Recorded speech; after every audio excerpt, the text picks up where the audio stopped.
Hey everyone, are you ready to take your data analysis skills to the next level? Welcome to this course on data visualization using Tableau.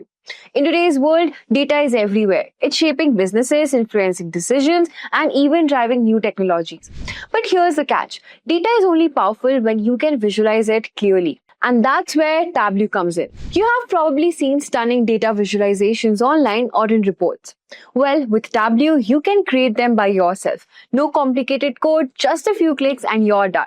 So whether you're a business professional analyst or just someone who loves to work with data, Tableau is becoming the go-to tool for everyone. In this course, we are going to unlock the power of data visualization, and trust me, by the end, you'll be able to create your own interactive dashboards, eye-catching charts, and reports that will make data tell a story.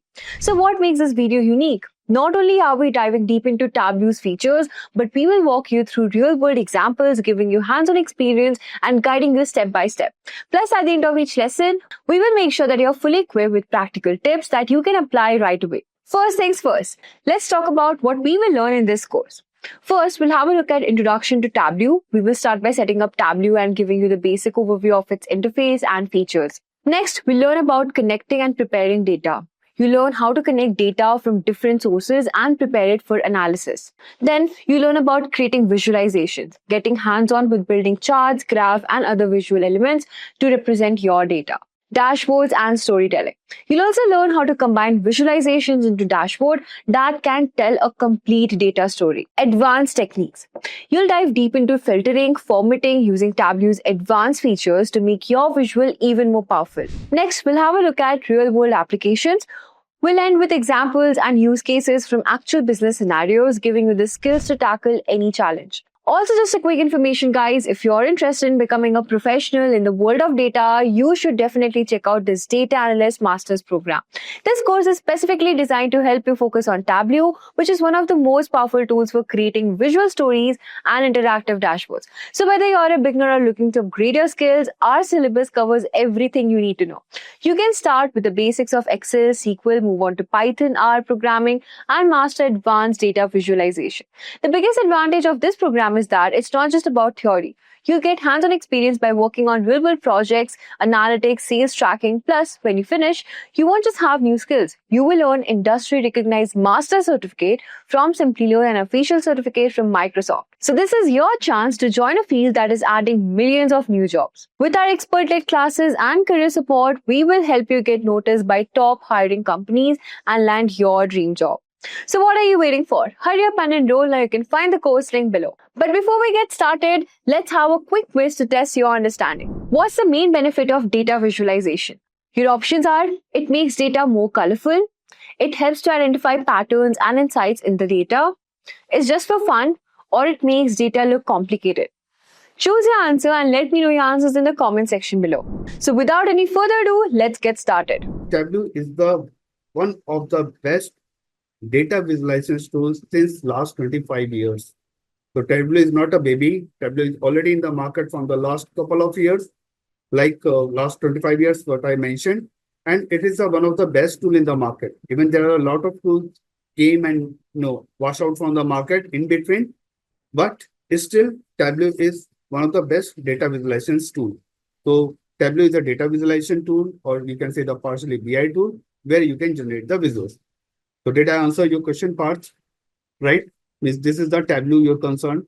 And definitely we will go for the more explanation as well. So this is a one part. Another question I got from the Kunal. I'm taking those questions which are very important. I think these are the very common questions to everyone. Definitely it should come in your mind. Why we are learning Tableau, or what is Tableau exactly? That's all. To answer your question, Kunal, like Tableau and Power BI, which one is better? So means in each, Tableau is designed for the pure data visualization tool. It's one of the best tool in terms of the data visualizations. It's a very nice chart, very clean chart altogether, while Power BI is coming from the Microsoft background. So it's like a family pack. If you are using the Microsoft Windows, if you are using the Azure Cloud, if you are using the SQL Server database or Azure, in that case, Power BI is one of the best tool because you don't need to go for the external kind of integration. The tool is inbuilt, so it is working perfect. And now everything is moving towards the cloud, moving towards the AI part, machine learning. So Power BI is also working good in terms of the Microsoft product. But if you are coming from the diverse background, like you are using AWS as a cloud server, database, maybe you are using some Oracle, maybe Excel, maybe some third-party tool as a database tool, and you are looking for the uh, data visualization tool, then the Tableau is one of the best because so each tool has a certain advantages and the disadvantages. No tool is perfect. So Power BI is good if you are working in the Microsoft environment, and Tableau is good if you are working in the customized kind of environment. So Tableau is good. In terms of the data visualizations, Tableau is perfect. There is no competition with Tableau in terms of the data visuals, chart, and everything. It is pretty good to align with the machine learning also. You can go for the prediction modeling. You can go for the forecasting. You can set up the trend line also with the Tableau. So these are the things you can easily manage with the Tableau. So Tableau is excellent in terms of the prediction modeling, forecasting, trending, and analyze the data. Even the Power BI is also pretty good with the different machine learning algorithm. So each tool has a certain importance and the disadvantages also. Tableau is very expensive, while Power BI is coming along with the Microsoft product free of cost. Only you need to borrow the licensing price. So means in which stats and but ultimately the logic is the same. Whether it is a Tableau, Power BI, Cognos, ClickView, Zoho, any kind of tool available in the market, the logics are the same. So if you are master in one tool, you can easily jump to the next tool also. So this is my request. If you are coming from the BI background or the technical background, then you can compare with the tool. Or is this your first tool or first love, you can say. So you can focus on the first tool only. Then you can master on this tool. Then you can jump to the another tool and you can compare the tool, which tool are better in terms of the individual. So for Tableau, you don't need to go for the much technical part. So for the functional people can also use the Tableau in a very nice way. Power BI somewhat you need the SQL kind of guidance. So bit technical part you also need to be included. So these are the comparison between the Tableau and the Power BI. If you take the Gartner chart now from the last 2 years, Power BI is taking an advantage because it's a BI tool, business intelligence tool, while Tableau is a data visualization tool. Data visualization with using the Tableau. So the very first thing which what we are looking for, what exactly the data visualizations. So data visualizations means whatever the data we can see in the sheet, it is always available in the row and column kind of format. So row and column format, it's good if you have the limited set of data, 100 rows, 200 rows, you can calculate, you can compute the result, and you can get the data. But every time it is a time-taking process. So better if we have something in the visuals, like suppose we have the number of like in a company, we have a like different departments, right? In any company, we have HR department, we have the IT department, we have the finance department, as well as we have the sales department. So these are the four departments. So in the Excel sheet, you will get the list of the employees over there, which is working, how long it is working, start date, end date, and different profiles as well. But every time if you go for how if I go for the counting of the employee in each department, it will be very challenging. You cannot count every time. If you go for the Excel, you need to calculate manually and you just need to take a lot of functions involved and then you can calculate the value. While in case of data visualizations, like you can develop a chart, maybe the bar chart, and for each bar chart, you can get the value for the number of employees related to that. So it will be very easy immediately because as a developer, obviously you are happy to develop a report or the dashboard. But the manager point of view or the stakeholder point of view, you always bother about the data should appear in a quick way because they don't have time in a seconds or the, maybe in a minute, they want to take a decision. So in that case, the data visualizations are coming into the picture. Means data visualizations, even you can use Tableau, Power BI, or whatever the tools, but the data visualizations, why it is required? Because you want to summarize the data so that you can take a decision-making process.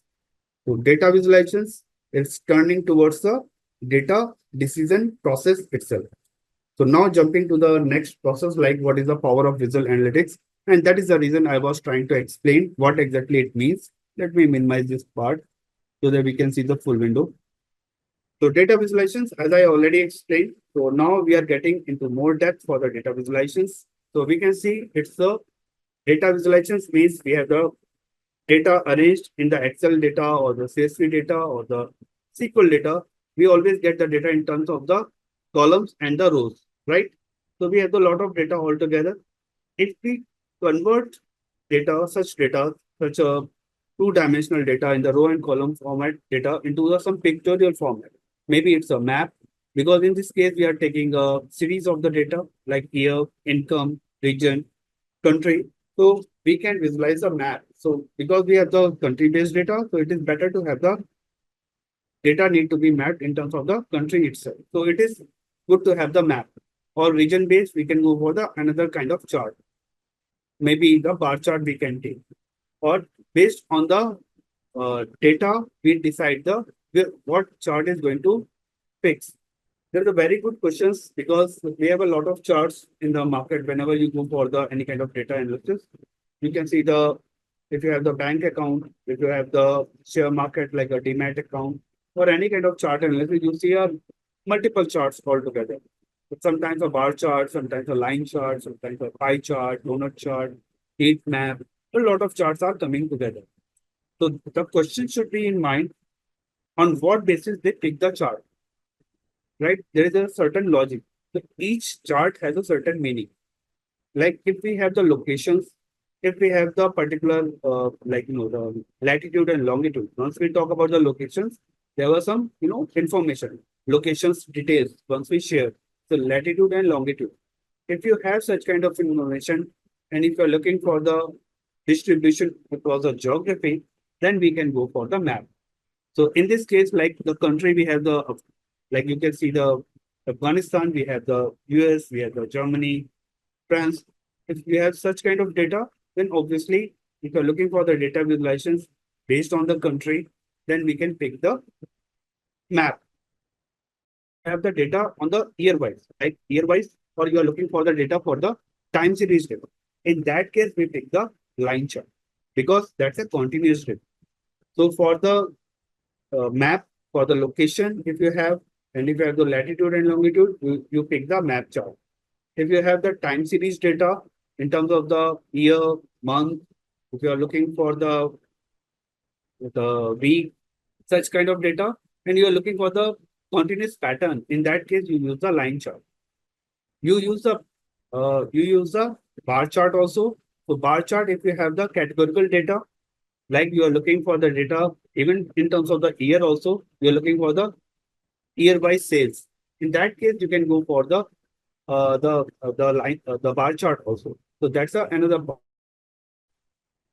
pie chart is generally used once whenever we have the percentage distribution of the data. Whenever you go for the any pie chart, you can always see there is always a percentage information. Like I took an example for the organization. We have the like couple of departments like the IT department, HR department, sales department, finance department.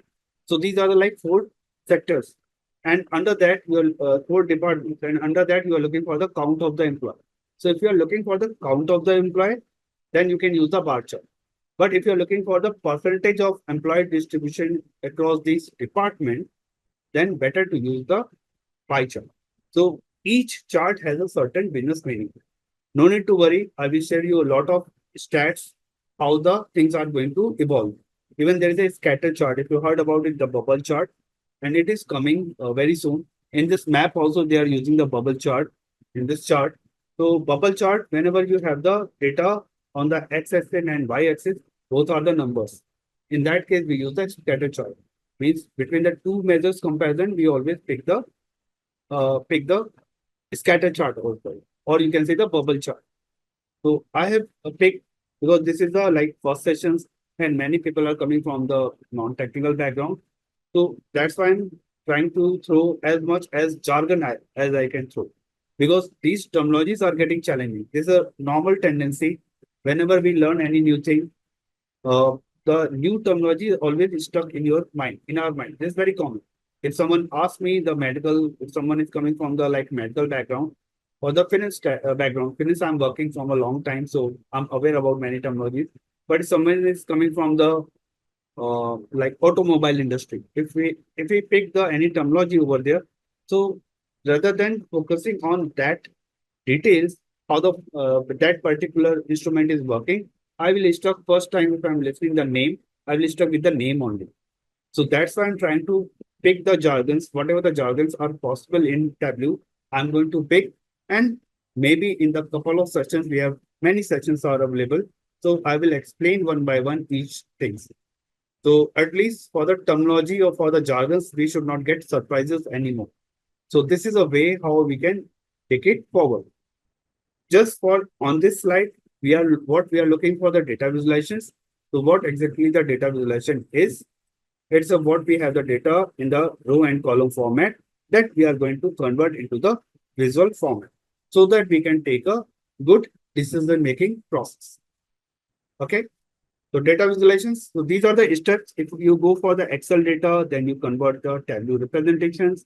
And based on that, you identify the patterns, the trends, how the things are going to happen. Means you can take a decision, like if you have the sales in a positive way, you can identify, then you can think about it, you can increase your inventory, you can increase your resources, or you can ask for the inventory in the sense like if a particular flavor, like the cappuccino is in demand, then you can go for the such flavor of the coffee in the market, and you increase the inventory. Or if the particular flavor is getting not in demand, you can reduce the quantity in your outlet. So such kind of things you can define to identify the patterns and the outliers and get the insight. Means how the business is getting profitable, how you can increase your footfalls for the customers, and such kind of things you can take a decision. Ultimately, it's all about the business, all about based on the historical data, whatever the data has been done, whatever the things we have done in the last 5 years, 10 years, 50 years. Based on that pattern of the data, we are trying to pull the business to the next level, means forecasting.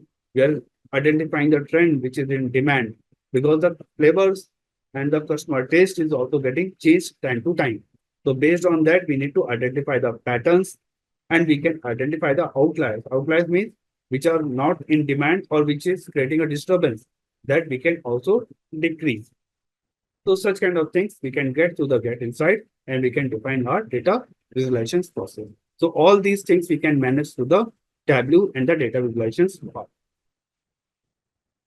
So whatever the concepts or the terminology we have done so far, this is a good example, like example income versus life expectancy chart. So this is a good example. There is a very good thing about the Simplilearn. They took a very realistic kind of example. With this examples, you can take it and on the whenever we develop any kind of chart, we have the two axes, right? X-axis and the Y-axis. If you are able to recall our schooling, like during the school, we always generate a graph or the chart. We always need a X-axis and the Y-axis. So X-axis or in this case, we have the income, right? On the Y-axis, we have the life expectancy. So income is in dollar or maybe the rupees, whatever. So you can see the 5,000, 10,000, 2,000. So obviously it is a dollar. And you can see the life expectancy. You can see the 10 years, 20 years, 30 years, up to the 90 we have taken. So these are the these are the two different measures are together. Generally in the chart on the x-axis, we have the some categorical data, like a country name, a particular category of the data, product category, subcategory. But in this case, we have both the axis. X-axis is also a number and Y-axis is also a number. And we are doing a comparison, right? So as I said just a couple of minutes earlier, if you have both the axes are the numbers, then you use the scatter chart or the bubble chart. This is a very good example for the scatter chart and bubble chart. There's a lot of data. So at the very beginning, you can see the low income country, we can easily identify. And you can see the high income country, which is also going to identify. As well, on the right hand side, you can see the color coding is there, world region. It is going to show you, you can define the legend as well. You can filter out the value. You can see the country name altogether. You can, based on the sizes of the population, you can decide which country is low income country or the which country is the high income country altogether. So these are the way how to identify the fix the data and how you can identify the pattern or the data insights altogether. So based on this chart, you can conclude whatever the steps we have. Based on this chart, you can conclude like high income countries exhibit higher life expectancy. Means you can see higher income is there and as well as the higher life expectancy is also listed over here. As well as you can go for the low income country. The low income country has the lower age as well. So this is a way you can easily calculate. Are we good? Are we able to read the chart? Means reading the chart is also a skill because many of the people are not able to read the chart in an effective way. Means now we can understand why we use the scatter chart in this area. We have the two matrices. We have the filters on the based on the size of the populations. We have the filters for the based on the country. And for the color coding, we have the like the legend word region, which is highlighting. So that we can make it. So these are the like popular data visualizations tool available in the market, like Dundas, Zoho, Click, Power BI, Matplotlib. So Zoho, like Dundas, is also like open source as well as Zoho is also a Indian product. It's a CRM based initially. It started with the CRM. Then they just go for they push their limit. Now they have almost like, I think, 80 products, more than 100 products now in the market. So though analytics is there, so AI is there, so data visualizations is also there. So you can develop a very good visualizations. It's an Indian company, Chennai based. So this is excellent tool and getting very popular in the market as well. But still, there's a baby and it is trying to get the market. So ClickView, Power BI, and Tableau. These are the three popular tools available in the market. Whenever you talk, these tools are getting comparison always. Looker is also a tool which is coming from the Google, and it is getting popular. But already most of the organizations are occupied by the Tableau and Power BI and ClickView. So Looker is trying hard to find out the space for them at the corporate level. But Looker is also a very good tool. There are a couple of things other like Excel. Excel is a by default, it's a hard coded. Now we can do the data visualization through Excel also. A lot of tricks and the techniques are there. Through the Copilot or through the AI, we can introduce a lot of chart inside the Excel also. Excel is also a very powerful tool if you are looking for the minimization of the external tool integration. Matplotlib. So Matplotlib is a very popular if you are coming from the Python background. And why I'm picking because in your course agenda there is a Python. So whatever the data visualizations we can do through the Tableau, Power BI, or any tool, we can develop the same kind of visualization through the Python also. But the Python is the programming language.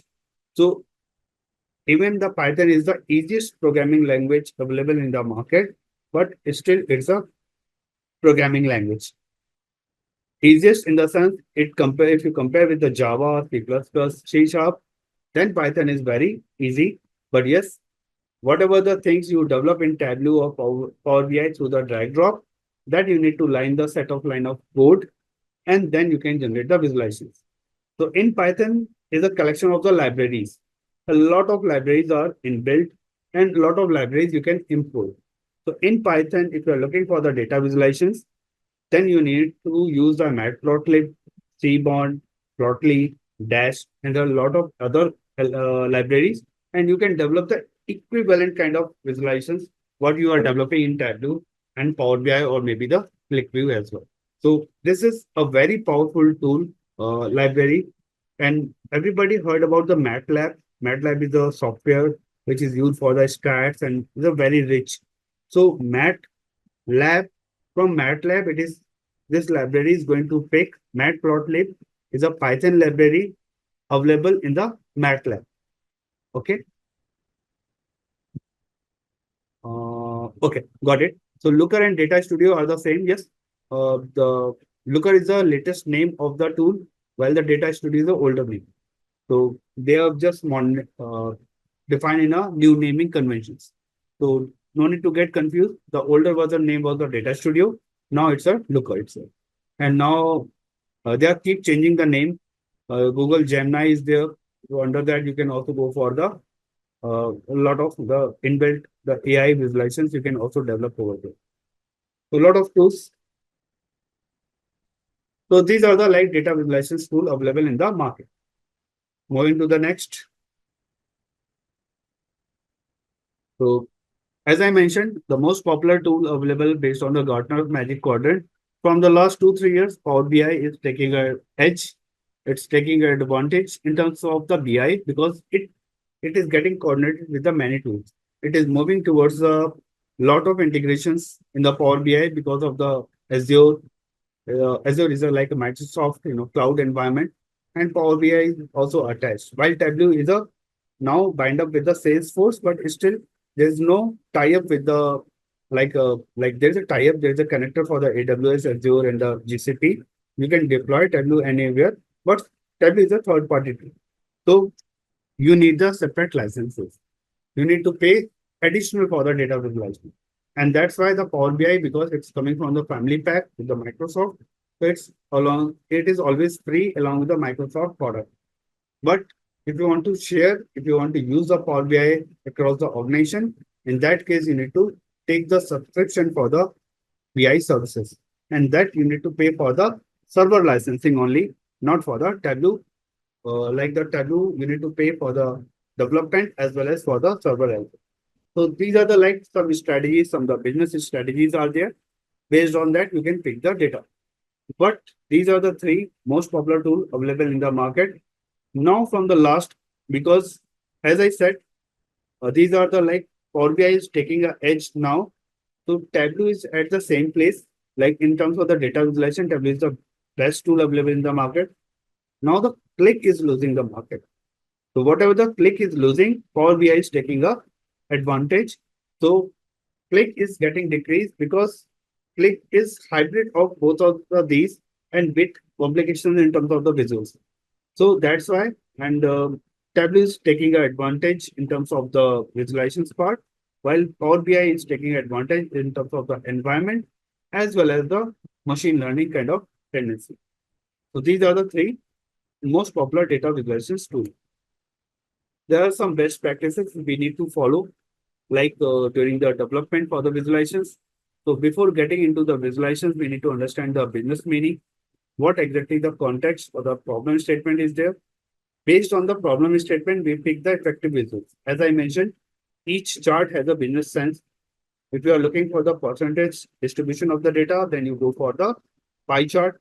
If you are looking for the categorical distribution of the data, then you go for the bar chart. If you are looking for the continuous time series of the data, you go for the line chart. If you are looking for the comparison between the two numbers, two measures, then you pick the scatter chart, or in the same way you have the heat map. There are a lot of charts are available, Sankey chart, dendrogram chart, and there are so many charts are available. If you have the location by geographical based distribution, then you can go for the map chart. So there are a lot of things are available, and you can pick based on the best practices. We pick there should not be unnecessary data for the best practices. So we used to avoid unnecessary data which is not required. Like suppose if we are developing dashboard for the sales dashboard, then obviously we don't need any kind of HR data. So we can skip those data in terms of the sales dashboard. So such kind of things we need to keep in mind for the best practices. And visual effectively communicates our data story. All visuals should be relatable and it makes sense. It should be very neat and clean. There should be no data cut, some best practices, the font size, the color, and everything need to be organized in a nice way so that it should be a human readable format. So there's a certain do's and the undo's like don't do's. So don't use too many elements and label. Obviously, if too much information on the single page, it is pretty hard to understand the data. Or if you have the data is not correct, please avoid such kind of things. Whenever we go for the any kind of visualizations, we always pick the accuracy of the data. Means the data should not be missing or the null value or any kind of duplicate data should be avoided rather than just cosmetic changes like color, font, chart, such kind of things if we manage, we can make it beautiful. But if the data is not correct, There's no sense of developing any kind of dashboard, right? So first is the data accuracy. Data should be correct, validated, tested very well. Then the next step is for the data visualization. So before data visualization, there is a lot of steps need to be performed, like data connections, data preparation, data transformations, data pruning, data profiling. There are a lot of terminologies are there. Uh, don't get uh, in trouble. Like there are a lot of new terminologies, but yes, uh, slowly we will understand how things are getting evolved. But in terms of Tableau, we are dealing with the data visualization part. So whatever the terms I have used, like data transformation, data preparation, data profiling, data pruning, or data wrangling kind of stuff, that we learned during the data analytics part once we prepare the data. Maybe through the Python, maybe through the other stuffs, like once we have such kind of stuff coming in a different sections training program itself. Generally, a tool is not working standalone. Means Tableau is not going to standalone, is going to use. There will be some data prepping tools. Maybe there will be some databases. And maybe after developing the dashboard, you are sharing with the other team as well. Maybe the Tableau data server is going to deploy on the AWS, maybe on the Azure, maybe. So there are different, a pack of tools are working together. So based on the flexibility, we pick the data. In this session, in these like Tableau sessions, we are going to pick the data visualizations. So no need to worry. We will focus first on the data visualizations part. Maybe in the other program, we will go for the data preparation activity itself. But up to certain level, we can do the data modeling inside the Tableau. No need to worry. So best practices is like know your audience, choose the right chart type. As I already explained, means know your audience means what is happening if you are coming from the financial background. So obviously, the color coding is very limited. They are focusing on the numbers because the finance all about the numbers. Or you are if you are coming from the sales background, then also you are not looking for the so much color or the cosmetic of the charts. You are focusing on the numbers. Where is the profit? Where is the loss? That need to be set as an alert, right? So know your audience. What kind of audience it is? If it is a technical person, obviously it will not like the so many colors. But suppose you are developing dashboard for the any Zara, or maybe you're for the lifestyle, or maybe for the Netflix, or maybe from the some media industry or the fashion industry. Then they will think about so many cosmetics. In that case, you need to develop your dashboard based on their taste. So understand the audience, understand the domain, and based on that, you pick the color. Even the company has its own set of patterns and the set of logos are there. Some standard protocols they are following. So some font size is also following. So based on your audience, you design your dashboard. Choose the right chart type. As I already explained a couple of times also, like based on the particular data, you pick the chart. Like blindly, we cannot go for the pie chart. Blindly, we cannot go for the donut chart or any other kind of chart. There's always a chart has a sense which chart need to be applied on which condition. So such kind of things need to be done. Use color purposefully means color coding is there. This is our palette. This is our facility. But color should be used when you want to highlight something. You want to create some alert, right? Unnecessary color coding is not required. We have the black and white word in terms of the data. So we go for that. Even for the data visualizations also, we go for the limited colors. Some set of the colors are there. But yes, if you want to set up some alert, maybe some positive, maybe some red alert, in that case, you go for the color coding and it will be make sense. Less is more. As much as compress your data in terms of the chart, it will be a more sense. You precise your data in a nice way, organize your data in a nice way so that you can read the chart effectively and get feedback early and often. The last step means whenever you develop any kind of report or the dashboards, so obviously you cannot see your error. There's a very common human tendency.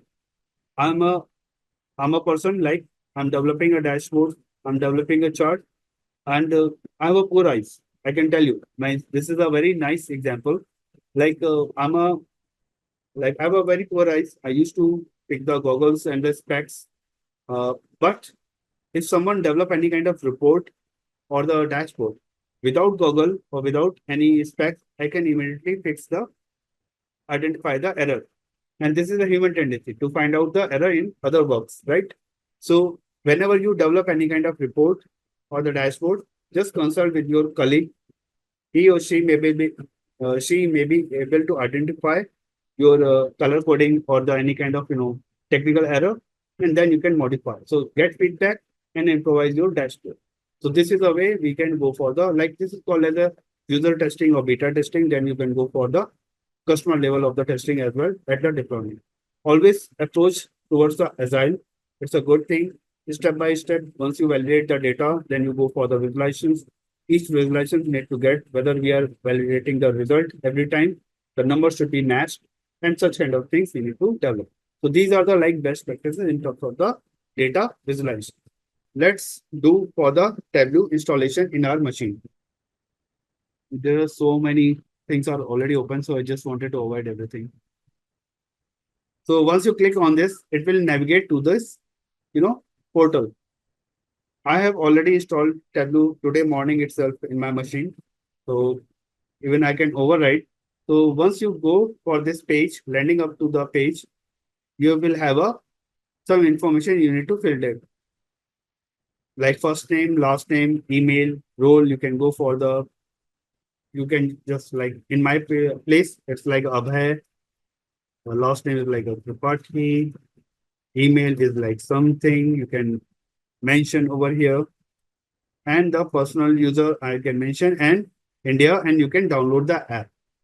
So please follow this step and your downloading will be started. Let me know if you have any kind of challenge on this point. Parallelly, you can download so that you can have install it.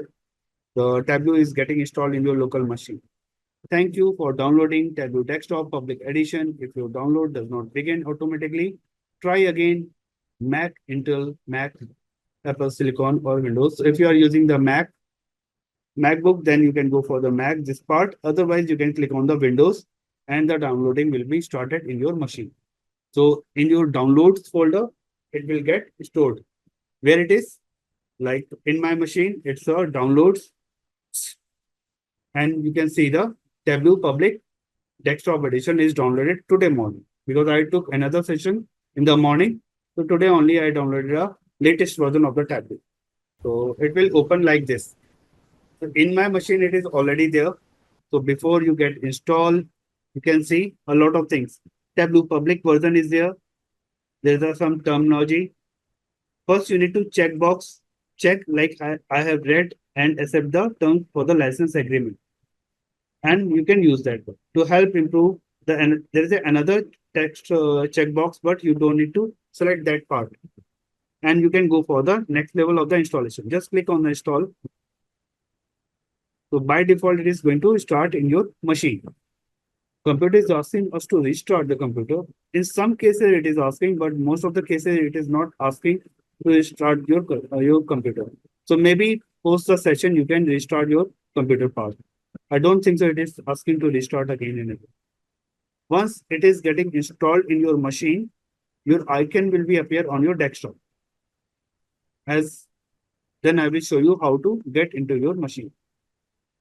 Parth, could you please check at your place if it is possible to make it without restarting and you can get into the, just make it as a no, like for the restarting of the computer. Now you can double click on the Tableau public. There is an icon, right? Yeah. Just double click. Yes. So now you reach up to the level where I would like to see you. Now the most important step. So whatever the things if you are doing parallelly, please stop. Now you can focus on my screen only. Don't do the things parallelly. I will give you the sufficient time. Even during the weekdays, you have a sufficient time to make a practice. But this is a very important step you are going to perform. So below just Tableau Desktop Edition, you can see some symbols. This is a symbol for the Salesforce. Then you can see the connect. Connect means you are going to connect with a data file. So this is a Tableau public. So we have a limited features. This is the only part in Tableau Public we have, like we have a limited picture. We have the Microsoft Excel, we have the text file, JSON file, Microsoft Access, PDF, special file, and the statistical file. So these are the options, what kind of file you can connect in the Tableau Public. But if you have the licensed version of the Tableau, then you can connect with any kind of data file. It could be a SQL Server, Oracle database, DB2, cloud data, Azure data, AWS data, like S3 container, Lambda container, any kind of thing you can you can import into the uh, Tableau. You can use the Ultrix file, you can use the Snowflake file, you can use even the SQL Server file, any kind of file you can use or integrate over here. So these are the connectors. In this case, we have only the limited selections because these are Tableau public. Okay. Now I'm going to click on the Microsoft Excel. Once you click on the Microsoft Excel, in my machine, I have some sort of the data altogether. So I'm going into my machine, my Tableau repository. I'm clicking on the data sources. Somewhere the data files are present. I'm going to upload this data in your machine as well. So no need to worry. Sample Superstore, and I'm selecting Sample Superstore and open over here. So once you open, now the magic is happened. You can see the window is getting changed. Coming back to your Tableau public software. So now once you get connected with the Tableau file, okay, now you have the Sample Superstore. At the connections, you can see the Sample Superstore is the file name and the data type, like at below, you can see the Microsoft Excel. Means this is a file type as an Excel file. So file type is an Excel, means I can open this file in my local machine. Allow me, please, for a moment. This is one, the source. This is on the Sample Superstore. So you can see the file name is Sample Superstore, right? This is the same name is appearing under the connection, Sample Superstore. The file was Excel file, that's why it is showing at the below is the Excel file. Under the connections, we have the sheets. We have the orders, peoples, and returns. And again, the orders, people, and returns are getting repeated. The first three orders, people, and returns, you can see the table logo is there. But below the three orders, people, and returns, there is a two images are attaching, some table and some extracted information from the inside. That's a view. The first three are the tables, and the next three are the views. So what are the tables? Tables, the same as in SQL, what we read, like the tables is a collection of the rows and the columns and the attributes and the values all together, while views are derived from the tables. So we can compare orders, people, and returns. So if we go to our Excel file, you can see the data inside over here. Just give me a second. Everybody. Yep. So this is the orders at the bottom, and you can see the row ID, order date, and you can see everything over here. Like if I select the first row, so you can see how many count is there? 21 at the bottom, right? Yeah. So in this orders tab, we have the 21 columns or 21 attributes. If I go to the Tableau, what we have just now, you can see the orders tables are there. We will calculate, no worries. But this is the orders, we have the peoples and the returns. So these are the three tabs are over here: orders, people, and the returns. It's entity. That's true. It's entity, it's a table. Thank you for confirming. Means all about the jargons or the terminology, what we are looking for. So there's an entity, table, or you can say the, what we have the, and inside that we have the attributes also, and we will check how does it going to work. So on the left hand side, what we can see once you get connected with the file, the connections, what kind of file you have, the file name, as well as the under the sheet, you will get the list of the tables or the list of the entity, and below are the number of the views. How many views are there? Now getting back to our PPT. Please reach up to this level, then we can take to the next part. So coming back to the data storytelling part. So data storytelling, as I mentioned, once we now we are talking about the PPT. Uh, it's a 8:33. We can go for the next uh, 15 minutes. Then we can take a good break for the 15 minutes, and after that we can have a, because this is a 3 hour sessions. So I understand completely. It's a pretty hard to stand, but we are in mid of the something. So I want to finish this one. Then we can go for the break. In between, it is pretty hard to leave the content. So that's why I just pulling up. So storytelling, if you able to recall, we started like in Tableau, we have the three levels. We have the first thing is a worksheet, then we have the dashboard, then we have the story. So storytelling is the ultimate, the last thing. So it's a method to state your business problem along with the solutions. So you always under the storytelling, you include the business problem, like start with the problem statement. You mention what exactly your objective is and how the step two is like how you are going to take the data, transform the data, how you are going to build your data visualizations, dashboards, reports, and publish on the solutions, publish on the server. And finally, the last step is like a conclusion. What exactly you want to achieve through your dashboard means the sales is getting uplifting or the downgraded, or the product is going to continue or discontinue with the product. What should be the next 3 years strategy? What could be the 5 years strategy? What we can achieve? So such kind of the identify the pattern and recommending the solutions. All these things can be managed under the storytelling or the story keyword. So data storytelling, as I mentioned, and we have seen a couple of times, like it's a continuously brainstorming sessions.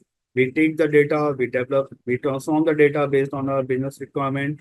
We develop the dashboards individual based on the KPIs. We take a decision and how we can represent the data. So it's like an effective representation of the data in terms of the sort of the business issues. We can identify which location is getting decreased, in which location we need to open more offices because the performance is pretty good. So such kind of decision you can make it based on the such visualizations. And it is a very effective communication between the team. Once you develop the dashboards, they can also understand you don't need to go repeatedly and explain everything. Because if you have the large amount of data, so if you go for the data file, you need to explain everyone how you took the decision. But if you are getting through the data visualizations, dashboard, or the storytelling, it's a very straightforward. You can share the screenshot or the PDF file or the PPT file, and it can be easily done with the templates. Okay. Now we are going to start with the Tableau proper. What kind of Tableau visualizations by what we can achieve through the Tableau itself.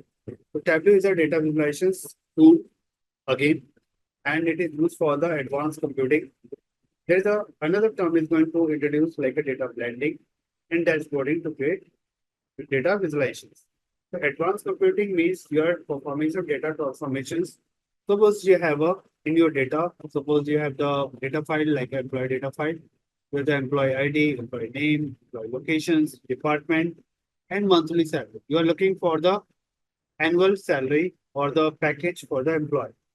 So in that case, and in the original data file, the annual package is not there. In that case, you can compare, you can go for the computed column. You can calculate a new column, just multiply monthly salary with the 12, you will get a annual salary. Along with that, you can add some bonus. If it is there, then if you are looking for the appraisal kind of thing, then you can go for the CTC as well. So such kind of computation, you can also do that in Tableau itself. So such kind of things are coming under the advanced computing. Or if you are looking for some forecasting kind of attributes, that you can also define. So any kind of data split, data concatenation, data, massage kind of things you can do, like advanced computing in the sense like if you're looking for the missing data or null values or any kind of the duplicate values, that you can also figure it out through the advanced computing. Now the million-dollar question for the data blending. Data blending is a excellent concept in Tableau. So data blending is, if I break this word, it makes a sense for the data and the blend the data. To blend, everybody, I think in your kitchen, you will have a blender with a mixer where you play with the data.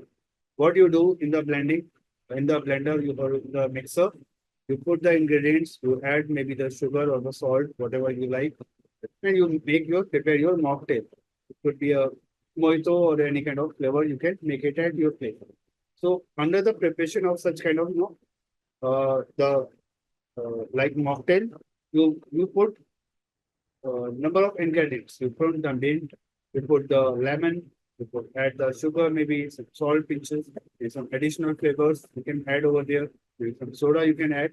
So these are the like individual items you are going to prepare for the mojito. So what exactly? And you just turn on your blender and it prepares mocktail for you. So this is how the things are working for the blending for the mixer. The same thing is going to apply for the data blend. Just consider lemon as a one data, mint as another data, and sugar is a third data, and the salt, pinch of salt, you can take another data, and some flavor will be a fifth row of the data. And you are mixing the data all together and you preparing your mocktail, mojito. Right? So this is a way, if you are clubbing multiple data sources, multiple data all together into a single place, that is considered as a data blending. There is not a data joining, this is a data blending. But in case of data blending, actually you are not joining the things, you are putting the things together. So it's like a data blend. You have a primary data source, you have the secondary data source, and you are clubbing both the things together. That makes a data blending. Are we getting sort of idea what exactly the data blending is now? Okay. So this is one part. Just give me a second. So, and Tableau is very popular to arrange the data, do the advanced computing, the data visualizations, and the blending of the data in a very easy way. So that's why it's a very popular tool, and we will learn how to perform such kind of actions. Okay. So now you can see the properties are, it's a very popular tool across the industry. As I mentioned, it's from the last 25 years, it is top in terms of the data visualizations. It allowing the raw data to convert into the reports, and the great visuals are there. Data blending is one of the very popular kind of features available in the Tableau, and it can handle a large amount of data. There is no restrictions about the data. This is a great thing in terms of the Tableau. If you are coming from the Power BI or maybe from the any other tool, there is a data limitations. The number of rows are getting limited. But in case of Tableau, there is no limitation of the number of rows or volume of the data. But yes, the performance of the dashboard is getting decreased if you use the 2 billion, 20 billion, or 50 billion kind of rows of the data. So obviously, but there is no failure in Tableau. Tableau never deny the volume of the data. But yes, obviously, if you're dealing with a huge amount of data in billions or in trillions, obviously the performance of your report or the dashboard is getting decreased. So there are certain best practices we need to follow to develop the dashboard. Okay. So features of Tableau, drag and drop. So we will do the drag and drop kind of thing, how the tools are getting developed. You just need to go for the drag and drop the things. And the connectivity, we have seen how the Tableau is going to connect with the different data sources. We have seen only once. I will show you the more like the different data sources as well. Different kind of visualizations are there. Like we have the charts, map, and dashboard stories. We have the different kind of charts, heat map, bar chart, line chart, combo chart, a lot of donut chart, pie chart. A lot of charts are available, metrics, cross tab kind of report. So there are a lot of visualization features are available. And apart from that, if you are coming from the older version of the Tableau, in the latest version of the Tableau, you have the customized gallery also, like what we have in the Power BI. And there are a lot of customized charts are possible in Tableau now. Even they are rich enough in the previous also, but now based on the market demand, it keep on adding the some the very good chart like Sankey chart, dendrogram chart, or maybe the some connectivity kind of chart. So there are a lot of things are available in Tableau in terms of the visualizations and data blending. So these are the features. A couple of things all together, we will do that. No worries, we will check. Just keep in mind somewhere we have the drag and drop features, connectivity, visualizations in the data blending in our Tableau part. So advantages of Tableau. Tableau is great in terms of the interactivity. It's a very user friendly. You have seen like opening the Tableau, getting connected with the file, It's just a matter of the click. Once you click, select the file, and it can quickly get inserted into the Tableau file. Capability of handling the large data sets, as I said, the real-time analysis. Real-time analysis means the real-time data. You can directly connect with the real-time data. You don't need to go for the like snapshot or the extract-based data. You can easily connect and you can do the real-time analysis. Like during the bank transaction, once you go for the ATM, you go for the like withdrawal of the money. Once you withdraw the money, you will immediately get the receipt for the what amount just withdraw, how much amount you deposit. So such kind of the reports or the slips are generated. That is also a report, right? And if you do the online transaction, you can immediately see how the dashboard is getting reflected, the balance amount, how much money has been transacted, how much money has been credited or the debited. So you can see such kind of things. That is a real-time analysis because it's reflecting all the data real time. So Tableau is very good to handle the real-time data analysis also. Inability to get a users like security as well as the user interactive dashboard. Means based on the user specifics, suppose in a company there's a hierarchy, there's a like CEO, CTO, you have the like the like the VP, so you have the go for the senior manager, program manager, project manager, senior manager, manager, and the employees. There is a hierarchy. So individual has a certain level of the data view also. Like the top level person can see the summary of all the data together, and maybe the employee, a particular employee can see their limited data. So such kind of dashboard you can also build up. You can go for the hierarchy. You can build up the drill down of the data as well. So compatibility with various data sources and applications. So you check with the data sources. So a lot of data sources are available. As I mentioned, SQL Server, DB2, Oracle, Excel file, flat file, any kind of CSV file, image file, any kind of things you can import into the Tableau and develop the dashboard. Now we can go for the introduction to Tableau product. So there are a couple of products in the Tableau. So anyone can mention in what product we have downloaded today in the chat? In which product we are going to work? Tableau Public, right? So this is a Tableau Public desktop. Yes, yes, not public server. Not a Tableau Public server, Shivangi. It's a Tableau Public desktop. So there's a Tableau Public desktop. You can see the developer tool and rest of the products I'm going to explain. So Tableau products, Tableau is a big, the product hierarchy they are maintaining over here. So you can see there is a lot of other products inside the Tableau itself hierarchy. So for the data preparation, like once you go for the data development, the dashboard development or the report development, first you need to go for the Tableau, the data preparation activity. So for the Tableau, they have a individual product which is launched in 2019, Tableau Prep Builder. Tableau Prep is there under which you prepare your data. Means before getting into the data visualizations, before creating a report, you prepare your data. Under the preparation, you develop a workflow, or automated workflow which pick the data source, which cleans the data, maybe based on your business requirement. Suppose in your data, the column is like employee name. My name is like Abhay Tripathi. So I want to break my name into the first name and the last name. Means it's later. The first name and the last name. The first name is like Abhay and the last name is like a Tripathi. So such kind of data arrangement you can do under the data preparation, under the Tableau Prep Builder. Even you can do under the Tableau desktop also. But it is advisable for the best practices. Such data cleaning or data arrangement or data transformation things should be done before the visualization. So such data preparation activity you do under the Tableau Prep Builder. As I mentioned, you can split the column like first name and the last name.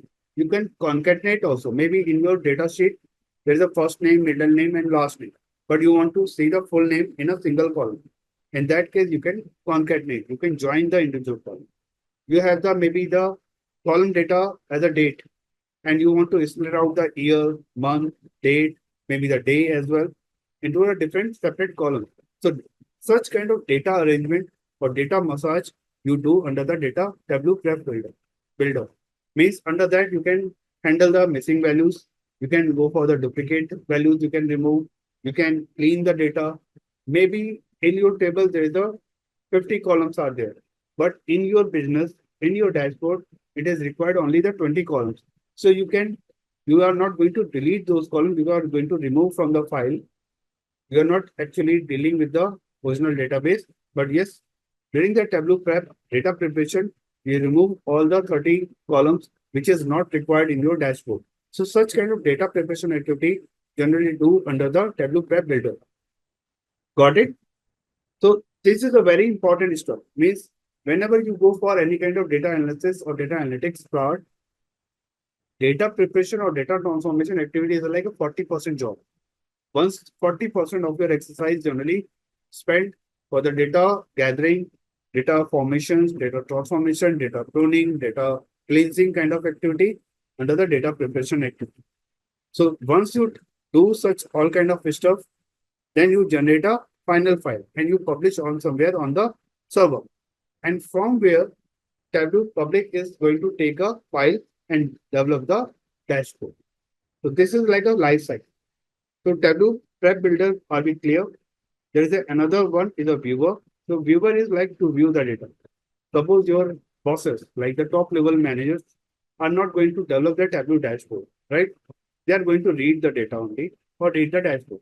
Maybe on the web, on the desktop, they can use on the Tableau reader, or if they are looking on their mobile or the any kind of devices, in that case, they can use the Tableau mobile. So we have the facility to read the dashboard on the Tableau reader or the Tableau mobile app. You don't need the Tableau creator or the Tableau developer kind of license. Now we are moving to the developer. At the bottom, you can see the tool. Tableau public desktop, which we downloaded, which is completely free for the lifetime. The first one is like a Tableau desktop, which is used for the enterprise level and the license cost. The difference is what once we open our Tableau public, we can see the Microsoft connectors or the Microsoft file, JSON file, CSV file. There's a limited set of connections. But in Tableau desktop enterprise level or the license version, you have a more than 200 connections or 250 connections are there. Means whatever, Azure, AWS, Google, or you can go for the Google Sheet, Google Drive, you can go for the AWS data, S3, Lambda, or you can go for the Azure also, like in the same way for the Azure data is like a vlog. You can use Azure SQL also, Oracle database, SQL Server database. You can go for the DB2. A lot of files are available. Image database. You can go for any kind of other tool integration. So everything is available in the Tableau desktop. For the learning, whatever the things are required, it is sufficient in the Tableau public desktop. So don't need to worry. But if you go for the enterprise level, in that case, you need the Tableau desktop.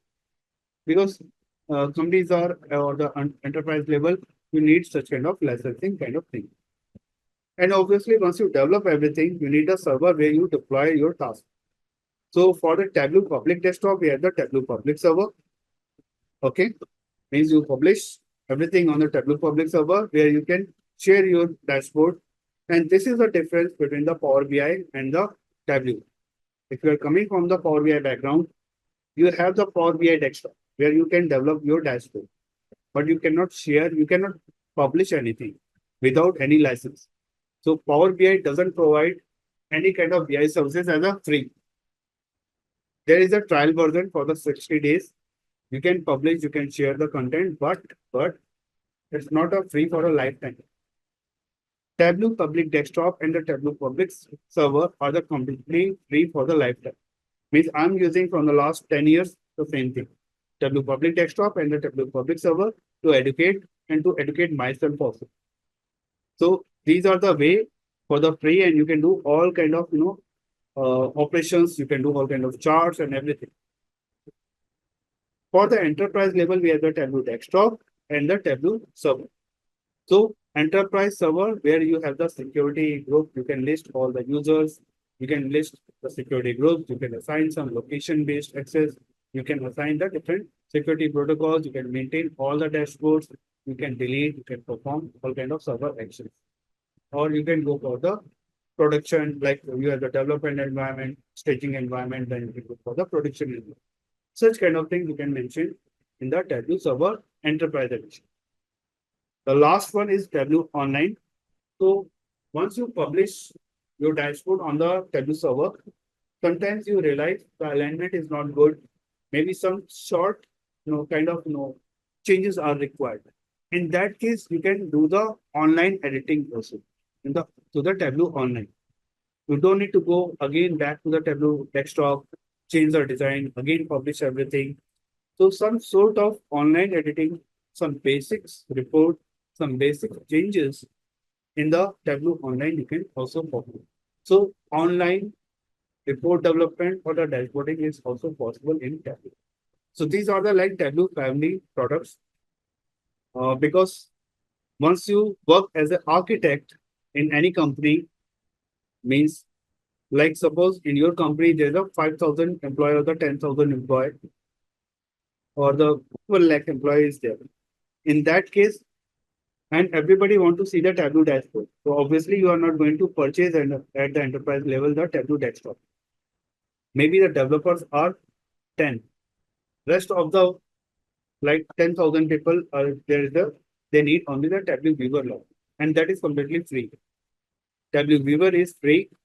Tableau desktop is license based. So such kind of studies are at the architect level. Who is required what? In that case, you define the architecture.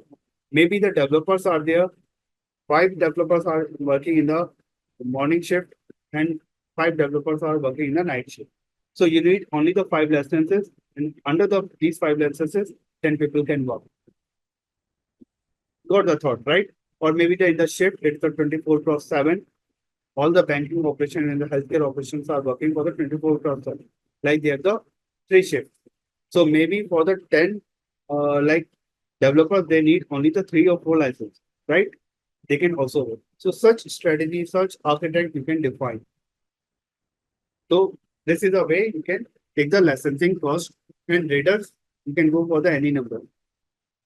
I think this is very clear now. And now we can go for the next level. Just give me a second. So now Tableau Public, what we have done so far, now we can compare and we can rate it out. It's a free version. Tableau visualization, we have seen this is free. Once you open your Tableau Public, you can see the connect. You have a list of the files all together open. And now let me explain one by one once again. So if you have this one, just give me a second. I'm getting back. Let me close this one. Let me open once again for the Tableau Public. And I'm going to show you again the same step. So please be with me on my screen so that you can understand. This is like a quick revision on the session 6. So now you can see everything is available like, yep. So you can see under the connect, we have the different tour file. Under the tour file, we have the different options to connect with the file, Microsoft Excel, text file, JSON file, Microsoft Access, PDF file, Excel file, and statistical. At the below, there is a tour server. Obviously, we don't have any server, but yes, you can configure to the OData. If you click, you will get a different, like you can connect with the URL, you can connect with the any kind of server as well. Okay. We will check once we go for the more, you have the different set of values. Just give me a second. You will get a Google Drive or the OData, again, the web data connector as well. So these are the different of the ways to get connected with the file size. Getting back, just give me a second. Now you can see at the blank, this is a blank area, open, and open form Tableau Public. So during the chat, I have seen like someone asked me what does it mean by the open form Tableau Public. So first, I will talk about the open. This is the area like, because this is a fresh installation today only, and there's no history of the task. So whatever that means, it will show you the list of the files what you have developed recently. So once we start developing anything, it will appear under the open, the recent file. Open form Tableau Public means you want to open the file from the server, Tableau public server. If you click over here, it will navigate to your Tableau public signing. So if you are the first time, you need to register yourself. If you are the already user, then you need to go for the like just sign in and you can access the file from here. So this is a way. This is your Tableau desktop public edition in your local machine. And this is open from Tableau public. This link is for the server itself, Tableau public server. What we just studied, we have the two products from the public side.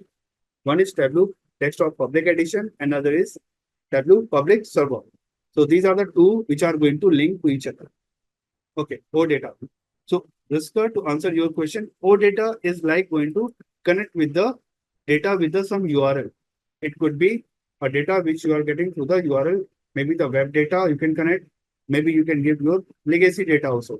Sometimes within it's not always a web data, it's going to connect with the authentication. You are looking for the authentications. If you have like Zira connection, like you want to connect with the Zira or the Confluence or any other tool, you want to fetch the data, you can connect to the this way. Means suppose the connector is not available, still you want to connect with the data, then you can connect to the with this OData kind of URL and the pattern. So this is and the on the right hand side you can see the what's new. So this is like a regular update of your product. Whenever you open, this will be open for you, and you will get like what kind of updates, the version updates, what is the new things. You can get it from here. Along with that, the bottom is very important. Learn Tableau. So Tableau is also very helpful to understand the updates. To get started with Tableau, you can click over here. You will get some sort of videos which is published by the Tableau itself. Watch how to videos means you can get the particular guide how to open the Tableau public, how you can connect with the data, what is the trend in the market. Everything is available from the Tableau. So these are the learning links from the Tableau itself. Like below is a like explore sample data set. So sample superstore is a sample data sets from the Tableau itself. So you will get the sample data sets also. If I click over here, you will get a list of the Tableau for like the sample data. You can see superstore says for 2014. There's a lot of the category, the business wise. You can see the superstore, the employment changes in the great retained by industry, uh, entertainment industry, sports, you can see public data, you can get for the education, government. A lot of sample data sets are available and you can download from here at the free of the cost. And you can see the extension of the data.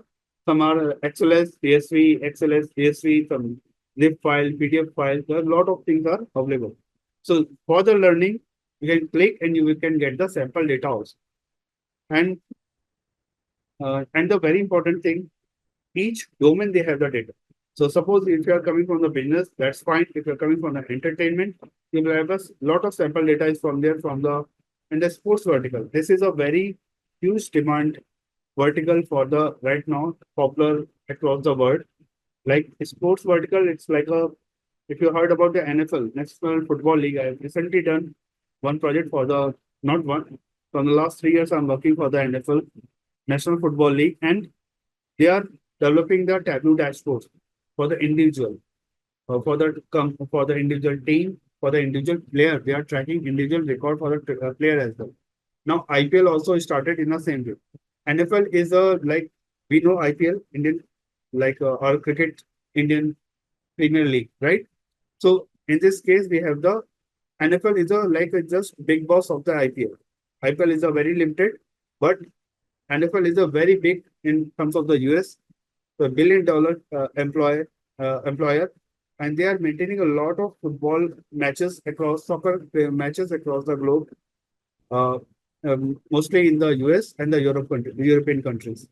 So for them, they are using the sports vertical, such kind of Tableau. They are using Tableau and Power BI also, but heavily they are using the tablets.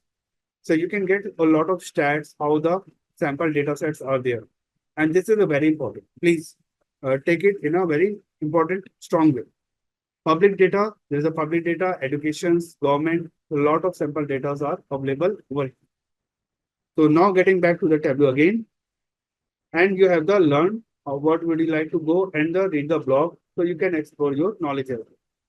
Now what we have seen so far, we have seen for the Excel file. Now we can go for the any other file like JSON file. I'm looking for how to import the JSON file.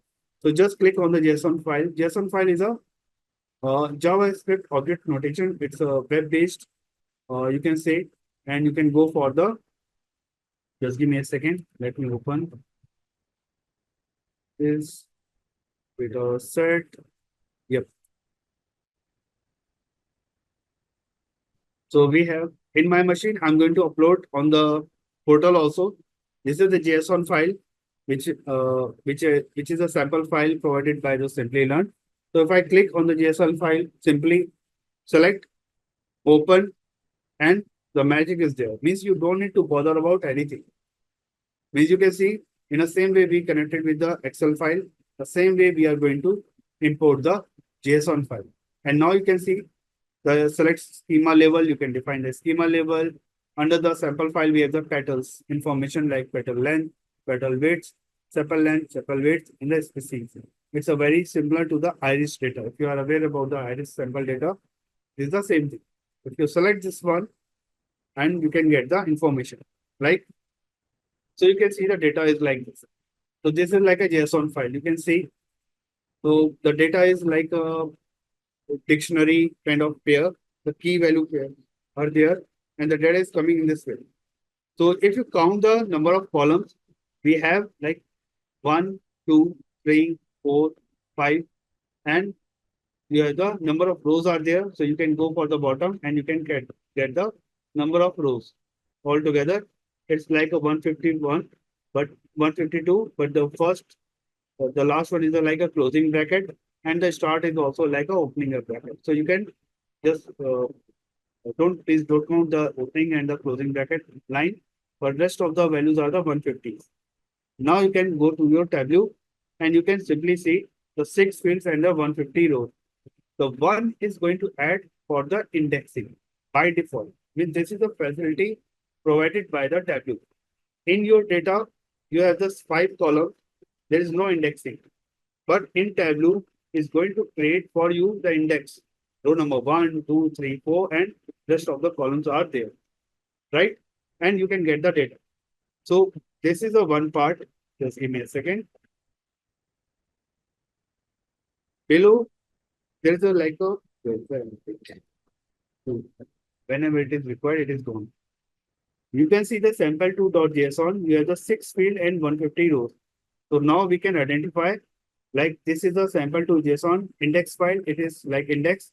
It is by default generated by Tableau. It's a feature. That's why the Tableau is intelligent enough to create a new index column itself. Rest of the column is the same, like sample2.json, petal length, petal width, sepal length, sepal width. You can compare the data with here, like sepal length, sepal width, petal width, and the species. And Tableau is going to arrange the data without doing any kind of programming skills. You can easily connect with the data. Well, left hand side, you can see the metadata. Metadata is like the information about the data itself. So means what kind of rows or the columns are there. Everybody, please be with me. This is very important. I would say, just give me a second. So you can see like the type, field name, physicals, name, as well as the remarks. So type, you can see the hash. Hashes means like the numbers. It is assigned what kind of data type is there. Because the numbers are there, document index is the number. So it's a hash. You can see the physical and the name of the values as well. Just give me a second why it is not. So you can see all the values are in the numbers. So that's why the values are coming. The last one is like a species is a ABC, everybody. So ABC is like a string value. So you can compare with your data. So the last column is like a Setosa species. So these are the like the rest of the values like petal weight, petal length, sepal weight, sepal length are in the numbers. That's why all the fields in the hash, but the last column species is a string value. That's why it is appearing as the ABC. Because this is a very important understanding, like how exactly the things are working. Now we are looking for the some filters. Suppose I want to apply on the filter. Means there are the couple of sections you can see.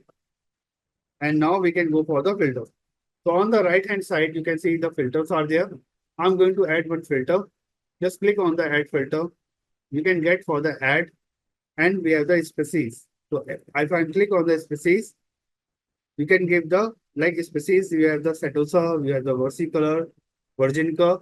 So I'm going to select the Setosa and the versicolor, and you will get the values only for the filtering the values.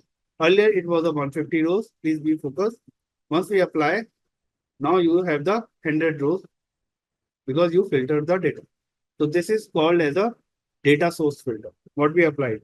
And you can apply as much as filter you are looking for. You can apply the filters more as you are looking forward. Okay.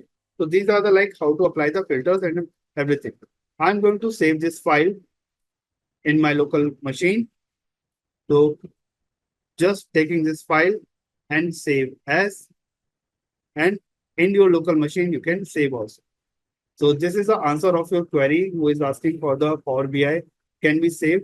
Yes, now we can save in Power BI in Tableau also the data file. So I'm going to save like Simplilearn, and we are getting for the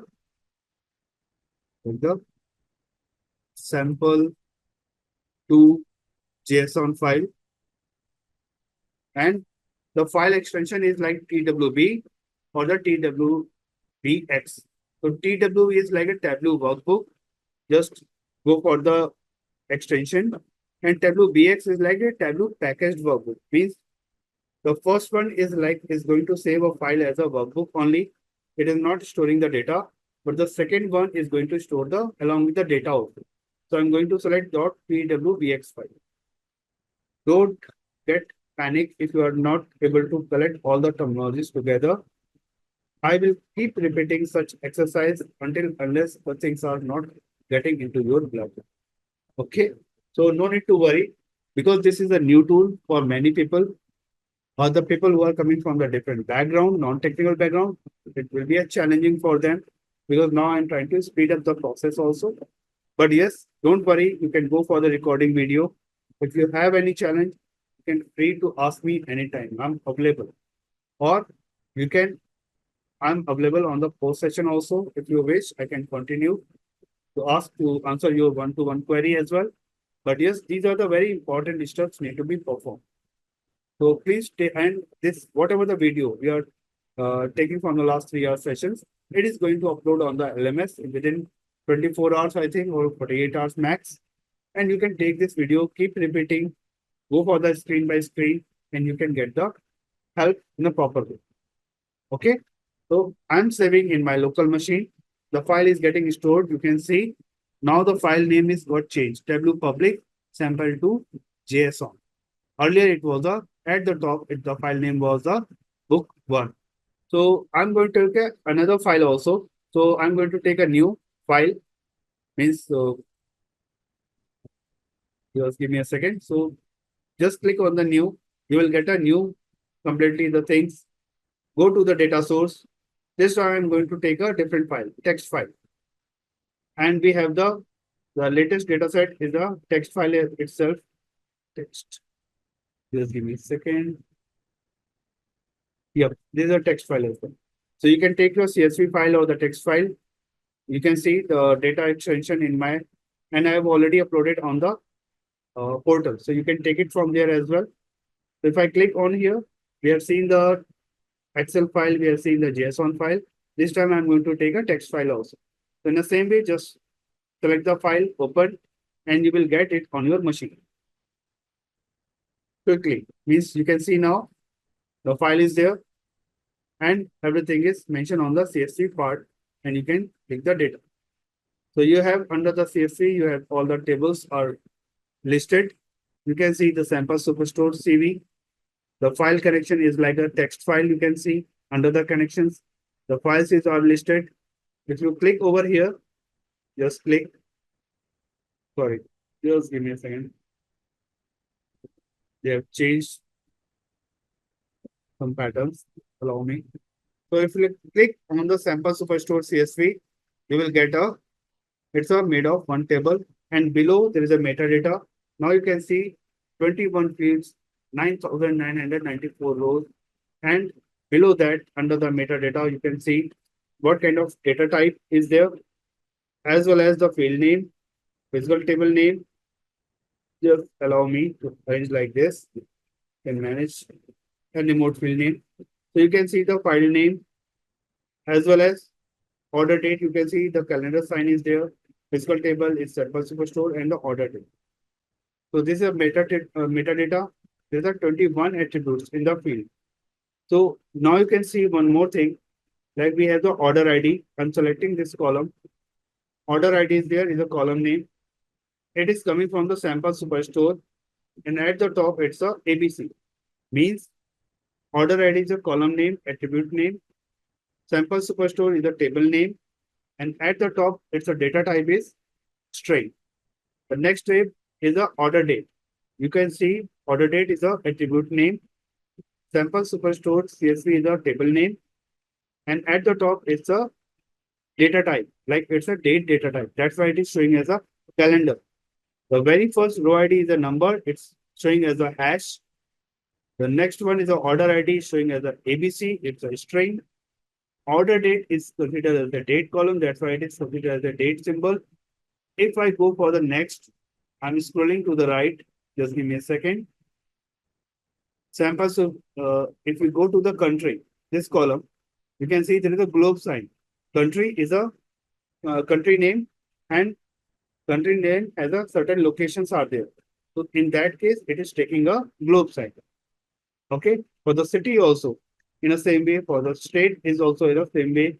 And even, and what I've done nothing.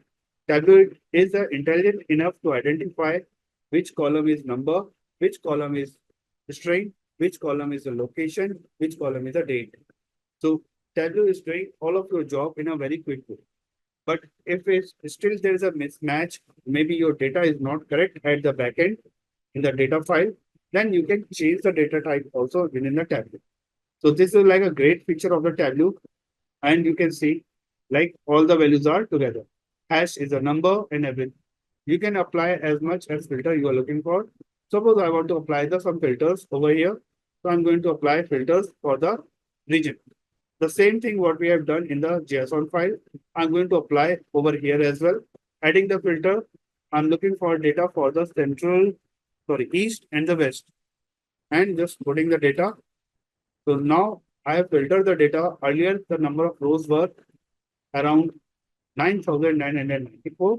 Now the rows are going to filter to the, just look at the numbers. Numbers are getting changed. It's a 6,051. So this is how we can apply. This is the cycle of the data modeling.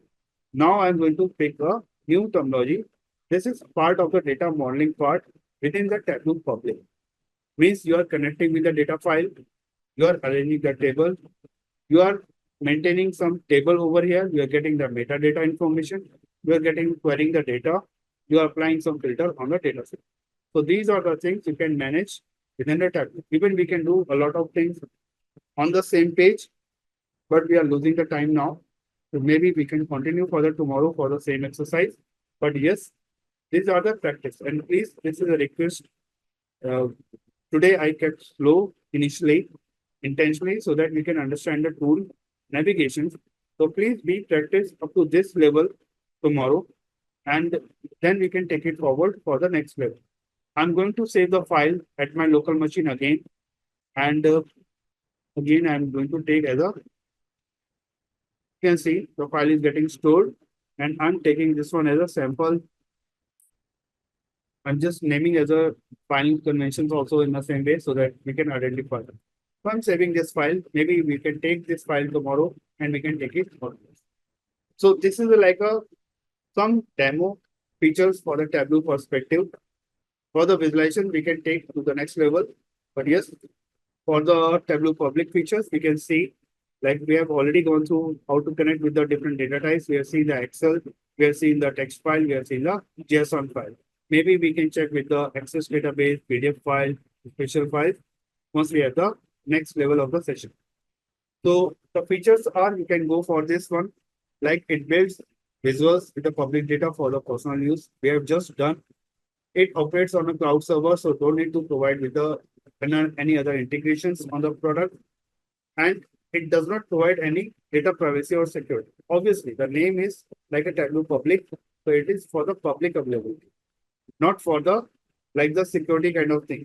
In this case, you can go for the like it's a Tableau public, so there's no security features are applied on the Tableau public part. But yes, you need to create your license. You need to create your credentials on the Tableau public so that you can log in. Not individual. Like suppose you have published your dashboard, you want to restrict your dashboard. You can give the access to the particular people, but you cannot hide the content in that case. If I allow you to see my dashboard, and if you are able to see my dashboard, but after that I cannot hide the content in that. So that is the important thing is not provided in the Tableau public. But if you go for the Tableau enterprise level, the Tableau services are there, and you can create your security group. You can hide the data. Hide the data in the sense like I'm from India. Suppose someone is sitting from the US. So someone want to see only the US data. Maybe I am eligible to see only the Indian continent data or the South Asia data. So that is the data hiding ability is not in the Tableau public. But yes, such data hiding or the object level restrictions you can apply or the row level kind of restrictions you can apply on the Tableau enterprise server. Got the difference, right? So it is a fully paid and loaded kind of, the developer version. You can develop any kind of in the Tableau enterprise or the desktop edition, like Tableau desktop in the sense like enterprise edition. So you have a lot of all the features is what you can see in the any other tool. It is provided. The security features are the very tight in terms of the Tableau. They are a very restricted area.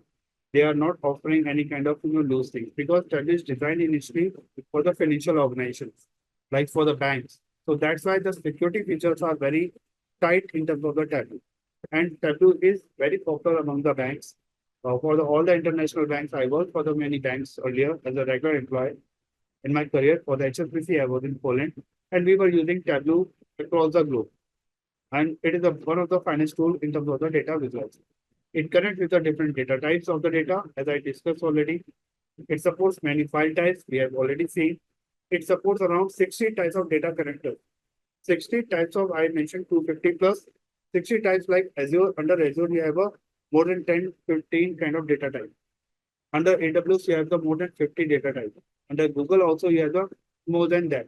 So in this case, 60 different vendors, but 60 plus different vendors, but you have the 250 plus data connections are there, and you can easily connect. And it is performing very good in terms of you can share your dashboard, you can share your visuals across the organization, across the team, as well as the individual user. Okay. So these are the features which we have already done, like we have already gone through for that. Like it's a drag drop. We have seen how to drag drop the features. We have seen like how to import the data. Live data is not available in the Tableau public. We have play with the extracted data. So someone asked me how to import. The importing of data is there. Yes, we have imported the extract based data. The file we have extracted and we can do the connection. While in case if you are using the Tableau enterprise level, we can do the live data also. And we can go for the visualizations. We can blend. So blend and the calculated fields or the dynamic parameters, we will see once we have the advanced sessions, and we can go for the such kind of joining, blending of the data, calculation speed, dynamic parameters, and so many things all together. So Tableau Public and the Tableau Desktop, there's a comparison. One is free, like Tableau Public is free, Tableau Desktop is a paid. Tableau Public is like a limited range of the file type. Obviously, we have seen we have limited set of data files, but in Tableau Desktop is a, as I mentioned, 250 plus kind of file types or the data connectors are available. Tableau Public, you need to publish online, requires file to publish online, while the Tableau Desktop, you can save on your local machine and publish out. Even now in Tableau Public also, you can save in your local machines. Tableau Public, we have a data limitation, 1 million rows. Means free is always with some limitations. But this is an important feature in the Tableau Desktop. What I mentioned, there is offers unlimited storage, analysis, and distribution of data role. Any other tool in the market, there's a lot of limitations on the data part. So please, in terms of the Tableau Public or Tableau Desktop, it's a perfect tool for the data visualizations and the data. If you have the huge amount of data, you don't want to go for the ETL, then please use the Tableau Desktop Enterprise Edition. This is like a very familiar window now. Once you open your Tableau, you can see on the left-hand side, the connection, the connect options. We have the different set of files for the connections. These are the connectors. In between, under the open yesterday, it was empty. But yesterday, we created few of the files like sample to JSON and the sample superstore. Rest of the files I have created today morning for the morning batch. And these two files yesterday we created with you. So now all the recent files what we have created, we can see on the this area. Recent file, you can see the top 5, top 10 kind of file. You can see on the, so it will be very quick. You can open your file. Otherwise, you can go to the file location and you can open your file. So like if I want to open this sample store CSV file, so this just for the, to get you help.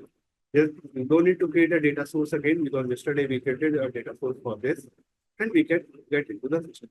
So yesterday we went how to connect with the file, the JSON file, with the CSV file. You are also free to ask questions which should be relevant to the PPT or the relevant to the training program, what exactly we are doing. If you are looking for something advanced level, we have the like the break, we have the post session also. So in that case, we can discuss one-to-one. But just keeping all people time respect, please ask the questions which should be relevant what I'm trying to deliver. Means suppose I'm trying to deliver the worksheet, then please don't ask the question for the Tableau server. You can ask one-to-one because this is your query. Maybe it is not benefited to all.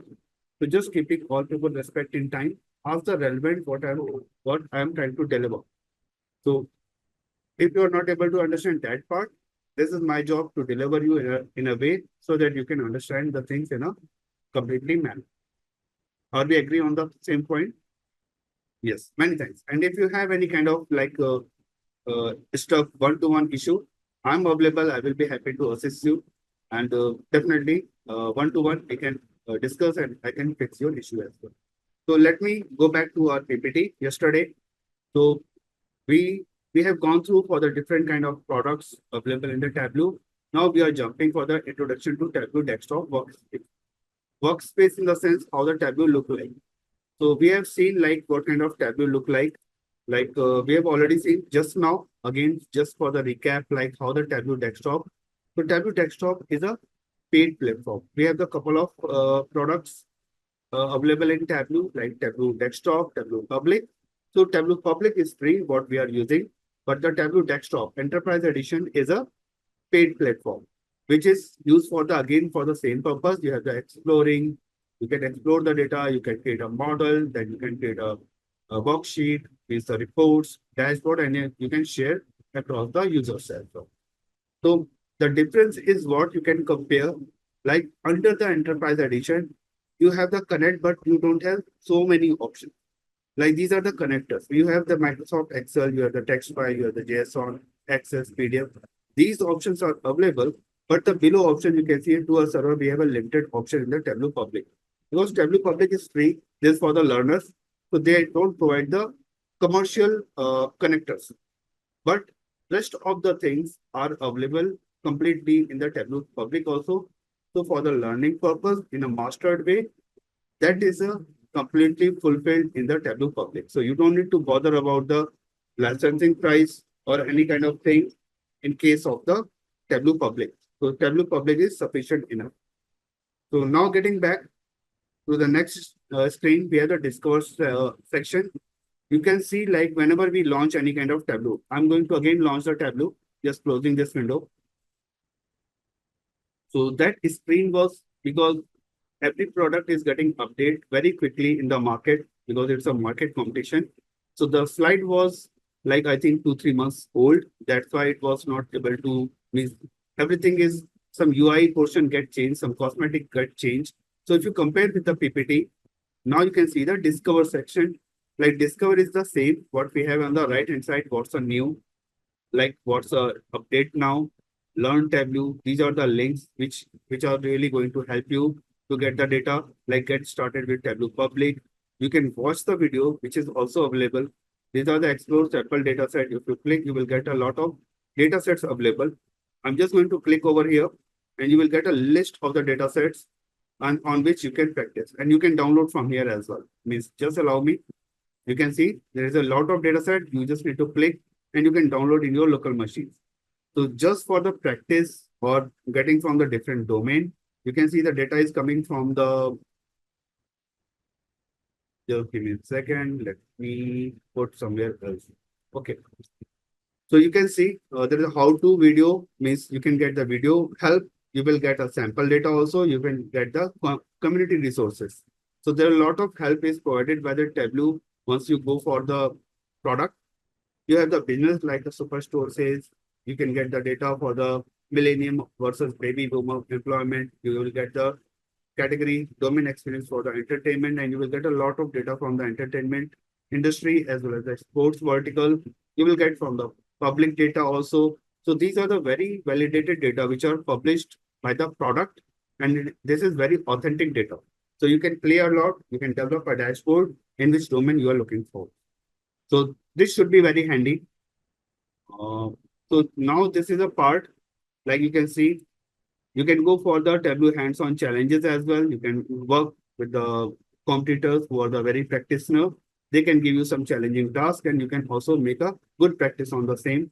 You can read the blog. You can go for the trend visualizations, trend widgets, as well as the other information. So this is a good page of the learning as well. We have seen this part. Just wanted to confirm like what we have done yesterday on the same page. So these are the same thing what we have done yesterday also. Now moving to the next open sections. So open sections like once you are trying to open the file, the same what I did just couple of seconds earlier, open. So you have the 5 files are ready with you. In the morning, I created one file, so I can show you what exactly it was. Just in a very quick, just open your file and you will get whatever you have developed so far. You can get like something like this. Today morning, I have developed such kind of charts and the visuals. So you can quickly get it and you can take your work carry forward. So in this way, you can open your file as well. So this is a very quick short. How could you open, how you can access your file, how the navigations are working. So for Tableau, I think there's a Shri Priya. Tableau is also not working as well as the Parth. So request to both of you, Parth as well as the Shri Priya. Once we have the like break time or the free time post session, please stay with me. I'm going to fix Tableau for you. But this is a like a ongoing process. This for everyone. It's a because everyone is working. So just keeping all the people respect in time. So time being, we can focus on the session, and in the individual time, then we can sit together. So this is like how you can open it. I'm going to close this file. Don't worry, we will create much better than chart like this. Whatever the chart is there, these are the like ABCD. Once we go for the like advancement, the sessions is getting increased. Like you have the 11 sessions right on the Tableau. This is a day 2 only. So we are going to develop same kind of chart today itself. No worries, and better than this one as well. So just like this is a glimpse what we are going to cover today. This is the agenda of the training today. What kind of chart we are going to develop. I'm closing this one again. So now you can see like open sections, how you can open the file as well. Again, I'm just going to the next page, connect. So we have seen how to connect the file.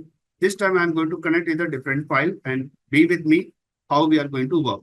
So connections of file, like we have seen how to connect with the JSON file, how we connect with the CSV file. This time I'm going to take a Excel file also so that we can understand. So this is like a demo. Please be with me. This is going to start from the very scratch, everything now again. And this will be a good recap for everyone.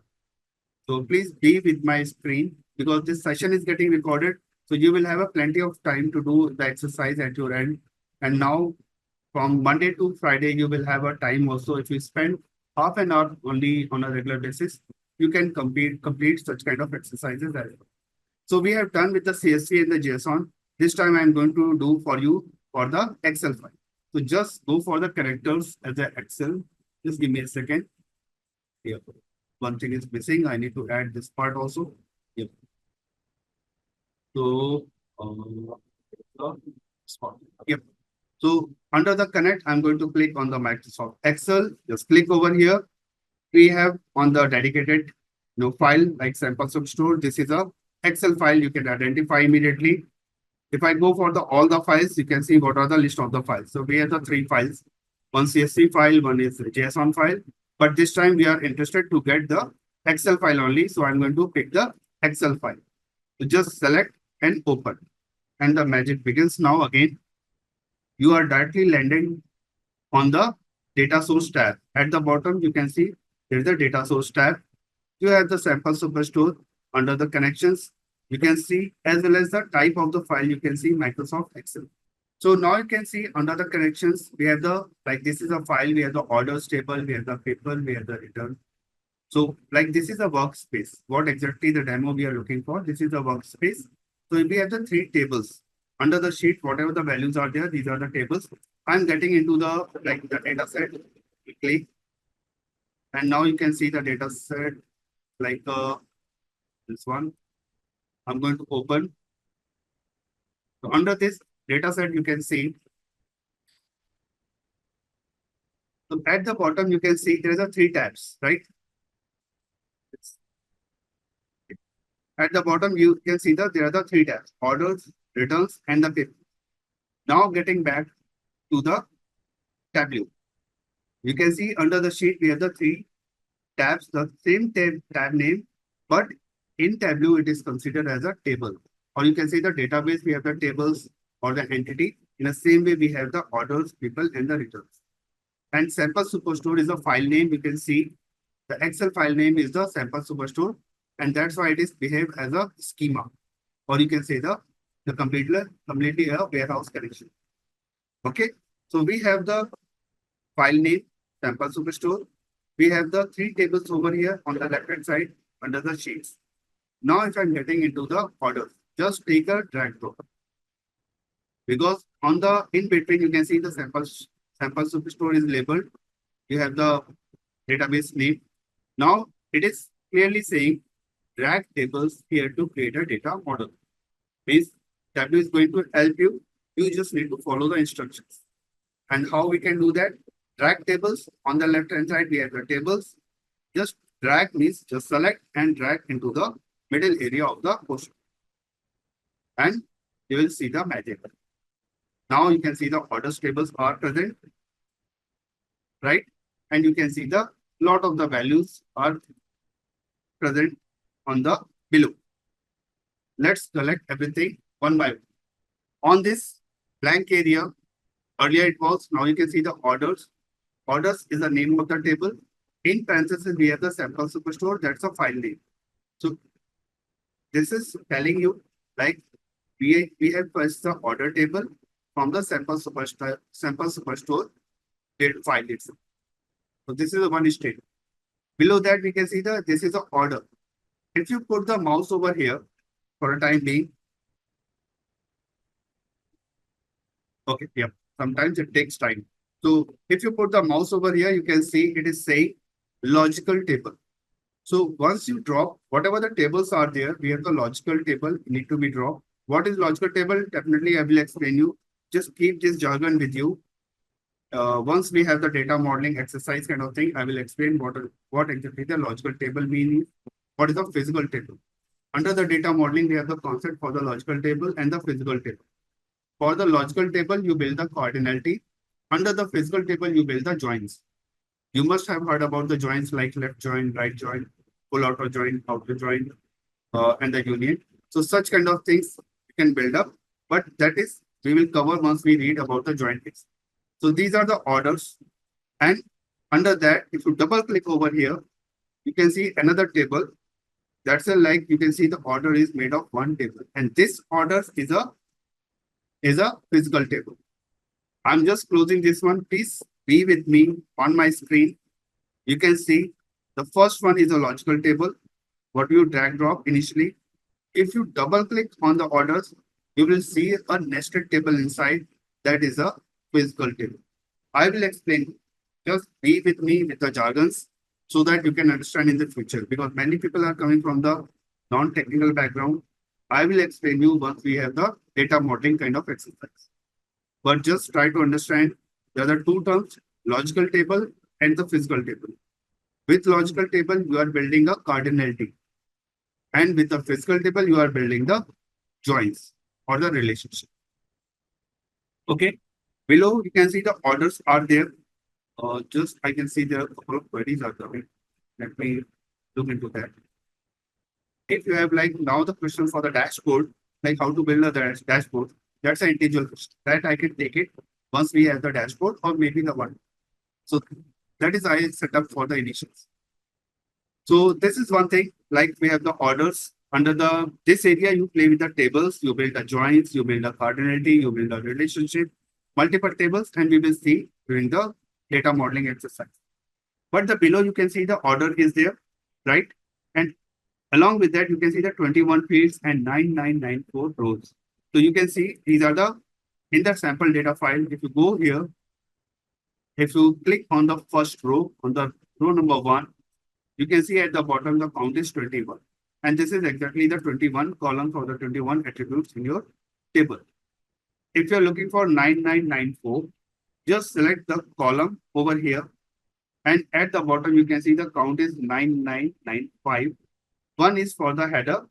So you need to exclude that part, and rest of the values are the 994 rows are present. So these are the this is showing you how many rows and the columns in your data. Below is the metadata information, what kind of field, what kind of values are listed together. This is showing for you. And you can see the name is orders again, the table name. Below is the type, what kind of type, what kind of field name, what is the physical table name, and what is the field name aliases. You can keep the, like suppose I want to change this aliases, just double click and you can rename the value. Oops, sorry, just give me a second. Let's click somewhere else. Aliases, and you can change the values as well. You can keep the aliases as well. We will check how to do the such kind of exercise, and you can change the rename the field as. So this is the metadata. Metadata means information about the data. How exactly your field is. Means what kind of in your data file you can see the row ID, order date. It means order ID is coming from which table, what is the data type of the order ID. Means you can see the string is there. Order date is a field name. It is coming from the order tab, orders tab, and the data type is date. The same information you can see easily on the metadata information. Even if you hide this one, now you can see that row ID, it is coming from the orders and the data type is number. If I'm selecting the order ID, the field name is order ID, the table name is orders, and the data type is ABC, means it's a string. Again, the next column is order date, table name is orders. You can see the calendar, which means it's a date data type or date kind of field. The same thing for the ship date. Ship date is also like a date field. You can see ship mode is a string. If I scroll down, you can see under the country. So you can see the country name are there and the table name is orders, but you can see the globe. So it is showing the location. So if you have the location, Tableau is intelligent enough to take a value default as a location and the map it will show down. And in the same way, you can see for the rest of the values, the information is are there. For the numbers, it is showing the hash. For the string value, it is showing the ABC. For the location, it is showing the globe kind of syntax. Any doubt? So this is like how we can check. We can quickly like where are we? So this is like a one part. Just let me go full for the, and you can add filters over here. So I'm going to add one filter. Like on the right hand side, you can see the filters. I'm just going to click on the add. You will have a edit data source filter. So because it is present on the data source tab, that is why it is considered as a data source filter. In Tableau, there's a lot of filters are available, a different type of filter. We have the data source filter, we have the quick filter, we have the dimension filter, we have the measure filter, we have the We have the cascaded filter. There are a lot of filters type. We will study what kind of filters and everything in detail. But time being, I'm just trying to navigate everything. So please be with me. This filter is considered as a data source filter. Now I want to add one filter on this data set to restrict our data. Suppose I want to see the data for a limited area. In this case, because we have only the country, we can take the region. Region is a good example. So I'm taking a region as a filter field, and I'm going to take a east and the west data. Or maybe you can take the south as well. Just avoid the, because we are trying to filter the value. So out of 4, I selected the 3 and the one value I skipped out. So now you can see the value. Just click on the OK. You can see the information filter is region, scope is order and related tables, and details are the keeps, east, south, and west. Means we are filtering the east, south, and west. Press on OK. And now you can see the number of rows are getting decreased because we filtered the data. Now it's 7671 rows. And the region, let me go to the region. And now you can see the region is like east, south. There's no central values over here. Okay. So this is how you can filter out the data. So this is like a very simple kind of stuff what we have done. But yes, this is how we can take the workspace. So now we have done the 3 type of file already. Yesterday we took the 2 JSON in the CSV. This time we took the Excel file. In the same way, you can go for the other files or the data connections as well. So this is how to import the file or extract the file from the database. So getting back to our PPT. So like in this case, the objective was introduction to Tableau and its workspace. Workspace in the sense, the same modeling page, import and modify data from different file types in Tableau and navigate its workspace for effective data visualizations. So now we are good to go for the data visualizations on that file. And let me save this file also. So I'm going to save the file on my local machine and giving the name also. Just give me a second. Let me navigate up to the same part where we have Simplilearn, cohort. Just give me a second. Give me a second. So many nodes. So many things are there. We have the, here it should be. Okay.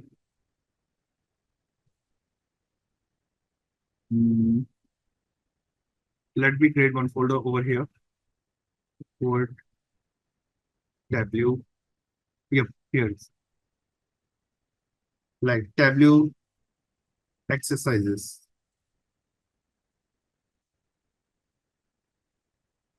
Under this, I just created one folder, and under this, we are going to create this book as a, we have the course for the, uh, just give me a second. Give me a second. This is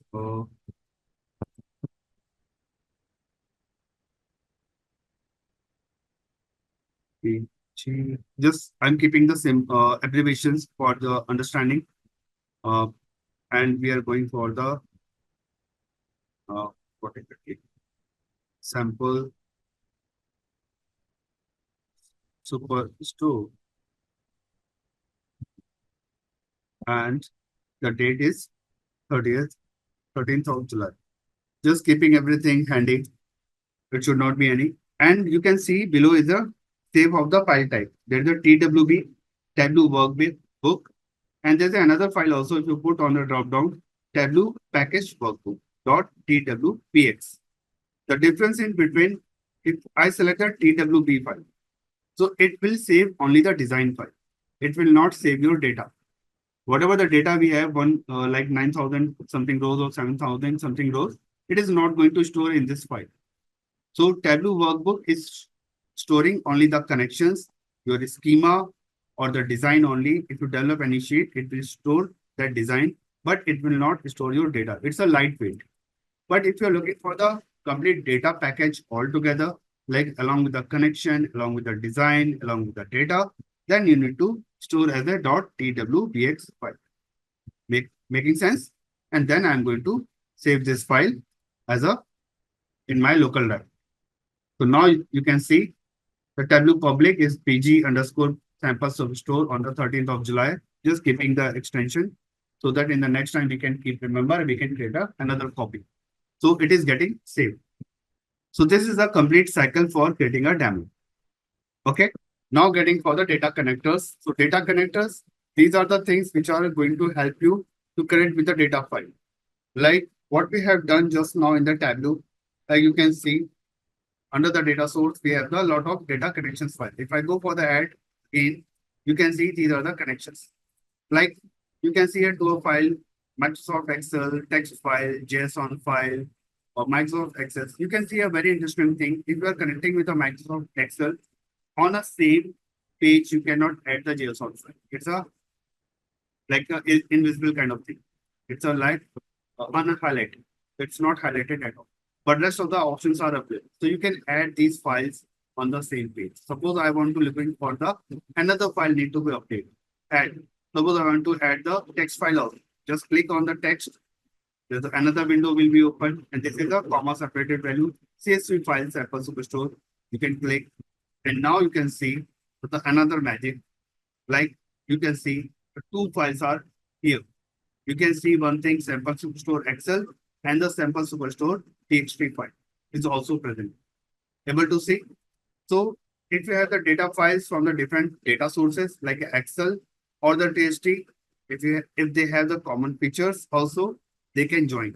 So by default, it is taking as an inner join. The blue pill you can see is an Excel file sample superstore. The sample superstore 2 is a text file, which is a like the amber or the orange kind of color. In between, you can see some circles, it is getting joined. You can see the order is made of two tables. You can see the order table and the sample superstore.csv table. And we have the inner join by default. If you click over here, you have the option for the inner, left, right, and the full right. Time being, just ignore these kind of join. I just wanted to showcase how we can add the multiple file in a single page. And you can see on the left hand side, the files are the sample superstore CSV, but the orders, returns, and the like the other table has been lost. How can we go? Just select the file over here, and you can see the order, people, and the return. If I select the sample superstore, then we can see the only the sample superstore file data over here. So this is a way how you can connect with the multiple files as well. Are we good? And you can see how the joins are there. Now they are the 42 fields. And there are a lot of combinations because there's like a all values together. And now this is going to help you. Everyone can read with me. Please be with me. This is a very important means bit advanced over here. If I go like this, you can see the order ID. If I select the order ID, give me a second. Only I want to select the order ID. So now you can see the order ID column is there. The name of the column is order ID coming from the order table, and the data type is famous. We have seen this one. Even for the customer ID, if I click, you can see the customer ID, the column name, the order is the table name, and the data type is ABC. Now just scroll towards the right. Be with me. And now you can see the sample store. I'm selecting the segment. So this segment, and you can see this is coming from the sample superstore CSV, and the data type is CSV. So this is going to help you. Tableau is very intelligent enough. It is telling you which column is coming from the which table and what is the data type. So if you have the multiple files, you want to identify, like suppose a country column is coming from the which table, you can easily identify. This country column is coming from the sample superstore, while another country column is also there, which is coming from the orders table. You can see over here. So this is a way you can set your objective, which field you want to pick from the which table. So this is called as a data modeling process. So you can join the data. No worries, we will keep repeating such steps many times. But time being, I just wanted to showcase the capability for the data source page. So now we have touched most of the portion for this area. Now I can go for the PPT again. So these are the like a data connect. Means now you can see in a single file, you can connect with the multiple data connectors. You have the multiple Like you can see the Microsoft Excel is there. In the same way, you have the TXT file. This is a very similar concept of the ETL, extract, transform, and loading. So in Tableau, it is very easy to connect with the multiple files.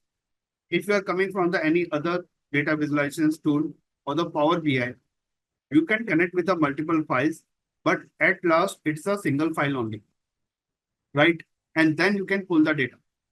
You need to join the file. But in Tableau, live, you can connect with the multiple files and you can extract the data from the different file as well. So this is the beauty of Tableau. And how easy is this? Just select the connector, pull the file and adjust the value. This is going to work for you. And this is a very easy tool in the terms of, and they're very powerful tool. Such kind of things, because I started my career in 2007. At that time, it was like a very hectic task to pull the data parallelly from the multiple files. If you have database like Oracle, another data is in the SQL Server, another data is kept in the Excel file, maybe the another data is in the image file. So in that case, how to pull the data, it was very troublemaking. Now the things are getting easy. Tableau is getting very intelligent enough to pull the data file. So connect with the data in Tableau is a very easy, straightforward. You have the multiple connectors. More than 250 connectors are available to connect with the multiple data sources. Just imagine. And if the connector is not available for a particular, because every day the so many tools are launched in the market. So obviously we cannot cover all the tools in the Tableau itself. Even if this is the richest tool, but you can connect with the REST API. So you have the programming way also to connect with those data file if you don't have the connectors available. All good? Let me read this query. I think it's coming. Can you please show again the connect with the two files? Sure, I will do that. No issue. Okay, you need to connect that part. In that case, you need to connect that part. No worries. Sample superstore txt file, it's a orders. It's not coming for the joining itself. So no worries. In that case, you can join because I already click on the table. So that's why it is joining to the table section. No worries. So I can show you how exactly it is going to work. Means you can see like this. You're looking the table like this only. Okay. So that I think I need to explain and I will explain the things. So for the joining, I can show you again. Just doing the Control Z, everything. Be with me. And now you can see we reached up to the optimum level what we have done earlier. So again, I'm repeating the steps. This is the connection for the sample superstore Excel. I want to add one more file. Just click on the add. This is the highlighting button. This time I want to add a TXT file. Just click on the TXT file. In my dataset, we have the sample superstore CSV file. Yesterday, I shared this file also on your LMS. So even in your local machine, I believe, because we created yesterday, it will be there. So just select this file and click open. And now you are getting the file over here. To answer your question, I reach the same level, but if you double click over here, you will get the. So to answer your question, some people are not getting the joining because they were on the logical table. So even now, this time also I am at the logical table. That's why it is not joining. If I am at the physical table, it will, by default, it will pick the connections. How it is going to work? Again, I'm going to repeat. Please be with me. Means this is the answer of your query why the table is not getting joined in the last time. Again, just Control Z. Okay. Just double click before joining anything. This is now orders is made of one table. Now I want to join the another data source. TXT file. Go for the again the same steps and possible store. Click open and you will see the magic over here. Got the difference? Because I mentioned joining can be happen only on the physical table. Cardinality or the relationship can be happen on the logical table. Give me a time once I will explain about such data modeling. I will explain such concepts in a very detail. All the joins, all the relationships, how we can form out the logical table and the physical table. But you can see how the Tableau is on the click. You are doing such kind of complex data model. This is a complex data modeling. If someone is coming from the ETL background or maybe some from the data modeling background. But in terms of Tableau, it's just a click. You are clicking and you are building a relationship. Just clicking, you are building a joining itself, right? So this is how you can define. So this is like a one part. Now getting back to the data connector. So we have seen how the data connectors are working. Now moving to the types of the connector. We have the different types of connector. Google Sheet, Web Data Connector, OData, Google Drive. We have the Excel. We have the CSV file. So a lot of connectors are available for the like just give me a second. For the database also, we have the Azure, AWS. If you have the enterprise connections, you will get all kind of the possible data connectors are available in the market. Now, external and live connection, we have already done this exercise. How to import your sample superstore file. We have seen these tables. We have already gone through such exercise. You can look into that. So we can quickly go and we can compare with the extract and the live connection. So live connection and the extract condition connections are present in the Tableau enterprise license. By default in Tableau public, you have only the Tableau extract connection. So like next to the filter, if you have the trial version, if you are using the 14 days trial version, you can see next to the filters, there will be another, the options for the extract and the live next to the filters. So like that is available only in the enterprise edition. In the public edition, because we are using Tableau desktop public edition, we don't have option for the extract and live. In Tableau desktop public edition, we use only the extract type of connection. So what is the difference between the extract and the live? The live means you are connecting directly to the database, the live data, like the bank data or the share market, or maybe the railway data, maybe any kind of transact-based data. Extract means you are doing with the historical data, like last 5 years, last 10 years, but it's not a real-time data. So for any kind of data modeling or any kind of prediction modeling, we use the extract-based data. Extract-based data is pretty faster compared to the live data.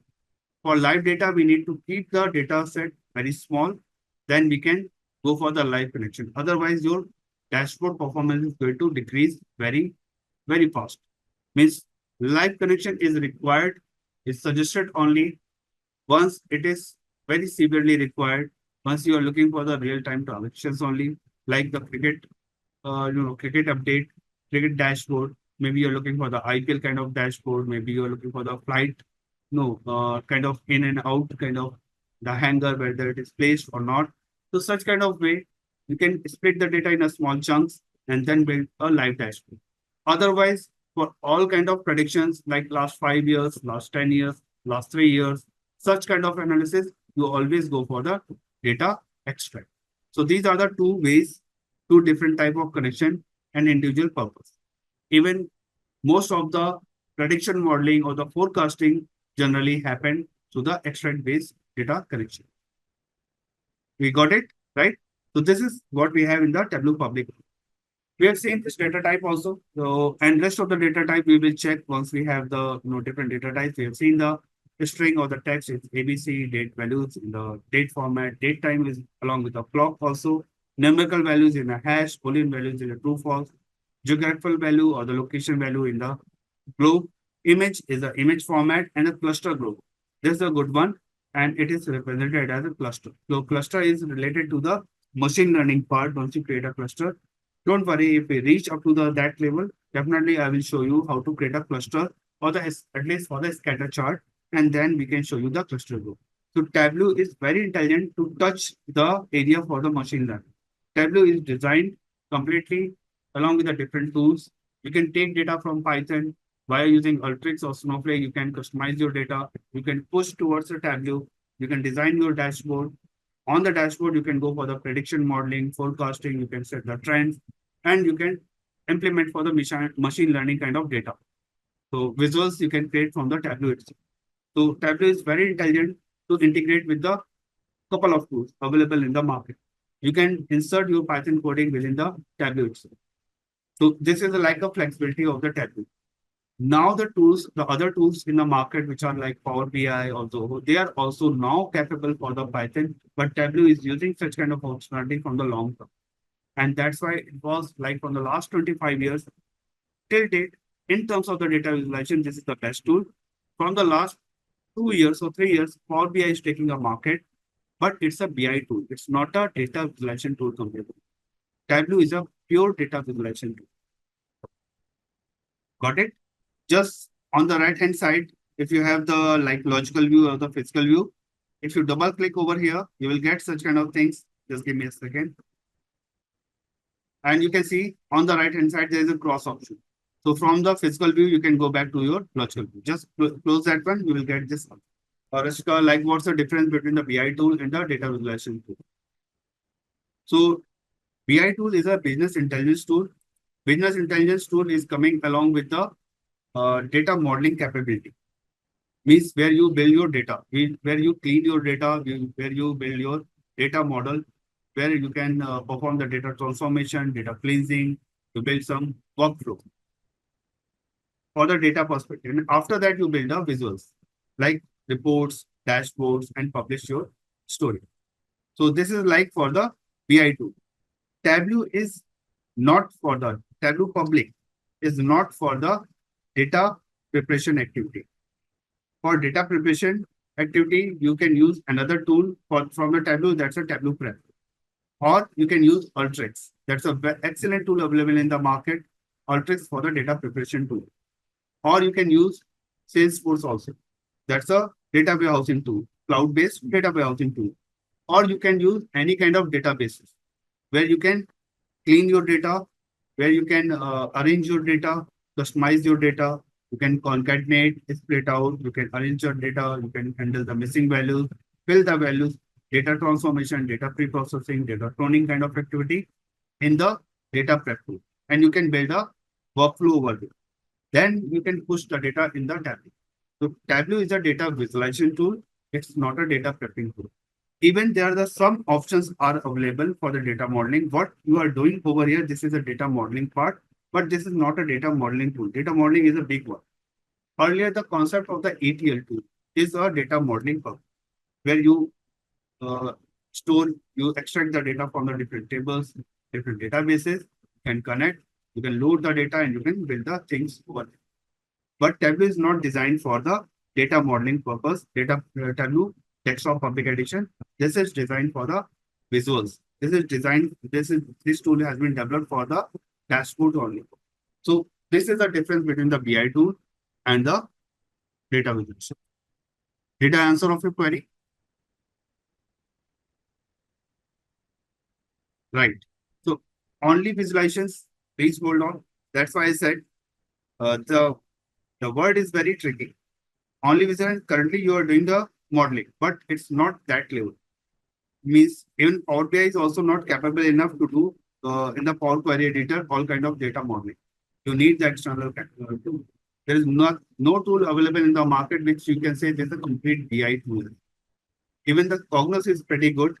Cognos is, in terms of the BI tool, you have the Cognos and the SAS, the perfect tool. Power BI is getting popular to showcase is a small kind of data set. If you have, then you can build within the Power BI everything. But if you are dealing with a real-time enterprise level kind of project, then Power BI standalone is not going to help you in the data model. In that case, also you need the Alteryx, you need to use the Salesforce, maybe you need the other like Tableau Prep as a data prepping. So ultimately, you need to like, there is a multitasking kind of tools are available. But if you're looking for the data visualizations, go only for the Tableau or the Power BI or the go only for the visualization hub. For modeling, SQL is used. Yes, that's true. Ankit means for modeling, we can use the SQL, we can use the Alteryx, or you can use the Salesforce, you can use the Tableau Prep. There are a lot of tools, or any ETL tool like Informatica, Data Stage. You can use any tool available in the market for the data prepping. If you do the modeling within the data visualization tool or the BI tool, your dashboard will be slow. Because once you connect with the data, it starts from the modeling purpose. It extracts data, it concatenates data, it split out the data as well. So it takes time. So better to do such exercise outside the BI tool or outside the data visualization tool. So that's why Tableau is getting popular, because Tableau job is to create the visualizations. For the data prepping, we should go for the another tool. Okay, so this is a good question, Bijay. Data prepping tools is a different set of the tools. This these sessions for the Tableau public desktop. We are going to build the visuals. We are going to build the scripts. We are going to build the dashboards and the things. This is not a data preparation. Okay. Once we go for the modeling, after that we have the sheet. We have the some pills, marks, cards, legend, and the labels. So pills, what exactly it means? If I jump to the our Tableau, it's a design file. Below, you can see next to the data source tab, there's a sheet one, right? Under the sheet one, if I go here, why we are looking for the addition filter? Let me keep this file as a very simple because this is beginning. It will be a troublemaker for the. Just give me a second. Yep. This is a very simple file now. So please be with me. Like this is the original file what we had just we created. Now moving to the sheet one. Please click on the sheet one. And now you have the other options are visible. Like we are supposed to create something. So now we have under the orders table, we can see below all the tables, you can see the search box on the left hand side. We have the tables and the list of the fields. You can see the category, city, country, customer ID. And before that, you can see the symbols. What kind of data type it is? ABC is a string, city is a globe, like a location, geographical data, country is also a geographical data, customer ID is a ABC, means it's also a string. Order date is a date. You can see the calendar. And you can see there is a blue strips are there. While at the below, you can see the discount, profit, quantity, sales, latitude, longitude, orders. These are the numbers and these are represented as a green. So the blue pills, blue data is a like all are the categorical data, discrete data. And the below are the measures. Measures are the numbers generally along with some fact value. And these are the categorical data. So whenever we talk about the data warehousing or data modeling, we talk about few values like dimensions and measures. So dimensions are the categorical data, while the measures are the numbers. Uh, no, measures and the dimensions. That's true. Thanks, Sanjeev. So this is like even there are a lot of terminologies. You can say the measures and the dimensions. You can say the categorical and the continuous data. So the qualitative and the quantitative data. There are a lot of terminologies in terms of the data. So slowly we will explore. So you can take as a dimension and the measures. So you can take the first, all the blue pills are the dimensions and below are the measures. Or you can say as the categorical data are defined and the below are the continuous data. Continuous data means you cannot count the data. For the time series analysis, we build the continuous data. So no worries, we will see. This is like an explore of the navigations, all the parts. Now, what we are supposed to learn? The pills. The first thing we are going to learn, pills are the data pills in the Tableau. So how we can identify the pills over here? Just give me a second. So everybody, please be with me. These are the like ABCD for the Tableau and like what we have done in the data modeling, that part is over. Like for the basics data modeling, we will do more data modeling as well, joining, cardinality, relationship, more filters, some data split out, concatenation. We will do maybe in the next session itself. But today, for the basics of the data modeling, that is covered. Now we are jumping into the data visualizations part. So the very first one is a sheet one. If you are able to recall, once we started with the Tableau, there are the three options: worksheet, dashboard, and the story. Able to recall? So this is worksheet is the same as a sheet one. Level one is a sheet one, like sheet or worksheet. The level two is a dashboard. I'm just keeping the mouse. You can see there's a window pop-up. Small aliases is there, new dashboard. So this is the level two is a dashboard. Level three is a story. So all these three options are there. Once you start with the visualizations, we have the three categories: worksheet, dashboard, and the story. Worksheet is an individual identity, a single sheet itself. Dashboard is a collection of the sheet, while story is a collection of the dashboard along with the business state. So yesterday we have already learned such kind of stuff like the theoretical. Today we are going to jump for the sheet. the very first task we are going to develop. So under the sheet, you can see, and you can see the pages at the top as well as the filters are there. There are the marks also. There are certain columns and rows. So obviously the columns and the rows are the same thing what we have learned so far. In any kind of database, we have the rows and the columns. Columns are the attributes or the headers, and rows are the values. Same thing over here as well. Sheet is a canvas area where you build your report, where you build your chart or the graph, any kind of thing. On the right hand side, you can see the show me. So show me option, what are the different visuals are available in the tab. You can see there's a very limited one. But believe me, this is not a limited one. It's like a multiples. Once you click on one, it can create a more than 10 charts. So it's like more than 100 over available here under the palette. But apart from that, you can customize the chart. You can go for the next 100 and the 1000. So in terms of the visualization, you can go for any kind of visualization in Tableau in a very straightforward. And you have the custom gallery also. Like what we have in the Power BI, you can have the custom gallery. And now you can focus how clean the Tableau it is.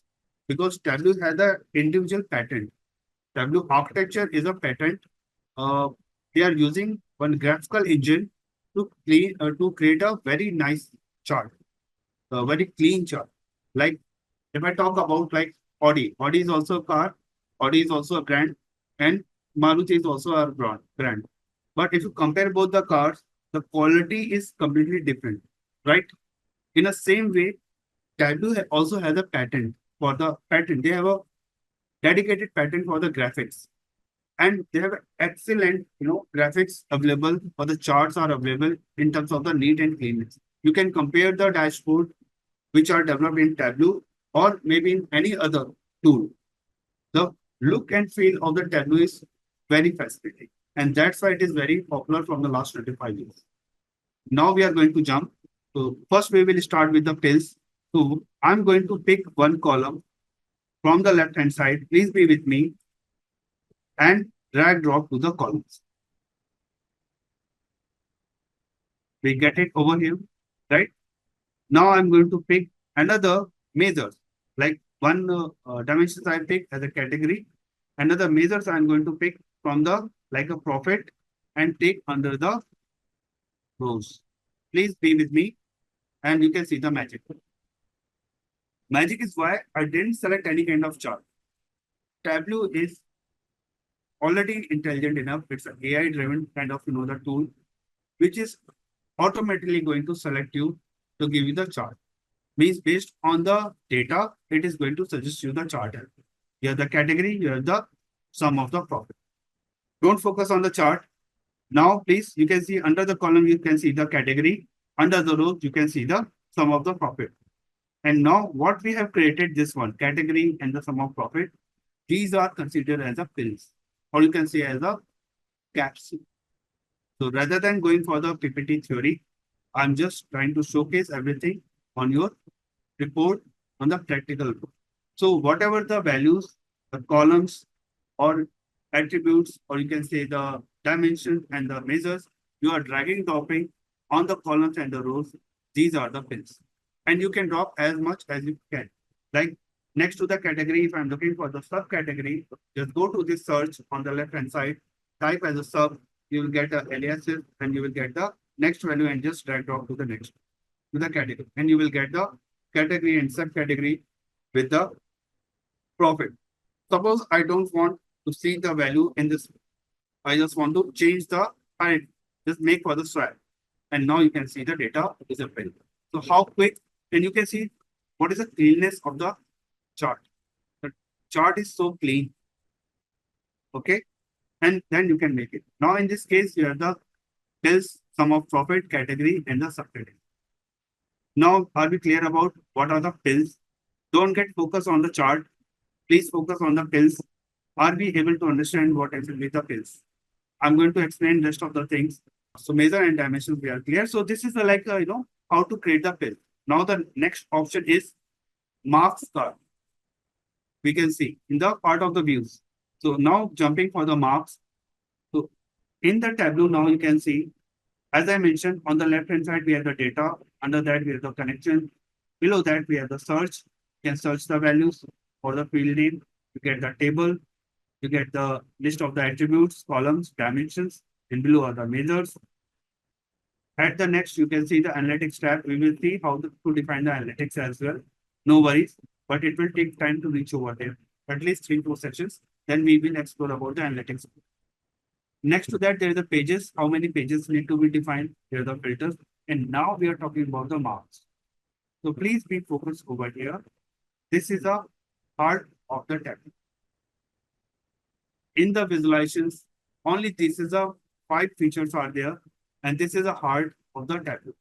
If you are good in these marks, if you are good in such options, you are an excellent data visualizations person in terms of the Tableau. And because all the formatting stuff, all the coloring, shape, such kind of things, because formatting is a big stuff in the visualizations. Whenever you build any kind of dashboard or reports, the look or the cosmetics, you can say the fashion is very important, right? It looks should be very strong. So these are the ways under the marks you can do everything. All the cosmetic changes are managed by the marks. So you have the options for the automatic. As I said, initially I drag drop a chart and it immediately pick for the bar chart. Based on the data, Tableau is going to pick the bar chart. If you have the continuous data, it will pick the line chart. If you have the any kind of other values to measure, then it will take maybe the bubble chart or the scatter chart. So Tableau is intelligent enough to take a by default any kind of chart, but you can change the chart also. If you go for the automatic, you can see below the marks, we have this drop down and we have the list of the charts over here also. We have the list of the charts under the show me also, right? We have these options, and under the marks, you have the automatic and you have the list of the charts over here. You have the bar chart, line chart, area chart, square, circle, shape, so many polygon, density, Gantt bar, as well as the custom chart. If you click on the extension, you will go for the gallery. It will be open and you can look for any kind of visualization. Many of them are free, but you can purchase a paid kind of chart also. And most of the things you can utilize in the Tableau. You can see a lot of gallery is available. Sankey charts, dendrogram, gauge, radar, tree diagram, any kind of chart you can build up within the tables. So this is a visualization saving. As I said, these things are looking at a very limited, but each option is an ocean. Each option is an ocean. Once you start working, then you will realize, like I said, marks, these 5 options are there and you can master in the terms of the formatting. But yes, these 5 options are very detailed. Once you click, once you try to understand, there are a lot of things you can do it. So like a color, through color, you can color your marks, color your chart. Through size, you can increase the size, you can decrease the size. We will go for this, no worries. Label, you can put the label over here. I'm going to put the label very quickly so that because it's a very quick. Just take a column, sum of profit, and put under the label. And now you can see the labels can also visible on the chart. Right? You can see how many profit as per the furniture and the bookcases. It's a loss. For the chair, it's a profit. For furnishing, you can see the profit. But tables, it's a loss. Is a loss. So you can see how the values can be different. So this is like a bar chart with a profit loss kind of category you can define. And these are the pills. And this is also a pill. So we have the marks also. Marks and the details. It is showing the detail of the measures. To go for that. And the tooltip is. So if you put anything over here, you can see the tooltip. Just put the mouse on the any chart. You will see the category, subcategory, and the profit.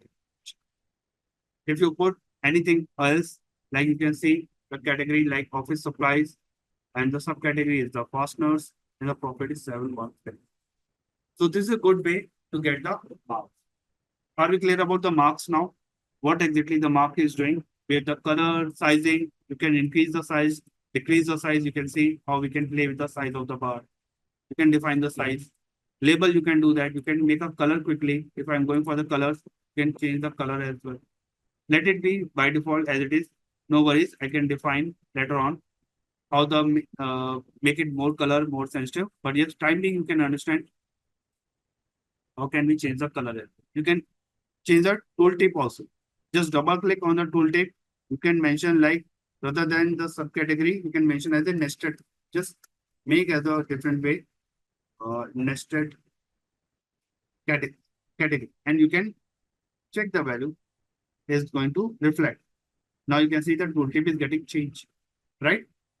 So this is how you can define your chart and the colors and everything. So this is like how we can define the basic part. So we have the legend, we have the labels also. So legend, yes, we can go for the and the labels we have already seen. So in any chart, there's a legend is also required. Legend is helpful, like if you have the couple of values you want to define. Suppose in this chart, I want to put the legend. So what I will do, put the category. I'm going to search on the left hand side, take the category and put under the color. So now you can see the furniture color is in blue, office supplies in amber, and technology is in the red color. And on the right hand side, you can see the legends are also visible. So this is how you can get a legend. Legend is a uniquely identify your category or the subcategory or any kind of. So this is simple drag drop. What I've done, I pick the category and put under the color to create a legend. So I'm just Control Z. Give me a second. Control Z. Control Z is the best option. It's the best thing evolved by the tools. So you can quickly Control Z and it is working. So just take this category column. I want to create a legend. So legend is like uniquely identify your chart and the category. So just take this category and put under the marks for the colors. And you can see the magic over there. By default, it is taking a color. You can customize your color also based on your business requirement. You can put the color, everything.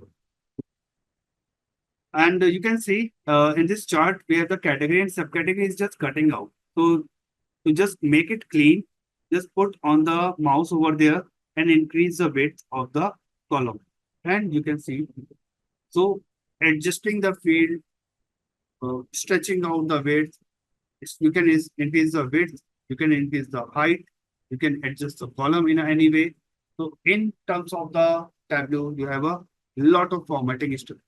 You can see this is a like all the values in the profit and loss. Suppose I want to display this profit and loss in terms of the dollar also.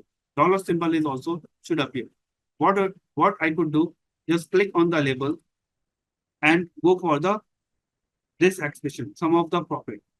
And before this expression, sum of the profit, just put as a dollar and apply. Now you can see the dollar sign is also updated. It's a very simple formatting. Click on the label. I will explain again and again. Don't get offend or don't get nervous. I will explain such kind of things again and again. It is going to repeat because the session is getting recorded. Once you repeat this session, you can easily identify the steps. But time being, I'm showing you once again some formatting stuff so that I can clean our chart. And it's a very quick compared to any BI. So now we have everything. Now, because the numbers are visible, I'm going to hide this axis. Just select below the axis and you can show header just unchecked. Now you can see everything is good. We have done many things altogether for the chart, but we didn't put the title. So we are going to put the title also. Sheet 1, you can see at the top, just double click over here and you can put the name over here like profit, profit by category and sub category. Just select, make a font in a good shape, take a header as the like title as a Tableau bold, bold, come on, and make it as a underline, apply. So now you can see the title is also appearing in a nice shape. At the bottom, you can see this title like sheet 1, right? That is also you can rename. You can mention, just click on the sheet 1, right click, you will get a rename option and you can put the like profit profit by category and sub. You just uniquely identify your sheet because you are supposed to create a many sheets. So this is how you can create a. So this is the one sheet we have created, one chart we have created. In this chart, I'm going to summarize again. We have drag drop the pills under the columns and the rows. Under the columns, we have the sum and profit. Under the rows, we have the category and subcategory. After that, by default, it is going to create a bar chart. I'm taking automatic kind of chart. Under the colors, based on the category, we are creating a legends. Over here, we are putting the label for the sum of the profit. And we have renamed this sheet title as well as the sheet name. Okay. For the color, just you can to answer this question, just take this one category, any field, and you can drag drop to the color to answer your query. That's why I said, please ask the whatever I have covered so far. If you are able to understand this one, then I can go for the next level. I can explain the next. But please don't ask to jump to any other topic. Okay. Just give me a second. I'm just trying to understand color one. It is explained. I believe like color sorting. I'm going to explain. No worries. It's a matter of click only. So I will explain once. I need to get everyone on the same page. I cannot edit the text of it. Okay, Shina. Uh, how can you share the screenshot on the because for the editing, you just double click on the title, whatever the title you have, and you can edit in the Word. It's all about clicking, accessing the mouse. You want to see the increasing or the decreasing order, ascending order, descending order. In case of Tableau, it's like a matter of click. So just go for the, at the top, you can see that there is a couple of options. You can see everybody with me and just see this one, what I'm highlighting over at the top on the taskbar. Just click over here. You will get a sorted values. This is like a ascending order. If I'm getting for the descending order, just click like this. You'll get a descending order sorting as well. Now, this is like a tool which is defined. You can go for the custom sorting also. So for the custom sorting, then you need to go for the rest of the exercise. I will take another session where I will explain about the sorting, filtering, and the other stuff like LODs, custom calculations. Then I will explain for the sorting. But time being, these are the tools, these are the clicks which are provided by the Tableau, and you can explore. You can do one thing more. There is a next ascending, sorting, ascending, and descending. If you put the mouse, you can see sorted, descending by sum of profit within the subcategory. The next column is like if you go for over here, sorted, ascending by sum of profit within the subcategory, ascending and the descending. Before to that, there is a swap of the rows and columns. Just click over here. Your chart is completely changed. What happened? Your horizontal chart become as a vertical bar chart. And if you are looking back to the again, just click again. The columns get reversed. What happened? The rows become the columns and column become the rows. Rows are swapping. So this is the magic you can play around. And this is how you can play around the tool. There are a lot of options are available for the cosmetics in the play. Now you can see such kind of things, and I'm going to just explore again because we lost the subcategory kind of thing. You can see the data. Are we good now? Even you can apply the sorting on the category and the subcategory. Now we got the sorting as well. Shrikant, did I answer of your query now? Because this was I didn't explain earlier. So yeah, thanks. Okay, so now we can jump to the PPT because we have done a lot of things for the parts of the views. We have done some like demo. So such kind of demo we have already done, pills in Tableau, green versus blue pills, what exactly it is. And we have already compared the data. So this English has been written for you. And once you have the data, you can easily compare like green are for the measures value or the continuous data, while the blue are the categorical data. Once you have the data need to recognize in a category form. Once you have the discrete data, then you pick the dimension size. So marks and card we have done just now in the demo. So you can see everything is done in terms of very explained, very detailed. We have covered such kind of things already. The marks and the cards we have seen how the color coding has been done, how the marks for the individual used. So such demo I just covered in a very detailed way. Now you can see the quick check. Which of the following best describe dimensions in Tableau? So this is now my my result. Once you are giving the answer, then it's my check whether I have delivered a right content or not. Please let me know. Exactly. So which of the following best describe dimensions in Tableau? So they categorize and segment information such as date, geographic, and locations and the category. The first option is like for the numerical data, it's for the it is for the measures, right? Whenever you deal with the numerical data, calculation and aggregation, it coming under the category for the measures. The next one is they are used for filtering database conditions. So filtering, we can use the dimensions, we can use the measures of. So it is not true for the BOs. For C, this is a perfect match for the dimensions.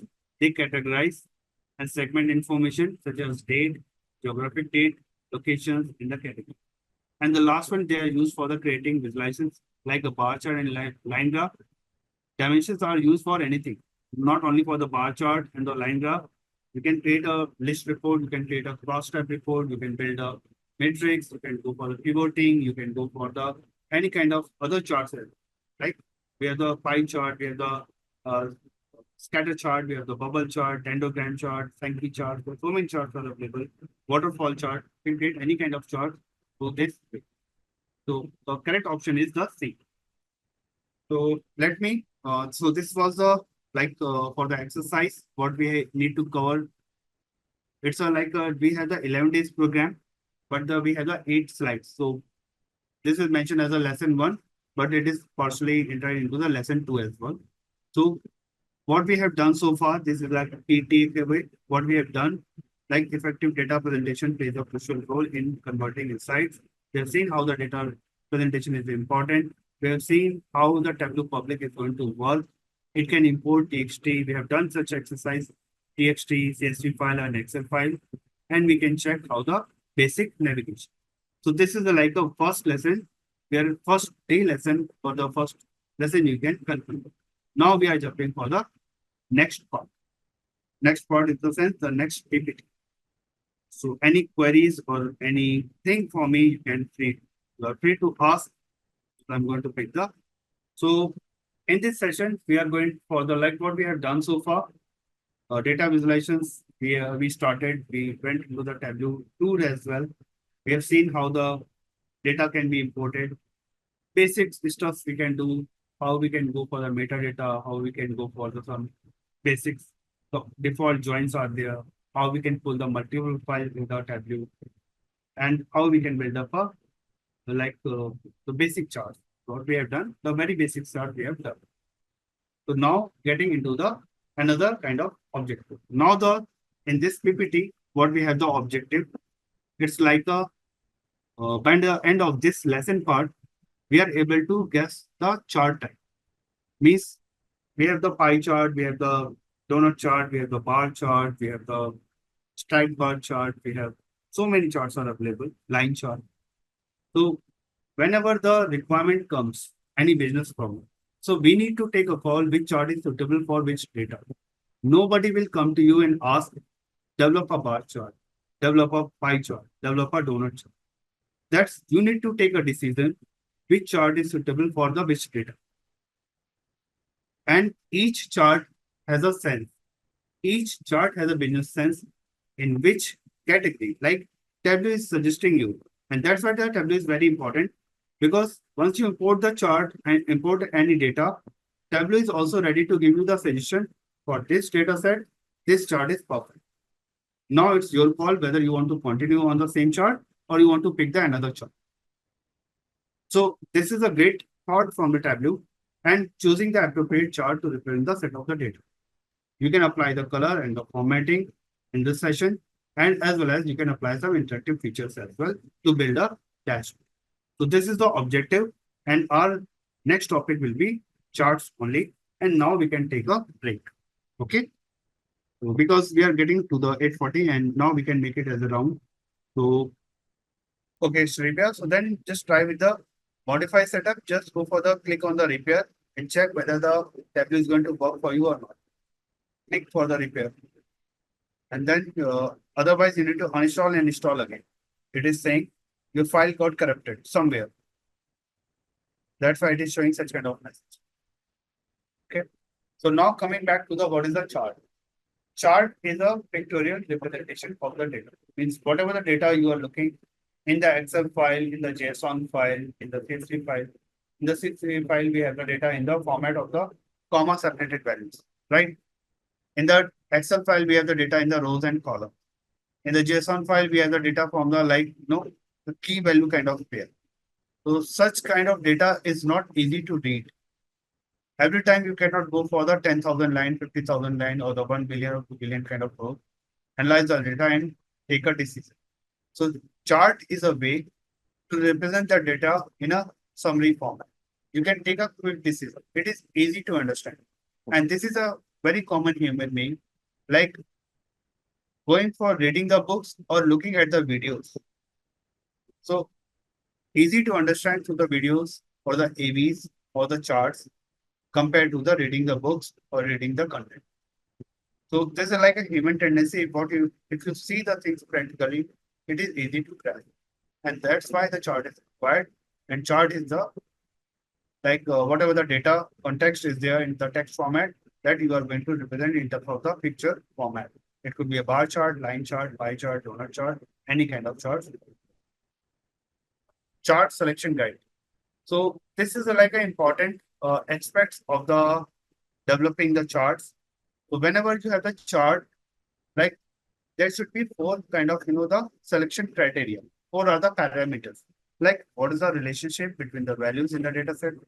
The very first thing means you need to identify if you have in what cases we have the bar chart. If you try to recall, we developed the bar chart here because we have the categorical data. Like we have the rows category and the subcategory. We have some string data, some category classified data is there. And that's why, and column is only the numbers, the measures. And that's why Tableau is also suggests the bar chart. Suppose we have the time series kind of data. Suppose any axis is the time or the date or any kind of thing. Then if I want to track for the profit, then it will show you the line chart. So for the trend analysis, for the continuous data, the line chart is suggested. Maybe if you are looking for the percentage distribution of the data, as I showed you, if you have the very less category and value want to convert into the percentage, then the pie chart is suggested. In this chart, you can see under the rows, we have the category and the subcategory. These are the classified data, categorical data, while the columns is the measures. What if we don't have any categorical data? We don't have any string data, we have only the numbers. And we want to create a chart. In that case, we use the scatter chart or the bubble chart or maybe the any treatment. So such every chart has a business sense based on your data, based on your business requirement to pick the chart. Don't worry. Once we go for the each development of the chart, like the bar chart of what I have explained, the same way I will explain each and every chart. And you will understand which chart is useful in which area. Making sense? The third criteria is how big is the data. The data size is also matter. We people already go for the pizzas and everything. So pizza sizes are like 2 slices. You can get even the one slice is also the pie is also available. The pie is there, then you can take a 2 slices, you can take a 4 slices, 6 and the 8. Most of the times we have seen the 8. There could be a 12 also. I've seen somewhere for a 12 slices. But beyond 12, I have not seen any pizza. The jumbo pizza is also like a 12 max. So pizza is also look like a pie chart, right? And the slices here are 12. So if you have the categorical data is less, like from 2 to 12, then you can take a pie chart. If you have the categorical data, like category of the data, like in this case, for the category in the sense, in the chart, we have the furniture, office supplies, and technology. We have three values. So if we have the three values, then we can build a pie chart. Even for the subcategory, you can see 1, 2, 3, 4. There are a couple of values. This is more than 12. So for the subcategory, the pie chart is not registered. But for the category, we can build the pie chart. So if the size is too big, the number are too big, then we should not go for a particular chart which need a lot of nonsense in that case.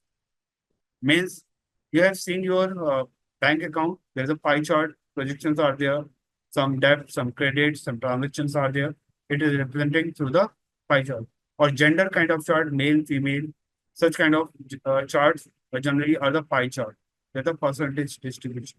For the voting eligibility, you can check through the like greater than 18 or less than 18, then you can build the pie chart.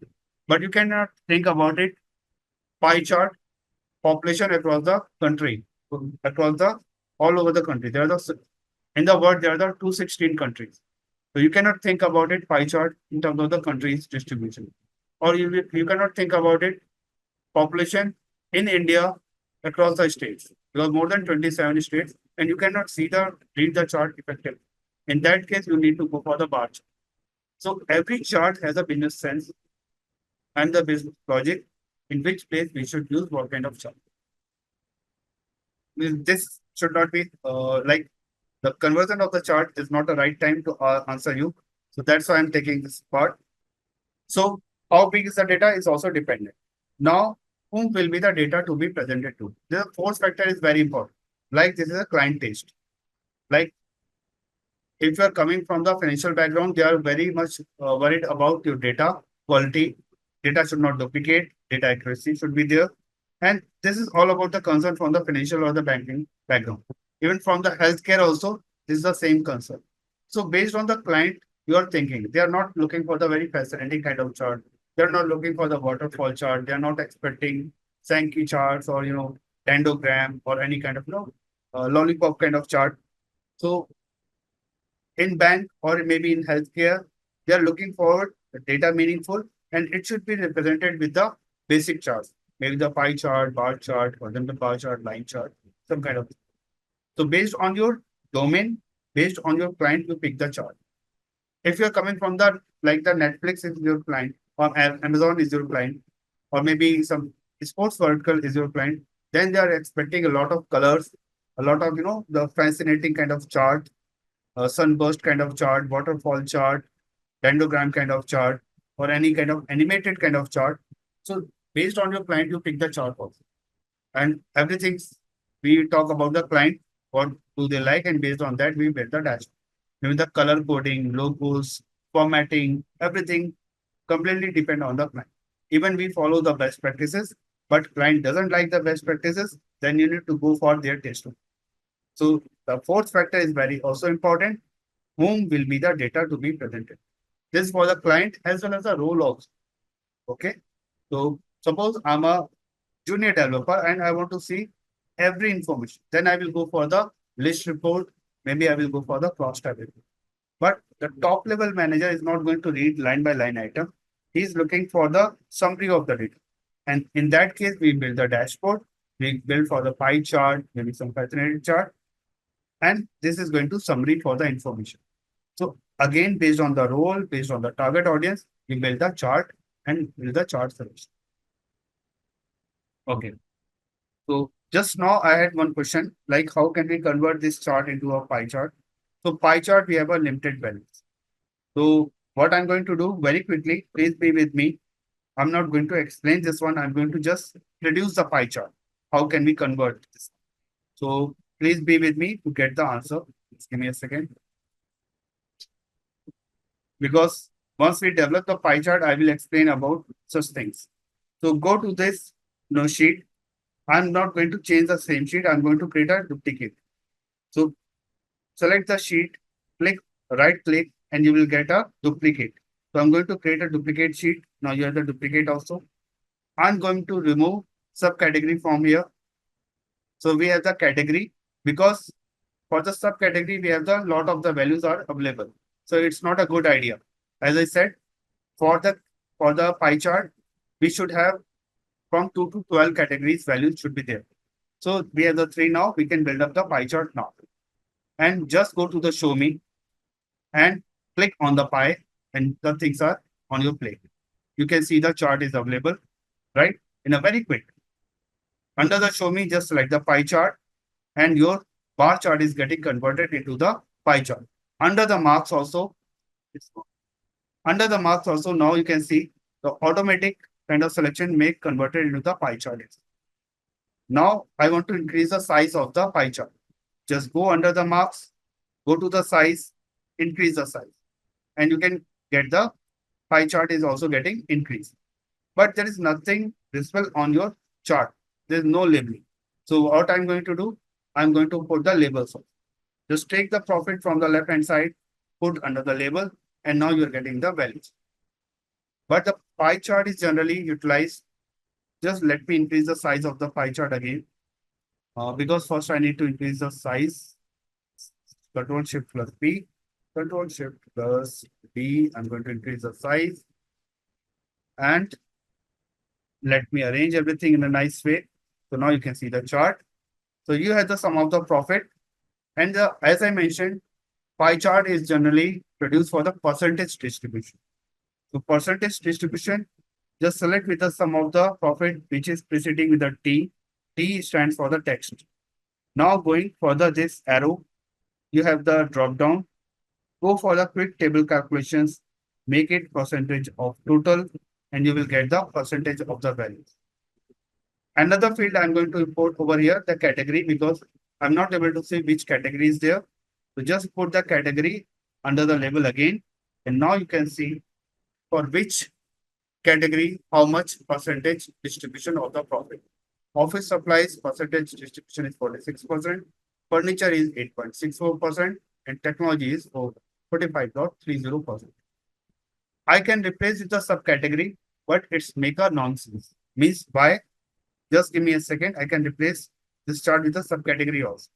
And again, I'm going to take, just give me a rename of this chart. So this is only the category now. And that's why I said, please, to answer your query only, I'm just trying to explain and duplicate again. So now you can see, this time I want to create to the subcategory, right? Just remove the category from here. Now you have the subcategory and the values all together. Now go to the show me tab. Just click over here and you can see how the values are not getting reflected. Just give me a second. Why it is like this? Okay. The values are like something in the. So you can see the things are not working in terms of the pie chart, right? So Tableau is not going to read in this way. For the subcategory, yes, you can define. Just give me a second. Subcategory, I can make it. Subcategory, just give me a second.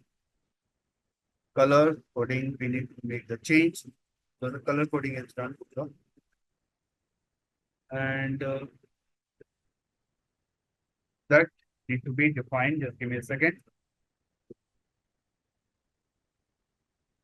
Okay, category we can define over here with the color. So now you can see we have the pie chart, but it's very hard to read everything. There are too many subcategories. Even we have the 15, 16 around, but you can see it is very impossible to read. If I'm going to increase the size also, it's like, if I increase the size, but still if you go for the labeling and kind of thing, it is not easy to understand the chart. There are so many things. So even this is readable. If you put the values and everything, it is creating us so many things in a parallel. Like, just give me a second. Profit. If you ask the question out of part, so obviously there are a lot of things are coming. Then you percentage output. So now this is the pie chart. But this is a, yes, you can build up the chart, but this is not making any kind of sense. It's pretty hard to read. And suppose the subcategory is going to increase, then your chart is become a very different. And this is a big form of the pie chart. Generally in the dashboard, the chart size is very less. Like something like this. you cannot see all the data. The data is already getting cutting out. That's why you can see. So pie chart is applicable whenever you have the lesser values already. It is showing on the left hand side, obviously. So you need to use the control CTRL plus shift plus B.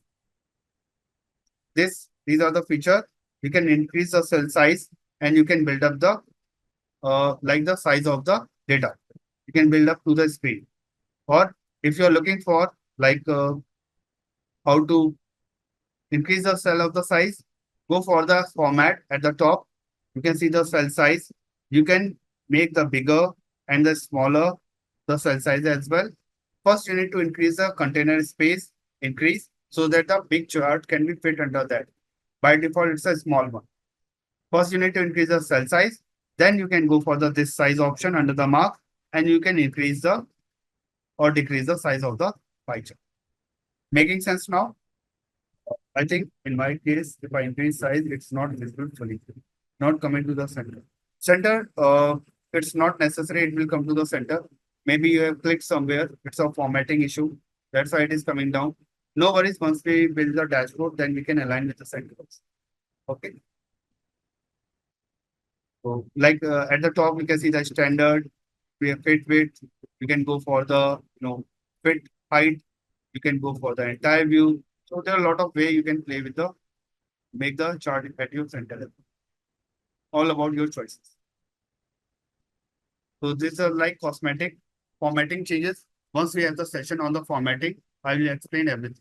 This is not a time for the chart development, but someone asked me, that's why I just showcase how we can convert quickly chart from bar chart to pie chart, or maybe the pie chart to any other chart also. Okay, so this is like just showcasing the capability. We have a proper use case for the chart. So this is all the proper about the chart selection guide. Once we how we can pick the chart.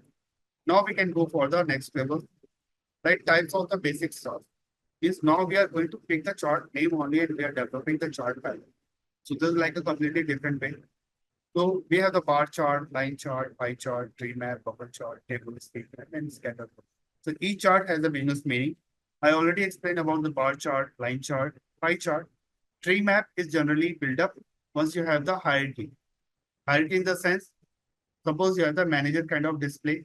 You have the at the top level, you have the CEO, then you have the like director, then you can go for the maybe the associate director, then you have the program manager, senior manager, uh, like so lead, or maybe the then senior software engineer, then you have the like the associate, the software engineer. So this is like a hierarchy. So if you want to see the data, how many employees are listed with each role, then you build the tree map. There is a link. There is a dedicated top level manager, then it will have a associate direct reporting to them. There is a hierarchy, right? From top to bottom as well as the bottom to top. In that case, you use the tree. Bubble chart is used if you are concerning about the data, if it is going for the size-based volume. And we will develop the bubble chart, no worries. So if you are comparing some data and you want to see the volume of the data, how many, you want to just find out the area in which the profit is greater than the other area. Then you can build up your bubble chart, or you can identify your sales in which area is very high. Suppose the Netflix is or the Amazon is identify like Netflix is want to see like which age gender people are watching what kind of movie or the drama. So in that case, they pick the scatter plot or the bubble chart to get as much as the size of the bubble is greater. It means more people are watching for this segment area. Either they watching the adventures kind of movies or the comedy movie or the action movie. So such kind of things, if you have the data from the large volume, then you deal with the bubble chart and the scatter. Tables are our regular way, whatever the list report, whatever the data in the table, like the rows and columns, that is a table. Heat map is another kind of chart which build a relationship between each attribute. Heat map is generally used for the showing the value from 0 to 1. Generally, it is used in the machine learning, and it builds a relationship between each of the attributes together. And scatter plot, I already mentioned. So no worries, we will develop each chart once the time will be there. Fundamental features for Tableau now. So date variable. So another feature we are going to develop, and please be with me, you are going to enjoy. So date variable, and we have the data type, and we can pick that date field under our chart, and we can see how the values are getting reflected. So just going back to our Tableau area, because I'm going to pick the another slide now. Any query, please? Okay, thank you. Thanks for confirming. Okay, so please be focused on my word. I have picked the name. I am not taking the session on the chart. Chart I will explain once we have the session on the chart in very detail. Not only heat map, we have a lot of things for the chart, and we will develop the heat map. Heat map is generally used for the establishing the relationship between the two attributes. I'm again exampling. You can take the relationship with the year wise and the particular attribute, whether the sales has been increased or not for a particular product. So in this case, you can use the heat map. Here the more categorical values, and you are looking for the mapping between the product. Like particular product, particular year, you are looking for the sales has been increased, whether it is a passing the threshold value or not. If it is increasing, then it is going for the green. If it is getting lower down, it will be appear as a red. So that's a heat map we used to calculate. No worries, I will show you how the things are going to work. Okay, thanks. Thanks, Kiran. So this is like a part. Now we are getting for the date. Uh, so the date, we will pick one column from the left hand side. We have the order date, and we have the ship date also. Just take a search how many date columns are there, order date and the ship date. I'm going to pick the order date. Just drag drop this order date under the column as a pills. We have the pills as a order date. And there's a magic over here. Please be with me. There's a lot of things over here. I'm not going for the PPT. Just please be focused on my screen. You will see a lot of things. Even I have dropped the year order date, but you can see it is appearing as the year of the order date. And before that, there's a plus sign. Everybody able to see? Kindly confirm, please. Yep. Order date, we have dragged down. I'm again dropping out. I'm again picking up the order date. Under the columns, I'm going to pick. Even this is the order date, but by default, it is taking as a top level as a year. In a date, what kind of fields we have? We have year, we have month, we have date. Maybe it is a date time, it's a hours, minutes, and seconds. Maybe the nanoseconds are there, but we have a lot of things. Along with the date, we can identify the quarter also, right? Even you have not declared anything, but Tableau is very intelligent enough to pick the right. So you have the years over here in this case. So now if you click on over here plus sign, you will get the quarter. Means this is a Tableau intelligence. It is going to create a hierarchy of the date.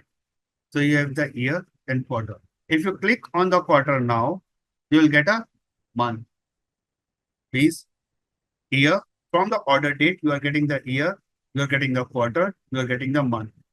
If you are looking for more, just click over here, you are getting the date as. Making a lot of sense, right? So date columns, and the people who are coming from the Power BI, they can see the same thing in the Power BI, so they are not getting surprised. But I would like to add, this feature is present in Tableau from the last 15 years. And even those tools was not existing before 15 years. So Tableau is the first tool to bring out such kind of intelligence in the BI. So other tools are following the such footstep to build such kind of the features. So such intelligence of the Tableau is going to pick the by default such kind of hierarchy in your portfolio. Even you can create your custom model. So this is a drill down. Please mark my word now. This is a feature of the drill down. Drill down means you are getting more depth of a particular attribute. If you click on the year, you are getting the quarter. If you are clicking on the quarter, you are getting the month. If you are clicking on the month, you are getting the days. These are the four levels are defined. And this is a drill down. And how the drill up? Just click on the month. It will go for the month wise. This is going to be a bottom to top. If you click on the quarter minus, it will become as a quarter. If you click on the year plus, then you will get a year quarter date. We have the hierarchy, we have the drill down options and drill up options as well. And this is a great feature. Means if you are going for the first time, so obviously this is a great feature once you go for the any kind of drill down of the weeks. This is a very good question because this question is very obvious. So weeks is not a number. Weeks is are coming with the 7 days count, right? So that you can define also. So we can define the weeks as. Even we can define the hours, we can define the minutes, we can define the seconds. Even we can go for the customized bi-weekly, bi-quarterly as well. You can go for the 5 years, 10 years, 15 years bins as well. So all about your skills, how you can build up. So weeks, definitely I will show you how the weeks can be built. Making sense? But by default, Tableau is going to take the data in terms of these factors. Thank you. So these are the ways for the order date, and you are getting the drill down of the options. And this is how the pipette is saying, like depending on the analysis, date field can be used as a discrete or the continuous variable. So now you can relate your definitions. What you mentioned, this is true. Discrete is a distinct is a like an individual value, means a unique value whenever you establish, then you count. And distinct is applied on the categorical data most of the time. It's not a continuous data. Okay, thanks. So this is like a one part. Uh, okay, now moving to the next one, date part. So it refers to a specific unit of time. If you have the, because in this case we have the order date on. That's why we are able to see only the year, quarter, month, and date. If we have the date time value, then we have the time fractions also, like hours, minutes, seconds, and the nanoseconds. So such kind of things you can build up in a hierarchy. So there's a great tool in terms of by default it is going to pick. And for some hierarchies are not default. Means for the date, there's a hierarchy is well defined. It's a global accepted. But suppose in our category or subcategory, the hierarchy is not defined. Then we can build up our custom hierarchy. We can build our own hierarchy also. So that's a flexibility in Tableau itself. Okay, and this is a common feature for most of the tools as well. It's not like a great rocket science, but yes, in Tableau, it's very easy to perform such action. Okay, and I will show you how to develop once a more session will be upcoming. Okay, so this is one part. So you can see the date part, it refers to a unit of time, year, month, or day, and it can be manageable as per the business requirement. You can manage month, day, or year, or any kind of quarter. You can get the discrete categories. Whatever the meaning are going to show, I will show you through the demo itself. No worries how the values are going to work. Just give me a second, couple of minutes. I will show you how the things are going to work. Come on. So now, suppose I'm going to take a one data, like we have the axis, and we are going to represent the data for the sum of the phase or maybe the sum of the problem. So no worries. Google axis we will touch. First, we are going to build some chart on this basis. So we have the year of the order date. And now what we can do, we are looking for some sales. So just take this sales measure and put under the rows. And now you can see even Tableau is suggesting the bar chart. Sometimes it is suggesting the pie chart. Now it is taking as a line chart. And why it is a line chart? We have the continuous data at the bottom. Even you can convert this into the bar chart also, like this way. Just make it as a convert, and your chart is converting into the bar. But Tableau is going to, according to the best practice, it will give you the line chart because we have the continuous data. Agree? Now, what I am looking for. If you go for the click on the year, now you can see the quarter wise data. Please be with me. If you click on the quarter, you can see the monthly data for each year. If you click on the month, you can get the day wise data. So there are a lot of things. Now what I'm going to do, I'm going to remove year from the pills, from the column. Just drag out and year has been gone. I'm going to filter out the quarter also from here. So let me do one thing, right? This is not a good way. Uh, so we have the data like this. I want to select a particular year only. I don't want to see all the year in a same column. Please be with me. This is a line chart I'm going to develop in a very nice way. Whatever the bar chart we had developed in a very precise way, this time I'm going to develop a bar chart, a line chart, the continuous. The categorical graph we have developed, now we are looking for the continuous data chart. So we have the year also. So now what I'm going to take, I want to make a year selection. Just go for the order date again and take this order date and put under the filter. You will get this option filter field order date. You will get a years option. From top, this is the third option, years. Select this year, click on the next, and you will see all the years are appearing. Just apply and do. And once you apply and OK, again go for the filters and make it as a show filter. And once you apply as a show filter, you can see on the right hand side, the filters are appearing. Let me know once you complete. So this is like a for the all the years. Now what I'm looking for the data only for the 2017. So now you can see the data is appearing only for the 2017, but it is very weird. It's a dot only, right? Now I'm going to play. Now you can see the year, the quarters. So for the 2017, you can see the quarter of the data. Just adding one more thing. I just put the numbers on the top, the order date and sum of sales. Just put the labels under the marks so that you can see the numbers. That makes more sense. I'm going to click on the quarter as well. And now you can see the monthly distribution. So what I will do now, I'm going to remove this year from the shelf, from the column. You can see the year and next to that there is an arrow. Just click over here and at the bottom you can see the remove. So you can remove the year. You can see the quarter. Another way to remove the value, just select this field and drag out. And now you can see the monthly distribution of the data for the 2017. If you select the 2016, you will get the 2016 data. If you select the 2015, you will get the 2015 data for the whole year, January to December. And if you are coming from the different BI tool for sorting, you need to do the other indexing. But Tableau is intelligent enough to take all the month value in a increasing order. You can see the Jan, Feb, March, April, May, June, July. If you are coming from the any other background, if you have developed any chart, if you are able to recall, you need to put the number over here to sort the value from 1, 2, 3, 4, 5, 6 up to the 12.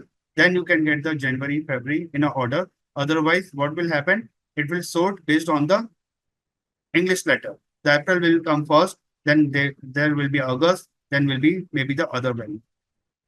So Tableau is intelligent enough to pick the data in a hierarchy. This is a difference you can think about. Are we good? Okay. And now you can see even the data is there and the values are cutting out. Just make it in a adjustment. And I'm going to rotate the label as well. Just right click and you can rotate the label because now your data is not cutting out. So now you can see the data year wise and you can mention the trend analysis based on the order date. Trend analysis. Just I'm going to edit the chart name. What we have done earlier. Tableau bold. Click on the size. Best practice to make the title up to the 12 size and make it as it is. Apply and you can see the chart. Now, One more thing, Lindsay, over here. Like you can see, we have the order and everything, 2014, 15, 16, 17. If I unselect, it becomes empty. It sounds very odd. Trend analysis for a year. Just for selected it. This is a hard coded, then we will make it as a dynamic also later on. Not today, but maybe later on we will do for the dynamic also. So please be with me. Because we didn't select anything, that's why it is not showing anything. So it's very weird. Means empty place is not seems like a good. So just selecting one, and what you can do over here, go to the year or the date, and under the this filter, the last option is the arrow. You can see the arrow pointed to the downwards. Go click over there. We have the customize option. What what is I'm going to do? I'm going to put one button so that once we select any year, then it is going for the changes only. If I unselect anything, if I don't apply the button, it should not get reflected. And it is very easy to. Again, I'm repeating, go for the year, this filter area, and just click on the arrow. You have the customize option. And you can see at the bottom, there is a show apply button. You click over here, you will get an option for the button, apply and cancel. So now you can play and it will look pretty good. If I unselect 2017, still it is showing the data for the 2017. Now I'm going to select 2016. If you click on the apply, then it is going to change your data. And it looks good. It is not becoming anytime empty. So this is a complete cycle of the sheet, like the trend analysis. You can see for the year wise, you can see the 2016 to see the 2015 data. You can compare the values and you can do anything. Okay. You can see. So this is also a good thing in the Tableau. You can put anywhere. Just select. You can put below the rows also, right? You can put on the side also. So it's all about your drag and drop feature. You can put it. To answer your question. So Tableau is very flexible. In terms of the formatting, this is the best tool. Means I love this tool. I'm Cognos certified. Means I can tell you, I'm a Cognos certified. I've done other certifications also. Because I worked for the IBM for a long time. And during the IBM, I did certification in Cognos. But if I compare Cognos, Power BI, Tableau, MicroStrategy, Hyperion, ClickView, Tableau is the easiest tool. I found out, and formatting is very easy in terms of the Tableau because you don't need to go for the multiple window. In a single window, you can operate all kind of stuff. All the options are playing available in a single thing. It's like a football ground where you play in a single ground all kind of things. So this is how the Tableau is designed. Let me rename this one trend. So this is a very good exercise. Please have a look and make a good practice on this. Now you can see there are two charts are available. One is for the sales, another is for the profit. Be with me. This is a week exercise. You can make a good practice. This you can take as an assignment. What I'm doing right now, please make a practice. You will love it because now you are going to develop a lot of things, and that thing is not available very easily in any other BI. So now you can see the line chart for the sales and the profit, and the marks is also getting changed. There is a all sum of sales and the sum of profit. If you click on the sum of sales, there's another set of the marks. You click on the sum of profit, you'll get another set of marks. Right? On the marks. Please be with me and all set. So now you have the month, you have the sum of sales and the sum of profit. You have the two line chart. But it doesn't mean you can take only the line chart. First, we can focus on the dual axis. Just select the second pill, sum of the profit. Just click on the arrow. At the bottom, you can find out almost like a dual axis. Just click on the dual axis and you are going to love this. Now, the two line charts on a same place. Right? You can see everything on the single page. But still, I don't want to see the two line chart. What I want to do, I want to make this sum of sales in the bar chart and the profit as a line chart. Just click on the sum of sales and go for rather than automatic, make it as a bar and make this chart color has a something different, very odd. Frankly, I don't like such kind of sales number and make it as a in this way. Now you can see the chart is appearing in this way. So you have the bar chart along with the line chart. You have the two axis. So dual axis means if you're looking for the two measures on a single chart, then you use a dual axis. And now the values are getting duplicate because under the profit, it is showing the sum of the sales. So I need to remove this one and need to put the sum of the profit under the sales. Now you can see the different values for the profit and the sales. Now we are getting into the crosstab. What exactly the crosstab is?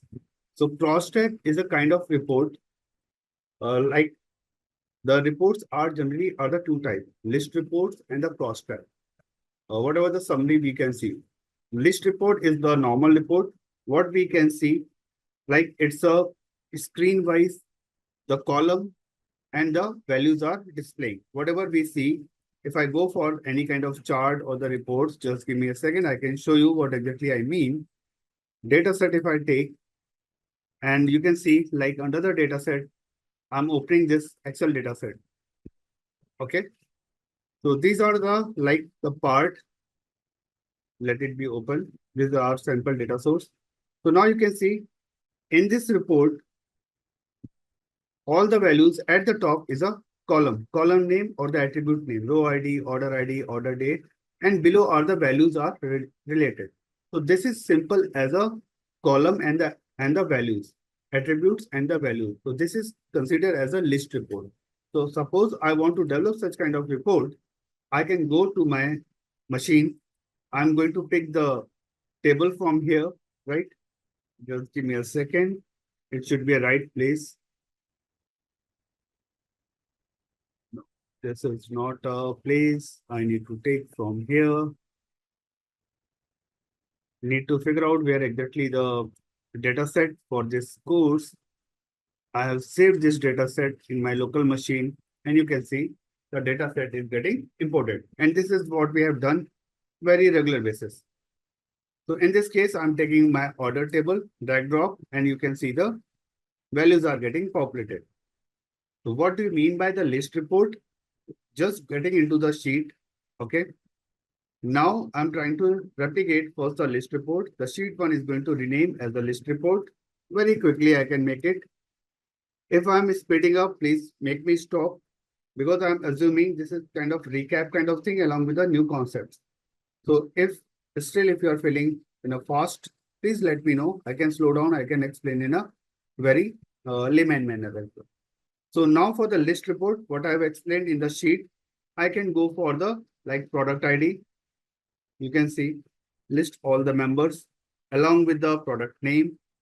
So you can see like this is a simple list report is going to appear product ID, product name, maybe the ship date I can produce. I can go for the like the ship order date as well. And you can see by default the dates are appearing in the in the like a drill down kind of format. Suppose I want to see the simple report. Okay, just give me a second. List report. Okay. So Srinath, this is like a list report. I'm just reverting back whatever the actions I have done. So I'm addressing a name. It doesn't mean I'm addressing to a single person because this is for me too easy. If I address someone means who asked the question to answer the query. But the concept is for everyone because this is a good ask to the relevant questions. If you have any individual query, you can ask one-to-one during the break or the pre or the post session. Many of people you have seen, like I joined the session 15-20 minutes earlier, and I always stay on the session, post the session as well. So you can ask me if you have one-to-one or project-related query. I will be happy to answer. But this question is very general in the sense to benefit to everyone. So that's why I'm taking this query as well. So now we have the data source. After importing the data source, just go to the sheet one. Okay. And then you can rename as a list report because just trying to understand how the list report is built up. So renaming the list report. Now list report is very similar to like this. right? In the data source, we have the row ID, order date, and ship date kind of thing. And below are the values. So in the same way, I'm going to add the value. So in this case, I'm taking the product detail. So you can take the product ID. You can take the add all member. Once you drag drop, because there are a lot of values under the product ID, so it is asked like a warning.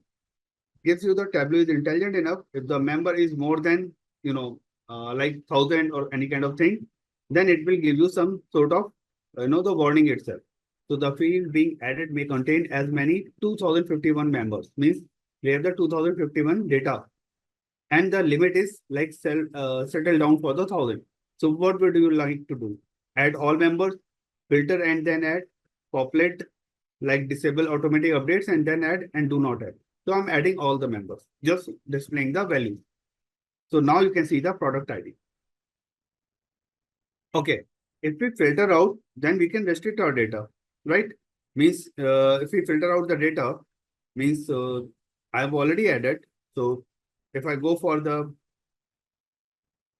like product ID, and again I'm dragging dropping, now filter and then add. So it will ask for the filter also, right? So now if I'm what I will do, none, and I can get only the like top 5 selections, 4 or 5 selections, and you can add the value, and you can get only the selected value. So by default, under the rows, you can see the product ID as well as the filter, the product ID. Sheena, could you please confirm query? Okay, yeah, great. So I'm removing this filter, and we can see all the data. I just wanted to build up a good, kind of report, list kind of report. So product ID, product name, I'm going to add. You can add the filter again. And again, I'm going to add some values like order date. You're selecting order. Okay. Yeah. Sorry. Order date is here. This is a tricky part because now we can see like even the last time what we have seen, whenever we drag drop this order date or any kind of date values, by default, Tableau is intelligent enough to take the such kind of detail like year, quarter, then go for the month, then the day. But actually, I don't want such kind of, drill down or the hierarchy. I just need a very simple order date. So how can we do that? So that is a tricky over here. In a multiple way you can achieve. So I'm going to replace and everything. Just be with me. Let me annotate. Any question? Okay, great. So please be with me. This is very important. Please be on my screen. Maybe later on you can replicate on your sheet as well. So if you have the year order date, this blue pill, or you can say the blue highlighted background, the capsule is a dimension, right? Now we know the dimension and the measure now because the blue pill is a dimension, the green pill is as a measure. Under this year order date, go to this arrow. Under the order date, we have the year order date, we have the arrow also. Just go here and you have a multiple options are going to visible. Now we are trying to focus on the like particular what kind of data. So it is a discrete and we have the continuous data. So discrete, the numbers are the unique, like, and the continuous is a flow. As I said, like discrete, you can count in the like currently we have the like around 30 members in the session. So these are the discrete value. But if the time is flowing out, like 7:12, 7:13, 7:15, something. So it's you cannot count the time. So it's a continuous in terms of the minutes, in terms of the seconds, in terms of the nanosecond. So this is the difference between the discrete and the continuous. What I'm looking for the exact date. So I'm just selecting this exact date kind of thing. And you can see the values are getting replicated. Just give me a second. It is taking time because there's a huge amount of data. Once you change order date, you can see like now the order date from blue to it becomes as a green because the values is getting continuous now. And what we can do, and you can see like order date is appearing in terms of the chart, something like, and it's very weird. So go again to the order date. After changing, first you need to convert into the exact date, then go for the By default, it is now the continuous. Just make again into the discrete and you can see the magic. Now you have the exact date next to your product name. Are we good? And you can see the order date is again changed into the dimensions. It's not a measurement. So from the order date, if you drag drop, you can get the year and such kind of hierarchy. We want to move out from the hierarchy. We want exactly the sharp date over there. First, you need to convert this year order date, the continuous data, into the into the exact date. Then make it again from once you change into the exact date, it becomes as a continuous date. As I said, this one, and after that you need to again change into the discrete. Okay, so I believe like okay, great. Because this is a tricky part. Can we do it directly? Directly, yes, you can do that. You can create a calculated column. You can do that also. So I have to reverse back to year format. Yes, you can do into the reverse format also. No worries. If you're looking for the year format, you can go for the edit and you can make it into the change as well. Just double click. And if you are looking for the is to answer your query, just take it as a year and put this order date under the year function and you are getting the order date. Making sense? But so there is a lot of tricks. Means these are the calculations in Tableau in a single place. You can do a lot of changes. This is like a beauty of Tableau. You don't need to go like other window, just go for the calculation, so many things. For same kind of result, you can get so many things on a single place. Means you can see, I didn't go for any other window, just click on the field and we are getting the result. But again, I'm looking for the order date in a normal date format like DD, MM, YY, and you can change the date format also. So now the order date is there. In the same way, I'm going to repeat for the ship date. Just give me a second. So ship date is here next to the order date. And you can get the, just double click rather than taking everything. You can see like if you double click, you can get the formula. So this is like a formula which is by default, it is taken by the Tableau, like RT, year, and ship date. It is taking RT means the recurring time. It will go for the nested way. So you're not means we are not aware how the things are going to work for this case. But yes, by default, Tableau is taking such kind of formula. So if you edit this formula, let's see what will happen. Apply, control plus enter, and you can get the result. So this is like a direct way to do the ship date into the date format. Someone asked me, can we do it directly? Yes, we can do it directly also. Making sense? So for the same result, there is a lot of options are there. Please, once you have this recorded video, go for the revision and you will get a lot of things altogether. All good? Okay. Now I'm looking for the any query for time being because parallelly I have started with the calculations as well. Great. Thanks, Ajay, for confirming. Now, one more thing, very interesting thing, like list report, we can see the product ID, product name, some more information need to be added. Just give me a second. Maybe the ship mode I can add. And that's fine. So that we can make a good report. We can go for the others, product name, product ID. Okay, that's fine. We can add some customer name as well. No worries. Okay. It could be weird. No, not here. Add all members. Let's see. Yep. So we have the customer name also. So now this is like a good kind of report what we are trying to develop. Again, in this report, like I think, yes, we can arrange the columns. Definitely, we can arrange the columns. Just give me a second. Okay. Any idea about the ABC at the last column? Because this is like an unwanted kind of stuff. You can see we have the rows, product ID, product name, order date, ship mode, customer name. But what exactly this ABC? So ABC by default, like a next line kind of thing. In a Excel or in any kind of tool, we have the like next line kind of counter. The new value, the new record is there. So in this case, we have the new column. So ABC is stand for the text value. So by default, it is taking as a text value, and the last values are appended. So it looks really weird. It looks very bad. And most of the reports are calculating the last column as a ABC, as a string value. So in this case, what I'm going to do, just going to put the taking the measure and put under the text. Under the marks, we have the color, size, text, detail, tooltip, and I'm going to put the sales. And now you can see the values are appearing over there. So based on the product or the product name or the order date, ship mode, and customers, how many products sales has been done. That is fine. Now ABC has gone, but again there is another weird thing. Like everybody has a header, but the last column doesn't have any kind of value.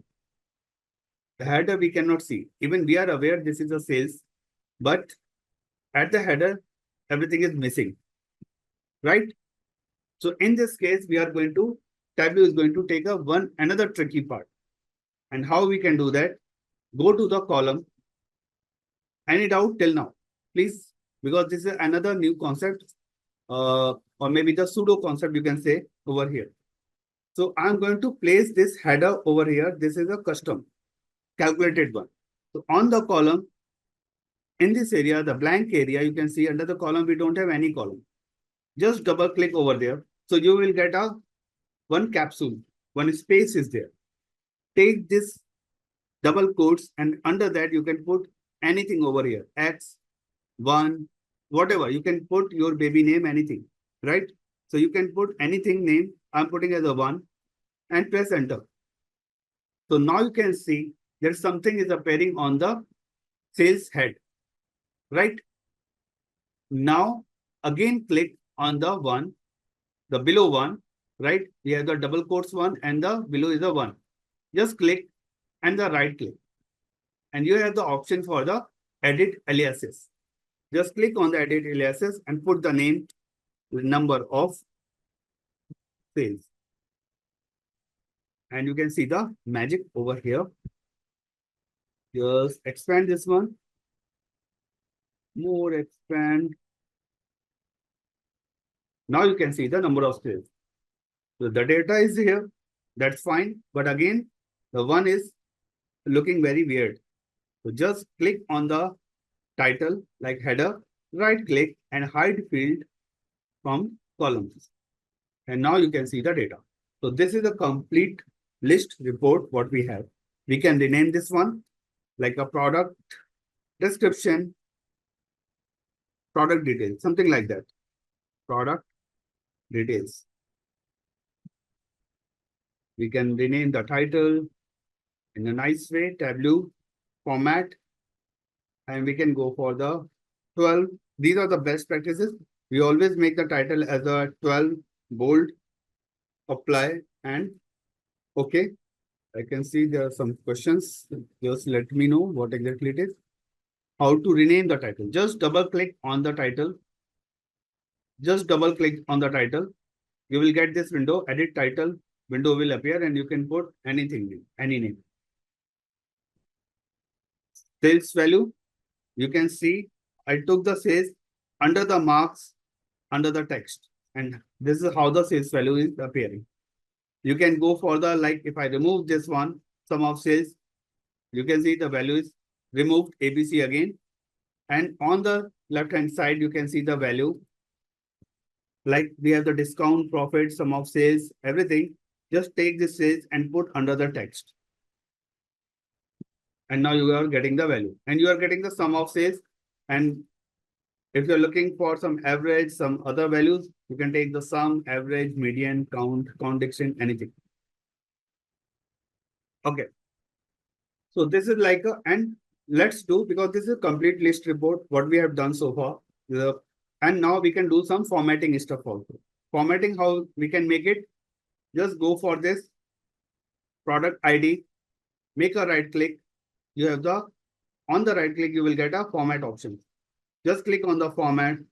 On the left-hand side, you can see the formatting of the field will be appear. So what I'm going to do, I'm going to take the formatting like shade at the back end. It should be dark blue, and the font I will make it as a 10. These are the header format. Make it as a bold. Okay. The color is as a white and what? Okay, fair enough. And just make the width is header width is bigger so that it looks beautiful. Yes, one thing I again forget. Take this format and make it as a bold. So it is make it as a bold. Yep. You can see the number of cells is not going to highlight it because this is a calculated value. So just you need for this you need to select again, make a right click, again go for the format, and this time you are making a format over here for the 10 bold white, and the back shading is like a blue, the last blue what we have selected.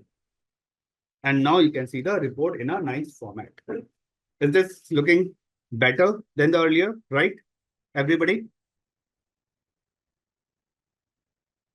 So this is like a from scratch what we are trying to achieve, right? Means in this report, what we have done, we have taken the list report concept. We have seen the order date in a normal way. In a calculated way, we can remove the, year extensions and everything. We are changing the value from exact date and changing from discrete data to continuous data.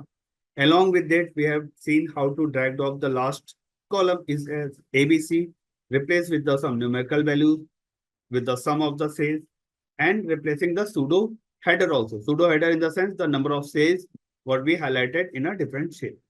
So this is like a complete one exercise, and we started with the, just give me a second. Yep. Now we are looking for the cross tab report. This is the list report. Now I'm trying to build up a cross tab report. So cross tab report, in the list report, you can see the columns are there. There's no uh, only either in the rows or the columns. Now in the cross tab report, you have the some rows as well as the columns. And how it is going to work, cross tab. So in this case, what I'm going to do for the cross tab report, as I some values on the rows and the columns along with the text. Means, please be with me. The rows are empty, the columns are empty, as well as under the mark, the text is also empty. In the list report, we have the rows only. The column is a pseudo column. There is no value over there. We just put the header and the sum of sales under the text. In this case, we are going to add some columns also. And how we can make it, now you are going to see. Just take a category, okay, under the rows. Then I'm taking the subcategory also next to the rows. In a very quick shot, I will do that. And take the order date again on the columns. So now you can see we have the value on the rows category and the subcategory, and some columns on the some value on the columns like the order date in terms of the year. Now I'm looking for the sales information under this measure. Just drag down the sum of sales under the text. So this is like a cross tab report. You are calculating the sales each category under that subcategory and the for each financial year 2014, 15, 16, 17. So this is like a cross tab. You are calculating value from rows and group by columns along with the sales value. So even the in the PPT, it was a very short in the sense of the definition wise. I took an example in a very detail so that we can understand the difference between the list report and the cross tab report. And now we can take another advantage, not only for the displaying value like this, you can go for the analysis under this tab. You have an option for the total, show grand total, as along with the show as a column total. So now you have the grand total rows as well as the column total rows. Just make it as a beautiful note. And how can we make it? Just stretch. I'm hiding this order date. Very quickly, I'm going to do. First thing, I'm going to, name of the sheet, cross tab. sales across category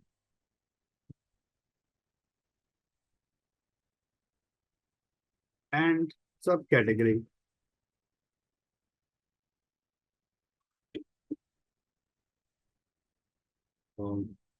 For order year. The title is too big, so I'm going to remove this cross tab. Make like in a best practice, the title should be as much as you can make more meaningful and the short. So maybe I'm a poor guy, so not able to do that part. So making this title over here, I can see there are a couple of asks. Just let me check. Thank you. How you added a grand total? Okay, for the grand total, please go to the analysis tab. On the top, you can see right under the analysis, you can see the multiple options are there. Analysis means the data analysis. So what one option I'm showing, you can go for the more as well. So under that, you can see the percentage, total, forecast, trend line, special value. So under total, you have see the option check. I have already selected the show row grand totals as well as show column grand total. So you can take this one and you can get the value. Even if I'm looking for the like what data we have the furniture and the subcategory, right? If I'm looking for the subtotal also, like category wise also, you can introduce that part as well. How we can do that? Again, analysis, go for the totals, and you can see the add all subtotals as well. And now you can see along with the category, you can see the subcategory and the subtotals are also present. Making sense? Did I answer of your query?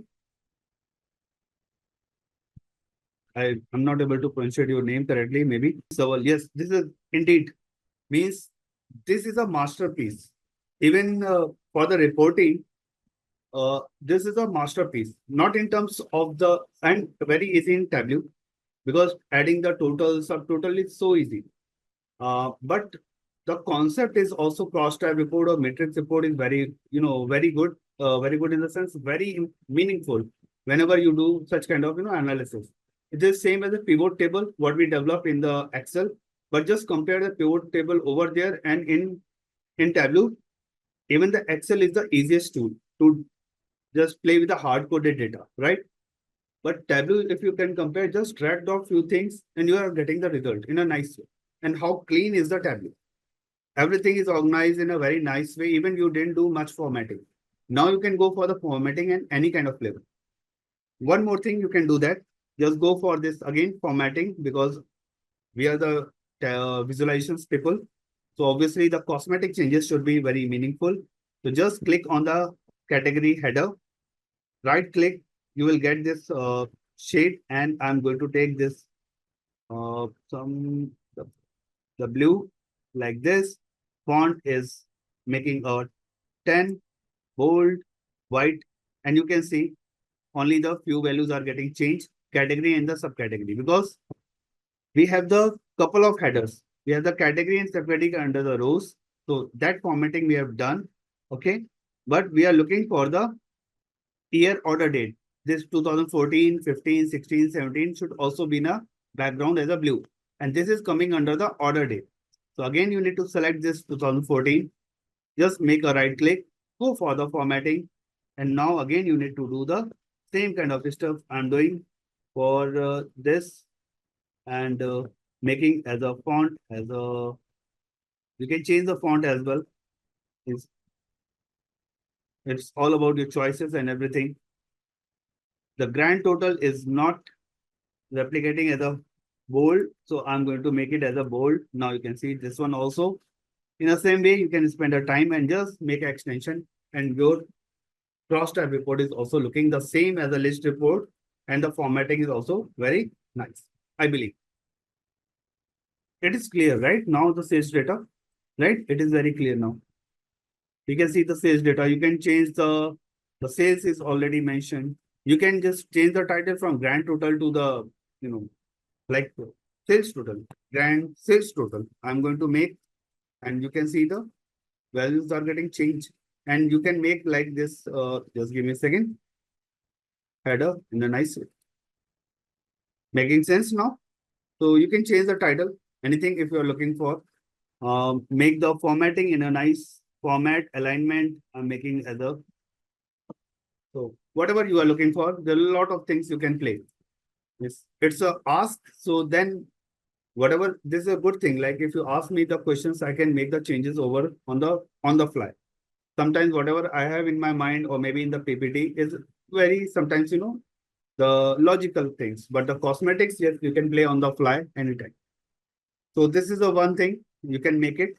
Now we can go for the PPT again because this is quite done for the list report and the cost tab report now. Now getting back, so this is like even they have the completely different kind of cost tab they have developed, and I have developed in a different way. So edit axis. So what we can do, we can go for some chart. What exactly this chart is showing, like there are the two charts. You can see the sum of sales, sum of profit, along with the order date. So I'm going to quickly develop some chart, like profit and sales. This is like a comparison cohort kind of thing, cohort analysis. The term is bit tricky. So what I'm going to do, I'm taking a order date on the columns. Okay. We have done couple of times. Spotlight. So this is a order date under the columns. Now I'm looking for the sales under the rows, and by default it will take a line chart. Why it is taking? Because you have seen like couple of times it taking a bar chart automatic. Sometimes it takes a line chart. Line chart it is taking because we have the date column. So date column is a continuous, the trend analysis. Whenever the time series is there, by default Tableau will suggest you the line chart. Making sense?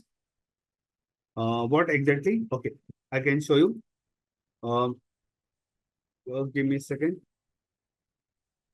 Control Z. And I'm looking for the, like the same kind of, in the PPT, you can see we have the cross tab view. Even the objective is not a cross tab view. I've already done the cross tab report for the demo wise, but I'm looking for the something else, need to replicate. So the same kind of chart, what we have done, you can see this is like a sales and profit trends over the quarter, something they want to develop. So I'm trying to build up the different concept, the axis and the dual axis kind of thing. So please be with me. And first we will go for the sales, sorry, order date. Just select under the order date and you will find out this one. Under the column, you can paste. We are aware by default, it will take as a hierarchy of the, and we want this time the same kind of thing. Now I'm looking for the sales. So just take the sales from the measure and drag to the rows. So now you have the by default sum of the sales. Now again, I'm going to take a profit also next to the sum of the sales. So by default, it is taking the aggregation value, sum of sales and the sum of profit. You can change this sum of sales or average of sales or sum of profit or average or any kind of, aggregations you can make it. For the profit, I'm going to take as a average now. So you can see some values it is displaying. So now we have the two capsules or two values on the rows in the chart. We have seen under the cross tab also multiple, right? In the list also, we have the multiple. But in the chart, we have, even in the last few sessions, I have showed you, but now I'm going to explain the concept. So under the rows, whenever you have the multiple, like in the chart, under the rows or maybe under the columns, if you have the multiple kind of, the values, like sum of sales and the sum of average of profit. So this is the introducing the concept for the dual axis. Dual axis in the sense, two y-axis. The x-axis is the same, order date, order year. You can see 2014, 15, 16, 17. But the y-axis is average of profit and the sales. So it's a dual axis. These the two axes are there. Now this looks okay. This looks like a slope kind of chart, slope or the steep chart. You can see the sales values are increasing while the average profit is getting decreased after reaching to the top. So this is a close observation. Even we can make it more meaningful. Just give me a second. Means once you start developing any chart or things, what happens? There are so many things are coming on the fly. So sometimes you just navigate from the original topic. So average profit I can also put over here under the labels, and by default it's a sum. Then again you need to make it as a average, the average value. So now you can see for the 2000, just give me a second.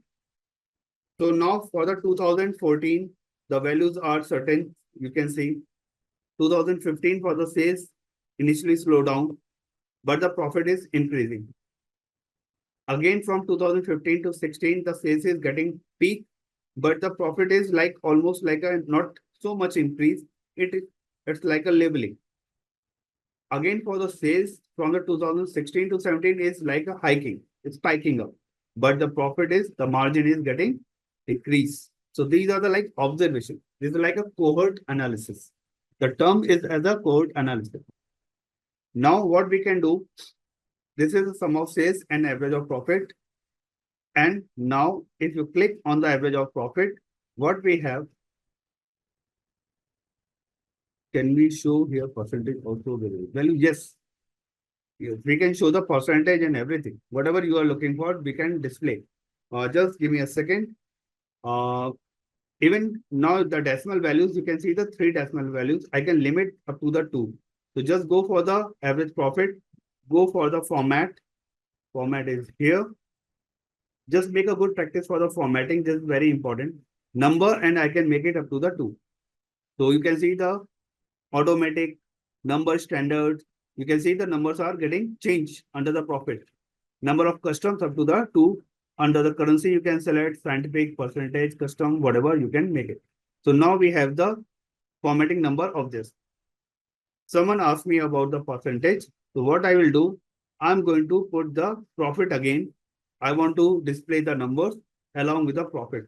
So again, you can go for the profit, put the under the label, and now you are getting the sum of the profit. And this time I'm going to make the format as a, no, not format. I'm going to take this one as a percentage of total under the quick table calculation. So percentage of total, and now you can see the percentages. To showcase the value in a make more sense, what I'm going to do, the percentage under the parenthesis, so that we can uniquely identify the sum of the percentage as well as in a different color also. So just give me a second, more color, and take more color, click, and I'm going to take this one as a some green, green. Yep, I'm taking as a green and apply. Okay. And now you can see the percentage value. For the profit, what I've done, under the profit, you can see the marks are the multiple. In any report, if you see, like initial, I will show you the another report. Like whenever we go for any kind of report, just give me a second to answer few things. This is required to go for the next sheet. So whenever we go for any kind of, the new report, don't go for the development, just only for the concept. So now you can see the marks are the only one, right? Because we have the one chart. But under this chart, we have the multiple marks, all sum of sales, some average profit. So because of this, because we have the multiple Y values, we have the multiple rows, sum of sales and average profit, we have the multiple marks also. So under the average profit, what I've done, I'm going to change again, repeating. So just remove everything and average. So please be with me on the screen, because if I'm repeating, so okay. So now this was the original. Again, I'm going to put under the average marks, like mark, there is the average profit. Just take this one average profit and drag drop to the label. So by default, it is appearing as a sum. Make me correct, right? Now I'm looking for the percentage. So just go for the drop down next to the sum of the profit. You have the quick table calculations. Means quick table calculation is like a already a inbuilt functions are there, which is calculated based on the filtered value. Whatever we are creating under the marks or for the reports, it by default at the background, it is creating a pseudo table. So pseudo table is getting created. at the buffer, you can see the buffer table is going to create. So rather than putting all the values on the complete data set, it is better to put the calculations on the selected table. What do I mean? Okay. Suppose we have the how many rows are there? In this case, under the row ID, just give me a second. You can see there is a 9,995 rows. So if I apply filter or the calculations on a particular, suppose the order date, so it will go for the 9,995. But what if I'm selecting from the like A2, sorry, A2, yeah, and A100. So what will happen? Just give me a second. Rather than A2, A100, A2 I'm taking as a N100. So it will take a data. You can see the selection has been made from A to N columns, whatever the values are there, and 100. Now, if I apply filter on this, so filter, the data will appear only for these 100 rows. So which will work faster? The limited set of rows. So in the same way, the quick table calculation is working. In this case, we have the average profit, which is working for the sum of sales, profit, and the order date. That's why we are going to apply the quick filter. So again, going to repeat quick table calculations. I'm taking the percentage of total. So now you can see the data is replicated. So even I repeated the things, but I introduced the concept for the quick table also. And I will explain in depth more detail once the topic is coming for the presentation. But yes, I'm giving you some sort of idea how the quick table calculation is working. Making sense, right? Now again, we can go for the formatting and we can make it this as a percentage of total and make the color as a green and apply and okay. Why the okay? It is remove parenthesis. This is for the parenthesis and we can apply. So this is like a we have the two axes, but and this is called as a steep. Again, I'm repeating. This is considered as a steep graph or the slope graph. Okay, because the x axis is the same, and on the same y axis you are showing the two measures. You are showing the sum of sales and the average profit. Now we are going to make as a dual axis. Dual axis the multiple y axis. If you click on the average profit on the arrow, you will get an option for the dual axis. Please be here and you can see the difference. Now we are getting the two line charts and you can see on the left hand side we have the sales, on the right hand side we have the average profit. So this is becoming as a dual axis. Means there are the two axes. Y1, X1 sales as a Y1 and average profit as a Y2. You just need to make a click. Someone asked me, how can we make it a chart can change? Average profit I am making as a, suppose as a, some different chart. Or maybe the sales, we can also make it. So average profit, select the average profit marks. Rather than automatic, just select automatic and make it as a circle. It will be a good because that's a combination. So now you have the chart for the circle set. So in this way, you can create and rest of the formatting. Yes, you can do that. Like you can hide this axis, show header, everything, and you can make it in a nice way. So, and the values are overlapping to each other. Just select this one and just give me a second and you can drag that to the next so that the value should look very pretty and nice. As I said, in the Tableau, the formatting is very interesting. If you go for this, you can see how the data is arranging in a nice. Just make a, rather than standard, just make it as an entire view and you can see the data is arranging in a nice format as well. Making a sense, right, everybody? So this is another dual axis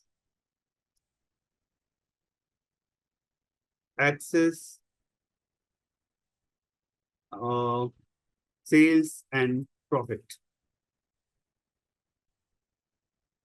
And I'm going to take this one as a Tableau bold highlight as a 12, bold, underline, apply.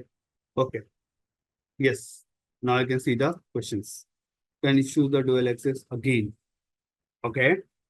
Dual axis again, I will show you in the another chart because I have done the formatting also over here. So maybe the another chart I can go. Just give me a second. Says, so this is like a one chart category and the, just give me a second. Category I'm going to replace as the order date. So you can see the sum of sales. Why it is not appearing? Just give me a second. Order date. Order. So answer your question part. So this is like a order date and everything, sum of sales. Now you're looking for the dual axis. First, I need to take the another field profit over here. Next to the sum of the sales you have. Now you have the two axes all together, right? Now under the rows, you can see there are the two values, sum of sales and sum of profit. Now I'm going to take the sum of profit. On the second capsule, sum of profit, you need to take a click.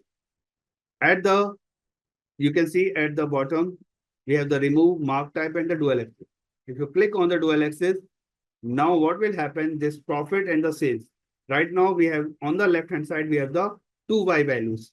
Y axis, we have the, in a chart, we have the two axis, right? X axis and the Y axis. X axis is the order date. You can see the number of years over the X axis. On the Y axis, we have the two values, profit and the sales. So on the left hand side, it is appearing. If you make the dual axis click, then what will happen? Now you have the Y axis divided into two parts. Y1 on the left hand side, sales. Y2 on the right hand side, you have the profit. So this is a dual axis is working. Okay. On the X axis is the same thing. And this is considered as a cohort analysis as well. Even the different chart is there. So the first chart was a slope chart like this way without the dual axis. This is the, and once you perform the dual axis same, it's a overlapping, it's a cohort kind of analysis. Did I answer of your query, Dhaval, now? How you added a circle? Okay.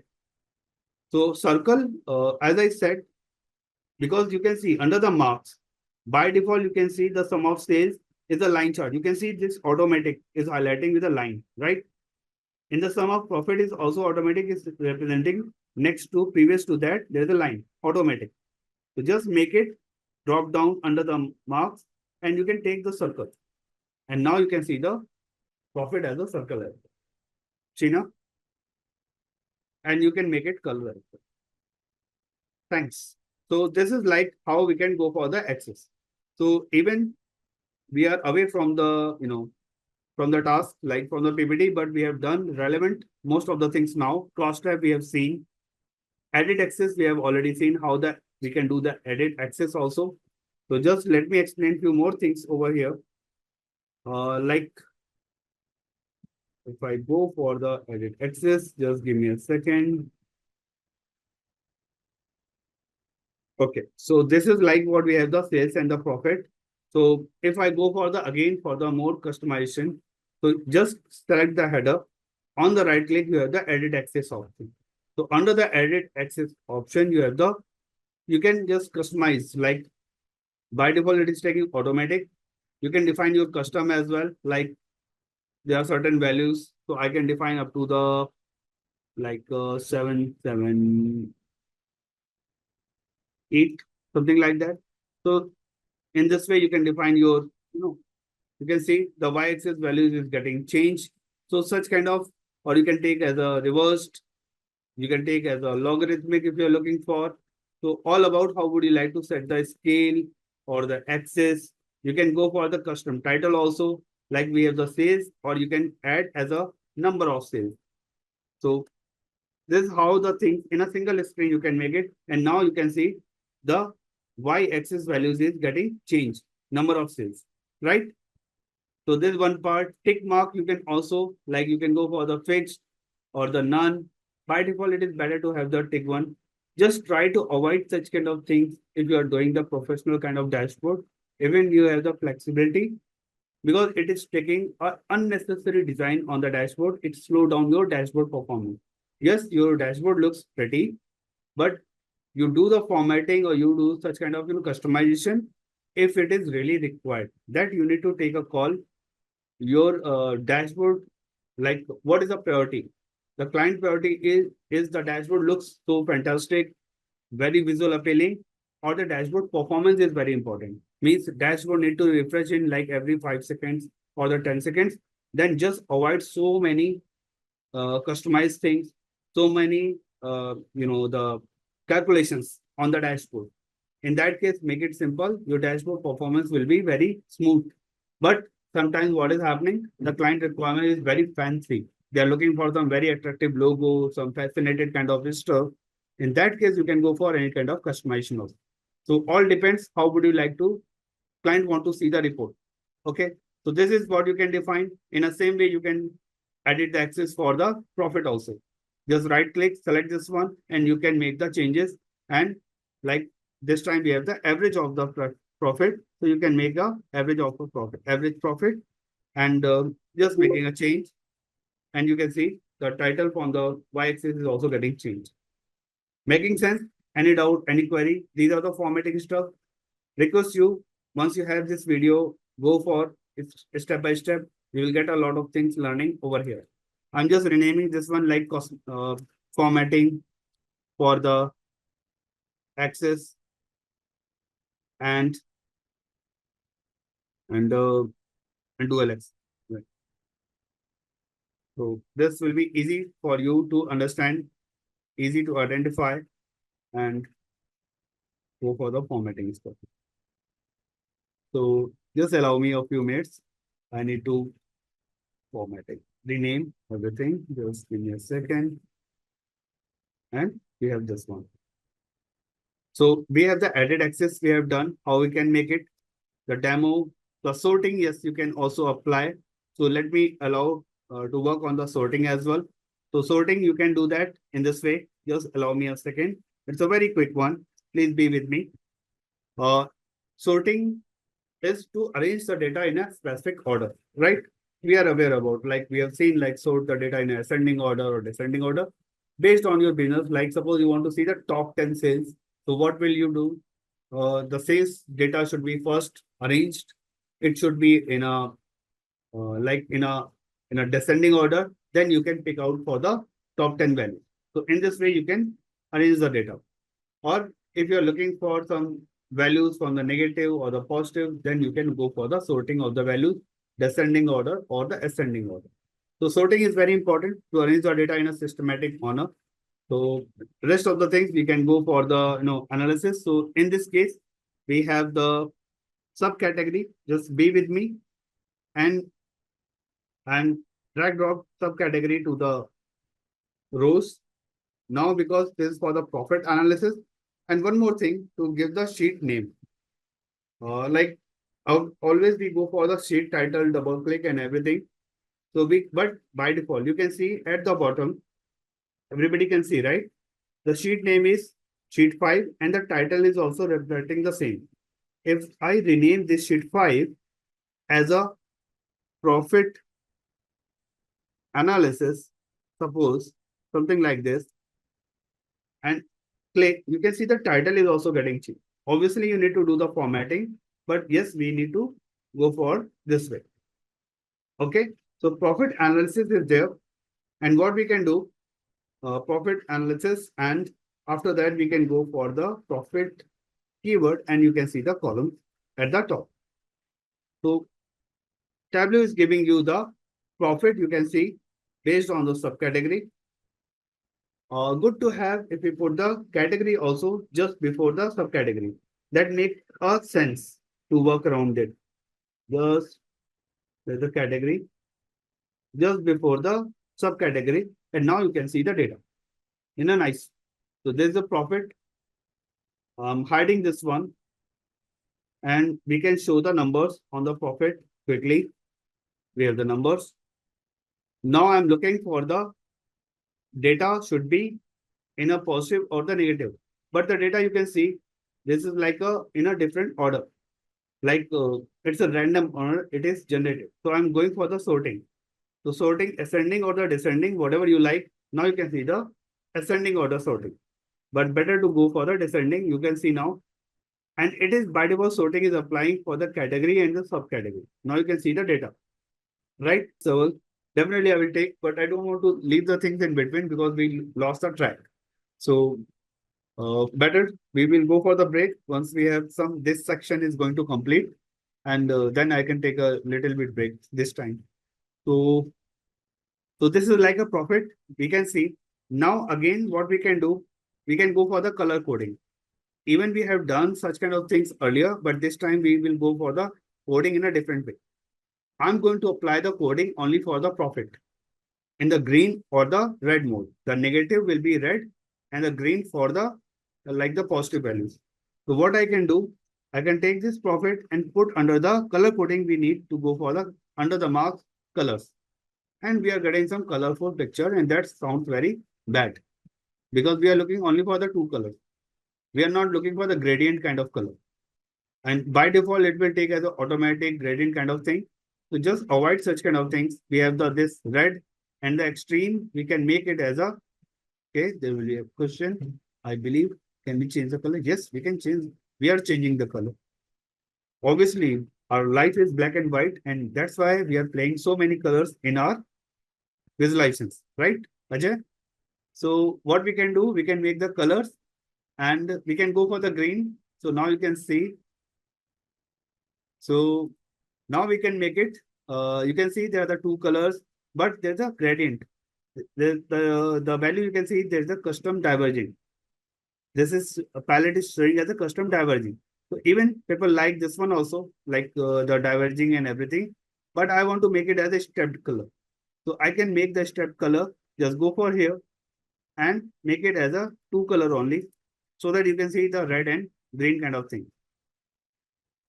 So once you have this one, red is too much like a red. Just avoid such kind of red. We can take this one. This one also bad. This one is, yeah. So now we can see the values in a proper way. So I just take a two colors, green for the positive and some other color. I don't know the name of the color, but this seems like something value. And you can see the values are reflecting. Any observation or anything, please let me know. Because few things are still left. So I just wanted to understand from you. Are you able to catch what is the issue over here? Okay. So observation, yeah, thanks. This is very clear. But there are some values are missing. You can see this. Even the if I put under the office supplies, we have the art, but the level is missing for it. Under the technology, we have the accessories values are. If you put the mouse, you can see the values, but the values are missing over. So this is like a overriding, means the value, the space is left. So just click on the label, okay? And under the label, you can see there a lot of things are appearing. Just at the last, at the bottom, options allow label to overlap other marks. Just select this one, and now you are able to see all the data. So these are the small things, but making so many challenges whenever you develop the report. Because, okay, I have data in Google Sheet and connected with Tableau. Now data getting added in Tableau, but in Tableau, how are refresh not Tableau? Google Sheet data, if you are going to replicate, it is connecting to the refresh the data in the sense like if you are changing data in the Google Sheet, you need to import into the, it is not a live connection. If you are adding a live connection, that's fine. Otherwise, you can need to import the data once again. You don't need to make any changes in the Tableau design. You just need to import, like whatever the Excel file you are going to create, whatever the, you import the data in the same way you need to import only the Google Sheet. So this is like a manual way you can do that.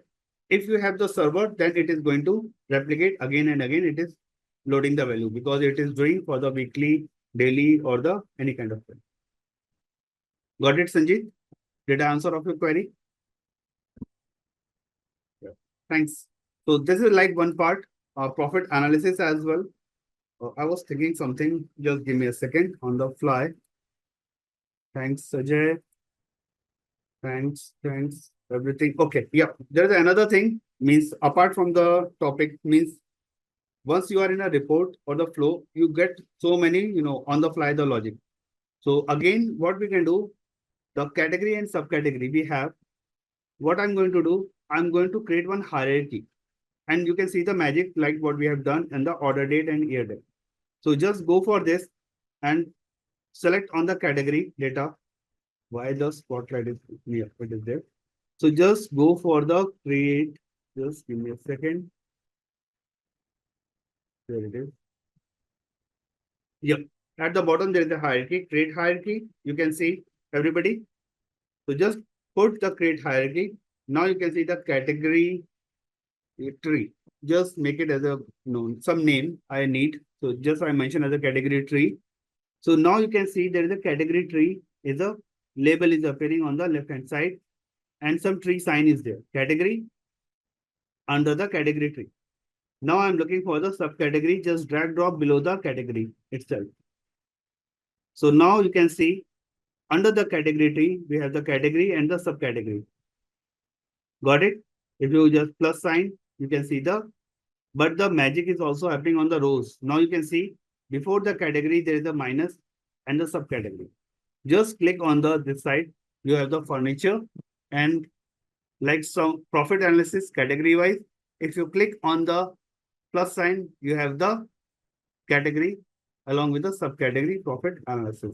So this is very simple, but you can build a hierarchy also at the backend.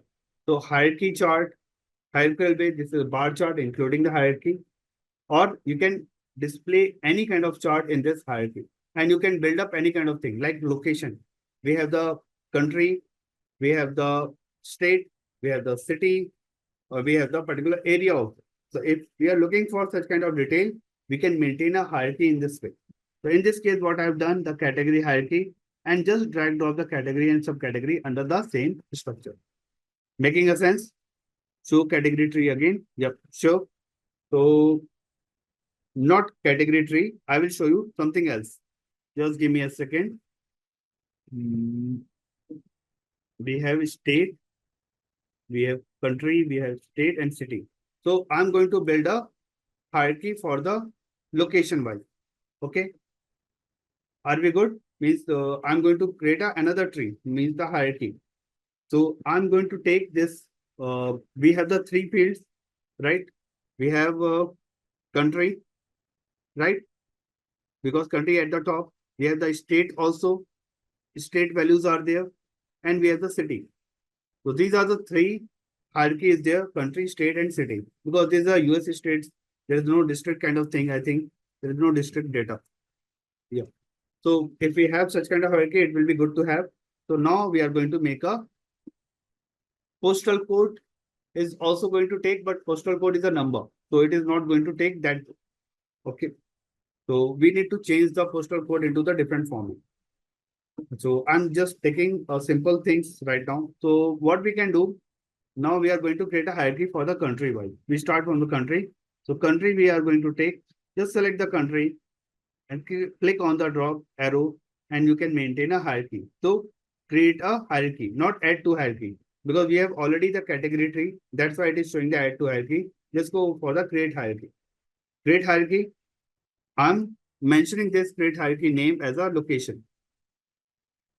Means the location build up we are going to create. So now you can see the location is created and you can see the some tree structure also nested one. So the country is there. Now we can take this state field and just drag below the country because we want to build state below the country. Sorry, we need to take the state where it is gone below the country. Just be very careful. You can see the arrow and drop. Now you can see under the location we have the country and the state. In the same way, we need to take a city and drag below the state. So now we have the three locations are built up. So now you can see, and what I'm going to do, just take the location on the row and you have the values. Country, now you have the state, now you have the city.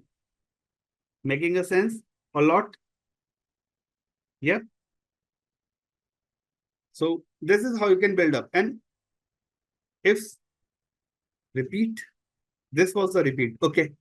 So now we don't have any such hierarchy of the data. I'm just looking into how we can define.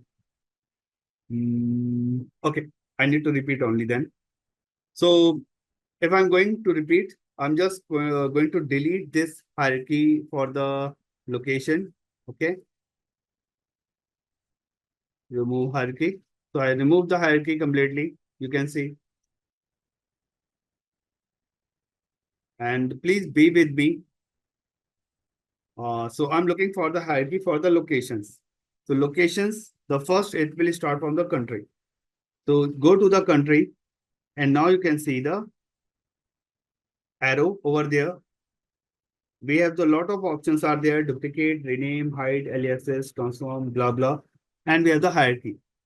So hierarchy, we have the below is a create hierarchy. Just click on the create hierarchy. I'm going to rename this hierarchy name as a location. Okay. So put the location over there. Under the location, now you can see there is a nested value as a country. Everybody able to see? Yes or no? Are we able to achieve like this up to here? Because Sheena, Sheena, did we get this one? Yep. So now we have the under the location, we have the country only. What should be the next? State. Because in our database, we have the state and city only. Maybe we can go for the further detail. Like if you are from the like location from the outside India, the Google map is accurate to your flat number also, or the house number, apartment number. So you can go for such, kind of hierarchy. You can start from the globe, then you can go for the country, like the continent, country, then state, city, whatever the things you can define. So now we can take this state and drag below the country. You can see the line is also appearing, right? Below the state, and you can drag drop. So under the location, you can see the country and the state is defined. You can see the structure is defining location, and under that, you have the country and the state. In the same way, you can just put the city also under the state. So now you have the structure like country. Location is the name of the hierarchy. You have the country, state, and the city. So if you drag drop only the location on the rows, you can see the country only, right? Because by default, it's a country. If you plus click on the country, you will get the list of the states also. If you click on the states, you will get the city also. Is this making sense now? And just you can see the, like I'm taking the ordered under the quantity. So now for the each state and city, you can see how many orders are been placed. So this is how you can define your values. Is this making a lot of sense, right? Yeah. So means this is how the hierarchy is going to help you. This is like a cascaded. If you select the particular country, it will give you the list of the state. Like if I select country as a India, then I will get state only from the India only. I should not get the states from the different country. And if I select Maharashtra, then I should get Mumbai, Pune, Satara, kind of, the list of the cities. I should not get, in that case, the Bangalore, because I didn't select the Karnataka. If I select Karnataka, I should get the list of the Karnataka city. If I select the Andhra Pradesh, then I should get the Andhra Pradesh list of the city. So such kind of hierarchy need to be defined, and we can get the exact value. Making a sense, right? Let me check how much values are left. Sorting we have done. Show me option we have already checked couple of times, and again we can see the demo, and demo we have done. Just give me a second. Today we are very less in the speed. I need to just check the value. So again, like location hierarchy, ordered quantity. It's very simple, but yes, I need to put the name. Maybe I can pick later on to just customize this report. Order quantity based on location. Location hierarchy. And in a general practice, you need to do such kind of, the data arrangement. Data arrangement is really important to filter out the value. So you are getting such value under the show me. You can see like whatever the possible values are there. So maybe you can create a measure like this, so you can get the data. You can go for the some other values reflecting if it is possible. Just select the charts, you will get the values accordingly. Means the show me option, these are the possible values. Why I'm taking this one? Because in the PPT, this is the order. And I already explained, but show me the options based on your current data. What is the best possible visualizations are there? You can take the, the bar chart. You can take the stack bar chart. You can take the pie chart is not going to helpful in this case. But yes, you have the original chart is like this order quantity, what we have developed. This is a good one. Even you can take this one also. There's also like a the heat map kind of thing, but it's a very structured, only the very basic things. So you can take this any kind of result. So you can play with any chart like this. You have like this one, the profit analysis, what we have. You can go for this chart, like just change this one to the bubble chart. You can check with how it looks like with the other chart like a bar chart. So what we have done earlier, you can go for the pie chart checking. So it's an individual. So these are the options are available under for the show me. And under the show me, there is another thing. Means another thing in the sense like a very good thing. Like I have selected the pie chart. Sometimes we are not able to fix which chart is good for the look like. So for the pie chart, what we need at the below, you can see for pie chart use measure, measure, and the dimension. Measure is required for the size. You can see this size under the mark.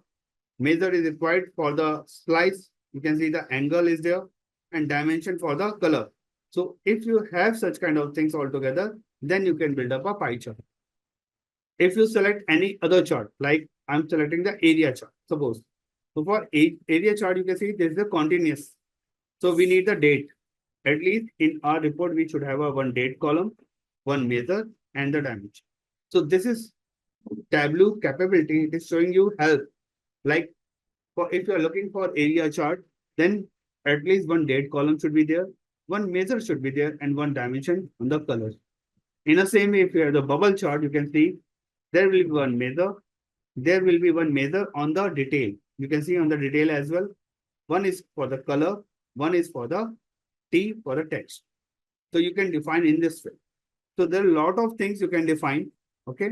Just wanted to showcase the capability. I'm returning back to our original report, what we have done in a very nice way. I don't want to disturb that area. Just give me a second. Let me save on my local drive first. Save as, and I'm going to save as this is not original part. Again, I need to go back because your course is different from the others.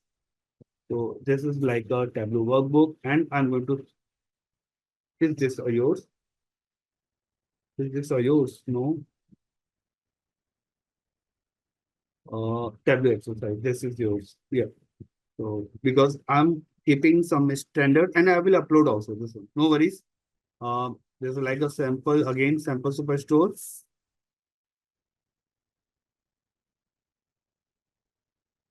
And date is like today is 19th, right? 19th July. So I'm going to save and I will upload on the LMS. So you will get all these kind of reports together. Even I will upload other design also, which I took in the another session. Like I have like other Tableau sessions also in Simplilearn. So I will upload those design also. It will help you to get a different design view as well. Okay. So recommendation, some formatting standards, some charts as well. Now we are focusing on the topic for the aggregation and the granularity.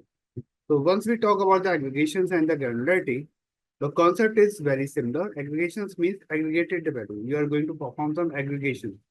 Maybe you are going for the sum, measure, average, any kind of aggregate value, median you can take, mode value, or you can go for the quick table calculations. And you are the granularity means you are detailing all the data. So once we talk about the aggregations and the granularity, in the dashboard perspective, this is an important concern. What happened? Just give me a second. I just need to place this in a nice place because it is not. Yeah. So now you can see like the aggregations and the granularity in the dashboards. It is very important terminology when you want to summarize the value. If you are able to recall what we have done so far, Aggregations is like when you summarize the values. If you are able to recall in the cross-tab report, once we have the row and the column data, we want to put the grand total, row wise as well as the column wise. So this is like an aggregation, right? If we are able to recall the cross-tab report we have, and the extreme right, you can see the grand total, the row wise as well as the column wise grand total at the bottom. So these are aggregations of the value. So this is you can define, right? This is the one thing. Now, what is granularity? Even I have covered through the practical way. Now I'm trying to cover those topics to the some logical in the sense the theory wise, you can say. So these are the like the granularity means you are getting the detail. Sorry, aggregations. Granularity in the sense what is happening. First, I just click on the category. So now you have the detail about the category. Sales across the category year wise. You have the total and the grand total. Suppose I want to get into the more detail for the category. Even I want to look into the subcategory wise. Just click over here. Now you are getting the detail. You are getting the detail along with the category, along with the subcategory also. Like furniture bookcases, we have the total grand sales total is like 114,880. And for the furniture chairs, we have the grand total for the row wise like 328,449. So these are the like granular way. Means once you have particular category, you can see the data. If you have the category along with the subcategory, you can go for the further detail. In the same way, we have the location also, right? We can see the sales like in this case, we have the data for the United States and the total sales is like this, right? Order quantity, sorry, not sales. This is like number of orders placed. If I click on the particular state, now you can see the data state wise also. United States, Alabama, and number of orders are the 256. If I'm looking for the particular, again granular detail, now you can see United States, Alabama, as well as the Auburn is 16. So now you can see Arizona, you have the like Gilbert is 58. Mesa is 128. So in this way, you can get the granular detail along with the country, state, and the city. Means this is the hierarchy. So these are the part for the aggregations. Once you calculate the total values or the average or any kind of aggregation, along with the granular means you are getting into the detail of the report. Are we good for the definition wise now? What is the difference between the aggregations and the granularity? Aggregation means you are summarizing the value, you are getting the values in terms of the numbers. Granularity means you are getting into the detail, drill down. So in the drill down, we have the two options, drill down as well as the drill up. So aggregations, if you see very carefully, we have done such kind of things. In a couple of ways, I give you the different example. In the PPT, it's a different one. You can see the mathematical operations.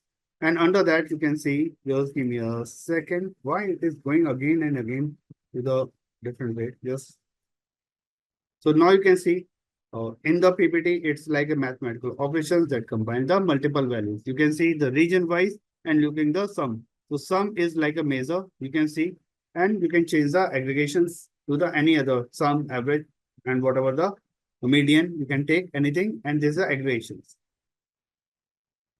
Aggregation for the measures. So this is an example what we have seen already in the couple of times. Like if you right click on a particular measure, you can get the sum, average, median, count extent, and any kind of values you can define. Like in our report also, we have the sales and the profit. So I'm going to take some of the sales and you can just some of the sales if you're looking for something, and you can go for the measures and you have the list of the aggregated values. Sum, average, median, count, extent, maximum, minimum, anywhere you can take it, these values. Okay, so these are the aggregations values. Under the measures, you can easily find out. By default, it's a sum. All good? Okay. Apart from this, I want to show you something different over the things. Everybody can see like whenever we drop, we always get the sum of the quantity, right? The sum values are there. If I'm taking the profit also under the column, it will show you the profit and again it is a sum, right? Make it a discrete. So just give me a second. Just give me a second, please. I just wanted to showcase few things. Uh, just give me a second. Quantity. Next, oh, sorry, not there. What I did. Okay. Sometimes you absence of mind. Okay. So now you are getting the quantity also. Means what I did, the quantity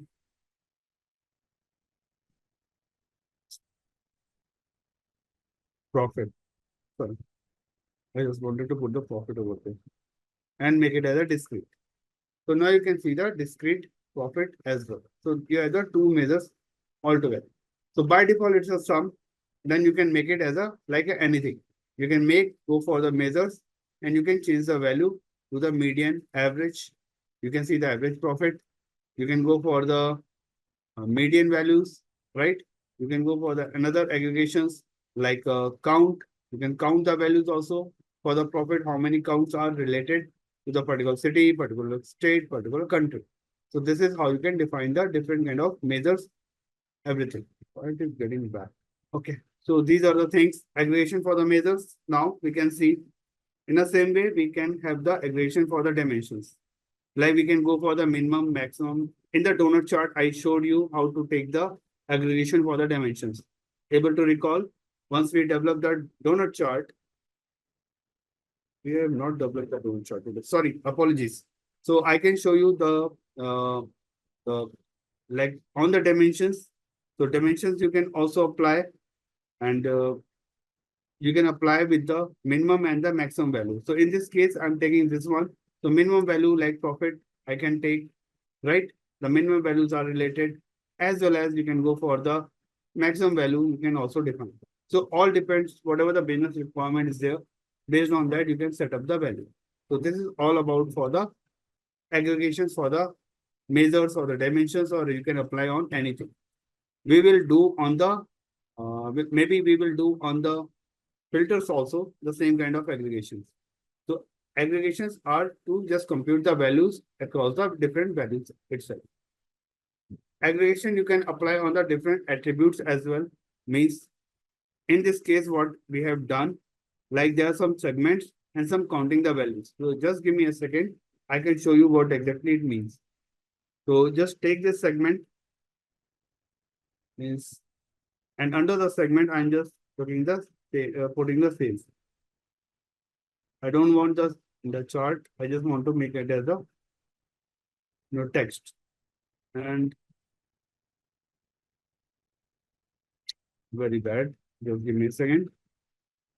Data we are not able to see, so that's why I just looking for the. Okay. So now we can see the data. So under the segment means what exactly they are looking for. Attribute aggregations. So attribute aggregation means you are applying the attribute aggregation on the attributes. So in this case, we have the segment as an attribute. So just go for segment, take this, we have the options like dimensions, attribute, and the measure. Just click on the attribute, and now you can see attribute segment, and it is replacing as a it's a like a asterisk. It is taking all the segment and giving the total value. Able to get it? What I have done earlier, you have the three different segment values: consumer, corporate, and the home office. Each one has a different sales respective for the each segment itself.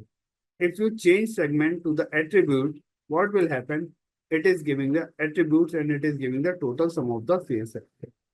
So this is like a aggregation on the segment. Means what we have done, we have applied all the aggregations on the measures, like sum of sales, sales are the measures, sales profit or the quantity or any kind of measures. Now I'm trying to apply on the attributes or the dimensions. So you can get the aggregated values and it is showing the asterisk. Asterisk means if you are able to recall the SQL values, whenever we are looking for to fetch all the columns, we type as a select asterisk from table name, right? So the same concept is over here. Asterisk stands for all the segment inside the table. Got it? So this is a very interesting kind of thing, and it is used whenever you are looking for to fetch all the values from a particular table or for a particular kind of thing. Then you can take this value.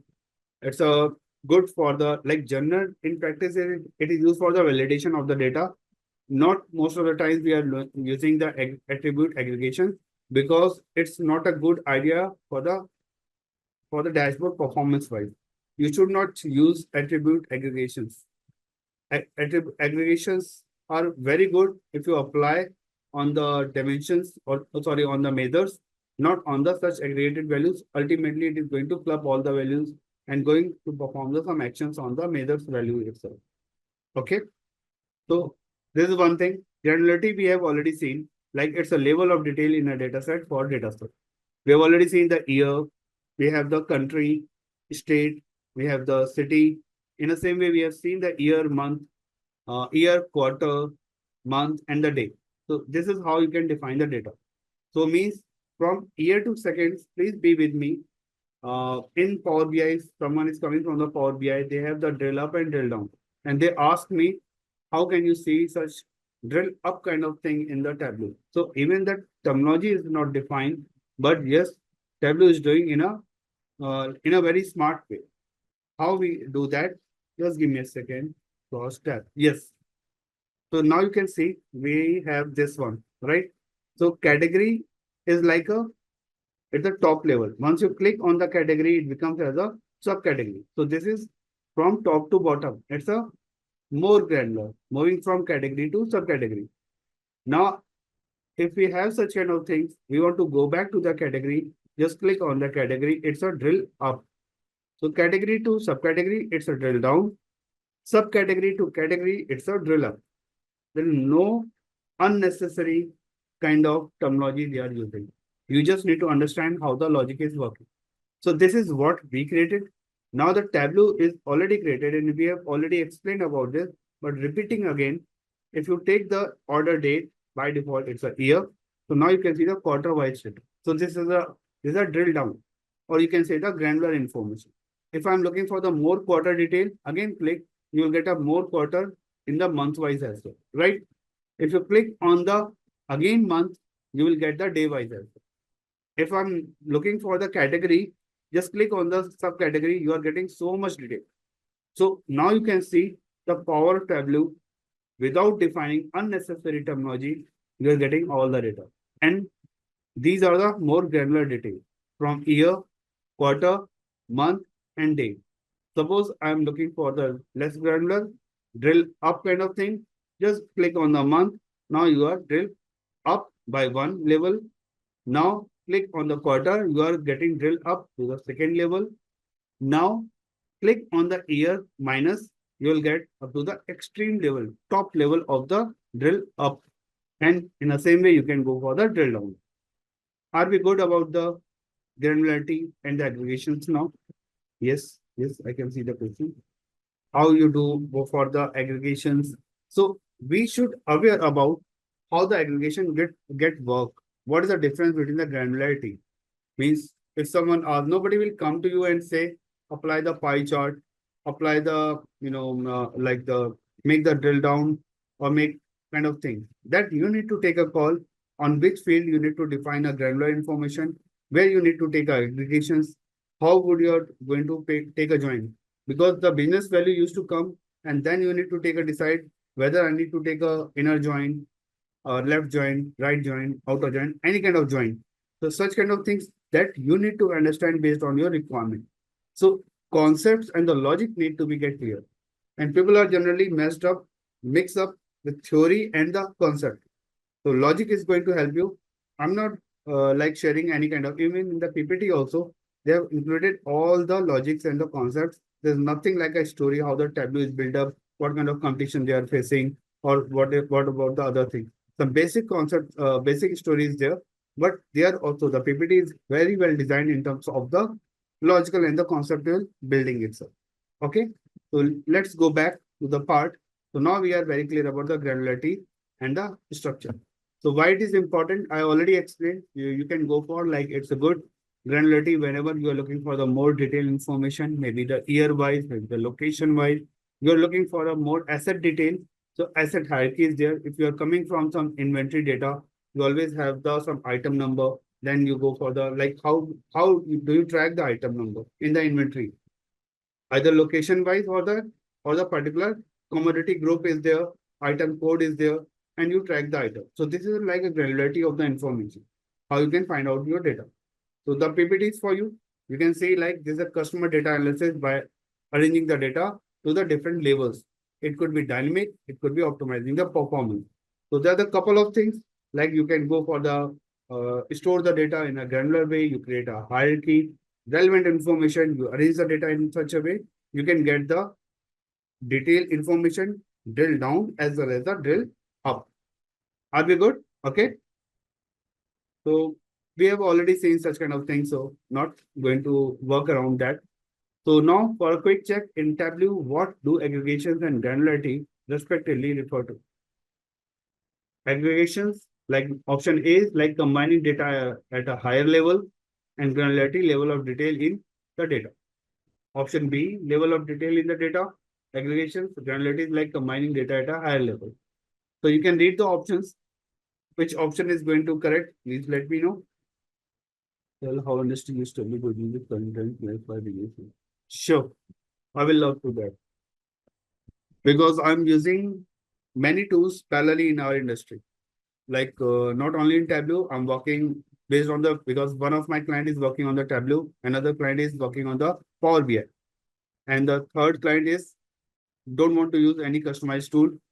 Like they want to they have the cost cutting, so they are using the like this one, Python for the data visualization.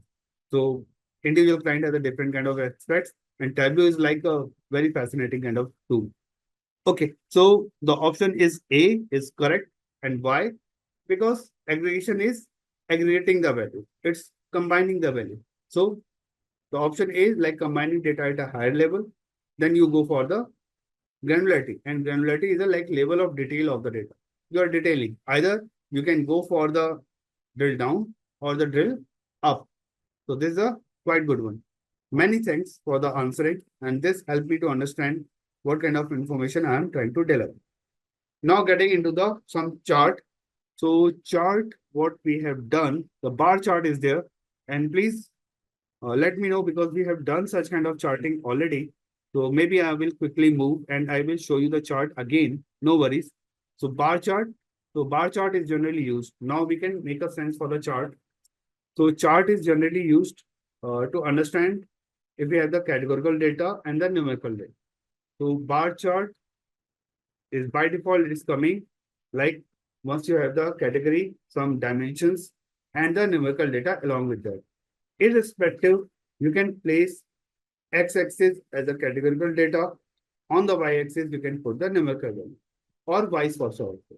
So the bar charts are the two type, horizontal bar chart and the vertical bar chart. What you can see on your screen. How does it matter? I can show you very quickly. Six. Just let me rename because at the end I will share this one. Order, quantity. Come on, wrong. Order, quantity. And this one is empty. It's okay. Let's play on this topic. So what we are looking a very ABCD kind of thing. So now the things are getting detailed. Like once we talk about the bar chart. Okay. So I'm taking what exactly in the PPT. It's nothing. So we can take this PPT and we can go for the just give me a second region. No, I'm going for the segment for the rows. You can see the rows segment are there. And for the segment wise, I'm looking for the quantity placed. So if you put the text over there, you can get the text value. But I'm looking for the bar chart. So just place the bar chart. A wrong way. Just give me a second. Because I put the text under that. That's why it is appearing. Come on. What is happening? Segment. And now I'm going to put the sales. What sales quantity, whatever. you are liking, you can go for the columns. Now you can see the horizontal bar chart has been created by default. Just make, this is a horizontal bar chart. Just make a swap. Everybody can see my screen. This is like a tricky again. Annotate. It is on portrait. So we have the couple of options at the top. You can see the sorting as well as the swap. So just put on there and you will get the swap value and you can get the horizontal bar chart and the vertical bar chart together. Uh, there's no like a business sense, like for in which case we should use the horizontal bar chart, in which case we should use the bar chart. Both are the same thing, just only for the spaces. Sometimes you have the uh, user don't want to scroll up to the right, then we go for the horizontal bar chart. So that is the only reason. Or sometimes we call it a bar chart or the column chart. So this is considered as the column chart, and like this is considered as a bar chart. So all depend how would you like to pronunciate. So we are very clear about the chart, and these are the axes. You can see the rows and columns, it can be defined. Okay. Even we have done such kind of chart couple of times, so we should not get worried about such area. Now the stacked bar chart. Suppose what is happening, this is a column chart. Again, I'm repeating. I'm putting under over here. So this is like a segment wise, what we have defined. Okay. So let's make it in this way.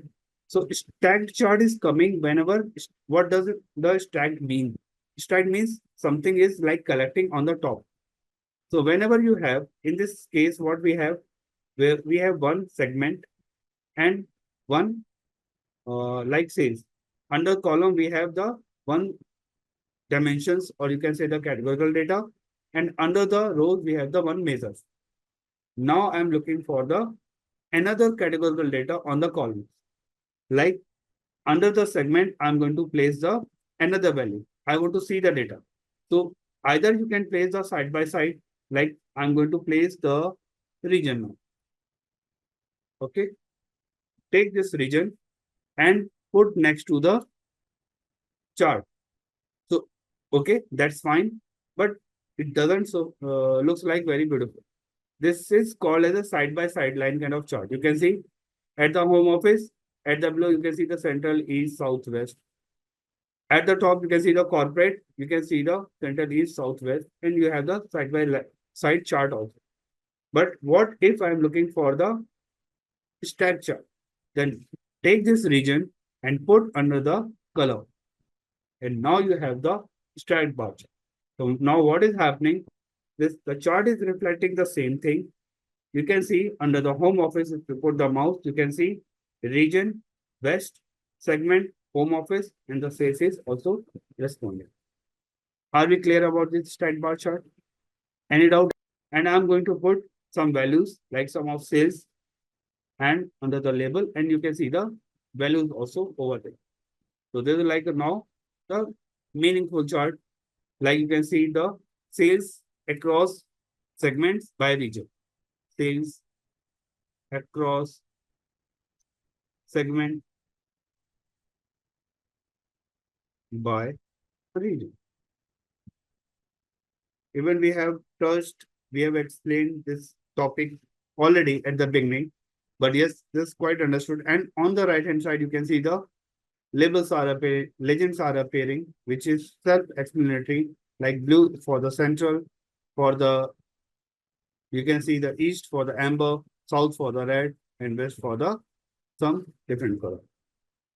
It's a green or peach, whatever the people used to say. This is very complicated for me. So for the color coding. So even I'm working on the data visualizations, but I don't know the many colors name. So whatever the code we used to get, we used to go for such coding. So okay, so these are the like the stacked bar chart. And you can put the sheet name as well. So I'm going to put the sheet name the same, just going very quick. So for the sheet name, just click over here and I'm put the title name as it is. So the same thing you can do for the many ways. And now we can calculate also. We have done similar kind of charting already, but yes, we can quickly go for the line chart. You can see like it uses a line to connect the data with the different values over the time. How does it matter? So just give me a second. Getting back to the report, and we can go for the line chart. Just allow me line chart, and we can quickly play the data. So we have the line chart. So anyone can help me for line chart. What are the basic requirements? We have done couple of times the line chart and everything. Like you can see the line chart was there. So just for the like along with the PPT, with the flow of the PPT, I'm trying to explain. So what are the basic things we need for the line chart? Continuous measure. Perfect. Thanks, Kunal. Thanks, Sudhakar. Miss, this give me a confidence. My confidence should be also in a same way as you are getting. Because the confidence, like you are getting the things, so means I'm explaining the things in a way so that every good should get benefited. So thanks for answering. Now what we can do for the line chart, we can take one continuous data, and continuous data is like a order date or the shipping date. I can take. So at this time, I'm taking a shipping date. Please, we have not used this part, and this is very unfortunate. We should use this column also, and then we can go for the uh, discount. We can use the discount also. Yep. And we can see the, so you can see like, discount is like anything. It started as well, go for the top, and then suddenly the discount is completely off. So this is quite, surprising the data. And you can put the label and you can see the data as well. So this is like a line chart. Very quickly, we can make a line chart. Its name you can mention, the line chart is already there. So based on the shipping of the data, you can see the data as well. You can increase the width of the line chart. You can see how the data is getting increased. You can make a lot of things all together and make the chart in a nice way. So this is a line chart, and you can see the path. You can define. Okay, everybody with me. The path is there. The line pattern you can also define, like this is like a dotted chart. Even you can define in this way as well. You can color code also. The line chart you can define like this. So you have a different line options also. So, but yes, you can play along with the data, whatever you are looking for. And you can make the color. If you want to make the color for the dot in a different, then you need to do for the dual axis and just highlight this area in a different color. And you can do that part also with the circle and overriding the value. So this what we have covered for the line chart very quickly. And just give me a second. The second is like line and the bar chart. We have done this one couple of times.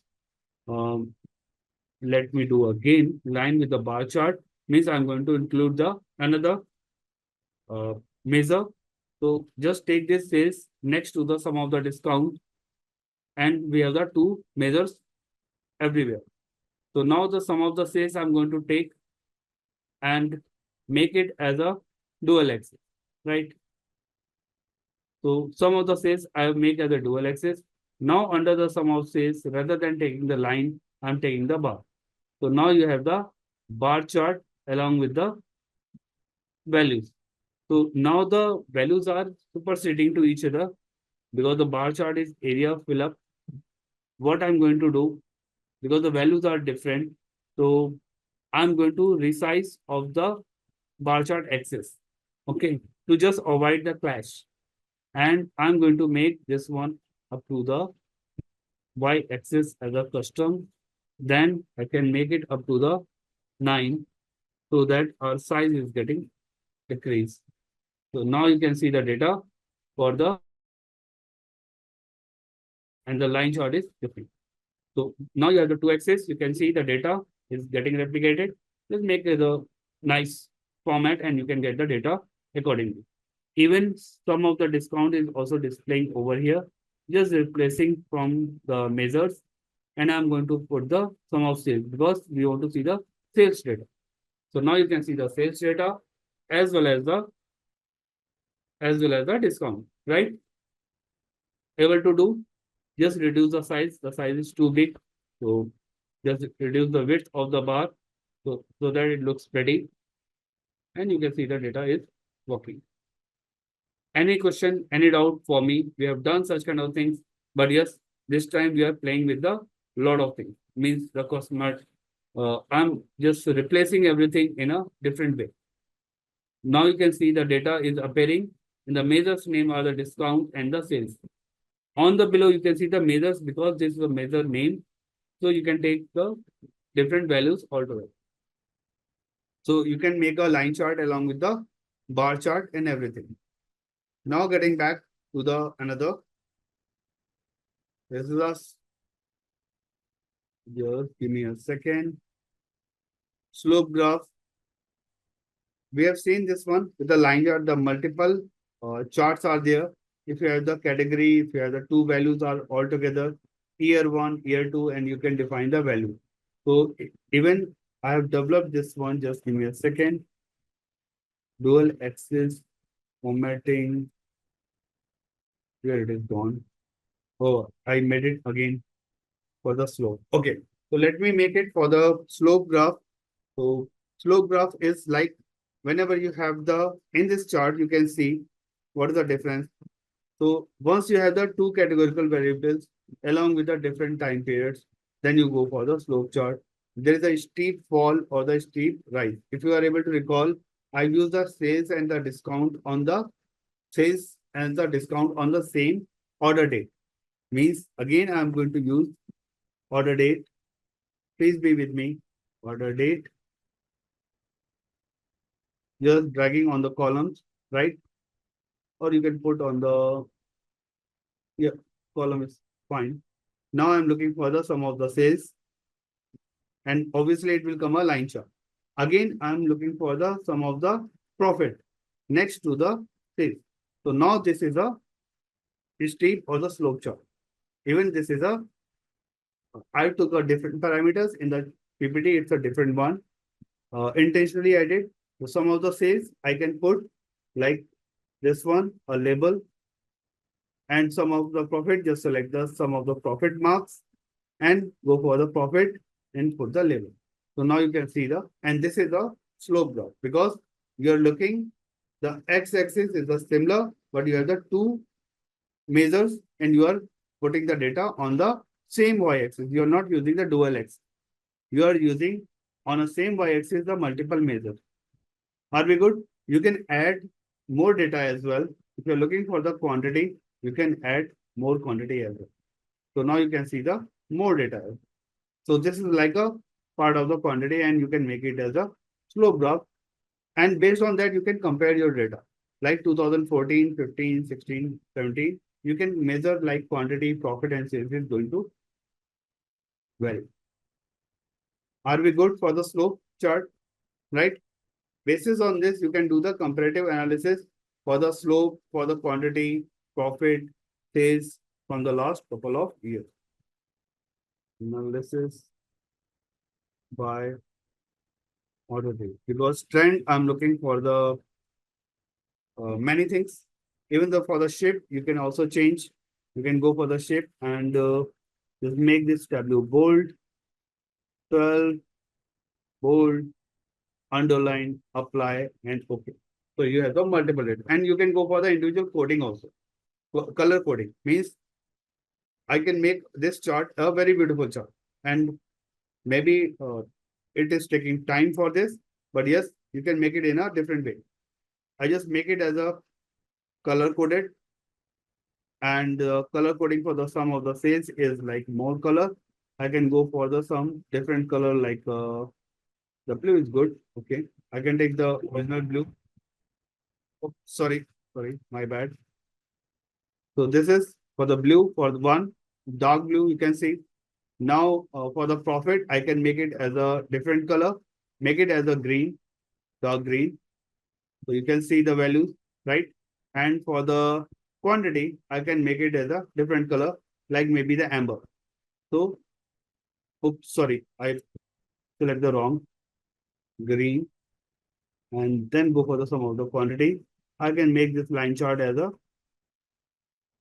orange or a amber. So there are three different color coding. Even you can change the chart also, whatever the chart, all depends how would you like to see the data. You can make it as a percentage also. So everything you can make it. Okay. Profit should be green always. Yes, obviously. We all are working for the profit.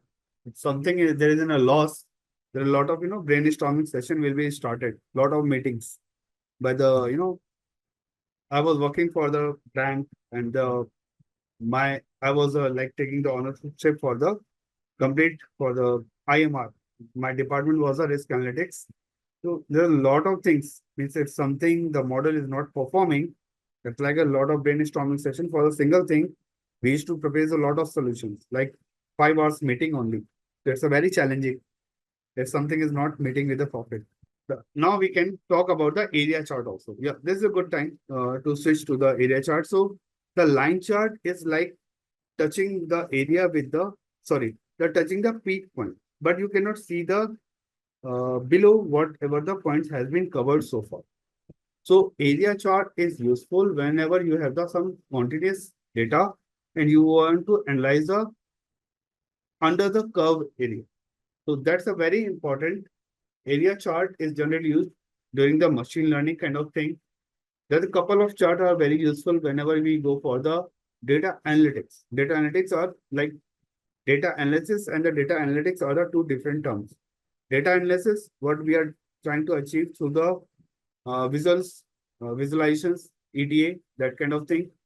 Once we are stepping into the machine learning kind of area like correlation, heat map, then we started with the data analytics part.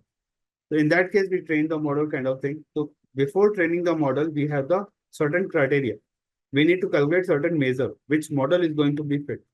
So we have the like heat map, we have the scatter plot, we have the correlation matrix, and we have the area chart. So based on these couple of charts are going to help you to build up the data analytics set. I just took a different context over here, just coming back to the area chart, because some people are from the techie background and they are looking for some career, because Tableau is obviously you are going for the data analysis as well as the data analytics part of. Maybe in future you are going to expand it for the machine learning. So in that case, it is going to help you to understand which chart is going very helpful. If you heard about it, the box whisker plot, that is also very used in the machine learning kind of stuff, where you define some threshold value, some lower limit, some stable value, and the upper limit. In that case, you define the box whisker plot. So box whisker plot, scatter plot, heat map, area chart. These are the four charts which are very frequently used once you go for the machine learning kind of analysis. Okay, so quantity I'm talking about. So let's make the changes, this one, and make as an area. So the only look and feel is what? So now you can see how the quantity is navigating. So if you have the other area, it shows an area covered by a particular point. So earlier it was like line chart. It shows only the top value it is achieved. But what about the below? So now you can see the dense area for which area it is going to increase or not. So area chart is like it shows one or more quantities changes over time. If you have such kind of thing, you can go for such trend over the year. So it helps you to understand a particular inventory are listed over there, how the values are getting increased. You can take a gradient kind of color coding, and it shows the how the values are getting changes. So this is another kind of chart. Now, this now I'm getting for the pie chart, and maybe I can rename it later. Pie chart. So pie chart, as I mentioned, is a percentage distribution or the numerical distribution across the categorical data. This is like a definition, right? So how can we identify? So in this case, what you can see the pie chart, as I mentioned, the numerical representation. So let build some pie chart over here. What I'm going to do, pie chart based on the category, it will be pretty good. If I take what I did, segment, and I'm taking the quantity for the each segment. So we have some bar chart is replicating. Now show me under, I'm going to show me, and we have the spotlight. You can see the pie chart is there. Just put the pie chart and your life is very easy. How does it going to work? So for the pie chart, if I select, you can see the for pie chart, you can see one measure is required, one slice is under the measure is required. and the dimension is also required. So you can see under the color, we have the segment. Under the slice, we have the angle, means we have the sum of quantity, and the size is also a sum of quantity. Now, there is no labeling over there. Even the color coding is there. You can easily identify, but I want to display the data, the sum of quantity also. Then just replace, not replace, just put this sum of quantity on the T, like a text. I'm looking for the percentage. To go for the drop down, you can go for the measure of the sum, and you can take the, not there, quick table calculation percentage of total. So now you are getting the total. But the chart is so small, just able to recall Control Shift plus B and increase the size of the chart. And you can get the data. Right? So this is how you can build the pie chart. Any doubt, any query? Even if you wish, you can add the segment also on the same. There is a segment on the label, and you can get the data. So you are getting the segment-wise data altogether. So this is for the numerical distribution across the particular categorical value. Categorical data is like for the segment, and the numerical representation for the like the quantity and the percentage I have taken over there. Now getting to the next point is like how can we make it to the like to the tree map. So tree map is a like a, it seems like a tree map is a like a, looks like a multiple rectangles altogether, but it's more than that. Tree map means there is something how the tree is working. Tree, there is a root. From root, there is a stem, and there you can see the number of branches and the leaves are there. Means there should be some origin, and from the origin there will be could be a multiple values are associated. Okay, I have already uploaded on the like, yes, we have the files where steps are defined. But what I'm trying to showcase on the Tableau, that is I'm not referring completely the steps from there. So from the file, it's maybe a different steps. But I'm quickly do the some smart coding also, means very quick access. So whenever you develop such kind of visualizations, please go for the video along with the file also. So I'm going to upload it. The file is already also uploaded. Okay, so in the new tab, I'm going to take, I'm taking a, just think about it, how would you build up a bar chart? Simple. So I'm taking the region now, under the rows, I'm taking a different values now, not the same pie chart I'm going to develop, but the pie chart is there. Now you have the region, and I'm looking for the region wise sales. Okay, so just put the sales under the column. We have this bar chart developed. Are we good up to here, Rajiv? So now the magic is all yours. Means what will happen? Just go to this show me. This show me on the right hand side. Able to see, right? The show me on the right hand side. Just click over here and you will have a pie chart option. Just click and you have a pie chart ready with you. It's a very quick. And what the changes has been done. Earlier it was what? If I just go for the Control Z, you can see the region on the rows and on the columns you have the sum of the sales. But if I'm looking for the pie chart, just click on the pie and now everything is removed from the columns and the rows. Everything plays under the marks. So region is put on the colors. You can see sum of sales on the angle and the sum of sales on the size. And now you can increase and format the size as well. Just increase like this, Control Shift plus B. I want to see the numbers. So these are the sales. So just put the labels over there. Put the, because these are the region. So just put the region under the label and you can get the value. So these are like how the way you can define the value. Now we are talking about the tree map, getting back. So tree map, there is a root, there is a branches, there is a leaf. Means there is some relationship between that. There is some set of hierarchy is there. So whenever we have some data hierarchy, we always go for the tree map. Okay. So it shows the hierarchy of the data as a nested. Remember, we have created some hierarchy for the location, for the category, right? Category, subcategory. We created location hierarchy also. So in the same way, we have for the tree map.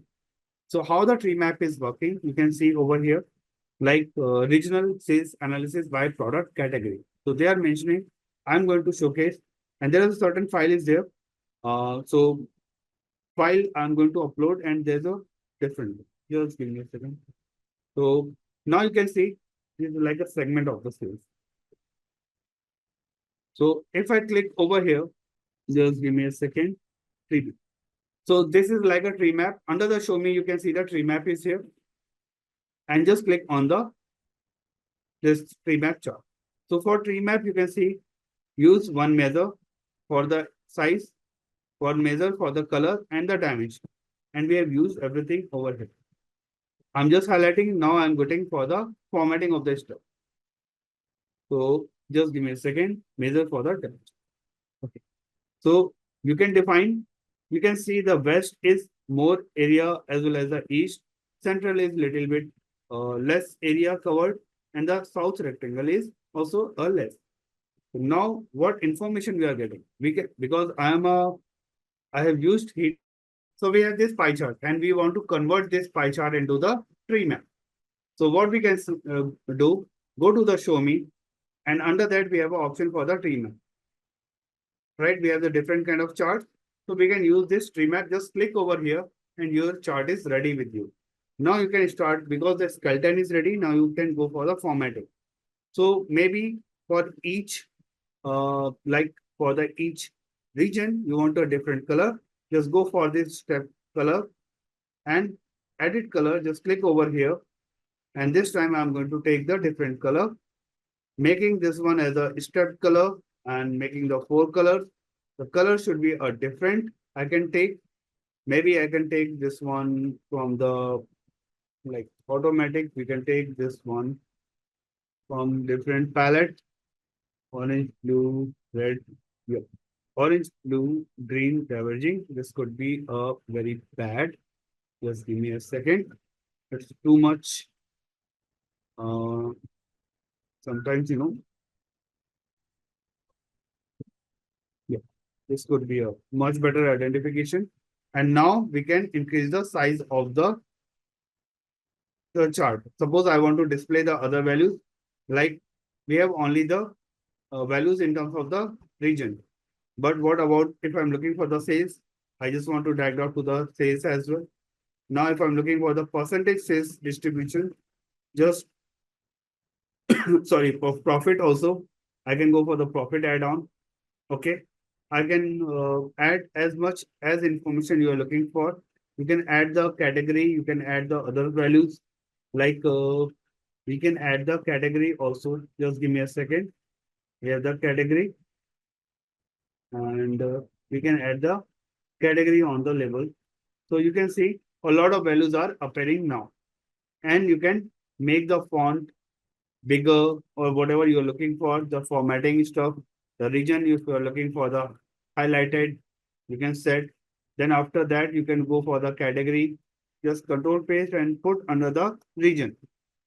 And now you can identify like region is like a bold. Then you can make the category also in a tense font and maybe the measures you are looking for in terms of the green or maybe some different color, whatever you are looking for, or the blue. So I'm putting as a green and now you can see the values are appearing. So this is very bad. I really apologize. And I can make this font as a white. So it looks much better. And rather than green, I'm taking this one also in a different way, maybe some yellow. Because just for the visuals, it's not about the good practice, but now you can see the data at least. So now you can see the heat map, oh sorry, tree map is produced, which is including the region along with the category, along with the sales and the profit. So maybe the profit you can change into the percentage. So I'm getting into the percentage and quick table calculation we have seen a couple of times. So now you can see the percentage values also. One more thing you can see, like we have the furniture, and if you go for the furniture and you can get the drill down for each for the subcategory also. So you can make it as a complex, but I'm making it as a simple. So now you have the different categories. So are we good for the tree map now? Yep, we have done similar kind of things, but this time we get into the more detail, right? So what I will do, I'm just going to replicate this chart in a same way. Uh, just make it as a duplicate. We have this one and make it as a bubble chart. Just go to the show me. I make this tree map as a duplicate. You can see the tree map. Wow, just give me a second. What I did under the tree map, I make it as a tree map 2 as a duplicate. Now you can go for the any kind of chart and selections. So now you can make a chart for the bubble chart. So you are losing some content, like in the sense you cannot see the labels. So label you can drag drop again, but the basic is skeleton is ready. And now you can show the some of the sales under the labels, and you are getting the data for the labels. If you're looking for the profit, you can go for the profit also under the labels. You're getting the profit as well. So now you can see the multiple data or putting together. If some data is missing, you can go for the allow labels and you can see all the data on a single place. And you can increase the size because this chart is bubble chart. So you can increase the size. Just give me a second. And you can increase the size of the not standard. I'm going for the entire view. So now you can see all the data as well. So you can make it in a nice way. So the bubble chart you can make in this way. So you can play in this way for the other charts, whatever the listed possible charts are there. Not only for the like what chart I am showing, we have the like tool with you. You can go for the box lister plot. You can go for the histogram, and you can see like what kind of information is required. Like for histogram, you need a bin. So definitely we will go for the bin, and I will explain. So such kind of stats we need to understand. We have the circle chart, we have the stacked bar chart, we have seen the couple of charts altogether. So this is a good way how you can explore. And bubble chart are generally deal whenever we have the categorical data, we want to establish the relationship between the categorical data, means one or more dimensions, and we want to see the shape of the value. Means if the based on the shape of the value, size of the value, the shape is also getting increased. As we did in the tree map, the same thing over here. So what is happening, you can see the technology best and the sales size is big. That's why it is taking a big size. While in case of the furniture, you can see is this one always okay.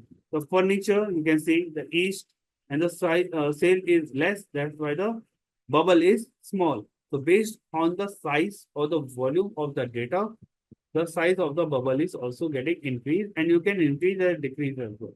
Okay, it is already there. Any one negative value is there? Yes, that could be negative value because we are taking the profit, so there is some loss. So it doesn't mean like and we build the size of the chart based on the sales volume, not the profit.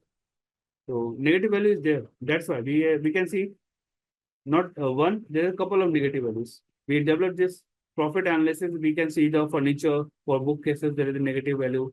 For tables also there is a negative value, and the supplies is also negative value. So this is not a like any kind of right. Yeah.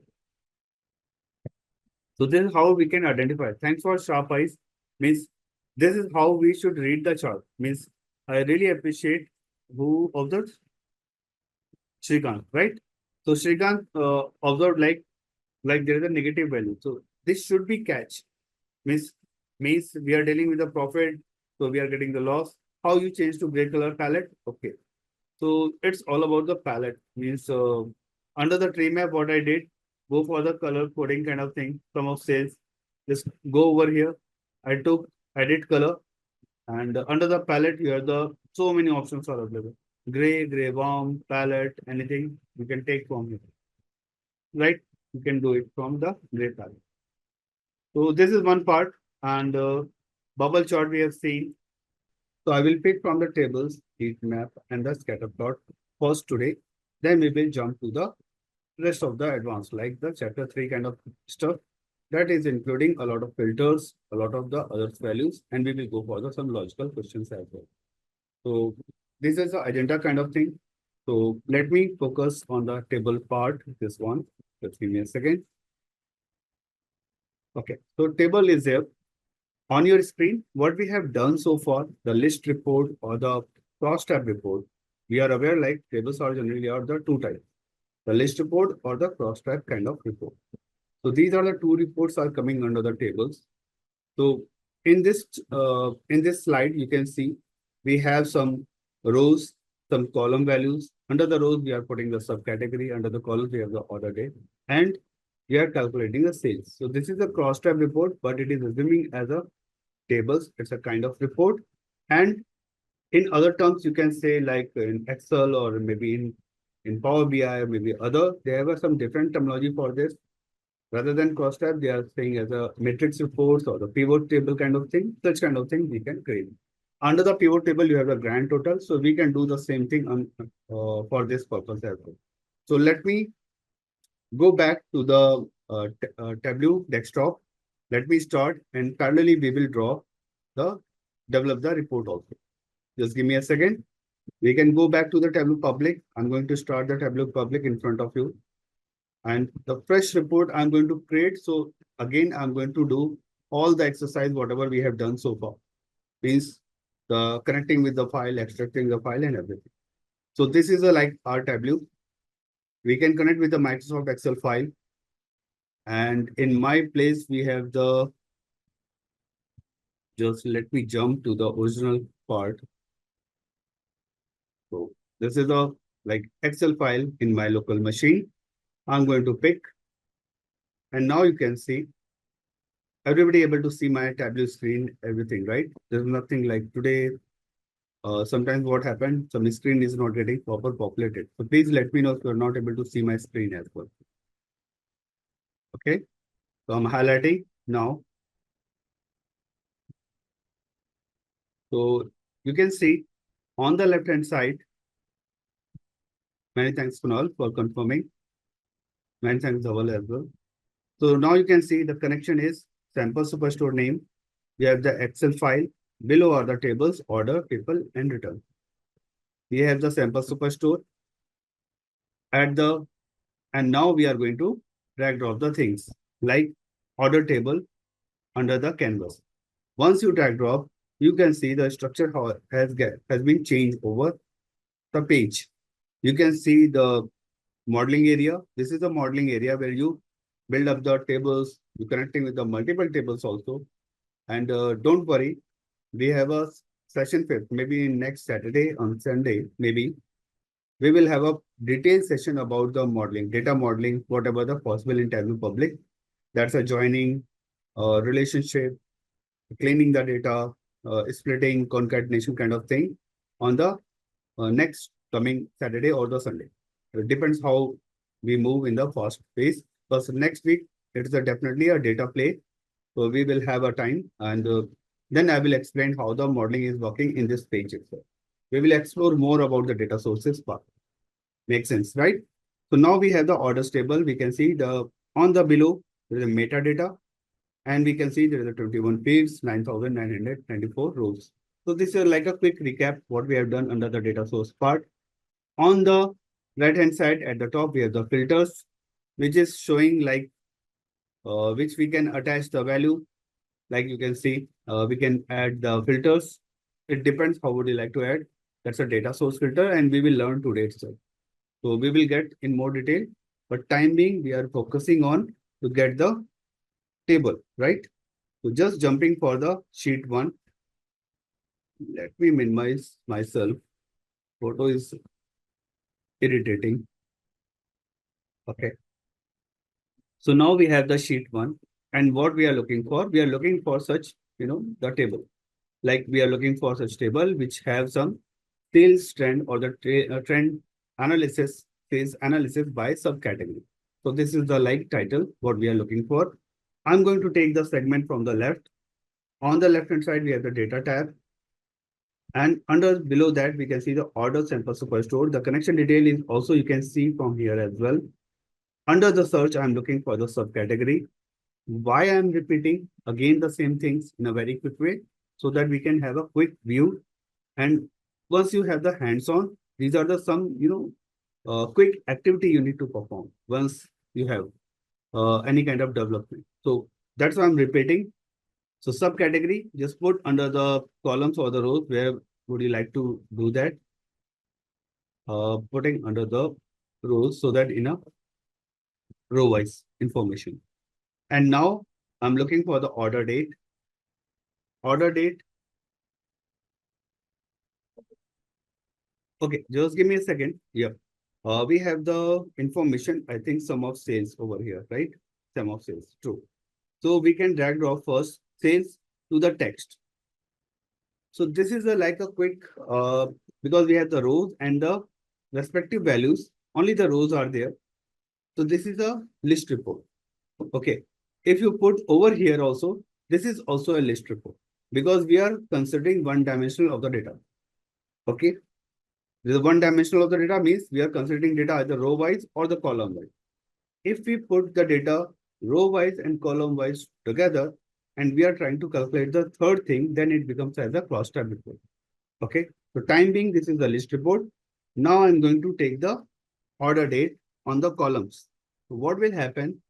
The values are distributed year wise. So now you can see earlier it was a row wise report. We are getting the sales. Now we are adding the order date also on the column. So now the data, the sales values are coming row wise as well as the column wise. So this is a cross tab report or the matrix report, what we say. So this is like a one part, and just for the addition, because in the cross tab or the pivot or the matrix report, we have some grand total, every kind of thing. So what we can do, go to the analysis tab. Okay. Under the analysis tab, you have the sum totals, and you can show the, like if I'm looking for the row wise grand total, just click on the row wise grand total, go for the analysis, again go for the totals. I'm looking for the show column grand totals, and now you can see the below the totals column wise as well. So now your cross tab or the pivot table is completely ready. It's a very quick, some clicks, some values you need to just, and I'm just trying to adjust the value on a platform. So I am expanding. You can see the data. Looking for the middle. Okay. So this is the one thing. So this is the cross tab completely ready. I'm going to rename this field as a, like give the title sales trend by order year, because it's a year wise, and we can go for the drill down as well. So we have seen how the date values are working. 12, making a bold, underline, and let me do some formatting stuff also. Like it will be pretty good.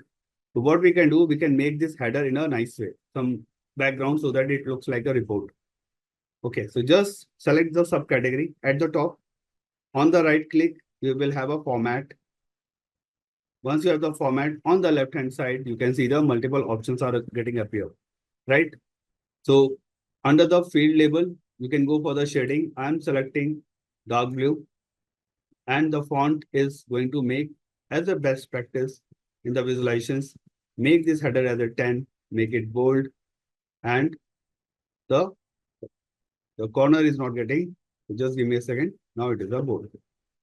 That's a good, and subcategory value got, because it's a row only one header subcategory. It is getting, the background and changes are done.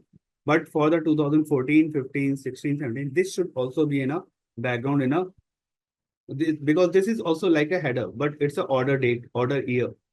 So that we need to do again, because under the column it is there. Again, you need to select the 2014, just select only 2014 or any value like 2014, 15, 16, 17, whatever you can select, just select only one. Click on the format. Again, you are getting at the top, the values are like format, year date. Now you can see the window, right? Go for the formatting again.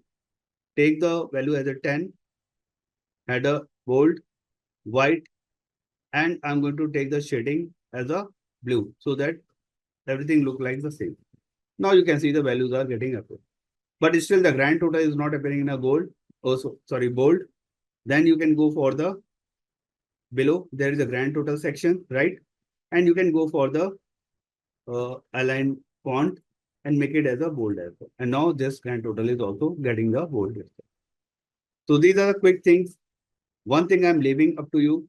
At the bottom, we have the grand total also. I want to this one also grand total as a bold. So this you can keep as an exercise. You can do it yourself. How you can do the formatting, because formatting is an endless kind of job. You can do as much as you are looking for the formatting. Even the grand total should appear in the middle. So I'm making alignment. That's why I'm showing you a lot of things. Just make it as a middle, and you can see the data is appearing there nice. In a very quick, you can see how clean the data in Tableau, how you can make it in a very nice.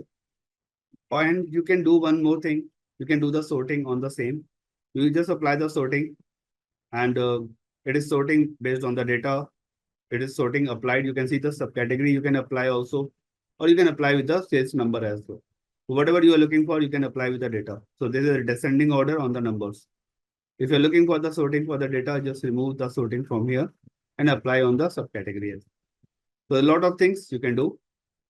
So this is the cross track. Any question, any query, please let me know. I will be happy to answer. For the tables, this is like for the table only. Okay. Show the link in which we give color and font in the column ones. Show the link in which we give color. Okay. Yeah, it is done here. So show the link. I'm not getting your question part. Could you please show the link in which we give color? Color for the background, right? Header. Make me correct. And font. Okay, cool. Sure. So this is like just select any header. Suppose I want to select my title. This is true for anything. Okay, I don't want to play over here. So just select your title, sales trend by order here. After selecting, just right click and you have the format title. So whenever you have any kind of thing, just go for the format. Right click and on the left hand side at the top, you can see why it is not coming. Yeah, you can see the format title and caption is appearing. And now you can make a title, header, or any kind of thing. Shading. Now you can see. And the shading for this, I'm making as some different color as a yellow. You can see. And then you can go for the title and everything. The border you can make and the format you can also change. In the case of subcategory, what I did, just select the subcategory, the text, what you want to do the formatting, and click on the right. So you have the format. And once you have the format, again, you can see the format field and labels are appearing. So now you can do the formatting. You can make any kind of color. You can go for any kind of formatting. So you can make the size increase. Like suppose I want to increase the size up to a 14, you can make it the size as a 14. And then you can go for any kind of color. We will do such kind of exercise again and again. No worries. But yes, this is a quick view to get the value. Yeah. Click on any of the year, one of the year and format it.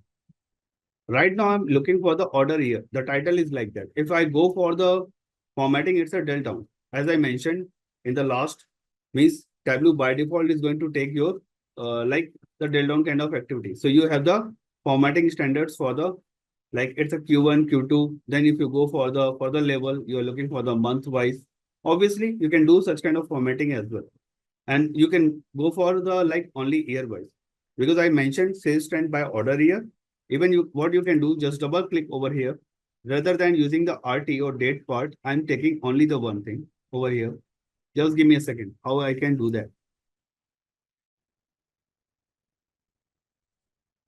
Just give me a second. Just double click. You will have a data. I'm just computing. Uh, like this is the order date. Now I'm going to take the only year from here. And under this, you need to put the order date. Just select because Tableau is very intelligent in such kind of things. You need to correct the sentence. I'm showing you very quick update over here. I'm taking only the year order date. You can restrict the data. You can take the data from here as well. So, okay, everybody. So now the next step is going to make the heat map from here. So what I will do, I will make a duplicate of this sheet. At the bottom, you have the sheet name. I'm just making the right click and making other duplicate. And yesterday someone asked me, no, okay, not in this batch, sorry. So we can go for the duplicate. Now you have the sales trend cross tab 2, and I'm going to make as a heat map. Just rename. I'm going to take as a sales trend and using the heat map. Just for the naming convention. And how can we make this one? Is taking this one, go to the show me. And under the show me, you have the heat map. You can see there is a text table, what we have developed just now. We can go for the heat map. We can go for the highlighting table. And there are the many options are there. So we can use the Gantt chart also, whatever we are looking for. So in this case, we are looking for the heat map. So heat map, what exactly the heat map is? So heat map is establishing a relationship between the two variables or the two columns. It could be a categorical, it could be a numbers also. So through the heat map we want to know how much each attributes are linking to each other. It establishes a relationship between the two attributes. What does it mean? Let me go back to the PPT first, then I should jump. So in this case, what is happening? If someone is coming from the Python, because you are doing the PG kind of course, so you must have either in future or maybe you have already done for the Python for the data cleaning and data kind of thing. So you must have such kind of activity during the machine learning. So we have the heat map. So how the heat map is working? It's like on the x-axis, any chart, we have the two kind of axis, x-axis and the y-axis, right? For the x-axis, there are some attributes like 0, 1, 2, 3, 4, and the y-axis is also the same attribute is going to replicate. In this case, in the machine learning, we calculate in this way. So this heat map is different. What we are going to produce, that could be also a different. We can show you how it matters. So now in this way, you can see the product sales heat map. So we are producing the sales number based on the x-axis and the y-axis. Some categorical values are there, which is common to the x-axis and the y-axis. 0, 1, 2, 3, 4 and 0, 1, 2, 3, 4. Now, how are we going to read this chart? You can see the 0 at the top. Be with me. So you can see at the top, the 0 is there. And at the first value is also 0. So 0, 0 will be at the top, value is 10. So this is like a self-connecting. So means the coordinate for 10 is 0, 0 means the first attribute is connecting with the first attribute. It's a 0, 0 and the value is 10. The next 1, 1 is 25. Then 2, 2 is 25. Then 3, 3 is 50. Then 4, 4 is 65. So you can see that this is a diagonal, and the diagonal data from top to bottom, it's a connecting with the self appreciation kind of thing. Means it is connecting with the self attribute. That's the best match for the thing. And now we can relate the other attributes. Now I'm taking a 20, this one. So this is a 0 row and the first column, right? So this is a 0, 1. The next is 0, 2, that's a 30. The next is 0, 3, that's a 40. And now we can see the best value means it all depends how would you like to color code it. 60 I'm considering as a severe, and the 10 is a perfect cool mode kind of thing. So value as much as close to the minimum, it means it's a good data. Or 60 is considered as a severe data, you can consider. So now the 10, you can see the value is getting good. And how the color is getting changes, you can take like the attribute is not matching to each other. Like 0, 4 is violating to each other. Or you can make it as a vice versa, like the maximum value is matching with the maximum value, the matching attributes, and the least value is not matching at all. So it depends how would you like to categorize the thing. And this is how we read the heat map. So it depends on the size of the volume of the data. In this case, the size is consistent, but we are going to make the size in a different way. So now we are jumping back to our table. Okay, what we duplicate and what we want to generate. So we just duplicate this one and just click on the heat map. If you click on the heat map, just I'm putting the mouse at the bottom, you can see there is a heat map use. One measure is required, one color measure is required, and one dimension is required. Able to see everybody? Yes or no? Kindly let me know, please. At the bottom. Yep. So this is like you can see at the bottom, there is a like Tableau is ready to help you. You just need to interpret. This is the like objective. So you can see the for the heat map, and you can see the measure is there. It should be the size. You can see on the under the marks, this is the size. So one measure should be under the size. One measure under should be the color, and one measure, one dimension should be under the rows or the column, wherever you want to see. You can catch the symbol. So this symbol, like 3 lines or 4 lines for the rows, color for the different color, and the measure for the this one. And this is how we should read the data. Means we should know how we can place the thing. And this is going to help you for the multiple values as well. So just click a very simple thing. Just click on the heat map and you are getting some data aligned in this way. Now you need to extract, you need to match what we have. We have the rows and columns. We don't want everything to be over here. Okay. We have measure on the size, sum of sales, that's fine. But we don't have any color coded. By default, it's a color coding it is taking. So just making an expansion, just give me a second. Come on. Making an expansion so that we can see the data. Come on. Sometimes, the mouse is playing with us. Irrespective, we are good in the tools, but, or you can use the shift. I'm using this keyboard now, and or you can use the at the top, the standard, and you can go for the entire view and you can get the data in this way. Means everything is arranged. Now you can see the size of the everything is different. Okay. Now we moved from the cross tab to the some heat map, but heat map is still not looking as a heat map because it should be something like this. The size is getting varied, but the color coding is not there because we didn't put anything under the measure as a color, right? So now we are going to put the sum of sales under the color and you can see the magic now. Now the color shaded is getting changed. You can increase the size of the, everything. And now you can see the data.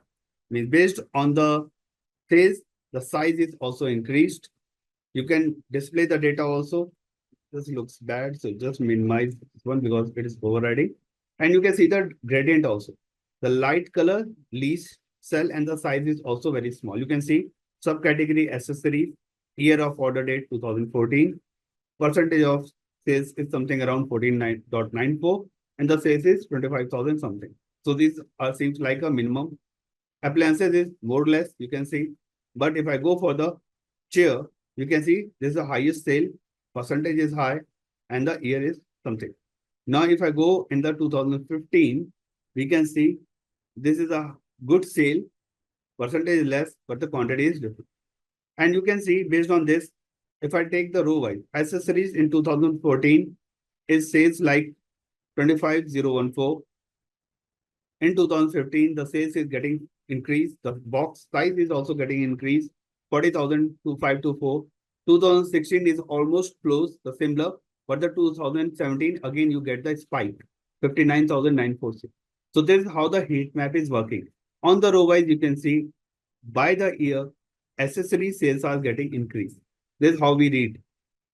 The dramatic change you can see over under the copier, you can see the highlighted data. This one, sorry. You can see the on the 2014, we have the data is like 10,850 sales. In 2015, it is 26,000, just 3 times almost. Then 50,000 around. And the finally is 60,000. So you can see the size is also going to increase in a this way. So through the heat map, you can immediately identify whether it's in which trend it is going on, whether it's the increasing or the declining mode. Are we good now? Any doubt, any query, please let me know. This is a very good example, I would say, easy to understand how the heat map is working. Heat map means it's giving the heat, means the data is either increasing or the decreasing. It gives you the sign, the color is getting changed. So you can define like this. All good? Okay. So this is one thing. Please show how you create the color gradations. Sure, color is just click on the color and edit the color. You have this palette. By default, it is taken because we have done many coding earlier. So it is taking from the history. So now you can see, you can select any palette and you can change the color. So suppose I'm going to change the color from green, maybe rather than blue. Now the color coding has been changed. Okay. So just select the gradient color, and rather than taking as a stepped color, you can take the gradient. Means as the size is getting increased, your color is also going to increase. You can display the numbers also. If you're looking for, means you can display the number, just put under the labels and you are getting the values also next to that. But this doesn't look like a cross tab. Oh, sorry, the heat map. That's why I don't want to display. Now you can keep as a neat and clean. Making sense now, Parth? Oh, sorry. Are we clear about how to make the color gradation? Not gradation, that's a gradient. Color gradation is not clear. Again, not clear. Okay. So we have, I'm removing some of this from the color. It's by default. It's a blue. I want to make it in a different color. So just take some of colors. Under the marks, we have the color sections, right? Just go for the colors. Drag drop this some of colors. Double click on the color. You have the edit color.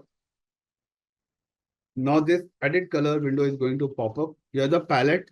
You can take green. You can take anyone. These are the list of the palettes are available. So you can take anyone. Suppose I'm taking as a different color as a red to green diverging now. Okay, I'm taking as a different color palette. I'm changing the color. I'm making the life colorful because we have a very black and white life, especially the married people. Okay, so now we can take a red green diverging, and you can see the minimum value should be in red and the maximum value should be in a green. Or you can take the color changes as well. Just close this one and you can get the value grid. Means the minimum value is red and the maximum value is getting the size as a green as well. Now is that clear? Making sense? Okay. Yep. So you can see the colorful, but obviously we need to avoid such kind of color because this is not a professional way. We take the gradient color on the same palette so that we can see the gradients. Based on the gradients, we can identify. But yes, just for the showcase of the colors, I did this one. So this is a heat map, and it is very useful to establish a relationship. Now you can easily identify how the values are getting, increased or the decrease. Or you can say the fluctuations also. Some product are getting increased. You can see for the machines. Just quick observation. There is a green, then it is become a smaller size. It's a red. Green in a 62,000 sales. On the 2014, 2015 is a decline of the sales, 27,764. Again in 2016 is a spike, 55,000. And again in 2017, it's getting declined. So we need to make a different strategy for the sales for the machines. So this is how you can immediately catch the data. And heat map is really helpful to understand such kind of trend. So this is a sales trend by order year by using the heat map. Now the last one, and these are very important also. The heat map, scatter plot, box whisker plot. These are the few charts, confusion matrix. These are the build-up for the machine learning. Because under the machine learning, once you train the model, before getting trained the model, you analyze the data, right? EDA. So under the EDA, you establish the relationship between each of the attributes. You are trying to find out the accuracy. There's a, like if you are using, suppose the supervised or the, like if you are going for the classified data, structured data or the unstructured data. So for the supervised algorithm, you need to find out the accuracy. You need to call the precision, recall value. Based on that, you decide the which algo is going to fit. But before getting that, you need to establish the confusion matrix. For the confusion matrix, you need to get such kind of structure. You need to analyze your data, which data quality is good. So you establish the scatter plot, you establish the heat map, you establish the correlation matrix and confusion matrix, correlation, every kind of thing. Then you go for the picking the machine learning model, which is performing well based on the accuracy. And then you take it for the training and testing the model. So means these are the beginning part for the machine learning. So these charts are basically very important. Okay. And that's why I took a time to explain about this thing. I have a question. What skills or topic in Tableau are often overlooked but highly valuable in your job? Okay. That's a Dhawal, to answer these questions, because any tool doesn't work in an enterprise level as a standalone. If you are Tableau guy, obviously, and in the industry, what is happening whenever you appear for the interview, they are expecting so much. They're expecting Tableau, they're expecting AWS, they're expecting data cleaning job, they are expecting SQL expert also. There are so many things they are expecting. But once you land up to the job, they're asking one thing. Either they will put you on the data preparation activity, either they will put you in the dashboard development, either they put you on the AWS or maybe the Tableau server management. Tableau admin is also another role.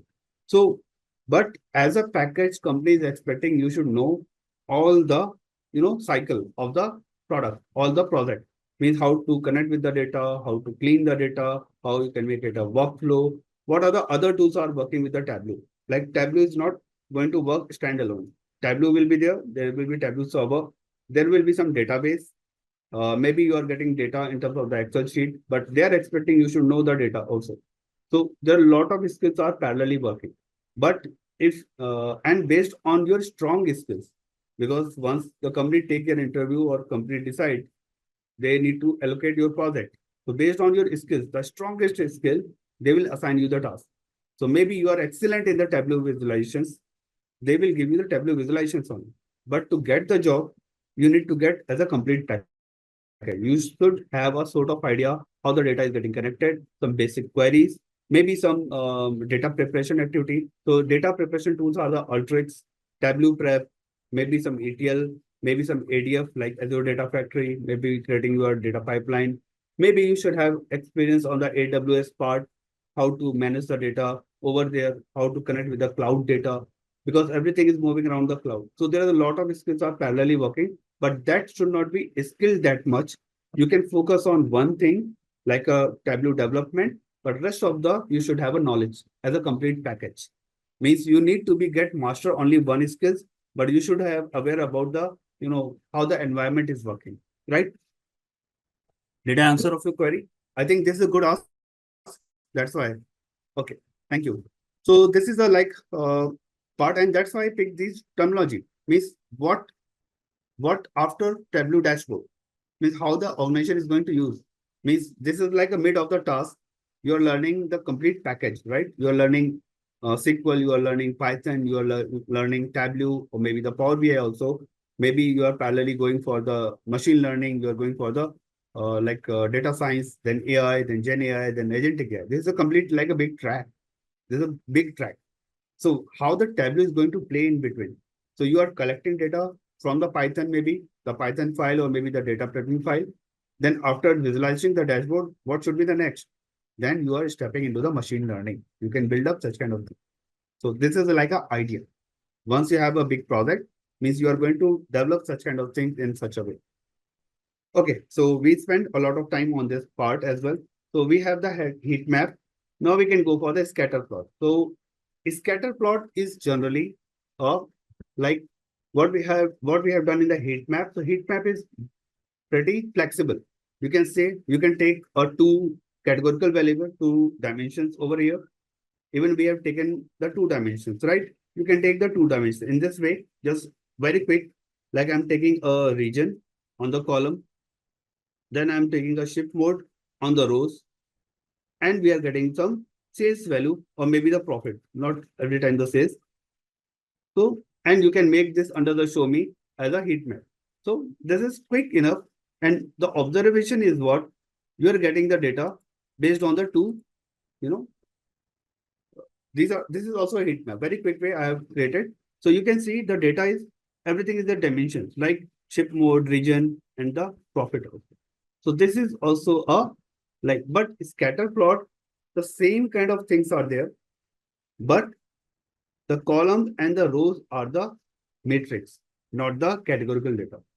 In the heat map, you can take ship mode out. You can take some measure also over here. Just give me a second. Oh, You can take the measure also over here, and then you can also define. Means it is going to help you anyway. So you can get the data. You can see how the data is working for here as well.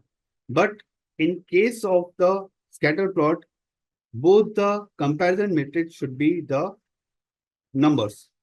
Both the columns and the rows, initially it should be the numbers only. You are doing the comparison between the two measures or more than two measures also.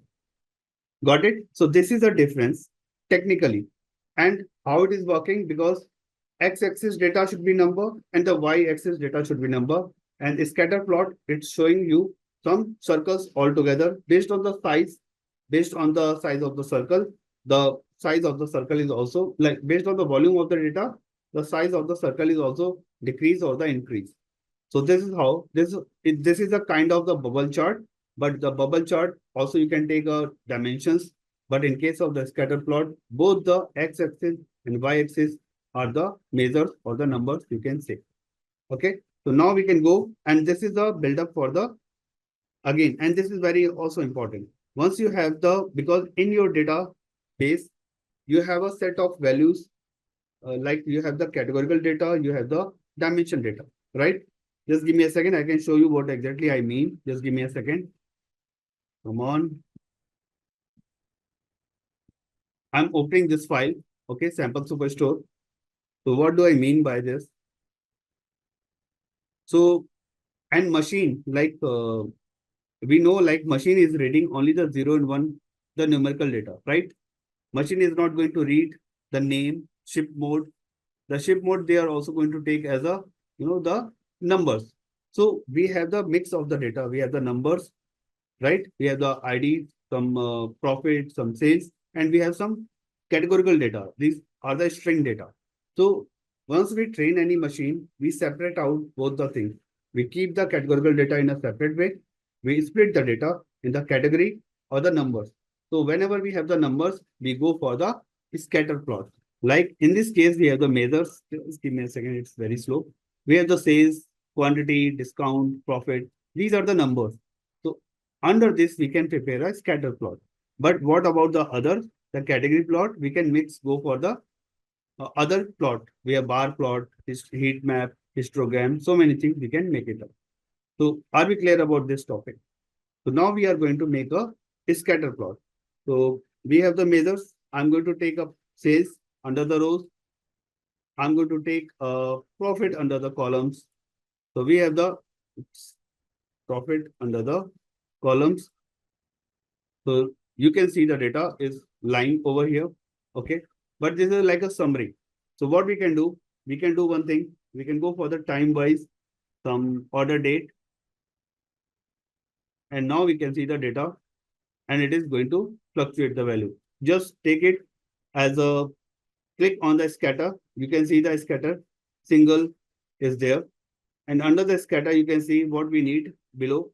One measure under the row, one measure under the column also. So what you can do, yeah, it is already there. One measure under the row, sum of sales, sum of profit, one measure under the column, and the dimensions on the color. So, okay, let me do the dimensions on the color. So just give me a way. I can make it in a different way. What it is saying, the dimensions I can take as a region under the color. And now you are getting the data for the scatter. You can see few data is there. Let me pull out where we should have a good amount of data on the region. So I'm going to take a subcategory, and subcategory I'm putting under the colors. Now we will have a color pattern. Like you can see a lot of colors, but the comparison between, you can see the x-axis is sum of sales, y-axis is also a profit, but the color coding we are looking for the subcategory wise the data. So this is the scatter plot. You can increase the size also, like based on the volume of the data. And now you can see and you can make a color, shape, whatever you are looking for. By default, it's a circle. You can see the automatic is there. The shape is going to pick. Just click over on the automatic, and I can make a different color as well. You can take a plus sign rather than circle. You can make a filled like plus sign. You can take a filled color sign, means the circle is there. So depends how would you like to take. If you're looking for some custom kind of shape, suppose, and then you can click on the more shape. You will have a palette, and you can go for the like everything. So what I did long back, I prepared one dashboard because I was working for the NFL. Everybody heard about the NFL. That's a National Football League. That's a US project I was working, and at that time they are looking for some sample. So what I did, rather than the football, I just went for the sample data because I wanted to show them my skills. Then I get the project, right? So in that case, I took this IPL kind of thing. So I took this custom images, batsman, bowler, buck tracking. You can see the gender, everything is mentioned. So such kind of things I just added in this palette, and we can add the data. But you can see the weather is there and everything is mentioned over here. So in this case, I'm taking this shape only for the like filled plus sign, and you can see the data is getting changed. What I mentioned, just I'm going to show you, be with me. I can show you the data as well. There's a sum of sales and the profit. So sum of sales, I can as a label, you can see the label data as the sum of the profit, you can also make it. So means as much as would you like to just go for, you can make it in a shape as well. Is what shape you are looking prefer, you can go for such kind of thing. And what I mentioned as a NFL kind of project, just give me a second. I'm going to showcasing you. Uh, just give me a second. This is a scatter.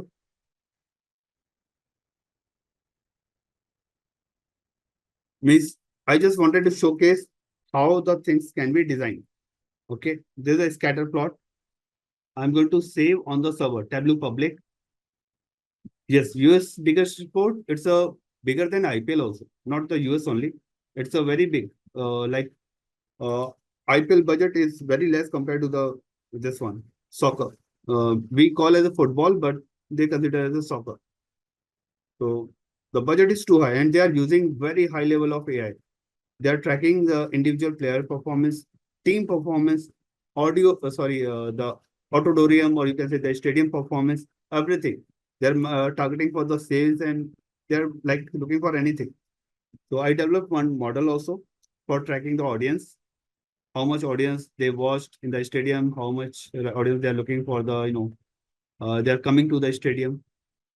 So such kind of things they are developing, and the visualizations they were using in the Tableau. Uh, just give me a second. This cell, uh, cell, uh, advanced chart. Yeah, come on. I'm going to publish this one, and you can see how the things are working. Just give me a second. It is going to publish. You can see saving workbook to Tableau public, sending data, saving to the workbook. Quickly, it is getting deployed. This for those people like who are new. So that's why I'm trying to showcase the work. And this is how you can share the value. Now you can see the data is publishing on the portal, right? Tableau visuals, and you can see the data. At the bottom, you have the lot of things are available. So what I published, and I mentioned about that images, the shape. Just give me a second. There are a lot of it is available, and this is the public. Anyone can access. You can do the IPL analysis. This was the dashboard I just showcases my earlier, for the project bidding, and they really liked it. After that, I got the project. You can see now the IPL analysis. I have the data from the Kaggle, and you can see how the dashboard is going to work. There's like a full screen now, and you can see the each the team has a the logo I just took. You have the RC, you have the Knight Riders, Rajasthan Royal, Mumbai Indians at the top. Apple analysis, you can see the title winner because for the 2020 it's a Mumbai Indian, orange cap like KL Rahul, purple cap K. Rabada for the bowling. You can count the tournament sixes, you can count the tournament fours, as well as the select season, IPL logo, toss decision, match win based on the toss decision. How many tosses are then? Like Mumbai Indians, like once they like count of winners, like if they win the toss, they win the match also. The 5 times they lost also. So these are like a strategy. And once you go for this, you have the 2020, and if I go for the 2019, you can see the data is getting reflected in a different way. You can see again the values are getting changed, right? Title winner again for the this. I'm frequently I'm taking 2012. You can see the values are different. So this is like a dashboard one. And there are a lot of cosmetic changes I have done because this is for the sports or the fashion, you can say. So they are very, concerning about the images and everything. So even this was a very rough, but yes, this is how you can make the shape. And under the shape, what I just took for the plus sign and everything, you can maintain a palette like this, and you can just imagine. Just take, I took images from many, in a quick way, you can see the twinkle.com. I picked the images for the sixth and the fourth. And the dashboard second was there. There's like a complete stats, the analysis. You can see the heat map is there, or not heat map, this is like a table map. But yes, there are a lot of values you can count over here. So this is like a total title winner, orange cap, sixes, and again, based on the selection of the data, you can see the individual batsman and the bowler, how the stats are working, how many balls are faced, scored, strike. There a lot of calculation was there. How many sixes, fours, hundreds, 50s, highest score, and everything. So this is like how you can develop the dashboard. And this is why I'm displaying you. And this is developed in Tableau and the free version. Just imagine. So you can also thought in a same way. You can take IPL, NFL, or maybe you can take sports like Netflix data, and you can get everything on the like website. Kaggle is there, GitHub is there. You can download the data, right? And you can start development in a parallel. You can do a lot of data analysis. Even the visuals are very straightforward. There are a lot of tricky parts are there, but under that there is a lot of you know the calculations. There are a lot of data analysis was there. So after that, I made this such kind of dashboard. This is freely available. Means on the Tableau, if you can go to my Tableau public profile and you can download. So the download and you will get all these things in your plate. Means just go for this download option and you will get this download option. Not only the design, you will get all kind of things. I have more than I think 35 visuals. Just give me a second. Yeah, 38 visuals are there. You can download everything. Means there are a lot of very good dashboards. You can see the HR analytics dashboard, some IPL analysis as I showed you. There are so many things are there. So individual concepts you can get it. Banking related projects, some very tricky for the table calculations. You can download and you can work on the same. It's a very quick for those people who want to make it advanced. Okay. How to sign up? Okay. Yes, you can go for the sign up. I think I have explained also, but yes, you can go for the sign up. Just go for the save to public. I will explain. Okay. So how did you upload the data and the automate the dashboard? Upload the data is like I just showed you. Means save this dashboard. If I go for the saving of the dashboard, if I log in already, so just you can see the saving to the Tableau public or save to Tableau public as. So it will directly navigate to your Tableau public now because I already signed in. Just in front of you, I signed in, right? The window was pop up. I just use my credential. So, okay. Anyone want to learn? Please share your screen. I can guide you. I can stop my sharing screen, but saving your work on the dashboard on local machine, I have showed you already. But how could you publish your dashboard? This is also very important. So I'm stopping my machine for time being because this part has been done. Now I want to focus like how we can do it on the on your machine. So anyone would like to take Sheena? Yes, you can take it and allow me to just unmute yourself. I'm looking for your name to unmute. Just give me a second. I'm very poor in the I'm a specs guy, but during the work I don't put my specs. It's a very poor thing. Sheena, I cannot. Just give me a second, Sheena. I'm looking for your name. How can I filter it out? Where it is?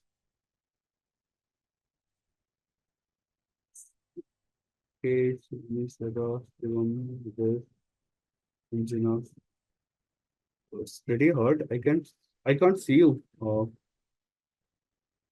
Kunal part beneath engine of yeah, Sheena, I got it. Sorry, my bad.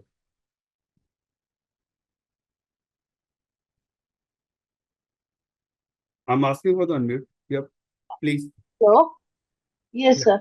So I can now hear. this is my sheet. If I am saving to Tableau Public, Right. just Please ask hold on. Please hold on. Hold on. This like I'm not trying to educate everyone. So let me complete one by one, and you will do that. Okay. So close this one here. So please close this sign in here, this box. Please close this pop-up here. So now on the Sheena machine, we can see there's a like a what we have the develop the workbook. We have the different workbook and everybody can focus on the screen now. Please go to the file. We want to store this file first on our local machine. So please go to the save as first here. And this is the local machine is appearing.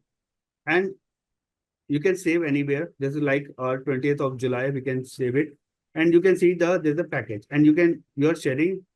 Please navigate to the drive where it is getting stored in your local machine. Can you show to everyone? Sheena, please. So this is how you can save in your local machine. This is the design file. Earlier, it was not allowed in Tableau in 2023. After that, Tableau also step in to allow the same file. So now you can see the local file has been saved in the tw dot. Now I want to publish, or you can save the file on the server. So now please go to the save to Tableau public. Yes. So once this is for the one-time registration, you can see the window is popping up for the Tableau public sign in. So just let me know, Sheena, have you created your login credentials on the Tableau public or not? No, no. No, that's a great. Even this is like for everyone now. So if you already created, because I had already from the last 10 years, and that's why I used to use my email ID and the password and immediately sign in. But who are the first time user, they need to create some account. So please click on the create an account. Yep. So now you can see there is another window is getting popping up. Create a Tableau account. So please put your name, last name, and you can put your email ID. If you want to hide, you can hide yourself. So it's all about. So this is your email ID. You can keep the password with you only. Otherwise, we are, how many people are here? Like 30 people, and 30 people can see your password now. So now you can create, please hold on. So now you can create your account. Just make sure the password is valid the policy. So now you can see, thank you for registering. You will receive an email containing a link to confirm the registration. You must follow the instruction in the email in order to provide. So you will get an email also. You got it. You make it for the activations and this is a lifetime free. There is nothing going to expire. So just click. Now you are on the Tableau public. And this session is getting recorded. So if someone is not able to create, please go for such recording video and you will get all things together. So you can open this one and make the sign in. Yeah, sign in. Sign in on the top. You need to make a sign in again. Yeah.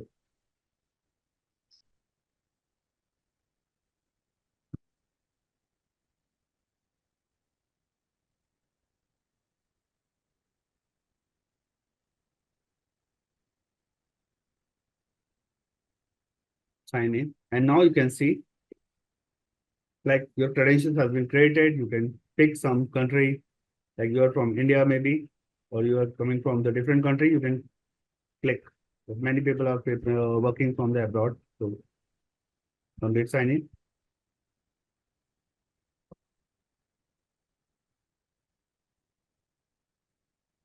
What? You're sorry for what? You are joined in, right? But yeah, just remind me later. No, remind me later. You can take it later. Yes. This is like how they are, giving the credentials. So at the top, you can see you didn't publish any viz of the day and everything. Just you can see, and the right hand side, you can see your photo is there, right? Below is there is a logo of the person, my profile. Just click on the my profile. And now you can see there is no visuals up to now. Now you can save your visuals again. Go to your Tableau public, means your software Tableau. Yeah. Again, save this design file because it is already there. Yeah.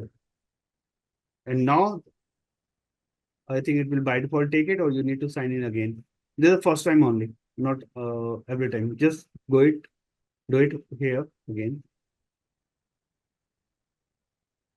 password. Yes. Remember me. Okay, cool. Now jumping to the objective of this session, like what left today. It's like a learning objective. We will go for the filters, how the filters is going to helpful for the analysis, data analysis, obviously, how we can make it as a more effective. There is a couple of types of filters. Filters are like, we have the different type of filter, like what filter you applied on the data source, that becomes as a data source filter. What you use for the extract, that's an extract filter. Then you have the filters, like we have the dimension and the measure. So we have the dimension filter, we have the measure filter, and we have the context filter also. We will learn slowly how these things are going to help, how we can effective create our visualizations, how we can do the effective data analysis. So data manipulation is not a good word. You can say the data transformation and the filtering the data, how we can improvise our visualization. So this is the complete objective. Now introduction to filter.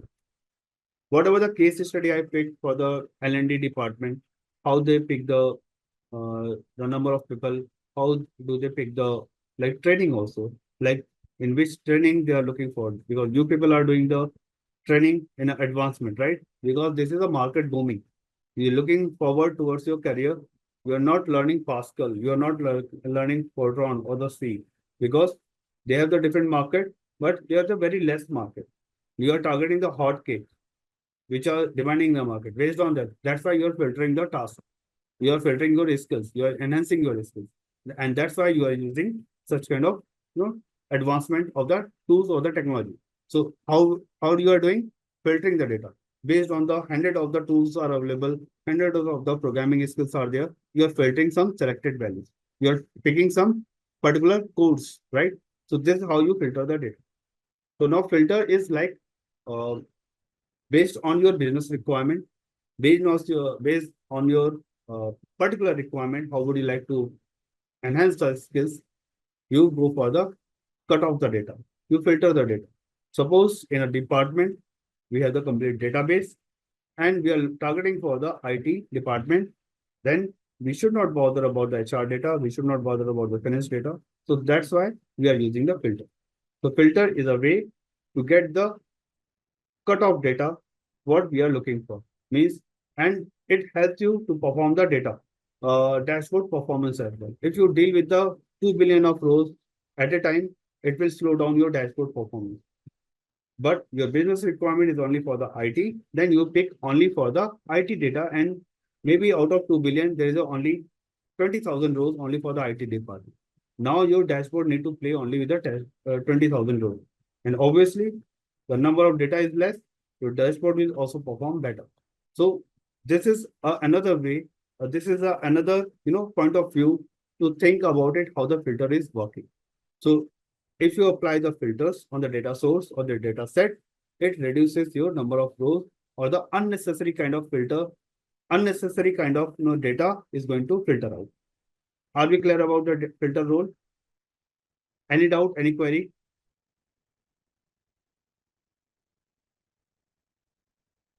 Yes, Kunal, this is a very good case study to create your worksheet. You will get like L&D department kind of Kaggle, or the maybe I will find out and share on the portal, like how the data, and then you can play around with the data cleaning and adjust the visualization. But thanks, this is a like good initiative as well. So filter definition, thanks for confirming. Now we can go for the next level, like what exactly it is. Come on.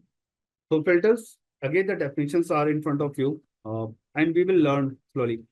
So filtering is a part of the complete data transformation or data analytics process. It's a very important stuff, and there are different kind of filters are available. So we need to aware what kind of filter need to apply at what stage, because whenever you go for any kind of filter, there's completely life cycle. How would you develop any kind of dashboard? You directly don't jump into the dashboard and just design the visuals. First, you get connected with the data file, right? You import the file into the Tableau. Maybe you are doing some relationship, some modeling, you are cleaning the data. Once your data is clean, when your relationship, the tables are imported, you analyze the data.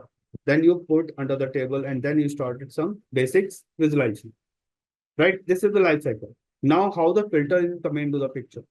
Once you connect with the data source, so you are looking only for the selected table, like a IT table or the order table I took only, because I want to develop only the order related stuff.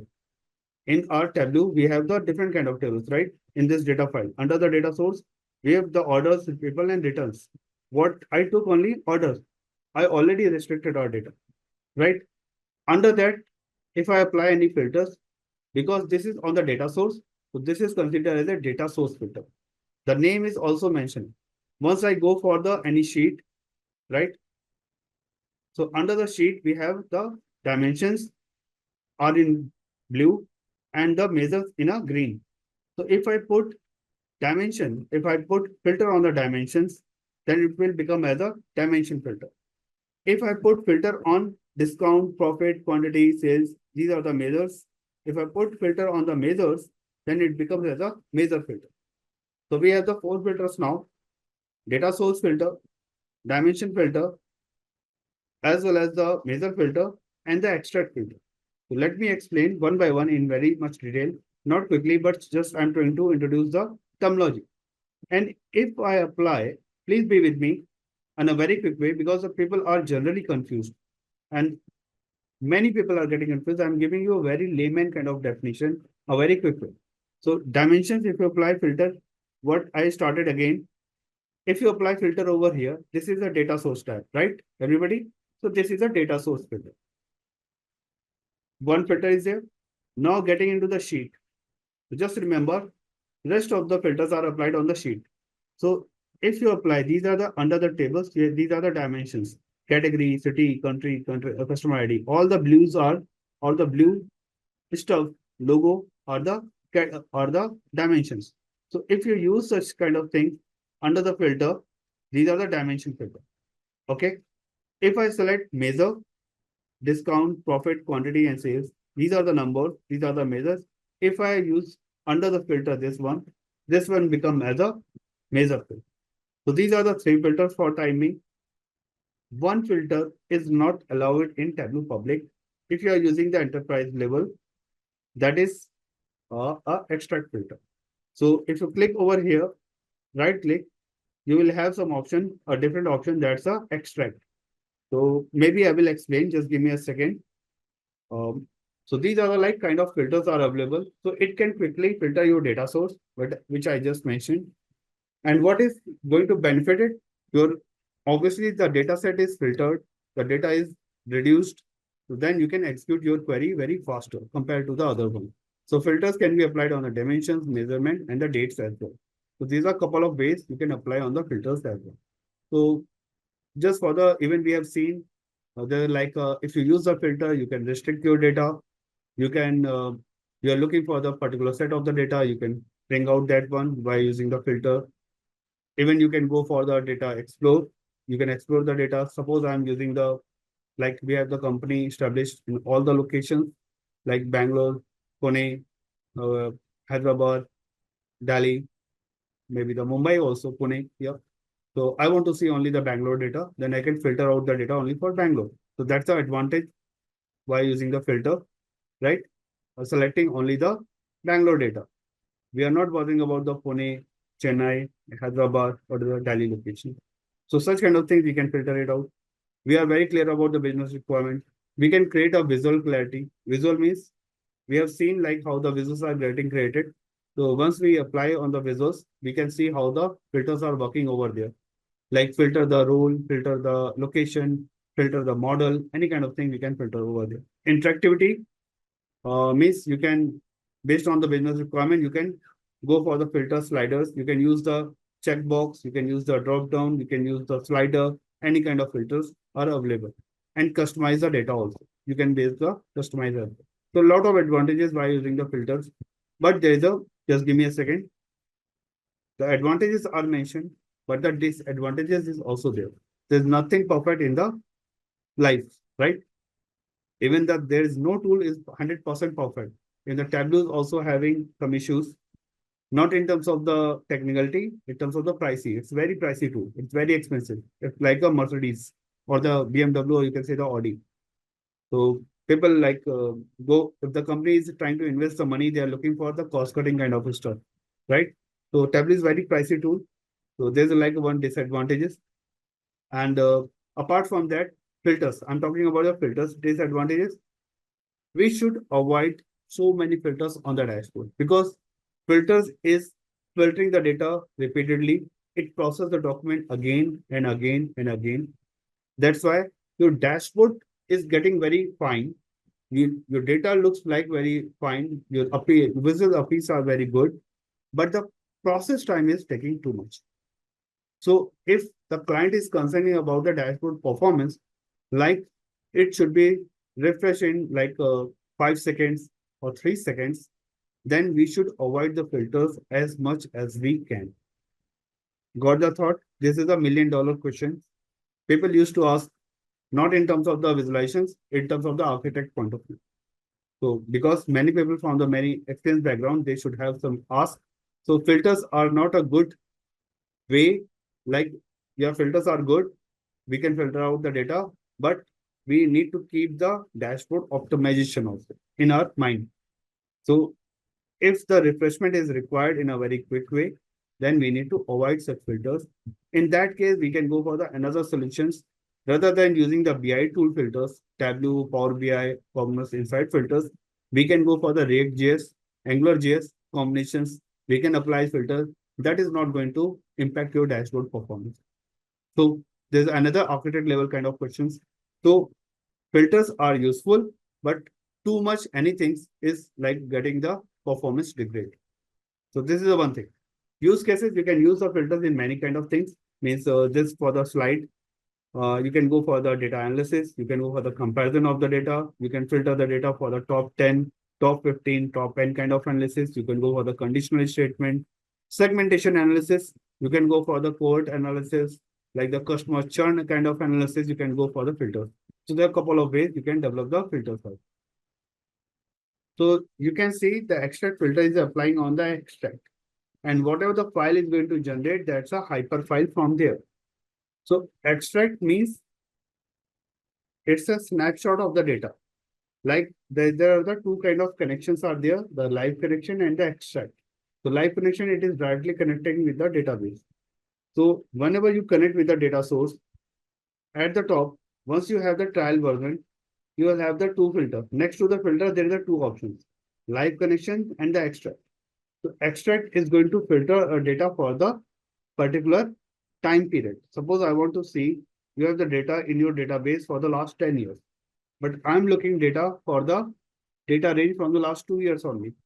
So I will take that like 1st January 2023 up to the 31st December 2025.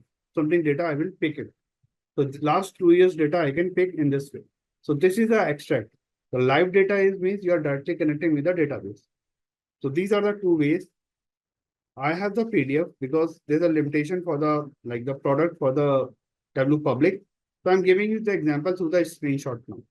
And I will upload this PDF on the sessions on the LMS itself. Like I'm already uploaded many charts. You can see the PDFs are there. In the same way, I will upload this PDF also, and you can have a reference. And this is a very important concept also in terms of the enterprise level. So whenever you go for the extract, means you can see we always have the import the superstore data set. We get connected with the file, right? The next step is we go for the like drag of the order file, maybe. And now what I was talking about in the Tableau license version or the trial version, you will have a connection live and the extract and the filters is there. Now you can compare our screen. These are the two options are missing over here. Whatever the things are mentioned under the connections like live and the extract. So if we take the extract means we are taking the data from the last 2 years, 6 months, 5 years, 10 years from the database. So we have the two kind of connection, live and the extract. What is the advantage of the live and what is the advantage of the extract? Both have the certain advantages and the disadvantages. The connection types are the two types. Live is you're getting connected with the live data, right? But the live data, if you connect, it will slow down your dashboard performance. Why?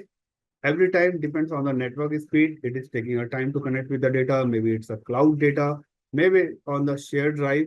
So connecting the data, if you're asking something like order table from the database, it will go to the database connection. It will fetch the order table, then bring to the Tableau. So it's a time taking process. Even this can be done in few seconds. But suppose what about if you are looking for the more filters, then again it will slow down your performance. If you are applying more filters, more customization, more calculated fields during the live connections, your dashboard will be almost killed the performance. Your performance is getting to impact very badly in the live. So what is the advantage of live connection? If you're looking for the live, like a share market data. So share market data, that data is only designed only for the specific, taking a particular share and they track the price.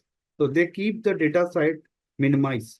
And for the multiple data, multiple shares, they are making the multiple table also.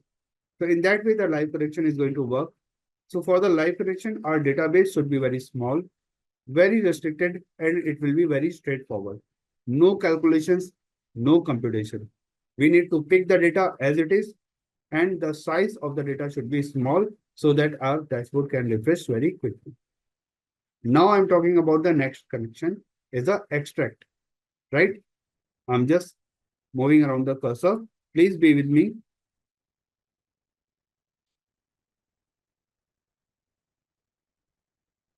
We have the connections, right? Live and extract. The next is the extract. So if you take the extract connection, what is happening after extracting? Suppose out of 10 years data in our database, we have the 10 years data. We are taking only the last 2 years data. So once you select the extract, the first time it is taking a time, the last 2 years data is getting loaded in the inside the Tableau server, Tableau data server. It is not the live. So the buffer memory is going to store your data within the Tableau. So next time, if you do the such kind of dashboard or the calculation, it is not going to take the data from the original data source. It is taking the extract in the Tableau cache memory or the buffer memory, and it is going to quickly give you the result. Got the difference? This is a high level architect question. This is how the Tableau architecture is working. We have the live connection, you have the extract. So in terms of the speed, in terms of the development, suppose you are a developer, right? We have the 5 developers in a team and we want to develop a dashboard. So rather than connecting every time the database connection live on the cloud, just make an extract in your local machine, develop your report or dashboard, and then publish, and then make the connection again in the live. Because during the development, if you again connect and again to the server or the cloud, your dashboard means the 30-minute task will take the at least 2 days or 5 days for the development. Because every time it is slow down the performance, you are checking the data, then you are doing the formatting. It will take a lot of time. So whenever we have the development, we always go for the extract. Maybe on the business requirement, later on we can change the connection. So this is the extract, how the things are working. Are we clear about the logic?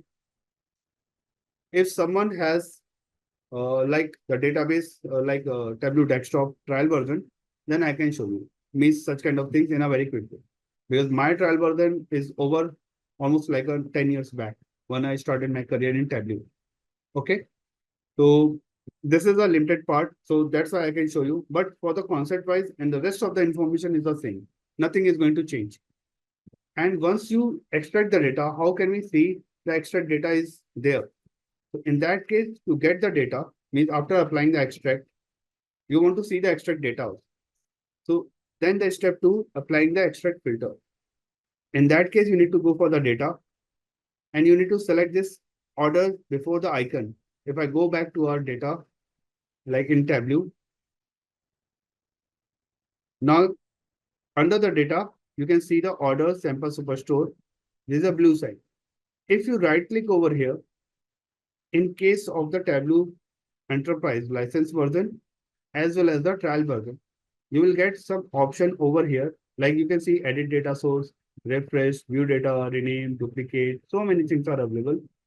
But in case of the Enterprise edition, you will get an option for the extract. You can see once you right click, you can see there's an option for the edit data source, refresh, view data, rename, duplicate, and extract it. Here, if you click over there, you will get your extracted data also. So this is how you can extract your data by using the extract filter. So what I can explain to the in a very detailed way, this is how you can extract the data, and then you can filter your value. You can apply the value and you can store in your local machine. And that file get stored in the form of the hyper file. Hyper file, just give me a second. I can type something like that. Just give me a second. Open, open, open. Yeah. A lot of things in the parallel. So after doing the extract,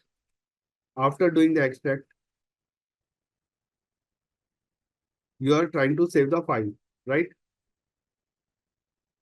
To save the file, and and it gets saved as dot hyper file. This is an interview question. That's why I'm taking a time to explain. Means how the extract file is getting saved. So if someone is coming from the Tableau development background, they are using the hyper file for the development. And hyper file is a Tableau related file where all the extracted data is getting stored. Along with the data connection, you have the data also. Okay.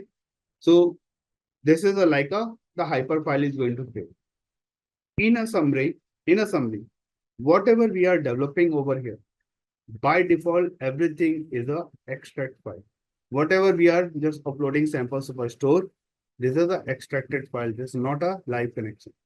So what we have learned so far, everything is a extracted database or the extracted file by using the extracted filter. Are we clear? We are not using any live connection. Okay.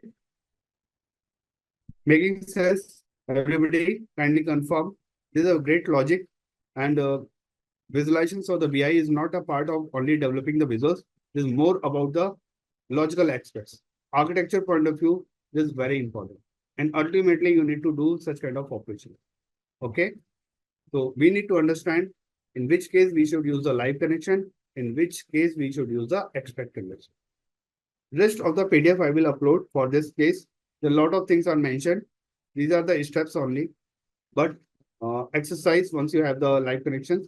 But I have explained the complete hyperfile, everything in your local machine. You can see in your local machine, you can save as a hyperfile. So even if someone has the Tableau trial version, I can show you immediately. It's a very quick job. It's a very handy kind of thing. It's not a very complicated, but the concept is very important. Okay. So this is all about the extract filter. And that's why I try to explain to the PDF. Now moving to the data source filter. So the next topic is the data source filter. So as the name is mentioning, filter which is applying on the data source means just pick the name English, just read the English, you will get a sort of idea where this filter is going to apply. So this filter is applied on the data source connection. Am I audible, please? Some internet connections because I'm in some, I can tell you my location. My location is Gujarat. I'm not a Gujarati, but I live in Ahmedabad. So what is happening in Gujarat? There is a lot of rain, a lot of weather. Now is it fine?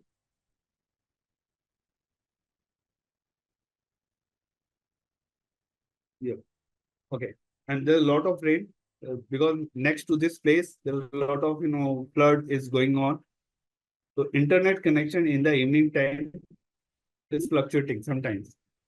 So because this is happening for you people only, for the evening batches, for the morning batches, they are absolutely fine. And we lose the time because we have only 3 hours. So if I lose the connection, To reconnect, it takes 10-15 minutes, right? So that's why I'm asking. So data source filter, as the name is mentioned, means this filter is applying on the data source. And what is the benefit? This is the only filter which doesn't impact your performance of your dashboard. Just keeping in mind, we have so many filters name, right? We have the okay. We have so many filters name. We have extract filter, data source filter, context filter, measure filter, dimension filter. So extract filter is applying on the extracting the data. That's a different thing. The next level is data source filter. So this is the like filter which is increasing your performance of your dashboard. So this filter you can apply because you are going to restrict your data at the very beginning. You are not loading data after, like, suppose I have the data for the Bangalore, I have data for the Hyderabad, maybe the country-wise data. India, you can take as a Germany, France, you can take as a UK and US. But I'm looking data only for the India, right? So in that case, you can apply that filter country at the very beginning. So now your data is restricted only for the India. So that's why you can consider your dashboard is neglecting the US data. You are neglecting the filter out the data for the Germany, UK, or maybe the France. So such data is already filtered. It means the number of rows are already cut down at the beginning of the process, at the very beginning.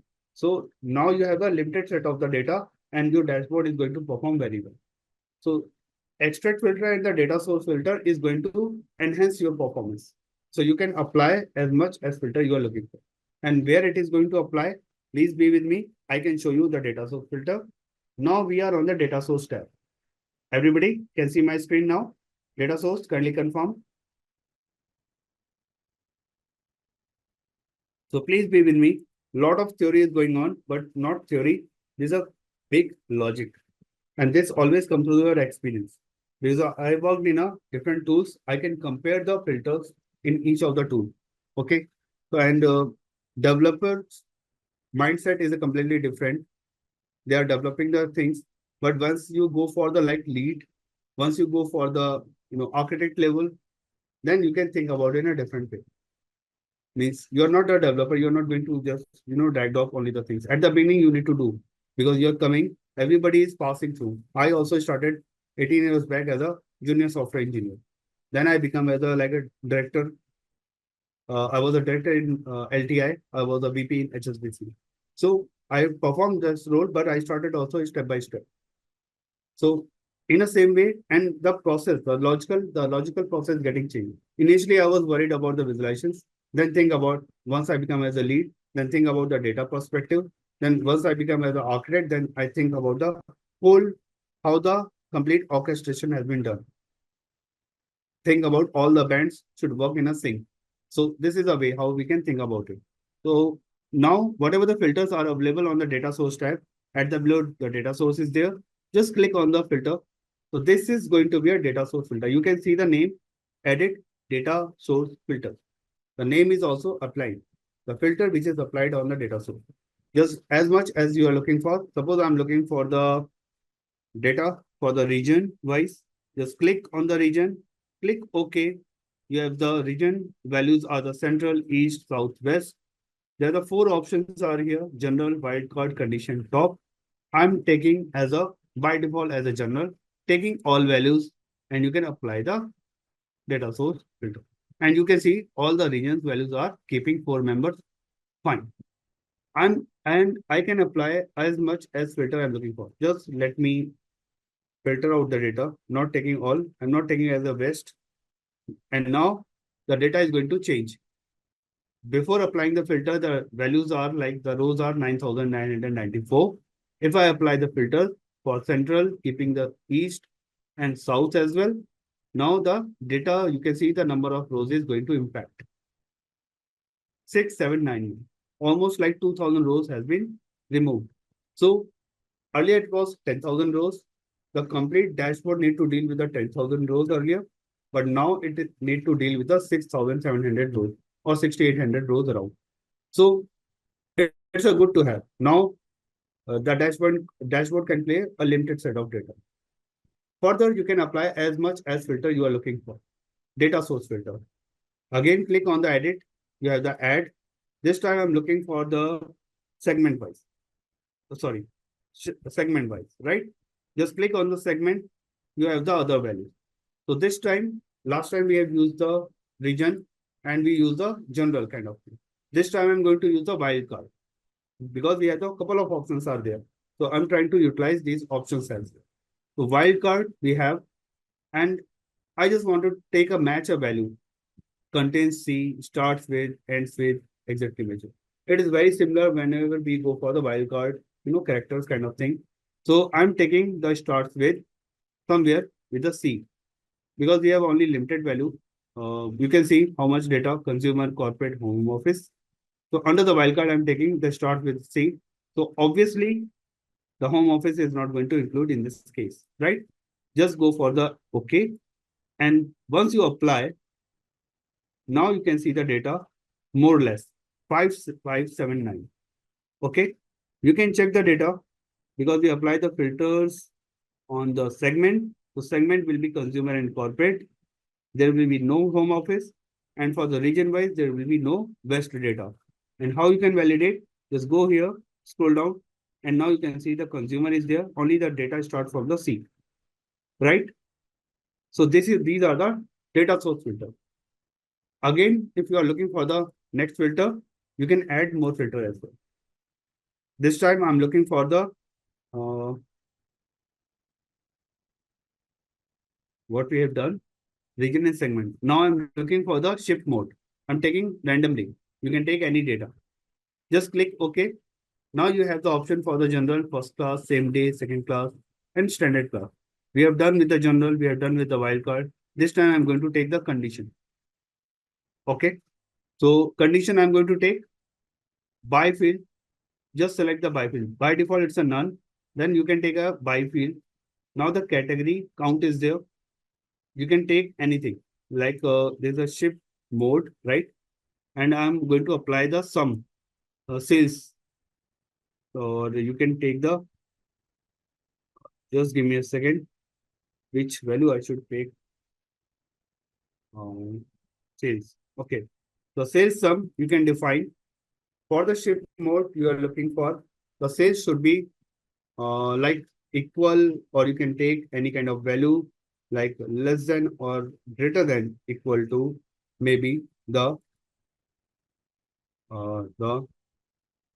3000, maybe greater than, not 3000, it could be very hard, it could be 300. Let me check the data, then I can tell the exact value. Just give me a second, or you can pick the load values also. You can see the, okay, values are getting load. Just give me a second, please. Greater than and equal to.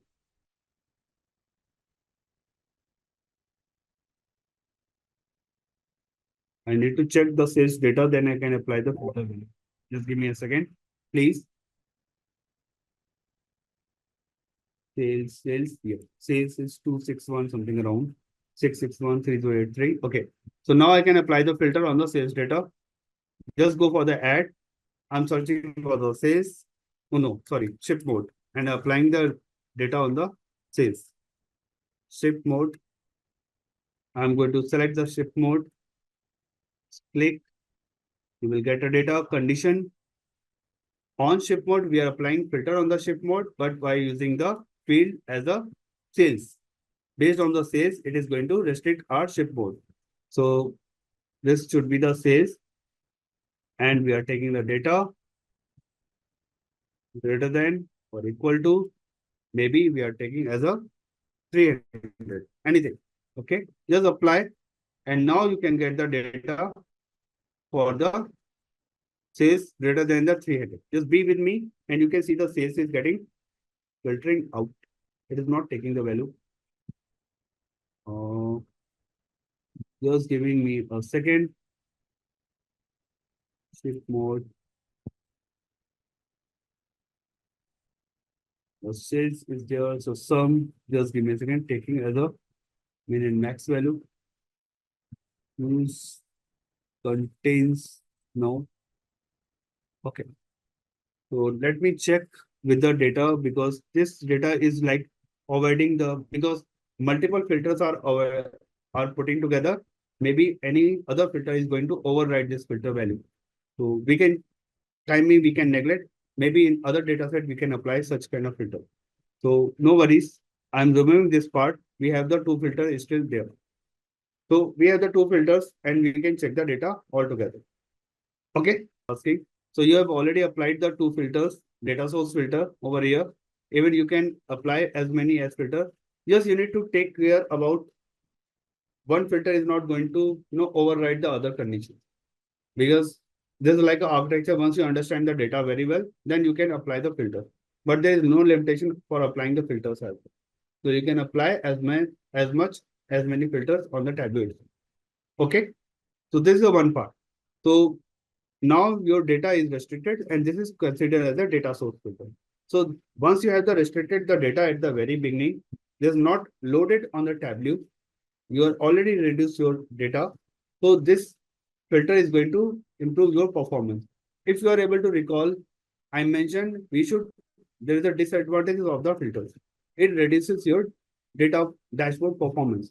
So, but yes, extract filter as well as the data source filter are going to support your dashboard performance.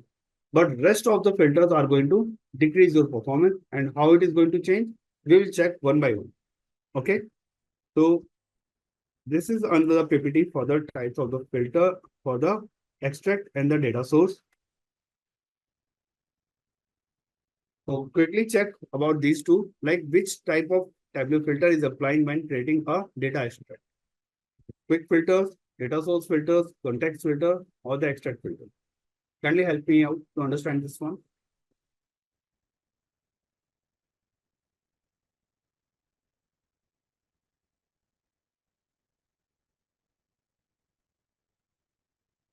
Everybody.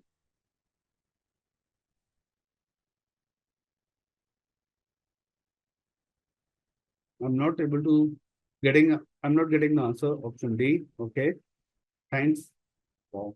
Maybe the net is slow. That's why the people are responding, but okay, means I don't need to explain the answer because people are giving the very perfect answer now.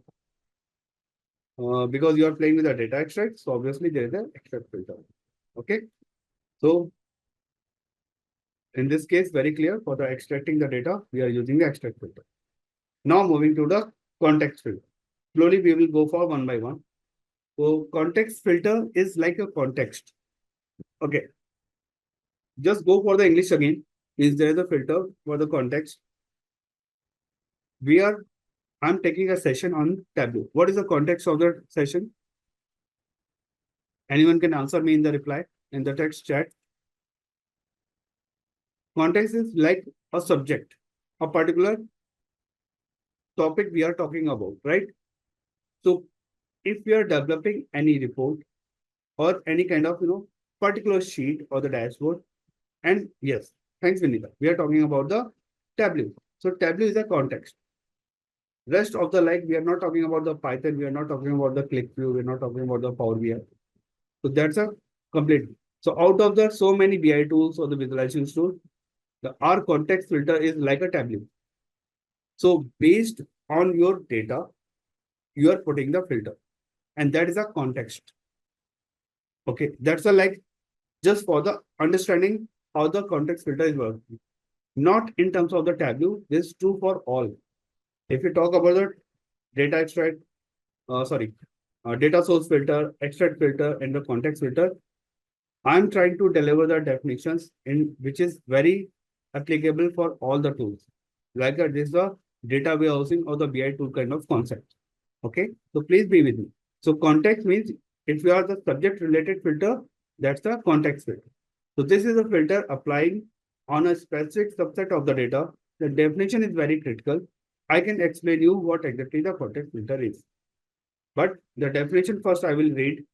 So if you are applying filter on a particular context or a specific subset of the data, that becomes as a context filter. So how the context filter is going to work? There's a backend in Tableau, it is creating a table, and table you are applying the filter. How it is going to work? Because it is not working alone, it is working with the many other filters also. So let me collect all the definitions, then I can explain you very well. Okay, but I can show you where the the context filter is going to work. Suppose I'm taking this one.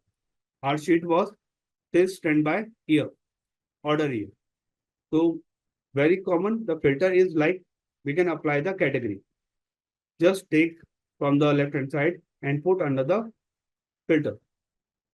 We take this filter as a, and anyone can mention me whether this is the dimension or the measure. Category is the dimension or the measure. Please let me know on the chat, please.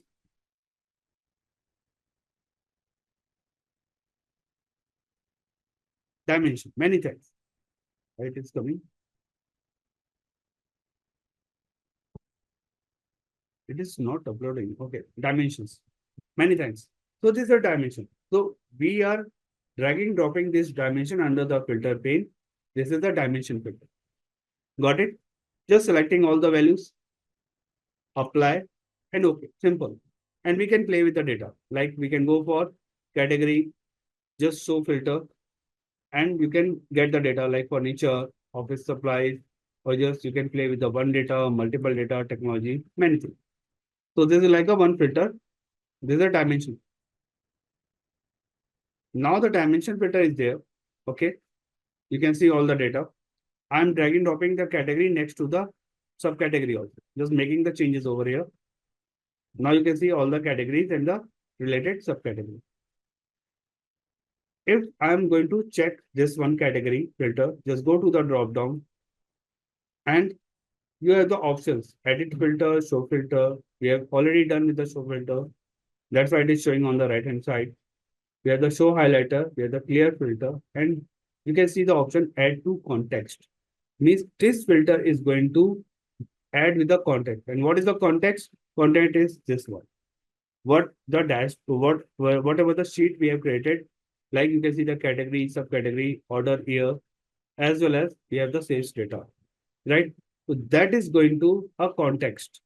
So we are attaching this category only for this context. It is not related to the other sheet. It is not related to the data set. So once you add this one, you can see the shade of the category background, it is changed. It is becoming as a context filter. Okay. Even this is not going to make many changes, but I will show you how the things are going to work. Just keep somewhere in the mind because there's only one filter. Context filter plays along with the other filter. It is a superseding by the other filter. Sorry, it is taking the supervision for the other filter. If you apply the multiple filters, first the context filter will execute, then the dimension or the measure filter will execute. This is a flow of the filter. The very first filter is the extract filter. Then it is going to execute the data source filter. After that, we have the context filter. Making sense, everybody? For time being? Yes? No? Yeah. Many thanks. So this is the context filter. Along with that, we are going to apply the other filter also because so that we can see the category and any kind of information. So I'm going to apply the subcategory also as a filter. Just subcategory is also a dimension. Once we drag drop over here, it will become as a dimension. Okay. And now this time we can take this. Just give me a second. I'm reviewing the category. For time being, I will apply again, but just for the understanding how it is going to work. For the subcategory, I'm dragging dropping. This is a dimension filter. Rather than taking the general, we are getting into the top.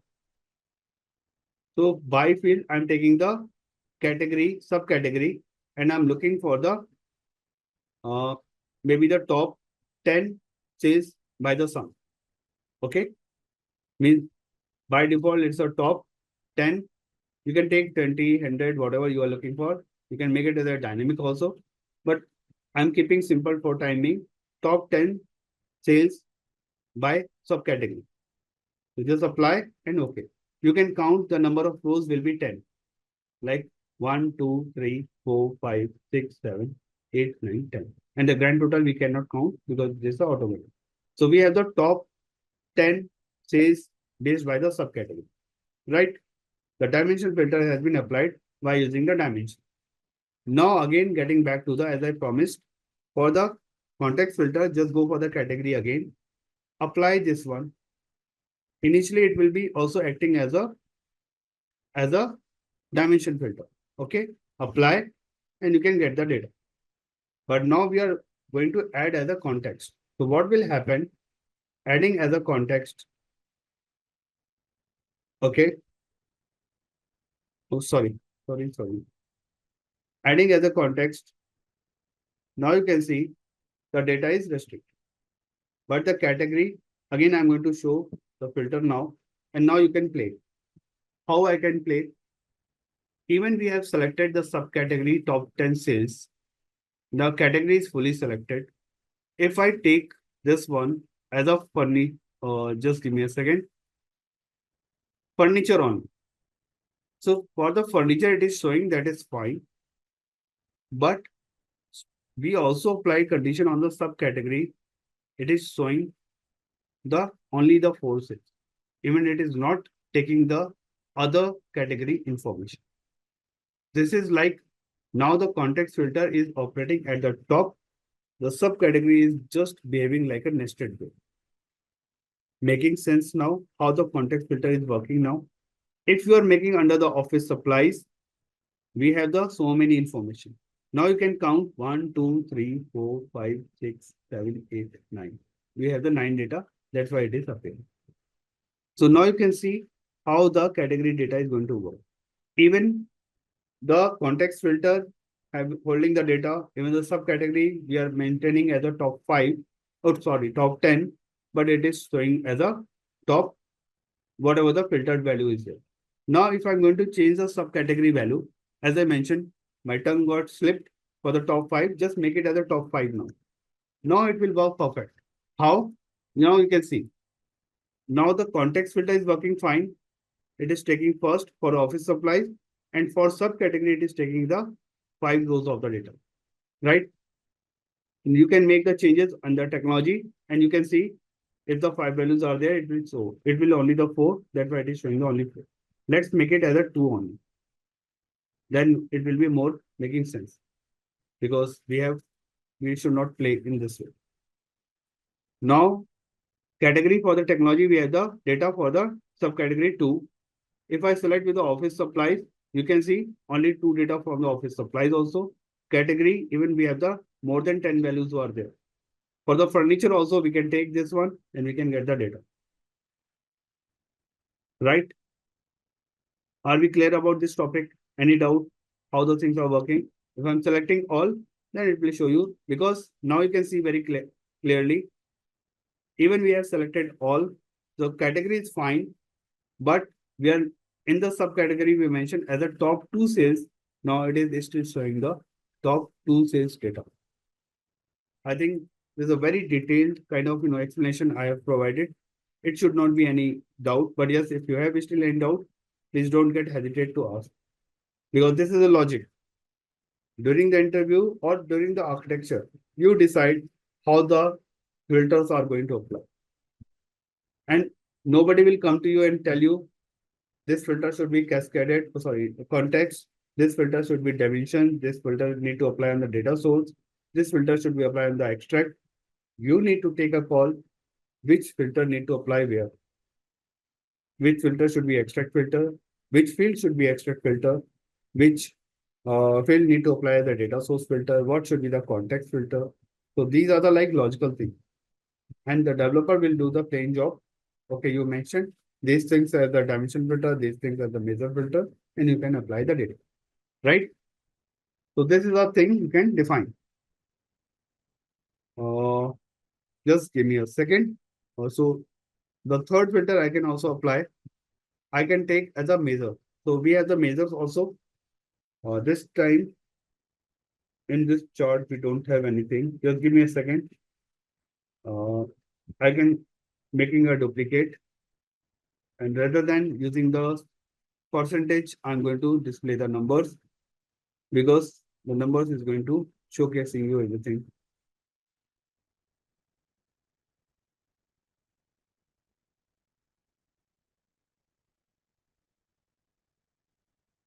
So I'm clearing and I'm making as a different, not rather than sum of sales, I'm taking the quantity.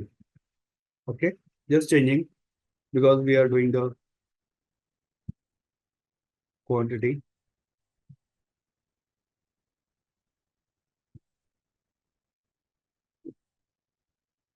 Quantity by order. Please be with me. This is very important. I would say. So subcategory filter,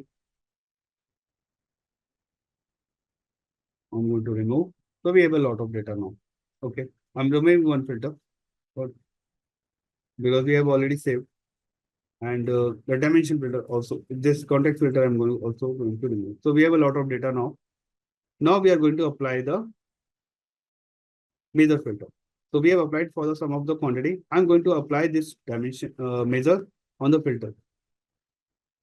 And you can see the data is appearing. Now the filter, in case of the dimension filter, we have a different options, right? We have the list, we have the condition, we have the top, we have the wildcard, wild search also. In case of the measures, you have a different because you are playing with the numbers now. So it could be all values. You can take a sum, you can take an average, you can take a deviations, any kind of thing. So timing, I'm taking a first one option, all values, then click on the next. Now you are getting the values. You can see by default, the range of values between range of 1 to 14.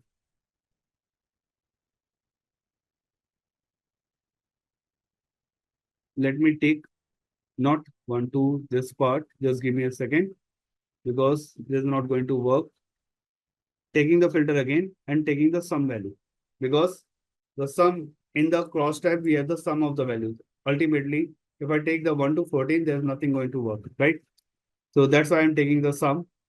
Now you can see the range is lying between 22 to 1064. So range of values, you can see, I'm going to see the data only for the between 50 to 1000. You can type, you can slide, you can use the slider also. Like you can use the slider like this. Okay. All depend how would you like to see. 101 I have selected. Just apply and you can see the changes over here. Apply and you can see the values are either greater than, there are some blank values, so that we need to deal. But yes, you can see all the values are greater than the 100 and less than the that particular 1000. So this is the measure filter. Are we able to see any doubt? So measure filter, you are applying on the measures. Dimension filter, you are applying on the dimensions. Context filter, you are applying on the table, or you can see the context. Data source filter, you are applying on the data source tab. And extract filter, you are extracting the data. So this is like a complete filter structure. Anyone, any has doubt, please let me know. I just summarized the filter concept. And filters are very important, even not in terms of the Tableau, in terms of the BI, even in terms of the programming also. Like in the query also, right? Once you go for the select column name from table and where condition. You have the where condition, you have the group by, you have the having condition if you are using the aggregate. So such kind of things is required. So filter is where and the having means you can apply the value over there. Where condition as well as the having. Anybody idea about what is the difference between the where clause and the even this is not from the Tableau, but yes, this is very good for the data analysis part. Difference between the where clause and the having in the query.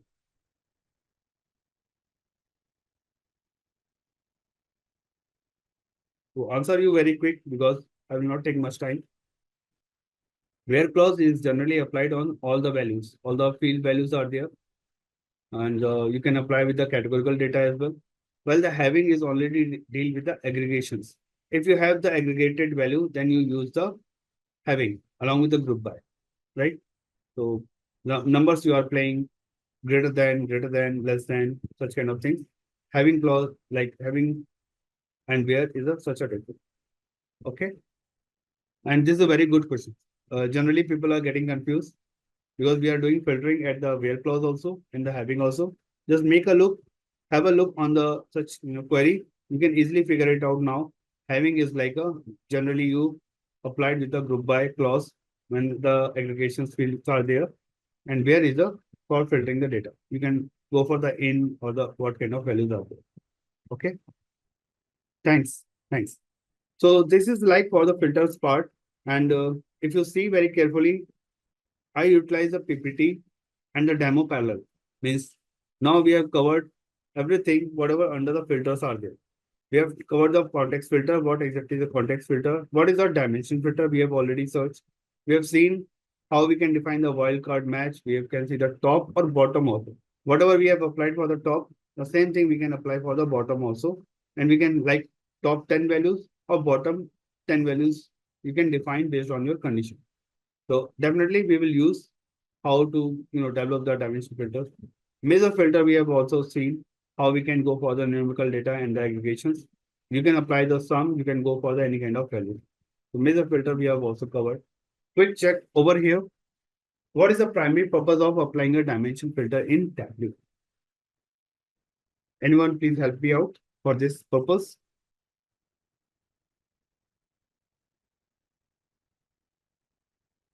There are a lot of logic we have covered. The last session was for the chart.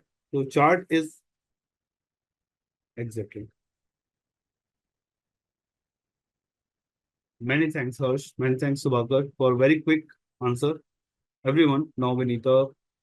So the answer is like, what is the primary purpose of applying a dimension filter in Tableau? Dimensions means you are dealing with the dimensions with the categorical data.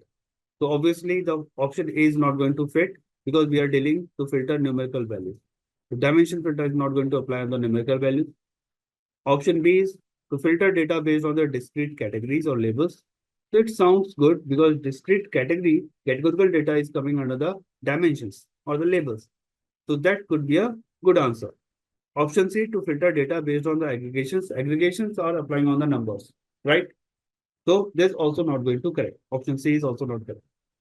Option D is to filter data based on the relative date ranges. So relative date ranges is a different thing. Means the people get confused between B and D. If we talk about the relative date ranges, means we are taking the continuous data. It's not a discrete data. So again, option D is also going to be wrong. If we take the like year selection, like 2017 selection, 2018 selection, then it could be a dimension filter. But we are taking the relative range last 6 months, last 2 months, or something like last 5 years. In that case, it is a continuous filter or the measure filter. So date is playing very tricky. Sometimes it sit along with the dimension, sometimes it sit along with the measure cell. So there's like a very interesting question. That's why I always take a time to explain the answer also. I hope this is very clear. We have 15 minutes and we can just look into the advanced filter options and let's see in a slow way how much we can cover today. So group is another thing. So advanced filter options is like a group set. There's a couple of terminologies and these are also coming under the filter condition. Just think about your SQL query if you are coming from the SQL background. Whatever the things are there in the SQL, we are going to means that is the filter, right? Select asterisk from table. That is a like selection, but below all the things are the managed as a filter, like where clause. Then we have the group by, then we have the having, and at the we have the sorting, right? Order. So this is like a structure of the SQL query. So in the same way, we have the group now to filter the data. So group, making a group. In the sense, I'm delivering a training for the Tableau and you are learning a Tableau. For Simplilearn, this is the Tableau group. This for the like you're doing the advanced analytics course, right? So if someone is doing the Power BI, then it will consider as a Power BI group. If someone is doing some other courses like SQL, there's a SQL group. So a similar kind of data, if we arrange in a place, it becomes as a group. This is a simple definition, right? In this case, we are doing the very big course, right? This is like a analytics kind of course, and it is including the data science concept as well, I believe, because this is a part. After that, you have the Python and so many things are there in a parallel, I believe. So this is like a group. So a similar kind of skills, a similar kind of data can be placed in a together. It becomes as a group. So this is a very simple concept. And how can we create such group in Tableau? It's very easy. Now you can compare. The concept is very clear about the Tableau in terms of the grouping. So related dimension member can be grouped together for the analysis and the visualizations. You can take the data based on certain criteria or the properties. You can define such group together. And how it is going to work? Just in this case, what I'm going to do, just taking okay, just giving the very quick also category, subcategory. We are getting for the product name. Randomly, I'm generating something. So please don't no, it is too much. Shift mode, we have the region. And then we can book it for the sales.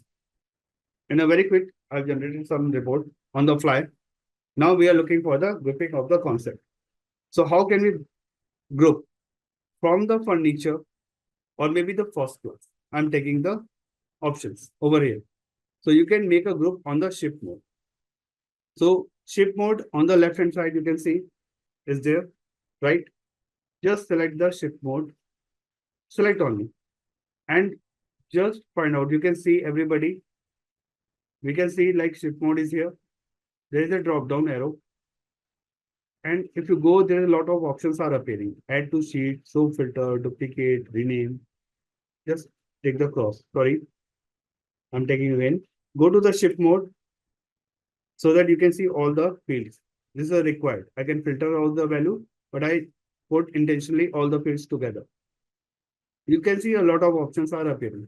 Add to sheet, show filter, duplicate, rename, aliases, create. And under the create, you can see the couple of options. Calculated field, group, set, parameter. Our objective is to create a group. So you can just click on the group itself. Now you are getting the option for the group. It's a very bad choice, frankly. I need to do the same exercise for the subcategory because in the shift mode, we have a very limited values. I need such a field which has a lot of values altogether. Maybe I can take a subcategory. Just give me a second. There is a subcategory. Yeah. Just select the subcategory, right click, go to the create. You will have a group. For each field, you have a group. Now you can see the group is already there. Field name is subcategory group. You can see over here. I'm going to create a group on this. So what I'm going to create a similar kind of items, right? That group definition is similar kind of items you can put in a single place. For just for the practice, I'm taking all the starts letter A, B, C in a single group. Like A, just select, press the control, you will get the appliances also selected, press the control again, and keep holding the press on the control. You will get accessories, appliances, and art all together. These are the highlighted. Then go for the group. You have the option for the group. Just click on the group. Now you can see the icon is appearing before just, and you need to rename as a group A. Means you can put any name, this is all your call, but I'm keeping the group A because all the letters are starting from the group A. This one group A has been created. You can see everybody, right? And after that, in the same way, we can create a group for the group B as well. Group B, just click, and another way you can create a group. Just right click, you will get a group, and again you are going to rename as a group B as well. Please be with me. This is important whenever you want to group the data. Sometimes the city location you want to map it is, if it is not there, you map the city. Like you have the list of the states, India, like you have the Maharashtra, you have the Karnataka, you have the Gujarat, you have the Andhra Pradesh, you have the Telangana, right? So based on that, cities you want to map if it is not there. So for Maharashtra, it could be Mumbai, Pune. These are the IT hubs. Then from Karnataka, you can take a Bangalore. So it such kind of grouping you can map, right? So that's why I told you. For C, chairs, copiers I can keep as a group C. Very quickly, because I've already explained now group C. And maybe rest of the things I can keep under a others group others. So just select all in slowly and make it as a group, add to group, and you can mention as a group others. And now you can see how the category group I have arranged in a nice way. Grouping category. I'm going to rename also this one. We have the 4 categories now. I'm going to rename at the top field name as a group sub category. So on the left hand side, you can see there's a new field has been created, a group subcategory, right? Everybody. Now you can take this group subcategory under the filters. And now the magic is going to start. Now, rather than selecting all things, you can take the data and just make it as a show filter. And now you can take the group A. You can get the group A category. You can see all the subcategories start from the A only. If you are taking the group B, you can see all the subcategories starting from the B only. If you are taking the group C, you will get all the categories are getting started with the subcategory with the C character.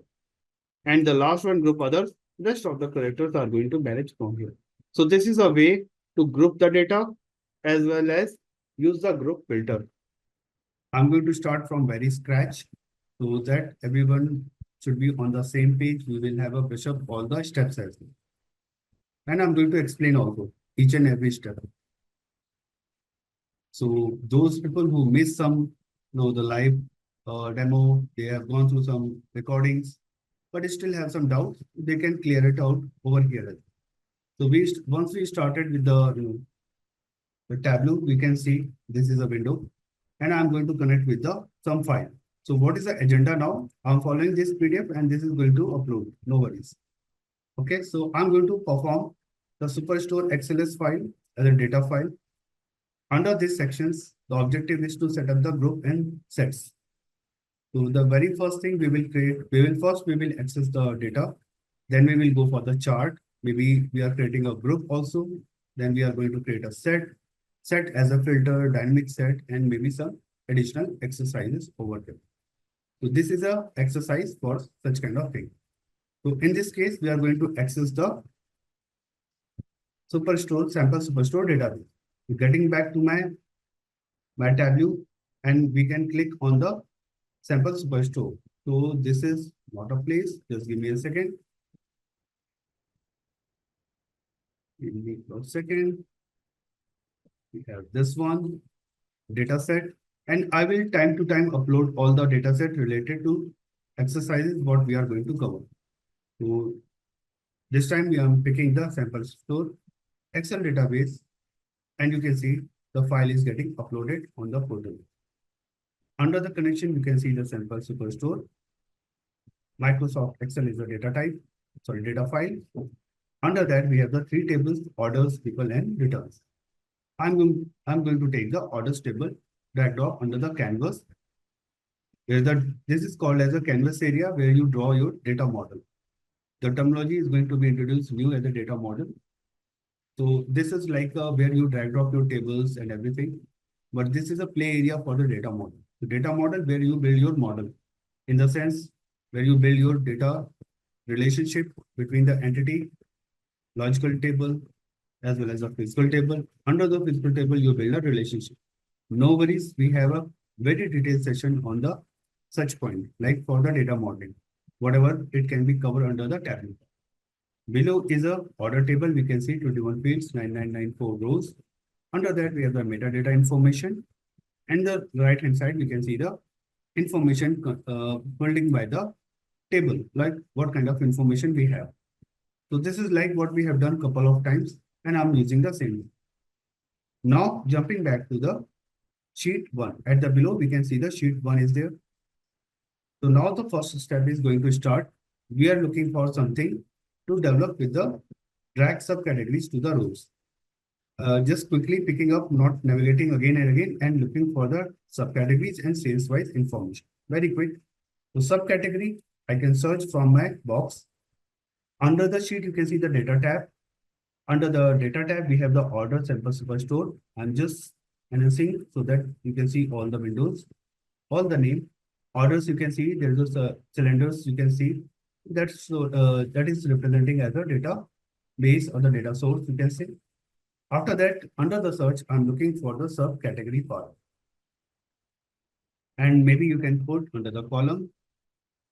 And after that, I'm looking for the sales. Just search under the sales. Subcategory is a dimension. How do I know? Because it is representing as a blue sign. So whatever the below under the table, you can see the blue signs are there. ABC, globe and everything. These are the dimensions. And below are the in a green color. These are the measures. So what I'm looking for, subcategory we have already drawn. Now we are looking for the sales as well. And now we can draw the quickly the sales. Just I'm looking for this is a column chart. I'm looking for the horizontal bar chart. Just quickly swap and rows. We have the option for the swap and rows. At this point, you can see the window is highlighting. Just click over here. Now the things are ready with you. Quickly, we can go for the sorting. So we can go for the ascending order or the descending order. So we have seen such kind of things a couple of times. So that's why I just repeat it in a very quick way. The sales you can drop under the label so that you can see the data. Okay, so now we have the things are ready with us. Thanks for confirming, everyone. So now we have what exactly this is a sheet. This is like a sales distribution across the subcategory. Now what I'm looking for some group.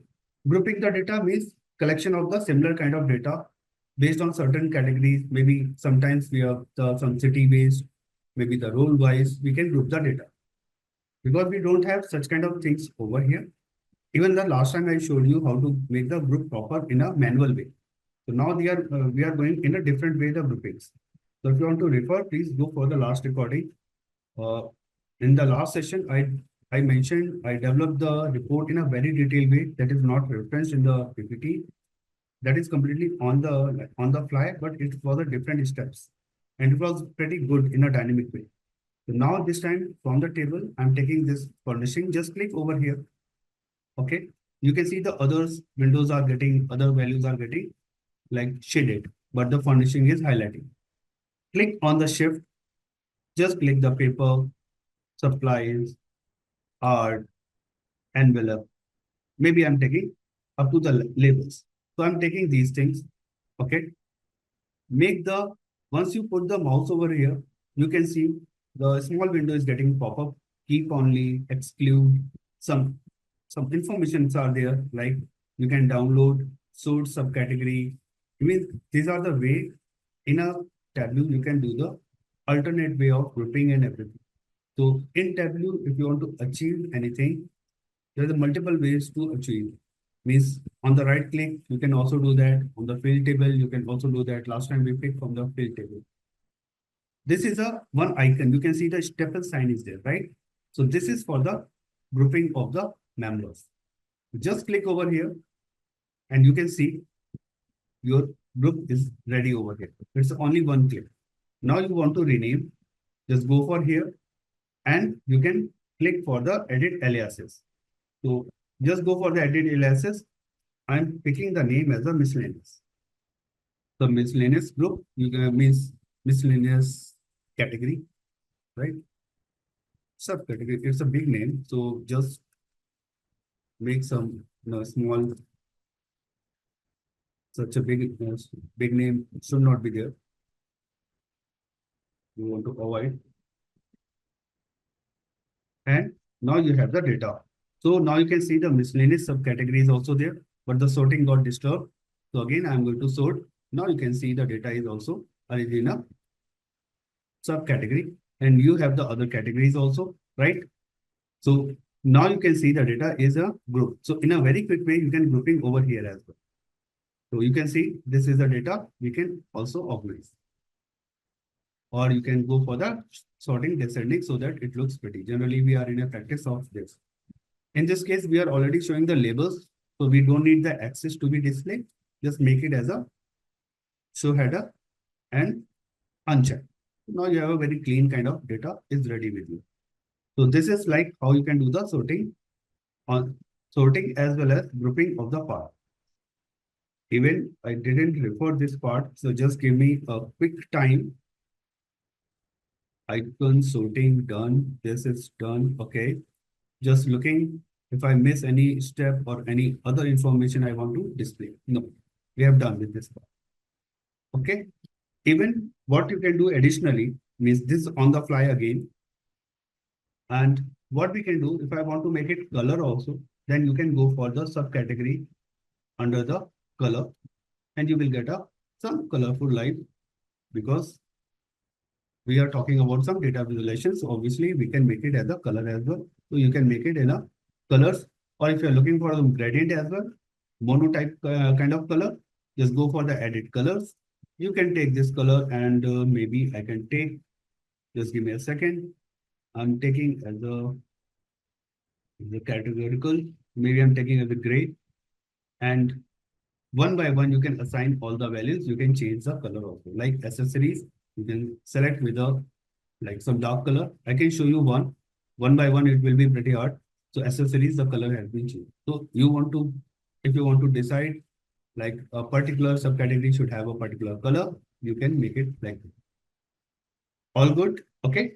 So these are the one part. Now, like this for the group, this is like a shortcut as well as a different way of showing the grouping method.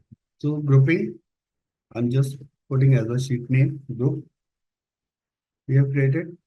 Now we can go for the different one for the set.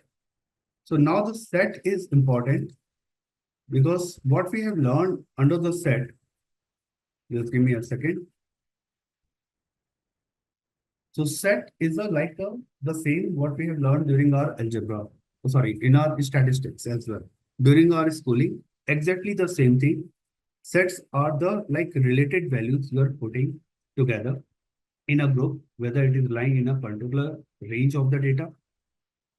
It is going to evaluate through the either it is matching with a union or the intersection, or it is validating the way. But you don't need to worry about such kind of thing like do we need to remember the old age data or the concept. But for the statistical analysis, such kind of things are required. If you're looking for the data analysis, data analytics point of view, so sets, groups, these are the like basic stuff we need to do. Tableau is going to facilitate you as a tool.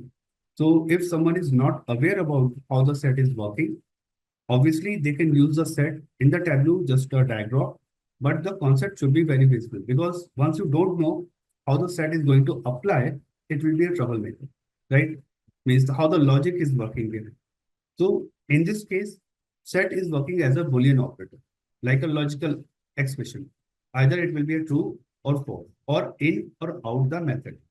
So you can see in the screen, like we have the something like mentioned as the, if you go to the product name, like in this screen, on the right click, you have the set of.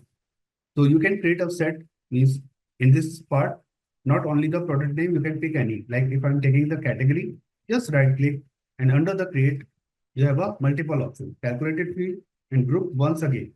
Last time we created a group from here and the set is also here and the parameter is also available. So we have the couple of things all together. Now we are going to create a set to understand the example. I'm going to pick again the example from the set quickly. So in this case, what we are trying to develop, we are looking for the state according to the sales. Sorry, sales according to the states. Simple value, you can take the same group also. If you wish, you can go for the category and the sales.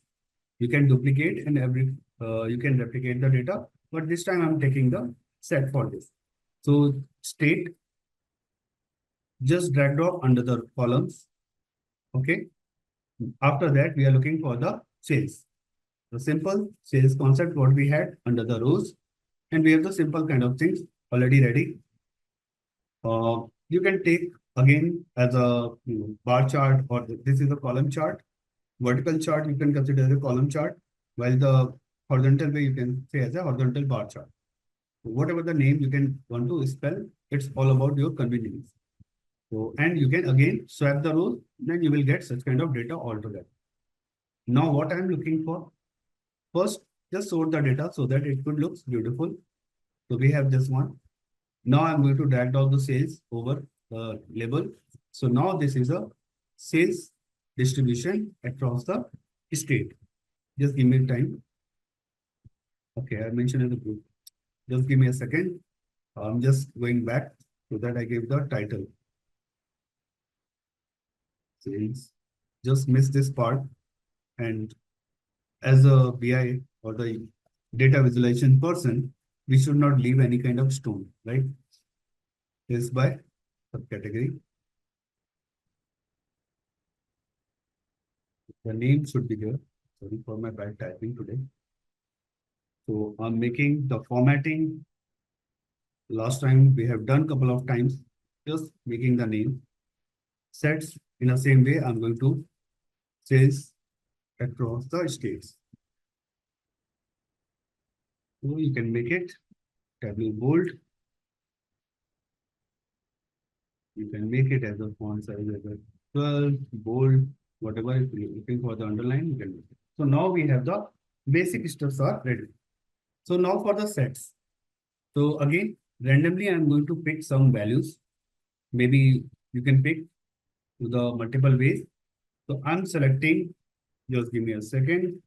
I just need to check what fields they are going to take. Shift key top 20. Okay, no. So I'm going to take from the California, just select in the same way what we have done in the row. California, New York, Texas, Washington, Pennsylvania, Florida, Illinois, Ohio, Michigan. Maybe some more. Just go for one by one. So up to the Colorado, I'm going to cover. So in the same way last time we have done, again, just take the mouse, take hold for a moment. You will get such options. Keep only, exclude, so many options. Next to the group, we have the set option also available. So just click over here and create a set. And just pick the like selected state, whatever the name you want to pick. 18 total, 2 only left. Okay. But selected states. So these are the values are going to pull up. So we have created the states, but you can see there is nothing is going to be a change, right? So what will happen if you go for somewhere like on the left hand side, just give me a second. You can see the highlighted states and the shaded states, right? So now on the left hand side, you can see the selected states with some icon has been created, right? Even the subcategory group is also created, what we have created for the group. So now the selected states are there, right? Just take these states and put under the filter. So now the magic is done. Now you can see the selected states are visible. So these are the in. The concept is like that, okay? If you are looking for something else, just go for the show filter. Okay, so you can see the show filter value. If you are looking for the uh, like edit filter, so you have an option to change the value, but still we can see only the selected states, whatever the fields are there. But I want to see whatever the values, the concept for the in and out for the set is working. So rather than taking these members, because these are the members, these are the values under the selected state field. So what will happen? I'm going to take, rather than taking show members in set, I'm going to take show in and out of set. Now the magic will work. So I'm taking as a out now. So just be on my screen. You can see the changes. So now the city got changed. So like whatever the selected states were there, now these are out from here and you can see the window. And again, I'm going to display this filter as a member out show filter. And now you can see there are two options only in the right hand side, all in or out. So out and these are the in. These are the in, out. So now you can see this is a two set created, which are in the set and which are value excluded from the set. Are we good now? How the set is working? So set have the two properties. These are holding the members as well as these are holding the in and out properties. So in this way, you can find out the different values. In means the values are inclusive, what we selected. Okay, sure, I'm going to repeat, no worries, because I do understand that's a different concept. Okay, so in means like what value we have selected. Earlier, during the selection of the state, we have done the similar kind of thing. For the group, what we selected as a in and out, which we don't select it. We didn't select it here. Means which are the shaded. Again, I'm going to repeat the steps. So everybody able to recall this one, right? We selected these list of the states. Now, are we on the same page, everybody? We selected these list of the, okay. So once you created this one, you have always have an option, okay? Means these two circles are symbol as a set. So just go for the create set and you are able to see the set as well. So once I selected the set, the field will be appear on the left hand side. The selected states. Please be on my screen. So these are the selected states has been created. So in means from California up to the Colorado is a in field. Out means from Tennessee up to the last, whatever the values are there, like North Dakota is the out of state. In and out, they are the two. The name, the values are the members. While we have created the highlighted values, these are the in. Unhighlighted fields are the or shaded values are the out field. Is that clear now? And how to select? Just okay. Then what I will do, I will delete this one because I think I'm repeating the steps. Just give me a second. Sub state. Okay. This one selected field states I have created. So I'm just deleting this one. I'm going to start from the scratch. So up to here, any doubt? This is a just forget about the set part. But for this chart, are we clear what we have done? State, sales, and the sum of the sales, right? Okay. So this is like coming for the very scratch again. Let me just give me a second. I can pick some of the sales. Okay, for the Vinita to answer you, some of the sales, once we have such kind of things, at the top, you can see there is a lot of options are available for the sorting the value. Just go for my like mouse, you can see the blink is there, right? Sorting and sorting ascending and the descending. Did I answer of your query now? Okay. So now moving to the next level. So this is like a simple chart. There is no concept for group or set time being developed. Now we are moving for the set concept. So I'm going to pick, you can pick any kind of values. So I'm going to pick California first. So once you select on the California, this is going to highlight. Rest of the fields are going to shaded. Just hold your shift key and maybe you can select one by one. And if you are good, you can select with the sum. This time I'm selecting up to the Maryland. So now you can see there are 23 items are selected. Okay, so this is just you need to click one value, then you just need to hold the shift key, and after that you can get the highlighted value. Is that okay? Is that to Rajiv? Now, did you get the answer? Now, Rajiv, are there?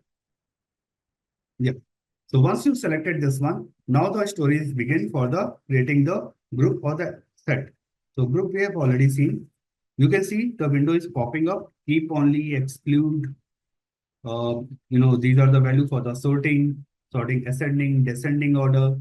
We have the group sign. This staple is a group sign and this is a set sign. So I'm going to create just click on the arrow. We have the create set. So now you have the state set. I already named and you have the option also. One more thing, very important thing. At the bottom, you have the add to filter also. Please be with me. This time I'm bit changing some step because repeating the same step is like for few people it's not a good thing. So just making the change. So add to filter cell. If you click over here, you don't need to put this again for the filters. It will be by default appear on the filter also. So just click OK. And now you can see under the filter step, the state set is also appearing. But now these are the values or members. California, New York. So these are the in values because we selected as a group, right? Now under this, what you can do, go to the state set, like what we do for the show filter and kind of thing. In the same way, you need to show the filter. Now you have the values you can select, but you can see only those values which can be selected. But this is not a property of like as a set. Set is being as a like inclusive intersection or the you can take a all values, right? In this case, we have the two options. Under the state set, again, you can go over here. You have the options like show member in set or show in and out of set. So in this case, rather than taking the show members in set, I'm going to pick the show in and out of the set. And now you have the value. This time I'm taking a out value. I'm not taking the selected state set value. And now you can see the values which we have not selected, it is appearing. And just make this as a show filter again. And now you can play with the data. Okay, just select as the in, or you can select as the out, or you can select as all. Then you can see all the data, whatever we have. Okay. Now, is that clear? Is that clear now? Many thanks, Parth. Many thanks. So just, okay, what we have done, let's do some cosmetic changes also. The cosmetic changes, not in terms of the chart wise. Let's do it somewhere. Is it like a drill down? No, this is not a drill down. Drill down is something different. This is set creation. It's a slicing, yes, you can say. Filter, you can say it's a kind of filter. But set is a like a once you have a huge volume of data, like suppose you want to partition the role wise, then you can make it like you want to count the people in a two, like logical expression is generally 0 and 1, right? Either true or false. So if you are in a logical expression kind of condition, then you can figure out the data. Like you're looking for the only the IT people. Rest of the department people you can want to keep in another group. Only two groups you are looking for. So either IT people in or IT people out. Or maybe you are looking for the top 10 data, top 10 sales, and rest of the like whatever the sales are there, you are keeping in another bucket. So drill down is like moving in a direction, but this is like a filtering our data in a two part only, either true or false. So in this case, what is happening? In is a true, out is a false. Is that got your answer, Riska? Riska? Oh, thanks very much. So now, the set part is completed, but just I wanted to showcase something new, very tricky and very cosmetic kind of look. So in the sheet, what you can go, just select this filter, whatever we have on the right hand side. Go for this one, customize. We have seen such kind of things, but this time I'm going some additional stuff. Show apply button. So you have the apply button also now, and just click on the apply and then it will be changed. So it makes more sense. Most of the times once we change the option, it becomes empty. So empty chart canvas doesn't look like good. So this is one thing. And again, you can change the, like, just give me a second, format. So just give me a second. You can make it as a slider also. So this is a good one also. Just make it as an out, in and out. Okay. Now,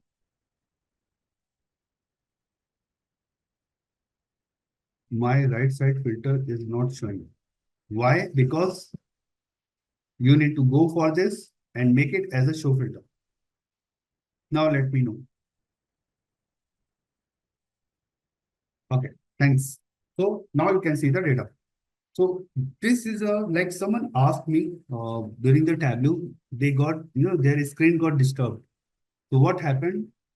They just, this filter is what is happening. It's moved around somewhere here. So this is a facility in Tableau. You can see now the filter is whatever the filter we have prepared, we can keep in the left hand side. Even sometimes we keep on the top also. And now you can see the data like this, anything. So you can play with your window whatever you want. Okay. So you can keep on the left hand side, you can keep on the right hand side or the top of the window or anywhere at the bottom of. So this is the beauty of Tableau. Just wanted to let you know in the visualizations point of view, the tool point of view, whatever the stadium they have provided. I call as a stadium because you are playing on the tool. So the tools are so smooth, so excellently designed so that you can understand very easy. There's no so much window. There are no so many windows that you need to remember for the like calculations. You need to go separate window for the modeling. You need to go for the separate window. No, on a single screen you have everything for the calculations, new field, group, everything on the single screen. You don't need to go anywhere. You just need to aware about the how the tool is working in a single screen, and you can relate everything. Making sense? So whatever you like, you can go for this. You can rename the title also, like just edit the title. Just give me a second. Title, yes, edit title is there. So rather than in and out kind of thing, you can mention like a selected. Sorry, you can make as a set selection here. Whatever means on the fly, I'm not able to recall what should be the good name. Uh, Good. And you can see how the renaming has been done for the title also. And again, if you wish, you can drag off to the same part. You can see again, the window is appearing on the same. So let me know, all be good about this so that I can take to the next level. And again, I need to check what the PDF is saying because I used to follow in a very quick. Okay. Yep. Done. Such kind of things you have done. Yep. So we have done up to this exercise part. So any query, any question for me, and I will upload this PDF on the LMS so that you can follow the steps one by one and it will be easy for you.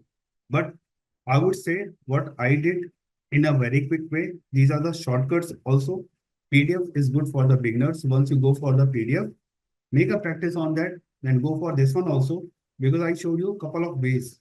I showed you for the group in a multiple ways in the last session, and today is also in a different way. And again for the set also. And set you can also create from the left hand side also. So you can learn things in a multiple way. It all about your choice. How would you like to make a UI? Okay. Customization, repeat please. Customization, okay. So we reached up to this level. Uh, so this customization every time when we created a group, does it show somewhere what inside? Yes, it is showing. If you really want to see, just go for this filter. And again, if you want to see show members in set, we have the option for the show in and out of set. You want to see as a show members in set, you can just get the list of the show members, whatever the you have selected so far, right? Or if you are looking for like what under the set, just take a new sheet and a like validation or testing kind of thing. You can take over the value over here in a new sheet. And again, it will make up to the show member new sheet. You will get the list of the members, what you have selected. And if you're looking for the out values, just go for, just give me a second. And you will get a in and out kind of method as well. Customization for, okay. So customization, even I explained a couple of times, and this time again, I'm going to explain, no worries. So let me do the customization in the group because we have done over here. Don't want to repeat. So don't want to repeat in the sense it is, let it be here, otherwise it will be confusing. Okay. So again, I'm going to showcase the filter. Okay. And I'm going to take as an in and just mention it as a show filter. The very first thing, please be with me, everyone. Show filter. On the right hand side, you can see the show filter is appearing. Now the customization under the set selection, the last you can see the filter option, the headlines is there for the searching, finding values, and there's a arrow.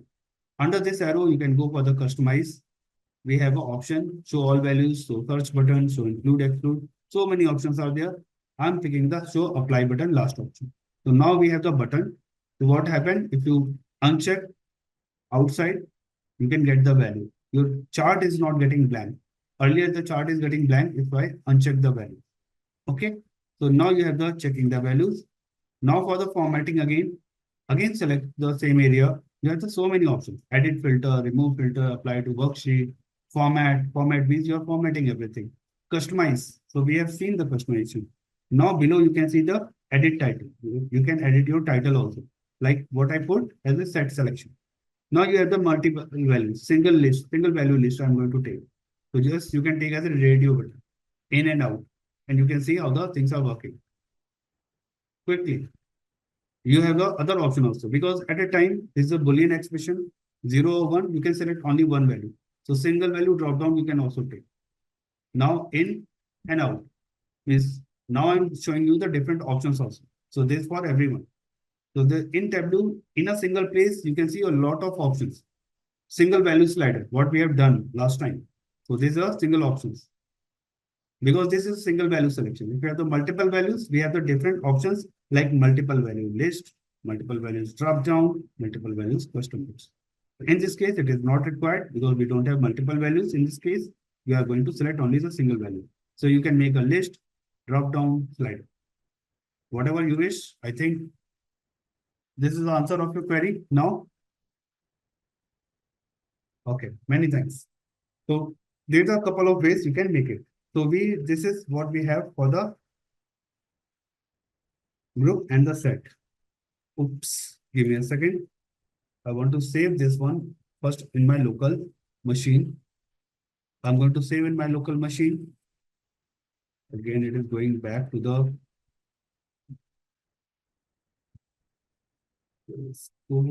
and I will upload this file also once we have the Tableau exercise, which I mentioned.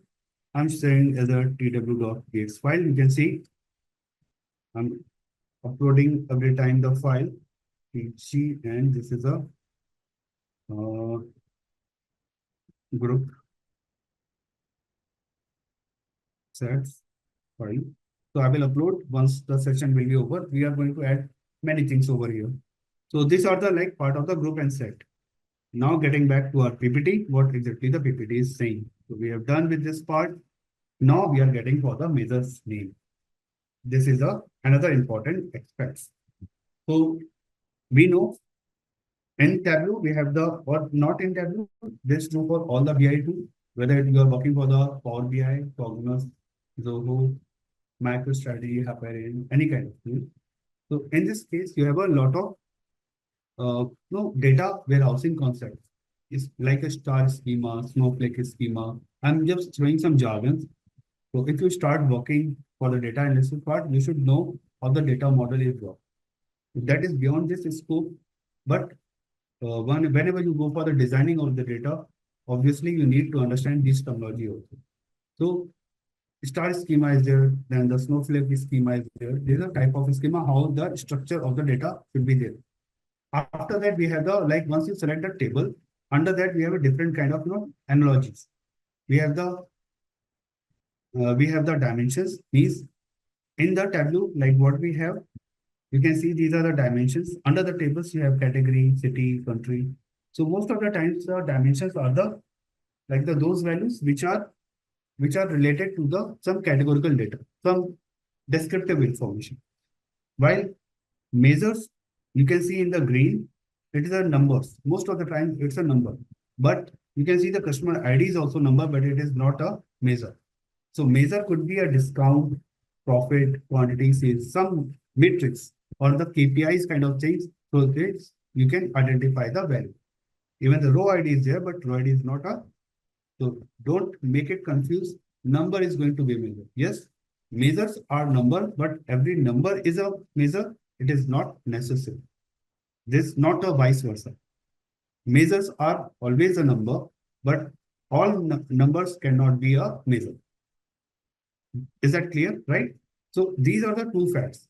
So now we are going to play with the measures, and you can see under the measures, like if I go for the tables, these are the dimensions, category, city, country, and up to the subcategory group. You can see the blue signs, all these are the dimensions. But the below ABC is the measure name. Okay. So measure name means whatever the measure names are here. We have the discount, profit, quantity, sales. And if I drag drop, you can see the measure values also. So measure values, these are the numbers. Means the discount values are getting stored in the measure value. The profit is going to store in the measure value. So if you want to take a group value, not a single value at a time, then you can take as a measure name and the measure value. The logic is big, but Tableau make a life so easy. And how it can be easy, just be with me, I can show you. This is a sheet tree. Okay, just picking first the definition part, what exactly it is. So measure name is the name of the measure. Okay. Now, as I mentioned, we have the measure name, then measure value. So both are working together. Name is like a header and values are the values itself. In a simple like Excel sheet, you see at the top, there is a customer ID. This is a header, but below are the values. So something are the same measure name and the measure values concepts are there. So suppose I'm looking for some values under the region. Okay, just putting under the column and under the rows, and I'm taking the measure name. So measure names, if I put, there's nothing is appearing. Okay, because this is also behaving like this. Now, if I take this measure values under text, then you can see the lovely things are happening. And what is happening over here? You can see in the earlier report, what we have developed the sheet, we go for one by one, like sum of profit, sum of discount, sum of quantity, sum of sales. But this time it is showing at a time all values. Okay. If I go for once again, I can show you the difference. Just remove everything. Go for the discount one by one. So it is showing the discount. Then you go for the numbers, go for the measure of the sum, and maybe you are getting the okay, discrete value. Just give me a second. You are getting some value. Okay, sorry. Just put under the text, then you will get the value. Let me increase the font size. Size is too small. That's why this again. Come on. Yep. No, not yet. Again, I need to increase the width. Then come on, come on. Yep. Wow. Now it will come. Okay, so we have the so many numbers. The formatting is too many decimal places. You need to do the formatting. And how we can do the formatting? Just click over here, go for the formatting, go for the numbers. And we have seen a couple of times this one. So I'm just quickly doing. And now your things are getting easy. You can see that up to the 2 decimal places. What it is. Just give me a second, please. It is selected, include, prefix. It is not reflecting. Give me a second. Again, I need to take the value, then it will work. Take the discount. Sorry, again, the wrong way. Yep, it's working. You never know when the things are getting, And now if you go for the format, it will pick the one only. That's why it is taking. Now you can see the two. So it was like stucking. We did initial for the chart. Sometimes, engine take process to execute. So this is like formatting has done for the region. If we take the sum of discount. Now, if I'm looking for the profit, again, you need to go for the sum of the text and you get the value. But if I'm looking for the next to next. So that you can also do that. But in this way, the value is not coming in a nice way. So if you want to go for the multiple in a chart, like now I have the quantity again to the sum, you can see how the values are lined 1 to 1. Even you can make it vertical, but it doesn't look like very good. Even the sales also you can draw. So this is not a nice way to present the data and you cannot identify. So what we need to do, we can take the measures at a time. Means for every each, all the measures you don't need to worry about and you can take one by one measures. So this time, what I'm going to do, measure name, just drag drop to the columns. Please be with me now. No measure values. Again, you need to take a measure values under the text. And now you can see the very refined data and just make it in a nice way because this so much is stressed. Just making it a small size so that the data should look like pretty good. Right? Everybody? Now we got it. Any doubt, any query, please? Yeah, many thanks. So this is like, and again, you can just replace. Okay. Now you can see like everything is good. The count of order sounds like, some weird. So I'm just going to take as edit LSS and rather than count of order, I'm just mentioning as a hash of the order so that it shows as a number of orders. And you can see some standard way of practice. You can show the other values also. You can play now. So you have like now the measure values and measure names you can see. One more thing you can do that. Go to the analysis tab. At the top, you have the analysis tab. Be with me. At the top, you can see the analysis tab. Under that, just click over here. You will get a totals. Show grand total. Oh, it will not work over here. Because it's a different entity. Sorry, my bad. So this is not going to work over here, but you can see the column total. Why the row total is not happening? Because number of orders is a different field, discount is a different field, profit is a different, quantity is different, sales are different. Along the central row wise, there's a completely different field. That's why the row total is not happening. But you can see the number of orders in the column wise are the same entity. That's why it is showing the number of orders. The discounts are the same, so it is showing the column wise total. So this is a very nice way to very quick the data. Again, you can play a lot. Now I'm going to take this measure under the filter tab and just take this one as a show filter. And now the things are going to, loving. So we have all. Now again, the formatting I'm going to showcase format, customize, show apply button. You have now apply button also. And this time I'm going to take a multiple values drop down. Very quickly I'm doing. And you can see now you have the drop down option. So this time I want to see the number of orders, discount only. So you can dynamically select the values and you can check the values altogether, right? So this is indeed, it's a very, a very quick and a very fast result you will replicate on your dashboard. So multiple way of the selection of the data, you can get the values and you can play along with your filters. Is that making sense, everybody? How grand total count? Okay. Okay, Sanjeev, to answer your query, go to the analysis tab. Okay. Click over here, you have the totals. And under that, please select the show column grand totals. The row total is not going to work because order, discount, profit, quantity, sales are the different entities. I explained. So I'm just repeating again. Okay. Is that answer of your query now? Yeah. Anyone has any other query? Is this looking good? Means you can see the measures in a very quick way. You can make it in everything like drop down and very great feature. So these are the like matrix or measures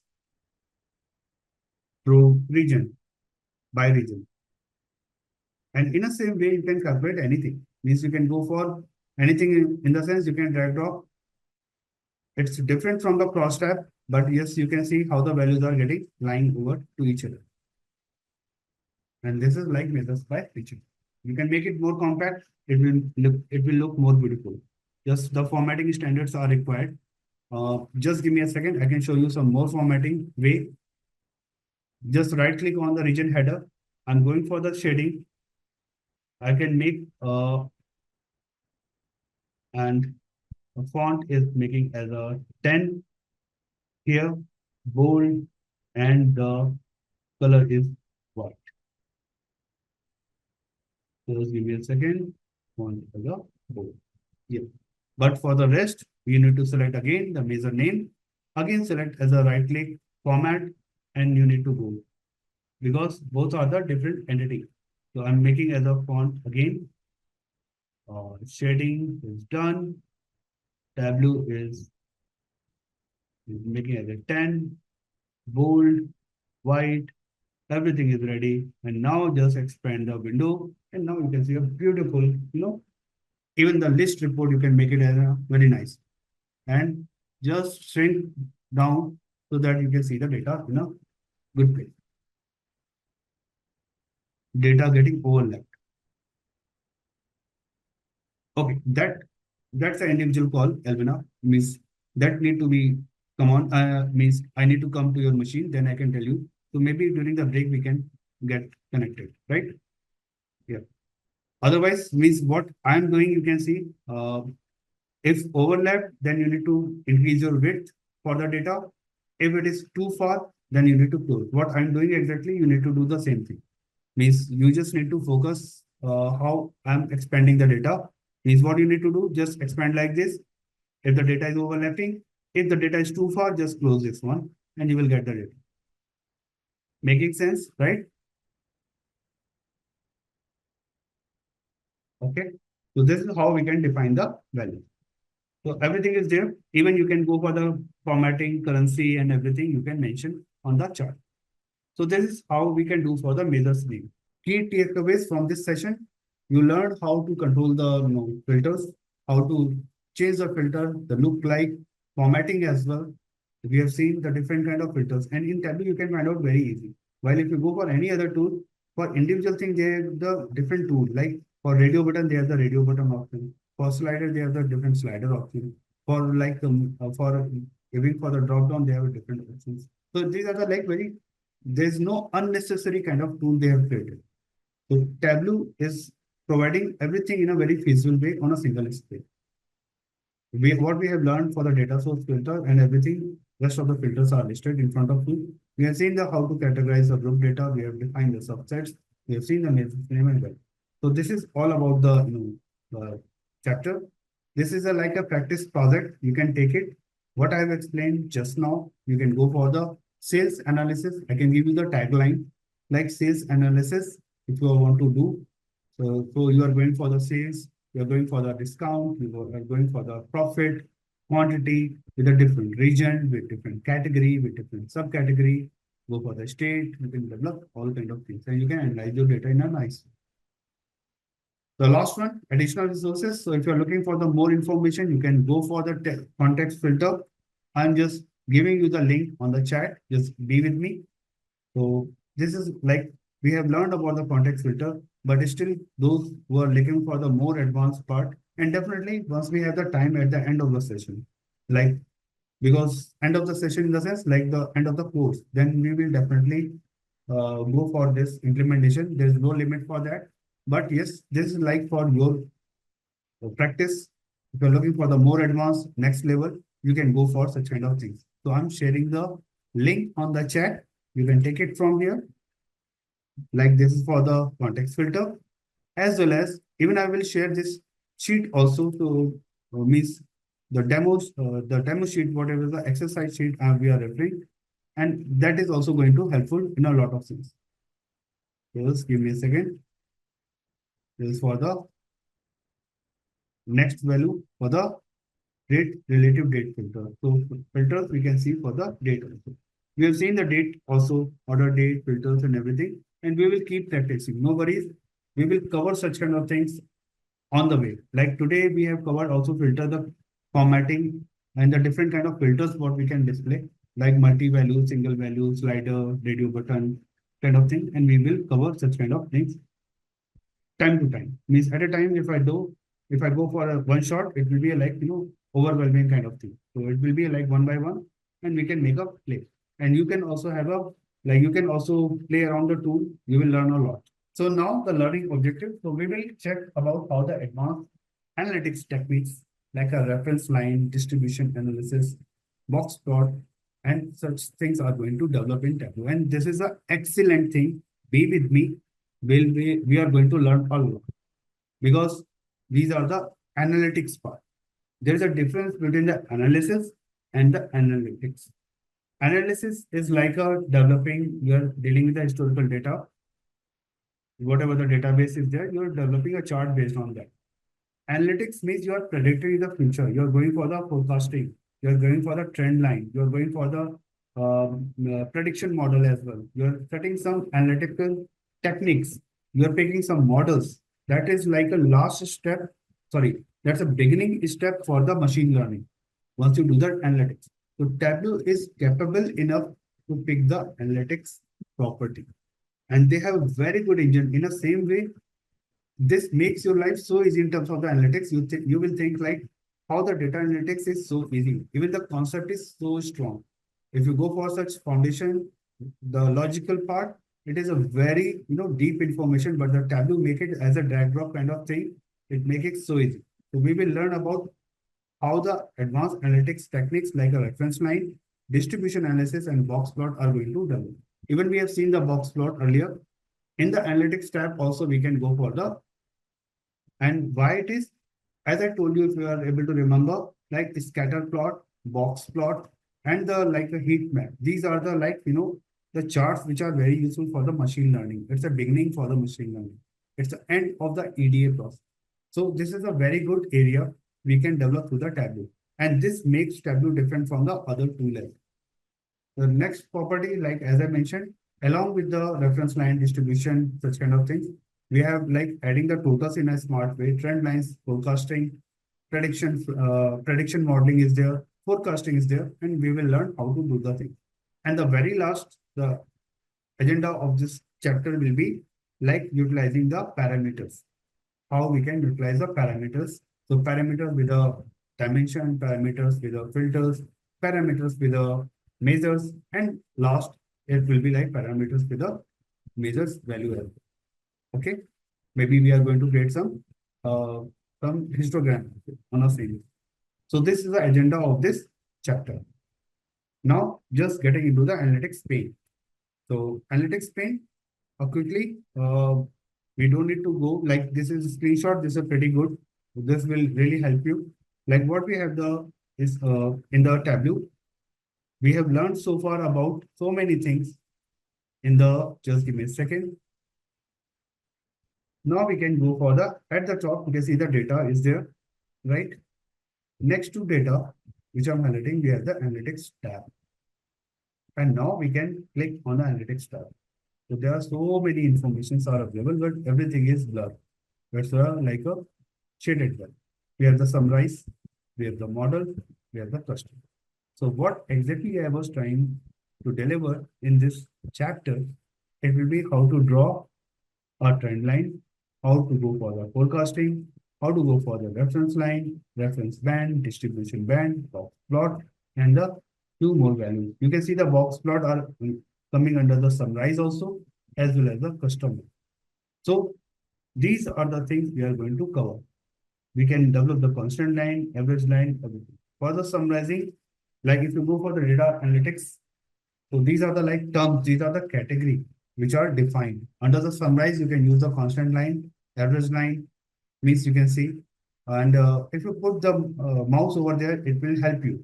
Like for the constant line, it is showing, make sure the view has at least one axis that gives a continuous measure of the data. Means it is helping you out, right? If you put the mouse, continuous measure or date. For the average line also, it is showing the same definition. Means if you really want to learn each items, then you can go one by one, average, like take a one axis and continuous measure or date. Median with quartiles, also the same thing. View has at least one axis and user continuous measure or date. Box plot, it is helping you out. So like what we have in the show me, if you can able to remember for the chart, we have the same kind of help over here. To summarize in one part, to summarize your data in terms of the constant line, average line, quartiles, box plot, and the total. Model is a different component. like average with 95% CI. CI stand for the configured item continuous kind of integration. Means in terms of over here, we are generally confused with the continuous integration. It's not a deployment. It's like a we have configured item based on the whatever the items we have. Based on that, we are looking for the accuracy of the model. Once we talk, and model is the same thing as a machine learning model. So in Tableau, they are already inbuilt models are there for the certain values. You can go for the prediction modeling, forecasting, and you can set up the trend line. So for the prediction modeling, Tableau is sufficient enough to do whatever the machine learning tools can also do. And there's a very good tool. You can see like the people are talking about so much about machine learning and the prediction modeling or any kind of historical data analysis. Is this a very simple? So under each tool, once you drag drop, you will see a lot of information inside. Like, and we will play around that trend line, forecast, cluster, and the custom. You can also define the reference line. Means reference line is like a threshold value. You can define above, below values. Above values are pretty good. Below values, below the reference line, the values are not meeting the sales target or any kind of profit. Reference band you can also define in the same way the distribution band in the box. So we have the different values are there. Getting back to the PPT, please be with me. These are the very logical part. So if you understand this, means working on Tableau, developing the chart is not a complete Tableau. If you really want to understand the Tableau, you need to understand how the logical part is working. So these are very strong part. This chapter is very strong, frankly.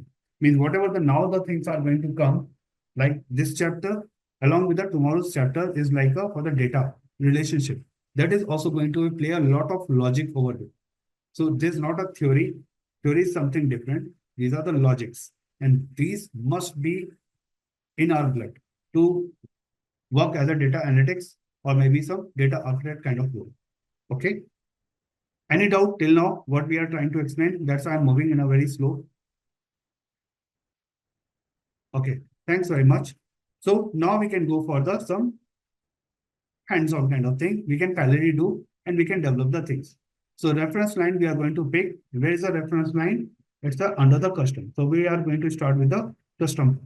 And how we can develop? Just go for the new sheet. Sheet 4 is there. I'm going to make this as a reference line.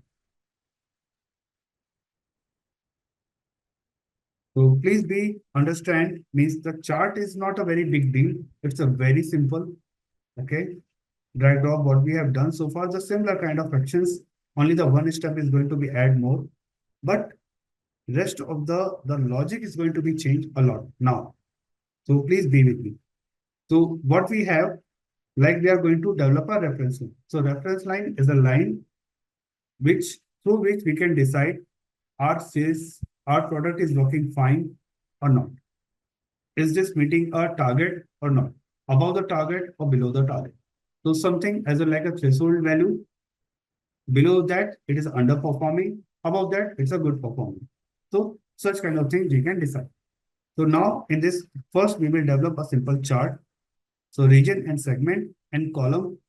For the column, we are going to take as a region and segment and rows as a sum of the sales. So region, again, go to the data tab. We are getting into the region. Now we are for the segment quickly. And we have done such kind of thing so many times. So I believe there will not be any kind of challenge. Sales, we are going to develop. And this is the part we have done so well. So now we are going to take now our next journey started. So this is what we have done under the data analytics part. You can drag down some cosmetic changes.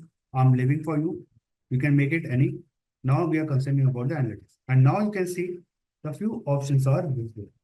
So this is like a beauty of Tableau. Means you can see like based on the data, it is already at the backend. Tableau is going to take a decision what you can develop here. You can develop under the summarize now constant line, right? Under the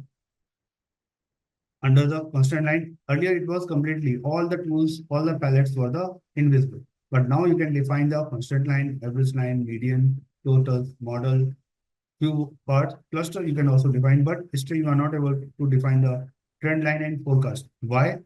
There is a proper justification. And Tableau is very intelligent enough to pick the data and decide the showcase, like which is suitable for you. Now we are concerning about the custom reference line. Just take this one, select this one, and drag. And now you can see there is a window is getting pop-up, table, pane, and cell. There are the three values are appearing, and I'm going to drop under the table, the reference line, and now you can see some window is getting pop-up. So you can see edit, reference line, band, or bar. I'm taking the very first one, line, entire table, scope as an entire table, values as a sum of the sales. You can take as an average. By default, it is taking, and you have a lot of options. If you go for this one, you can go for the sum of the sales because we pick from the sum of the sales. You have the data for the sales. That's why it is taking. Computations are there. You can apply the computations value directly. You can take any kind of analytical function. You can take total, sum, constant, minimum, maximum, average. By default, it is taking as an average. Tooltip, you can also define line only. You can see the line data, fill above.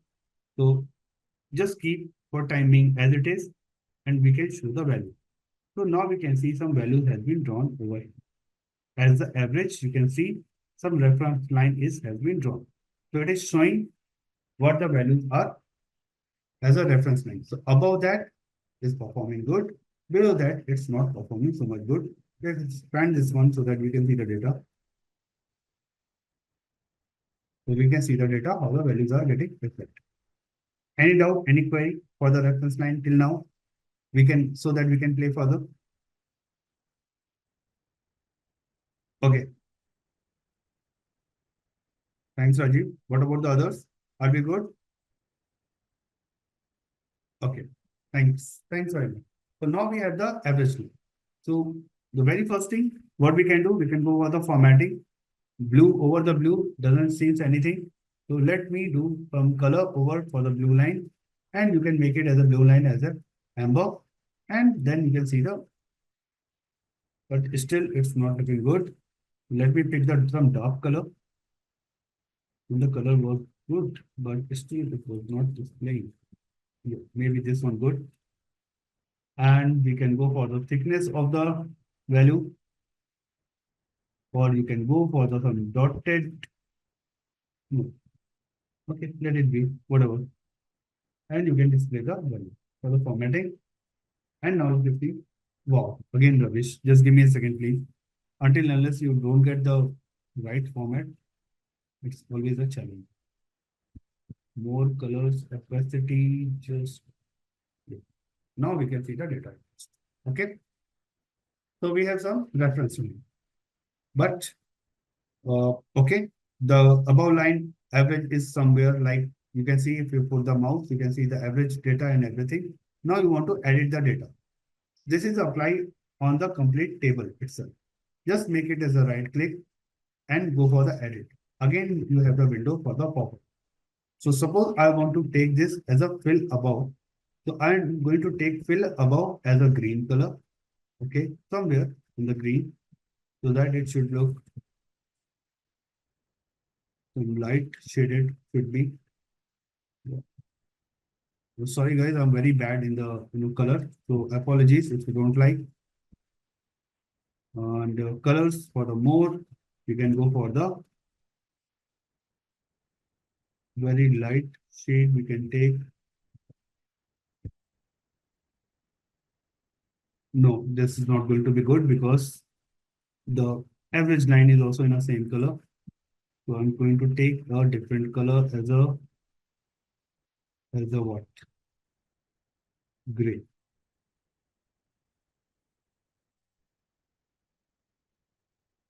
Okay. Once you apply this one, so much time I invested and I pick a very wrong color. Apologies. So let me, it's overshadowing the values. So I didn't realize the chart color is also there. The same. Maybe I'm taking a yellow. Please allow me. So like, so bad. Okay, even I don't like, frankly. What should I take? Okay, whatever the values are there. I need to change the bar color chart first. Then it will work in a nice way. So just give me a second. 10 and then okay.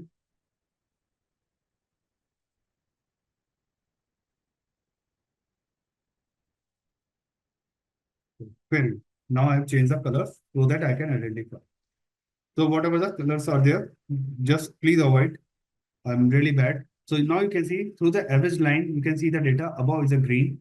That's a reference line. Below is a like a the average performance or the below performance. So this is how you can define one thing. Okay. So now, and apart from that, in a single click, what you did, just go again for the edit and you can play with the per cell also. And you can define the per cell, but it is not making much sense because you can see some average line and you can see the performance of the data. It is overriding. So just try to avoid that part. But yes, generally it is applied on the table completely. Yeah, either for the per page, for the particular segment. So I'm just reflecting back and you can see the data. Okay, so this is a like for the reference line only. And now you can see the power, like a simple line was there, but there are so many things. You can go for the average, you can take for the maximum, you can take for the sum, you can take for the median also, any kind of. What we have taken a very limited options for the part. So the next is a band. And if I go for the band, we have seen some values, and this we will cover maybe once we come back from the short. Okay. So we will continue with the reference line, and under the reference line, we will cover the reference band also, distribution band in the box flow. Everything we are going to cover under the same kind of screen, and you can see like in a single page, you will see a lot of changes in terms of the data calculation and how the analytics are working. Okay. What we have done so far, we are going to save, and I will start again in a very quick way. I will do that because it's a recap kind of thing. So definitely I will do in a quick way. But yes, I will start from the scratch. So going to the new sheet, and again I'm going to establish a basic chart. So this time I'm going to take as a sum of the quantity as. So just drop as a sum of quantity, take the category and the subcategory inside that. Not subcategory, just give me a time. Maybe I can take a segment. This will, because it will be a low data, so we can see the data in a very effective. So I just expand this one. What I did, okay, cool. I can take this one for the entire view. Look,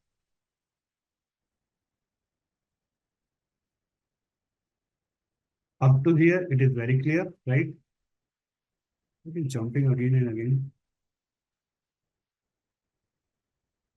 Okay. So now you can see everything is ready in my machine. I'm going to pull the numbers also because this is sum of quantity. So I'm putting under the labels, putting the colors also before so that we can see the data. Maybe this time I'm putting the color with the segment wise. Just take the subcategory. It will be easy to understand and drag the color. By default, it is going to take a color. So this is like a chart, simple chart what we have done. What is this? This is like a quantity ordered. Maybe we can name ordered quantity by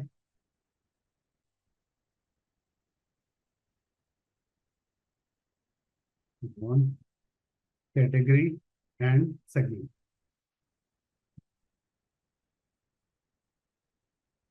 Segment. And we have the, so this is very clear. And it out of two now, please let me know because we have done such kind of things, I think more than 20 times. Okay, means the chart and everything, right? Yeah. Thanks, Yanni. Sorry, if I take the wrong name, means I'm sorry if I'm not good. and I know I'm not good. So this is like a part what we have developed. Now we are looking for the next one, means to the analytics tab. Just go for the analytics tab. You have the reference line enabled. Just give me a second. I need to take this spotlight and I need to show this. So reference line, just take this reference line, be with me on the screen, repeating again. Now we'll make it a small move. Just go for this reference line and go to the table. We start from the table, it will be pretty good. So now you can see the window is getting pop up. So once you have this window is going to pop up, edit reference, line, band, or box. I'm taking as a reference line only. The first one is a reference line. Putting on the entire table, this is sum of quantity. This time I'm not going to take as an average. I'm going to take as a average is good one. Median we can take also. The computation is changed for the median. Now the label is computations. If you're looking for, you can go for the computations. I'm keeping as it is. The line is there. The default line, you can see the gray shade line is there. I'm going to take a thick line. Maybe the color. There's so many colors. Maybe I can take some, whatever the dark color is there. Make a very thick line and make it as a black. Black, right? Why it is not similar? Okay. So this is going to be okay. Opacity is there. We're just increasing the dense form so that we can immediately see the color coding as well. So you can see so much dark color. Make it as a 60% or 70%, whatever. And you can see the values are there. So if you apply OK, you can get the median line. Is that making sense now? Right? Everybody? Okay. So now if you're looking for, because this is applied on the table, now I'm looking for the individual pane wise.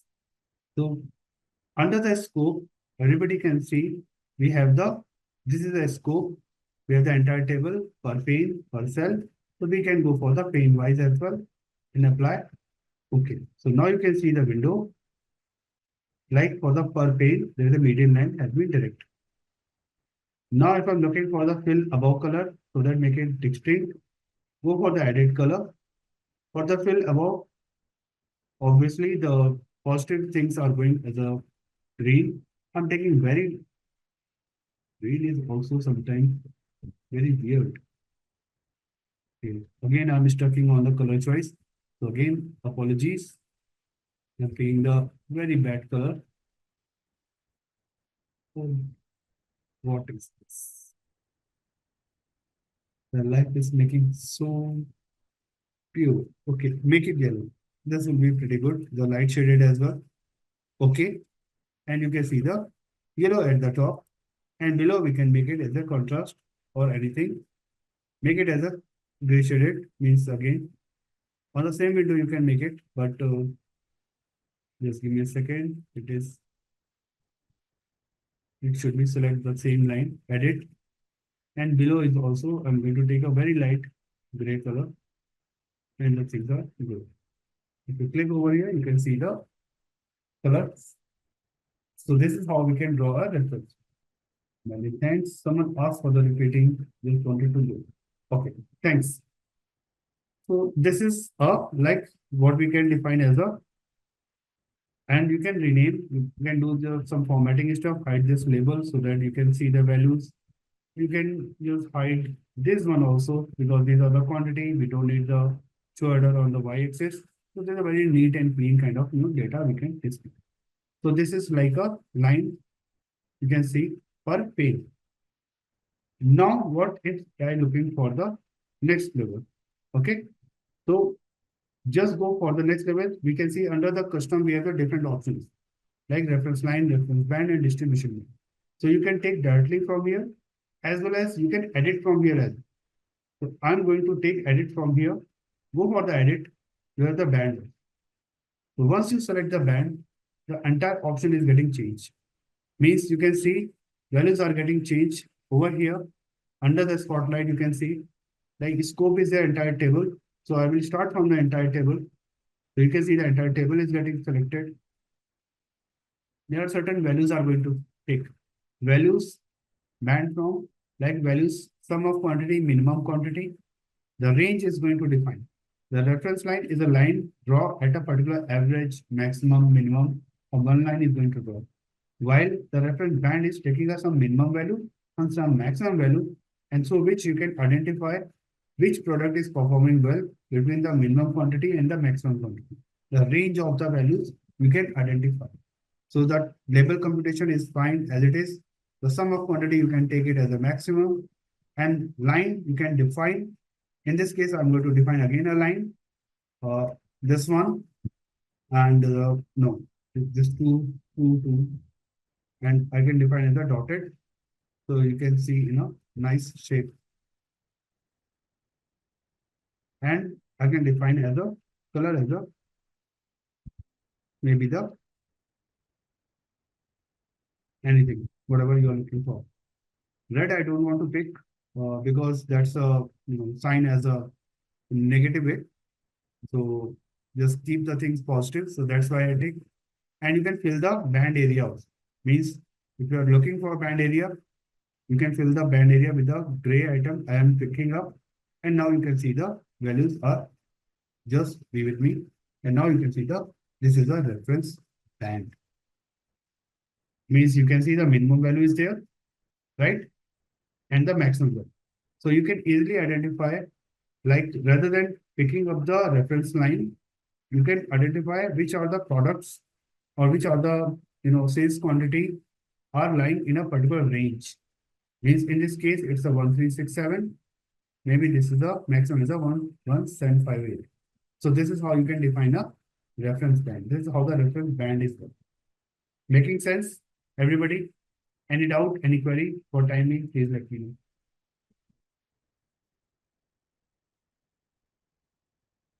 This is good, right? Means this is like analytics part. You can quickly design the minimum and the maximum range. In this case, the reference line, you have defined the reference line for paint. In the same way, if I go for, just give me a second. If I go for this one, I just rename the value, the sheet, reference band. You can see, okay. And what if I'm looking for the individual pane wise? What we have done with the, I need to select this one. Yeah. So now if I go for the per pane, then what will happen? It will per segment, it will take a minimum and the maximum. So it will help you a lot. Under the furniture, you can see the minimum quantity and the maximum quantity. Under the office supplies, you can see the minimum and the maximum. And the technology also, you can see the minimum and the maximum values. Right? So this is a very good criteria. Most of the time, even whenever I do such kind of analytics kind of part, I go for the most of the time for the pane itself, because in this way you can categorize your data. You can easily identify which product is lying in which region, maybe the categories or the subcategories or the segment or the chip mode is lying in a particular range. Making sense, everybody? Any doubt, any query, please now? Thanks very much. So this is all about for the reference band. Just I'm going to take a duplicate of this sheet. You can see the reference band 2 is appearing because I want to showcase you the distribution band also. So I'm just going to rename as a distribution band. So I'm not doing the exercise from the scratch for this. Just going to change the distribution band with the reference band, and you can see how the properties is getting changed. So distribution band. Once we have this one, just go for any line, whatever the reference band minimum or the maximum you have created. Just go for the edit, and the last means the next option is the distribution. So just click this one, and the option is getting changed here. So option is changed. Start from the entire table. So under the distribution band, you can see the competitions. So values are by default. It is follow the best practices. Whenever you go for the distribution of the data, it always take a 60% or the 80% of the minimum. And you can take the computation and the tool. It's a very simple. You can go for the fill above, fill below, what kind of things. You can pick the colors, symmetric, reverse, whatever the options are there. So based on your choice, you can fill the area. This I'm keeping as it is. So gray I'm keeping. Maybe you can take a different color as well so that you can see the window. I'm taking some odd color so that we can immediately see the window, how the things are going to work. So this is like a distribution band. For a 60% and 80% of the minimum, you can select the values. You can take the percentage value, percentile value, quartile value, standard deviations. So we have so many options inside them. And you can change the percentage values also. Rather than taking the 60%, you can start with the like 50 and the above is a 90. And you can see there is a sum of quantity and you can take as a maximum also. Means you can change the value, sum, maximum, average, median, whatever. The distribution band, by default, it's taking as a minimum. So you can take any. I'm taking as a maximum. Then you can see how the values are lying over there. But under that, you cannot find out the distribution. So it is better to have some average or the minimum value. If you take the average, then it will show the values are lying between the 50% of the average and the 90% of the average. Some people will have question how the it is getting different from the reference band. It is different because the reference band is static, but now you can change the value for the percentile as well. So now you can see the percentile. So in terms of the machine learning, whenever we go for any machine learning, accuracy, because there are so many machine learning algorithms are there. So you always train the data on the best practices. It's like a 80-20, 70-30 kind of ratio. 70 for the training, 30 for the testing of the model. In the same way, we have the different kind of the distribution of the data as well. So for the entire table, you can take for the quartile as well. You can take for the standard deviation. So there are a lot of things you can define under that. So you can define the factors. Under this case, I'm taking the same, whatever we have, the 50, 90%. And rather than I'm talking as a minimum, rather than, and you can get the value. Okay. So this is, I'm going to apply, and now you can see the values are lying for a distribution band. So you can see the 50% of minimum and the 90% of the minimum. Making sense, everybody, for the distribution band? So in this case, it is going to helpful, or it's a really helpful. Okay. Okay, just give me a second. Okay. That color, yes, I don't know how could I improve my color vision. So let it be. Someday I will learn some good color coding as well. In my team, I have like very good person who is very good in color. So I used to give the color coding for them. Or most of the time, client used to provide the color coded for them. So we used to follow the best practices. So these are the like for the distribution. The same thing you can apply for the per pane. And now you can see the data as per pane as well. And this looks pretty nice. Even you can go for the like whatever we have done. Even I didn't show you the option. I should show. This is my job to showcase the each and every option. Just give me a second. Come on. Edit. And you can go for the per seller. So now you can see for each category, you are getting the minimum and the maximum of the data. You can find out the range for each. So this is all about your choices or the business requirement. How would you want to set up the part? Now the last option, if I go like under the analytics tab, we have the box plot. But you can see this is like an invisible. This is not going to be appear. And why? Just let it be. But we can see under the edit reference line band or box, we can see the box option. But if I click over here, the data is not appearing in a box kind of plot. It's very weird. So we can remember we have the whisker plot, data within the range of 1.5 IQR is there, interquartile range. We can set up the data, but the data is not going to be good. So because for this data, what we have selected so far, this is not good for the box plot. And why the box plot? Because just be with me, why the box plot is not valid. I can show you exactly. So let it be as a distribution and go back to the data. And now we have the show me.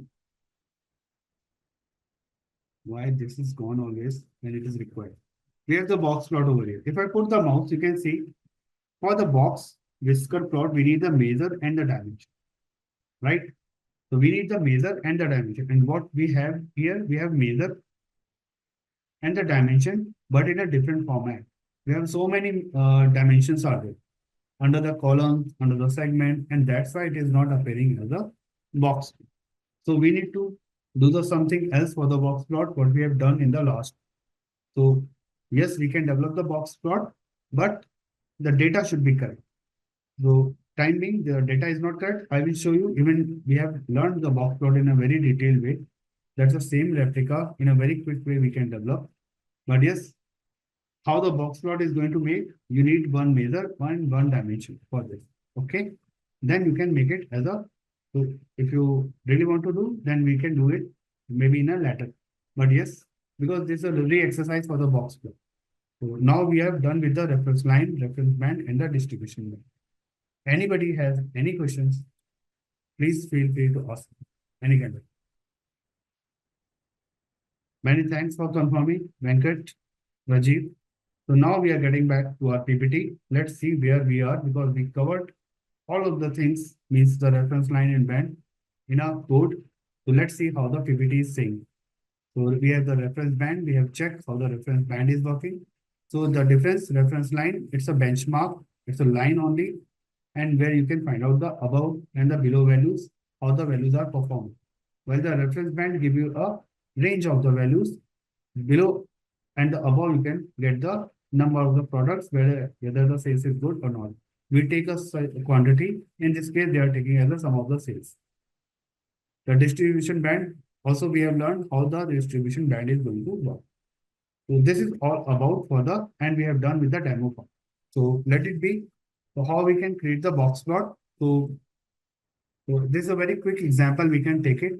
So let it be. This is example for the box plot. So we can take it from here. So it's a graph. Box whisker plot is an important box plot. Maybe I think I have not done the box whisker plot. So make me correct. During the chart, I've covered the box whisker plot, right?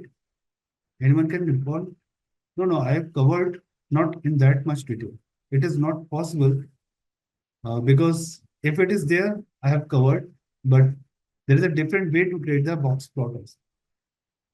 I created a different way. Please go for the recording. Definitely it will be there. Okay. So let it be.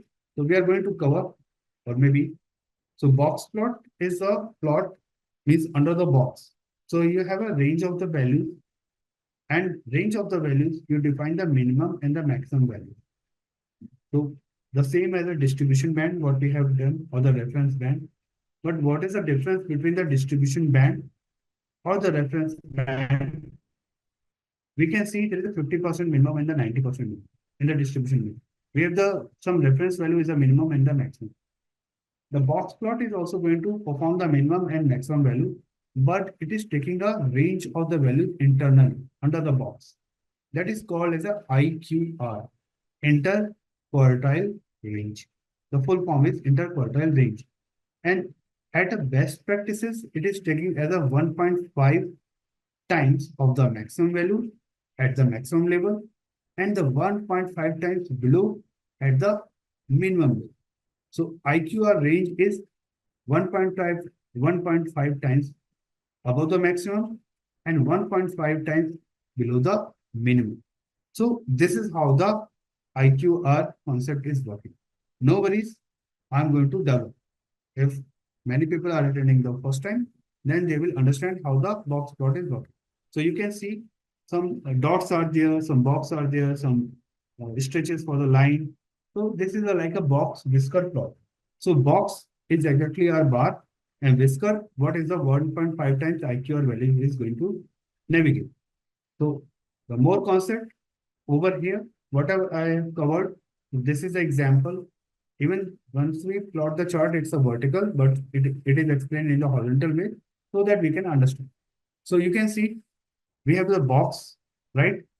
So the below value is a lower quartile Q1 and the upper value is a upper quartile Q3.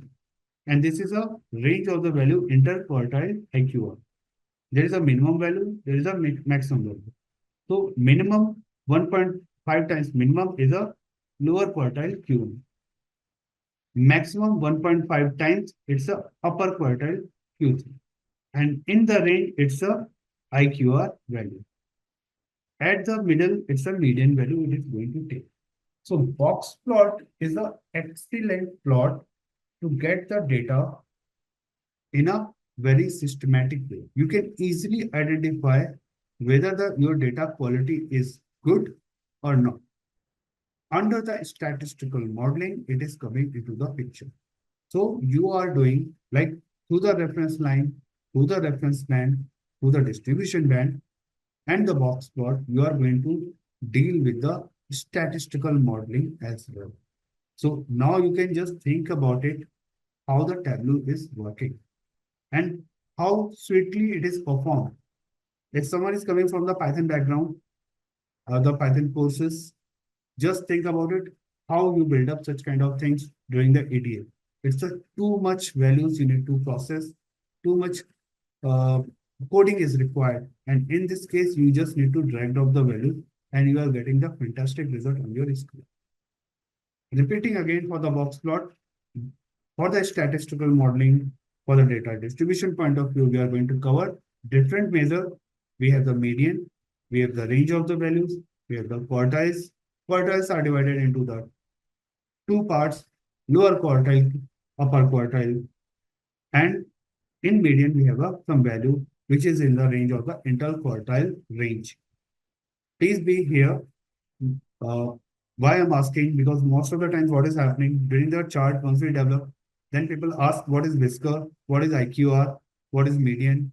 So that's why I'm taking time to explain this one.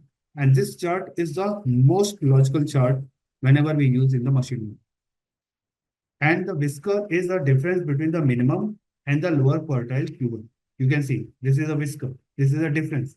Minimum value and the LQR, lower quartile range. You can say like this. And this whisker, maximum minus upper quartile Q3. That's a upper UQR, upper quartile range. And in between, it's a interquartile range. Between the lower quartile Q1 to Q3 is a interquartile range.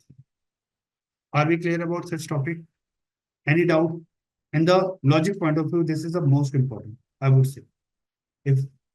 Because earlier I have covered in a very quick way because it was a chart only, but now this is a statistical modeling along with the data modeling part, data analytics for the logic wise, for the terminology wise. Are we clear? Yep. Many thanks for confirming.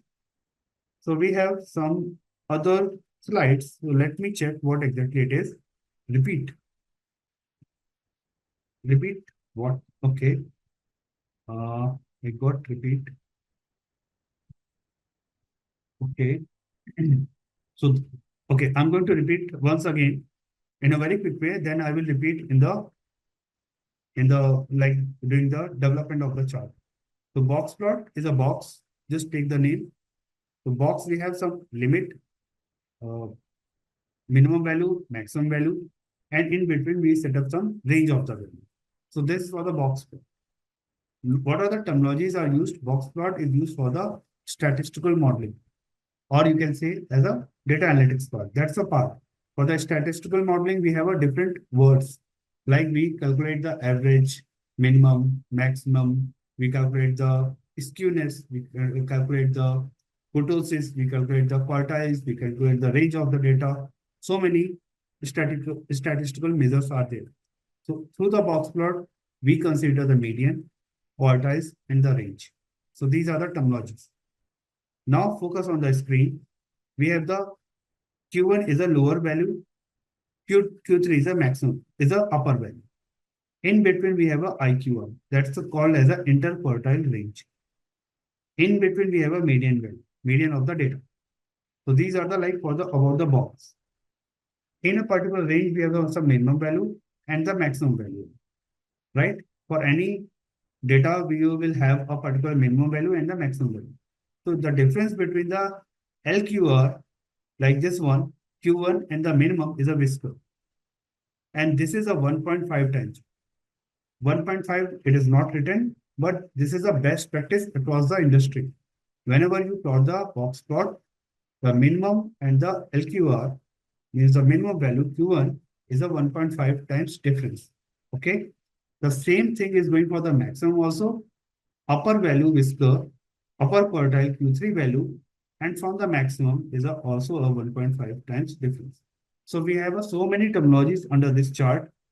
We have minimum, we have maximum, we have Q1, we have Q2, we have median, as well as we have the IQR, the range of the value, and we have the whiskers. Is that making sense? I changed my dialogue. I try to be more easy so that everyone get on the same page. Because drawing the chart, developing the chart is not a big thing. We need to understand why we are using such chart. Means every chart, there is a business purpose, there is a business logic. We cannot go blindly box plot on the fly. Definitely client will ask, why did you develop box plot? Why can we go for the only the bar chart? So this is a region because we are looking for the stats of the data. What are the median value? How the values are fluctuating? What is the range of the values in a single chart? Then we pick the box plot. And for the machine learning, for this is the best chart what whenever we develop. Box plot, scatter plot, as well as a heat map. These are the three things we must need to go for such kind of things. Okay. So now we can go for the simple development. Let me pick one by one. Everything box plot is there. So be with me and going to develop the last over here. So in this case, we are taking a segment and the average discount. So segment under the row columns. Segment quickly, please be with me for the chart.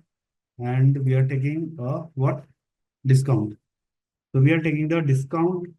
You can take any, by default, it's a sum, and you can take as a discount also. Okay. And you can change the measure up to the whatever the values are coming, you can take it. I'm following just the instructions for timing. You can take it, or you can take as a sum, whatever you want to do. It's all about your choice. So we have some values for the discount and everything. Now go for the analytics tab. Just give me a second. Oh, yep. What I did, I was thinking what happened, what I missed. And after that, you can take the region under the, because you need, whenever you go for the box plot, just look at over here. You need measure under the detail and the dimension under the detail as well. So region under the detail need to be monitored. So now you can see the chart is there. And now if you click on the, go for the analytics tab. Why it is not appearing? Region is there. Just give me a second, please. It should appear.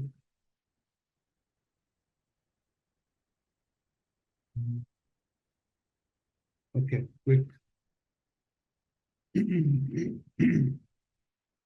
One measure.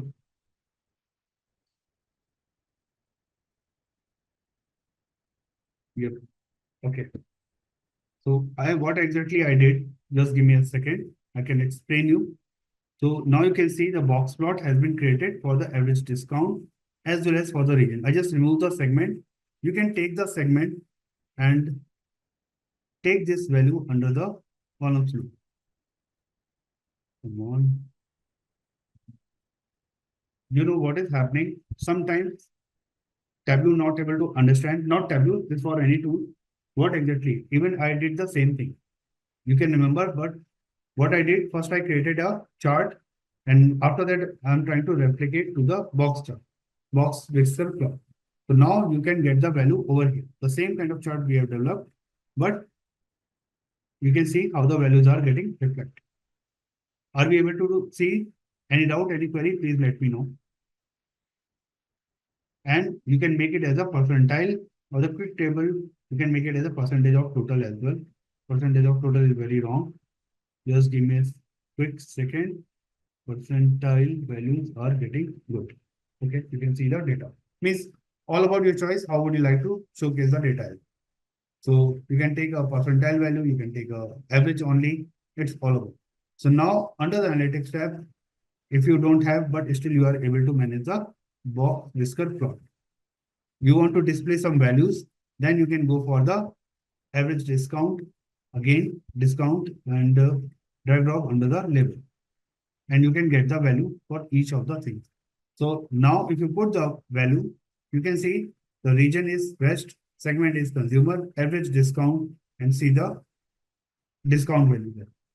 Now if you put at the LQR, sorry, you can see the box information.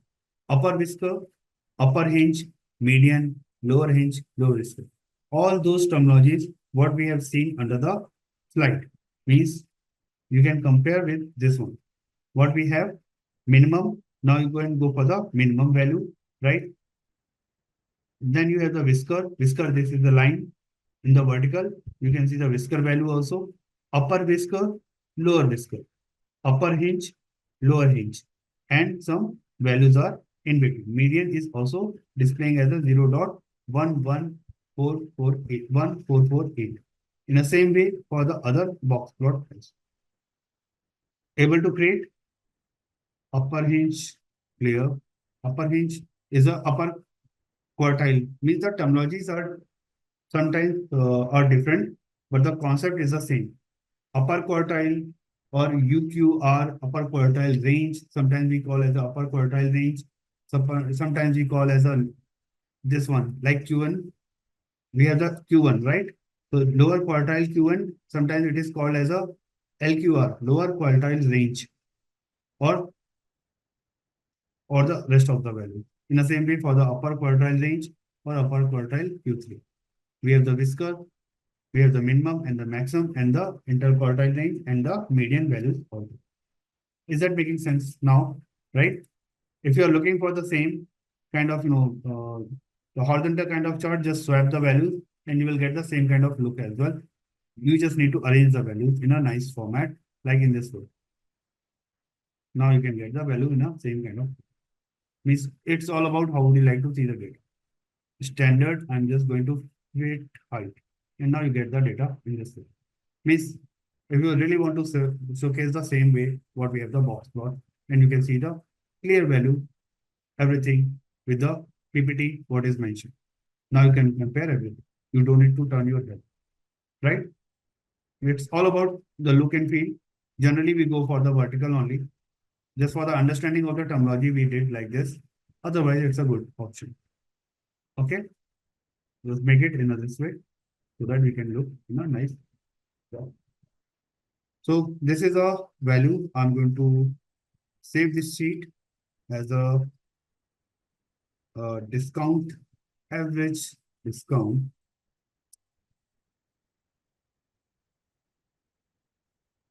By segment.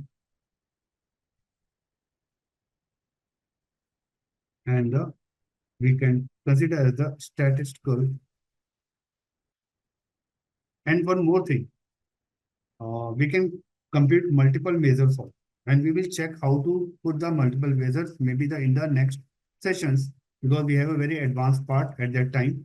So please, this is a request to everyone. Next time once you come, please practice at least so that it will be like we will start from the where we are living today. Any way to put a note on the worksheet. On the worksheet, worksheet is not for the comment, but yes, you can, once we develop the dashboard, you can add as much comment, whatever you want. You want to add comment on the story. So worksheet is not for the comment wise, but yes, we have a lot of things. Means whatever we think in terms of the visualizations part, yes, we can do. Means once we have the dashboard, I can quickly show you. Like this is like a dashboard kind of thing. So you have a lot of things inside over here. Let me drag drop quickly. And now you can see the objects are here. So many objects, and under below you can see the image and everything. You can add the comments also, like text. So once you drag drop the text, you can add whatever the comments you're looking for, like sales data for anything. Means in this way you can quickly do it. I just wanted to show you, Kunal, because I think you asked this question, maybe you are moving to the next level. So that's why I just quickly show you. But yes, I will take a complete session on this, how to use such dashboards. So dashboards is a different part. Till date, we are working on the sheets. Okay. So this is one thing, and just deleting this part so that will not confusing to anyone. So box plot I'm going to take, renaming, and this is an excellent thing. I'm just sitting in my room, and next to me it's a lot of thunderstorm. It's a like shattering light shattering, so I can see the reflection of that light on my laptop screen. So it's very bad weather. Okay, so this is a box plot. So this is again a analytics part. So we are going to focus today for the analytics part in detail. So for the trend line, just give me a second. Under the analytics, what we have done so far, we can see the custom part we have done. Now we are looking for the trend line kind of thing that is under the model. So just give me a time to explain what exactly the model is.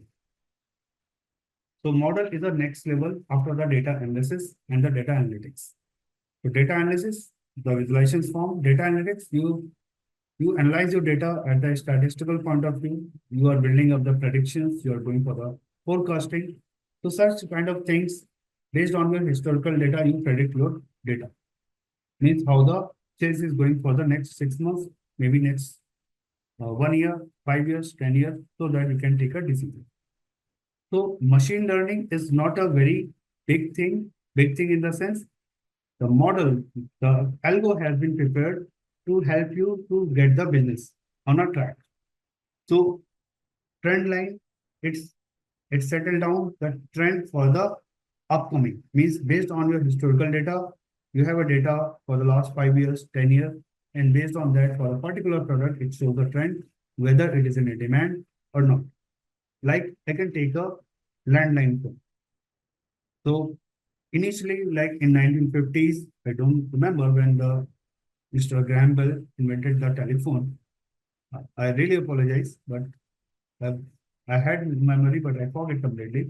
So initially, like just take as a 1950s onward, up to the 2000, until the mobile was not launched, it was increasing demand for the trend for the phone line, right? And once the phone came into the picture and it's pocket friendly also. I was a mobile user when for the incoming I was used to pay. Okay. So I used mobile at that time during my college time, BTech. So at that time I was paying and that was a luxury item. But now if you think about the mobile phone, that's a necessity. Without mobile, you can't think about your life. This is not a luxury. This is the most required things. You can survive without breakfast, without lunch for a day, but you cannot survive without, if you're working professional, you cannot survive without mobile. So the product, if you can think the landline phone increased up to the 2000, and after that there's a decline, and now it's very hard to find out the landline phone available in houses. Offices are still there, but in houses you cannot see the, so you can see the trend was there and the trend was laid down. After that, the mobile phone, you can think about it. Now it's a trend is continuously going to increase. It's a lot of demand for the phones and the smartphones. Initially, it was like a simple phone, analog kind of phones, and then it has become as a keypad only simple. Now it is a smartphone, touch screen, and so many features are there, right? So in this way, the trend line for a particular product is going to increase. So for initially the mobile phone was a Nokia, so it was like a QWERTY based and it's simply BlackBerry was there. So it was a simple phone. BlackBerry was advanced, but Nokia was initially it was very simple. So the trend line initially it was increased, then go down. For the smartphones, once the smartphones launched around 2007, 8 around, it was keep on demanding, keep on increasing on the demand. So now everything is like based on the trend. So based on your historical data, initially it was a landline, then it was like a simple phone, a mobile phone, then it's a smartphone. So there are the three products. You can see that based on your historical data, how the trend is going. So this is how the trend line is there, how you can forecast the value. Like based on your current data, you can forecast what exactly the features in future the customer is looking for. And based on that, you can improvise your product. In the same way, you can go for the valuers. So this is the sales demand cohort kind of analysis, the customer segmentation kind of analysis we can also perform. So there are a lot of technologies are there under the analytics tab. Now the model is getting fit because we have the data in a well structured format. We have the row column data in a very nice way. So this is a like a supervised kind of algorithm. So we have certain kind of algorithms are there. We can pick and we can develop the forecasting and the trend line over there. So for unsupervised kind of where the data is not good in the sense like you are watching the YouTube video, Netflix video, and everything. So for video streaming data, the data is coming from the different web or the social media is not as structured. It's not like an Excel sheet data or the Oracle data. It's a NoSQL kind of database, like a MongoDB, you can say, or any kind of data. In that case, we have the unsupervised algorithm, and in that case, we create a clusters. So we have the different options you can see under the model. We have trend line, forecast, and the cluster. So Tableau is intelligent enough to such a large extent kind of concept they are covering in a few shots. Average with 95% CI, median with 95% CI. It's a data quality check. Means we check the data quality is good. If it is 95%, we set the benchmark. Like 95% means whenever the medicine is launched in the market, they have a different strategy. They go for the testing, and if the accuracy of the model is more than 90%, then only launched in the market. And if the accuracy is below 90%, it is not going to launch. But maybe for the few other products, if the accuracy is 80%, that is also applicable to launch. So for each industry, for each practices, that's a different thing. Like for the bank also, they are like we go for the share prices and everything. So they calculate the bank defaulters or the bank prices crashes. They go for the bad quality loan or the good quality loan. What is the ratio? So such kind of parameters can be defined under the model with such kind of 95% of CI or the 95% of the median CI. So these are the like a couple of concepts is going to cover under the model. So even these are not covered under the because this is beyond the explanations. I took time to explain because you people are the experienced people, many people are the experienced. They are doing a very fantastic course. Tableau, using Tableau, that's a different thing. But understanding Tableau is a completely different thing. And your course is pretty good. It's a very fantastic course, including so many tools are together. So you need to understand where the Tableau is getting fit. So Tableau is going to fit with the data analytics and within the machine learning platform. Means once you conclude the data from Tableau visualizations, then you can easily jump to the machine learning process. So this is a complete life cycle where it is getting done. Is that making sense, everybody? Means this is a very logical process, and this always comes with a lot of experience once you work in a different tool. Making sense, everybody? Kindly confirm. Yep, thank you. So now let's jump to the PPT, what exactly it is saying. So what we have done, like what we have covered, we can show in the same way. So trend line is a visual presentation to showcase the data. So trend line is, okay, one more thing. In our chart, you can see the trend line is not visible. What we have developed under the analytics tab, trend line was not visible. You can see trend line and forecast, both are the invisible. And why? Now it is going to answer you. So trend line is a setting up the trend. In the PPT also you can see we have some line chart and setting up the trends. So trend line is always itself, it's a line. So it is always applicable when you have some continuous data, not the discrete data, not the dimension data.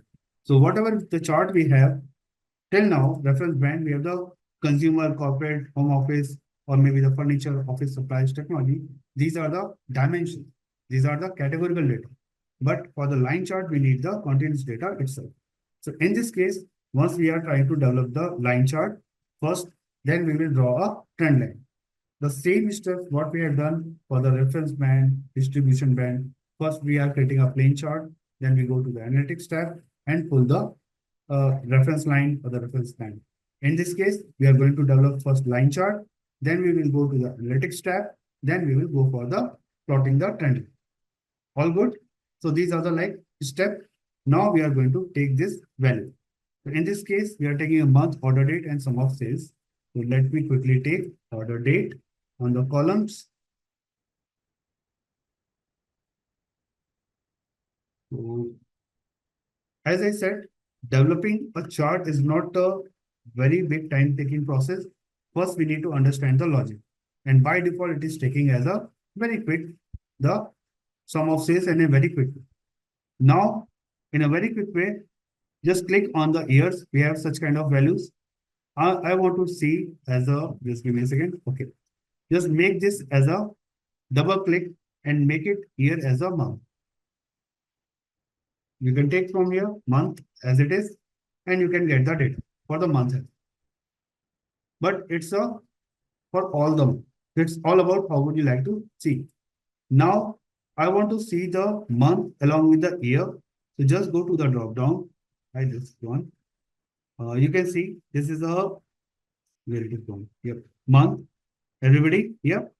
So you can see the month, and now you can see the data has been changed. So you can see the data for the year, for the month, and everything. So, and now the blue pill is going to change into the green because it's a continuous data. Right? Let me do one thing more. Once again, Control Z. I just mentioned as a month, we can see the blue pill is there, right? If I go to the analytics tab, you can see the trend line is enabled. But go back again, and I'm going to make this as a continuous data. Just make it as a, and you have a data like this. Allow me, please.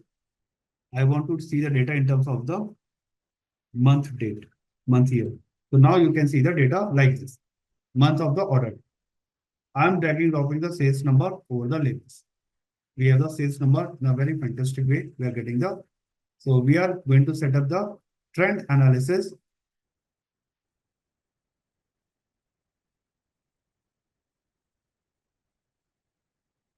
Analysis. Oh, this, sorry for my bad. Say trend analysis, trend sales analysis by order date. Whatever you want to.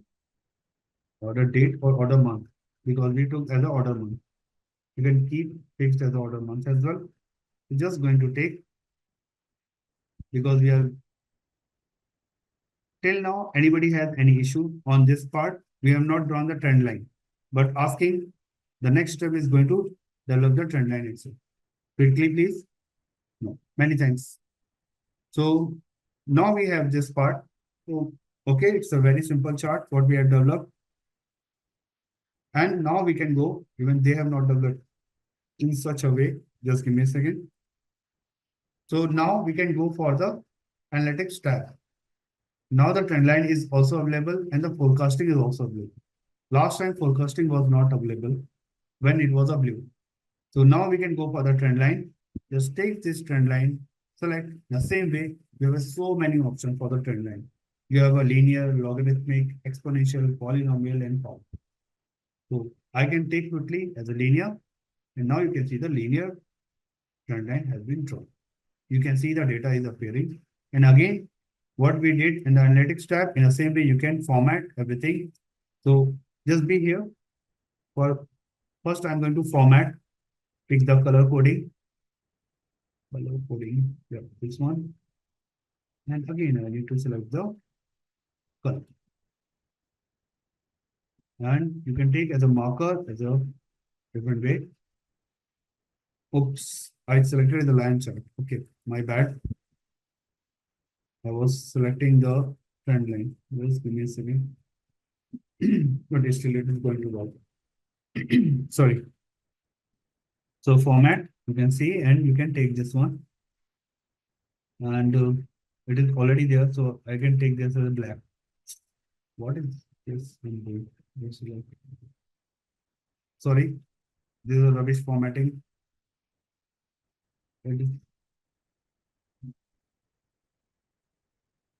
Okay. So let it be. Okay. My bad. Very bad. Okay. So just select this one, format, and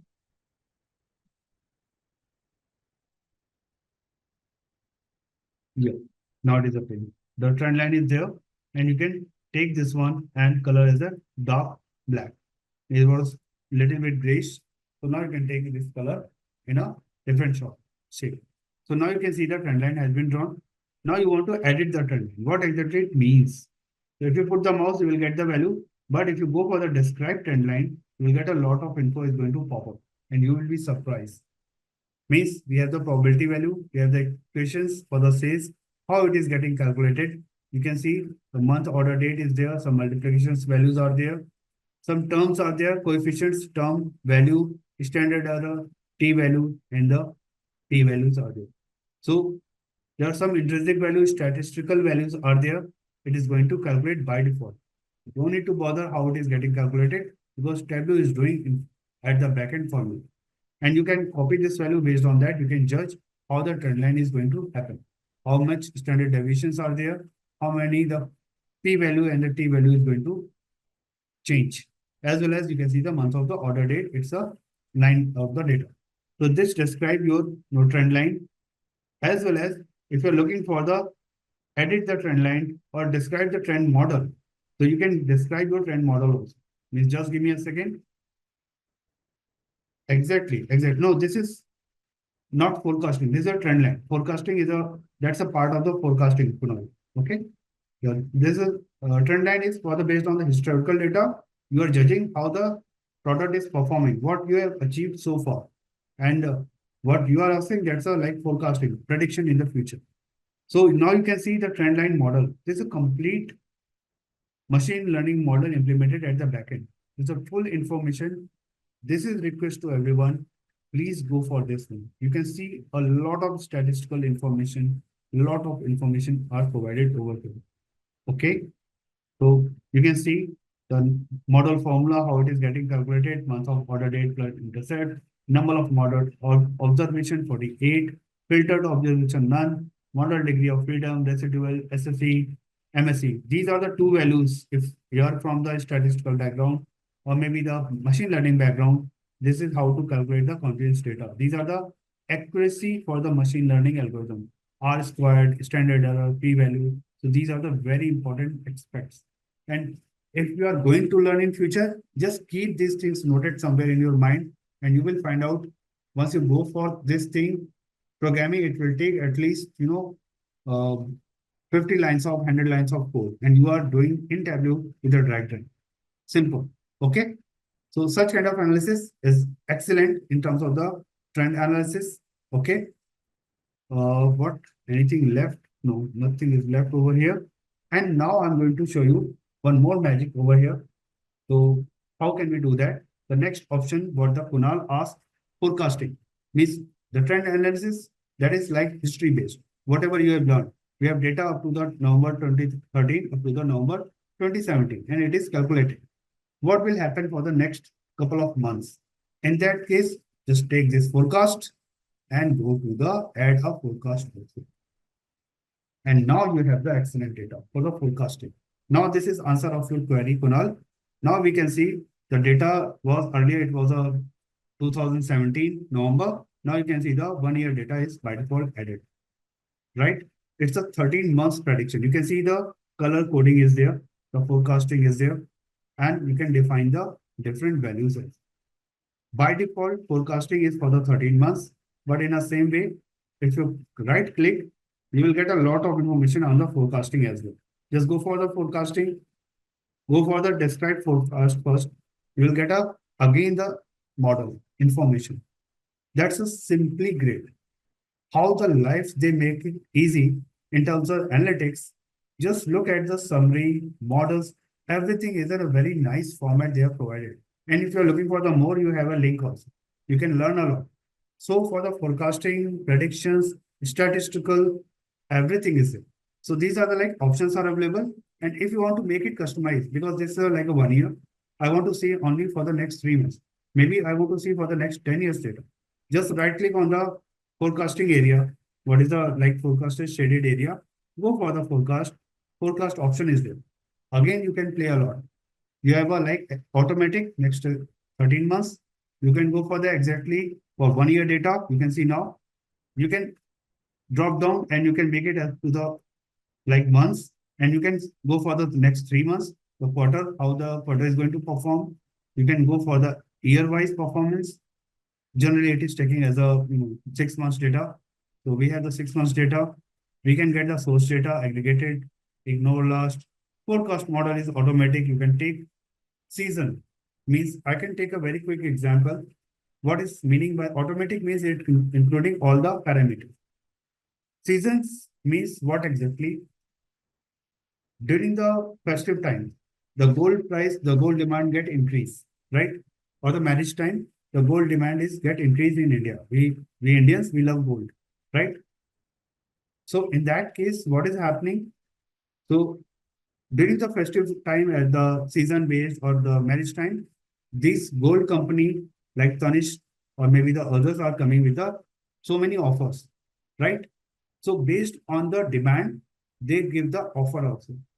Or once the season is not there, like during the Feb to April or May, it's a cooling period. Very less marriages are there and very less festive season to purchase any kind of thing. So at that time, the gold price is at the peak. Always means the demand is less, so they are not giving any kind of offer. So such kind of forecasting you can also predict. Means based on the season, like the warmer clothes can be demanded only in winter. During the summer, you cannot find it in the market. So you can demand, you can fix the price, you can check how the inventories are available based on the season area. So that factor is also included in the model. That is excellent. Whenever we create such kind of machine learning or the data analytics kind of thing, we always consider the season factor. Okay, so such kind of things, and the prediction interval you can also define 95%, 99%. That's a data accuracy kind of thing. You can also define, and you can see the value. And if you're looking for the more options, obviously you can go for the learning mode. So under this, we have learned about the trend analysis and the forecasting together. So even if you're looking for the separate in the helping file, what is the support file is providing by the Simplilearn, they made it very easy also. But I gave you some advanced in a very quick way because trendline and forecasting are working together. Ultimately, whenever I go for the industry level implementation, so these are the two factors are working together. It's not like independent. Most of the times we set up the trend line, we look at the trend line, and based on that, we go for the forecasting. Right? So trend analysis as well as the forecasting for what? Sales. Okay. If we go for the normal definition, it's like we are passing some value to a particular to get the value to be filtered out. Now the question is quickly like pop up in our mind. Then what is the difference between the filter and the parameter? Right? Because filter we are also doing the same thing, and the parameter we are also doing the same thing because we are passing some values and we are getting the result. So there's a big difference. There's a huge difference you can say between the filter and the parameter. Filters are playing with the data set. Whatever the filters we have done, if you can recall, we have applied the different kind of filters. We have the abstract filter, we have the data source filter, we have the dimension filter, measure filter, context filter. We have learned these filters in a very detail. So filters are generally applied on the data part, and then we filter the values. We get the defined values. In filters, we can pass the multiple values, single values as well as the multiple values also. While in case of parameters, this is a restriction you can say, or this is a you can say how the parameter has been designed. You can pass a single value only at a time.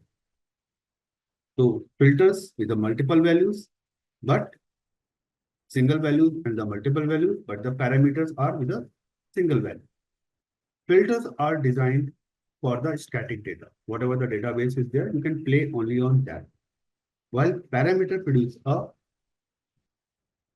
generally produce a dynamic value. It's like a placeholder kind of thing where you can get the value, refined value based on your past value, whether it is a kind of the filter, whether it is passed in the URL or any kind of form you are passing the value in the parameter. It's like a placeholder.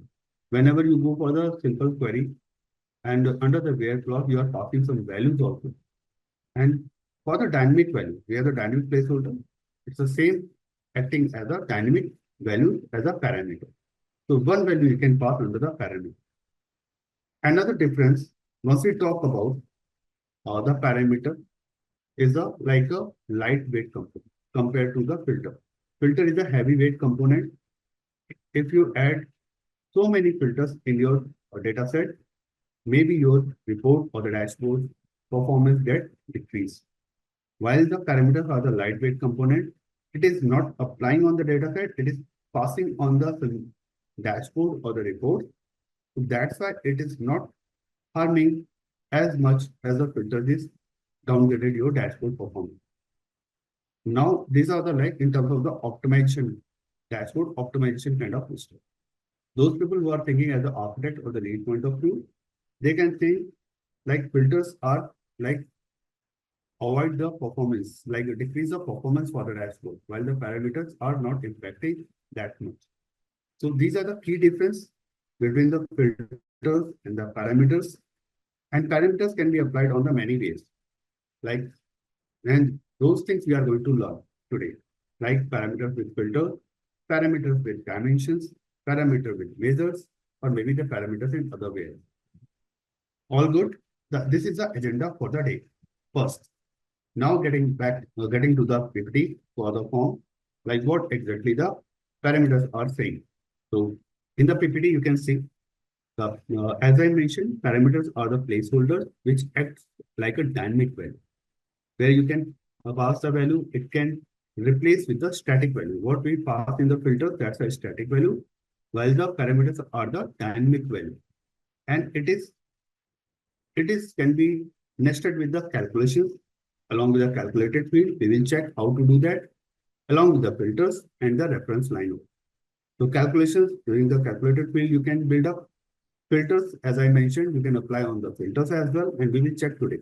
Generally, it is applied along with the dimension filter and the measure filter. And along with the reference line during the chart, like histogram, we will check how it is going to impact on the reference line as well. So today we have like yesterday, we have a lot of concepts. Today, maybe for the parameters, the logic is only for the parameter is this, what I have just explained. Rest of the things are the hands-on exercise. So you can see the parameter window has been already pop up, means the screenshot has been already taken. So let me explain the component, then we can jump for the detailing of the value. So this is like once you go for the parameter declaration or the parameter creation, you will get such kind of window, like name of the parameter. Under that, you have the certain properties. You need to define the parameters data type. What is the current value? What value when workbook will open? There's a like a when you open your workbook, means the report design you are going to open. Display format, under that you have the allowable values. There are the certain type of values are there, all, list, and the range. We will check one by one. We have the list of the values, and you can check all the values together. List of the values are the hard-coded values. You can see the values are there and the display as there. Along with the fixed, you're looking for the fixed data, or you are looking for the when the workbook is getting open. So these are the options are available. So this is the complete definition for the parameter, how it looks like, and how it is, how we are going to input the value and adjust the value. Just we are going to understand to the demo. In filter, we have the static value, and we can pass single value as well as the multiple values. And how we are going to do? Just be with me. This is a demo, like parameters with filter, including dynamic headers. So we have the PDF also related to each. So, and I will upload that PDF for the exercise.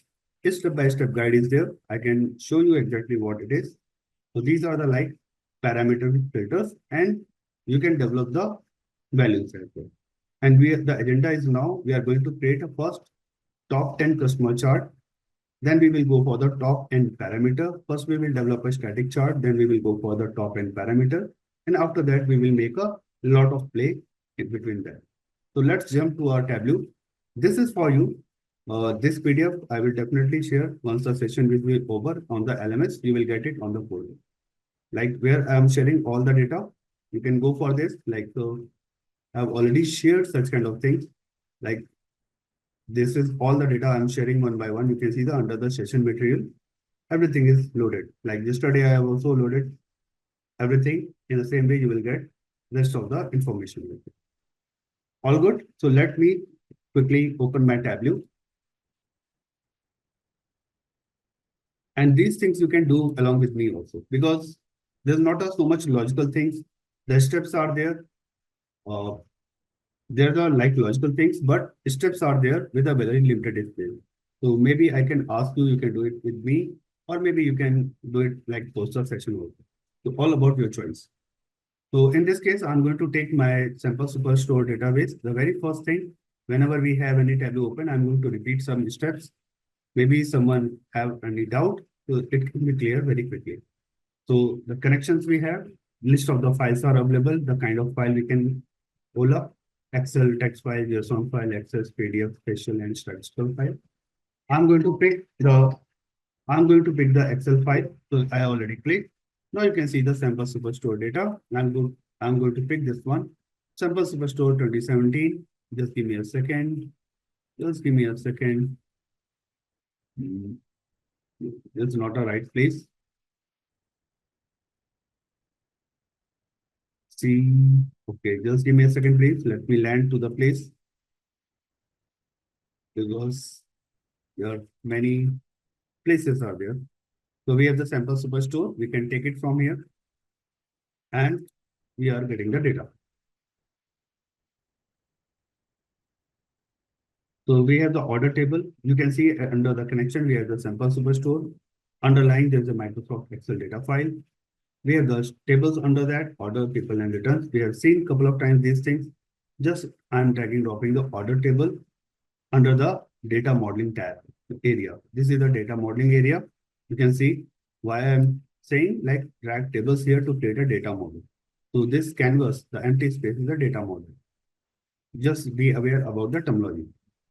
So once I place this one at the very top, once we create any data model, there is a database name, or you can say the data warehouse in a simple way. That's a sample superstore from where we pick the orders. And orders is a logical table. Under that, we have the order table inbuilt. And timing we are keeping as it is, very simple. We are just going to take this one. Below that, you can see the data. That's a metadata. Under the order table, we have the 21 fields, 9,994 rows. Below is a metadata. On the right hand side, you can see the data preview kind of thing.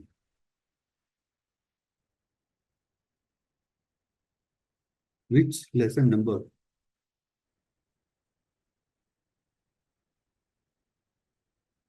This is a lesson number for the parameter we are learning.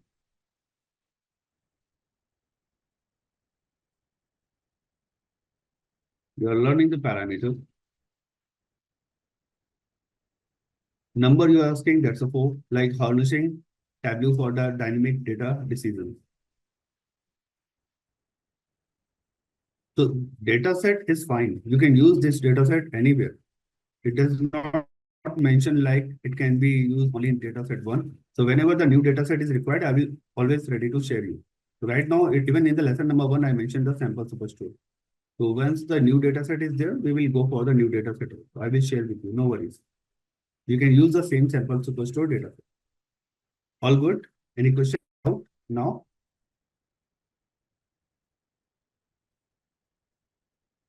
Yes, Vinita, this is the same data set, what we are using since very beginning. Okay. So now we can jump where exactly it is. Okay. So this is the order table and below are the like data preview. That's fine. We have done this thing couple of times, but the brush up is required many times. I've seen the people have a very similar questions. So this is my job to take again a very quick preview. So this is like a recap. Now jumping to the sheet 1. So under that, you can see the data tab. At the top, on the left hand side. Below is the orders. You can see the orders at the superstore. And below are the table, we have the dimensions like in the blue sign. And the bottom, you can see the measures, discount, profit, quantity, sales. These are the measures. And the below are some default measures are also there. Now, the very first thing, what we are trying to learn. In this session, we are trying to learn the parameter. So let's start with the basic skeleton. So I'm taking this customer name as a field and putting under the filters. We start with the filters because parameter with filters. So we will go step by step. First, we are going to go for the filters and filter the value. So you can take this customer name and we have a lot of like journal we have. You can see the journal, the list are there. So filter, we have seen the journal, wildcard, condition, and top. This time we are going to jump to the top tab and you have a none by default. By field, we can take as a top 10. Once we click, it is a by default top 10. You can take any. It's all about like you can top 5, you can make as a top 10. Time being, I'm keeping as a top 10 so that it looks pretty good. Below that, you can see the category and the count is there. So rather than category, I'm going to take the sales. Just take a drop down, you will get a list of the fields under that particular table. So this is the sales I'm taking, and I'm taking the top 10 sales by the customer. Okay. So these are the apply and okay. So filters is ready. What quickly we can do? Are we good up to now? Any doubt, any query, please? Quickly, please. Many thanks. Many thanks, Ibrahim. So now what we can do, just drag this customer name under the rows. Okay. And after that, we can drop the sales under the column. So now you have the data, some chart with the top 10. You can very clearly see what exactly 1, 2, 3, 4 and top 10, just make it in a descending order so that you can see the data in a sorted manner. And just give me a second. Let me arrange this slider. And I can showcase the numbers as well so that we can see in a proper set of the data. So these are the top 10 customers what we have developed. So this we learned during the filter, how to do such kind of things during the filter also. We can see 1, 2, 3, 4, 5, 6, 7, 8, 9, 10. Making sense, right? So this is like a filter, what we have done. And we can mention as a top 10 filter. This is also up to now, we have the recap. But in a different way, we have created top 10 customer by sales. You can put any, any name. On the fly, just I got this heading in my mind. So I just put this one and make it as a bold and everything. So now we are good to take the top 10 customer by sales. Now the parameter is coming into the picture. What if, because if I'm looking for the top 10, okay, that's fine. What if I'm looking for the top 3, top 5, maybe the top 20? Again, I need to go to edit for the filter, right? And again, need to change the value. Rather than 10, I need to, if I'm looking for the top 5, I need to change the filter and it will work for the top 5. But yes, we are changing the filter, right? We don't have any the parameter kind of thing. What if we can make it as a top end customer and through the parameter we can pass top 3, top 5, top 10 kind of value. So this is what we are looking for.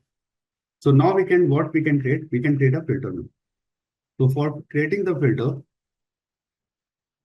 please be with me. This is along with the dimensions. At the top, we have the table. We have some search box. We have some values are there.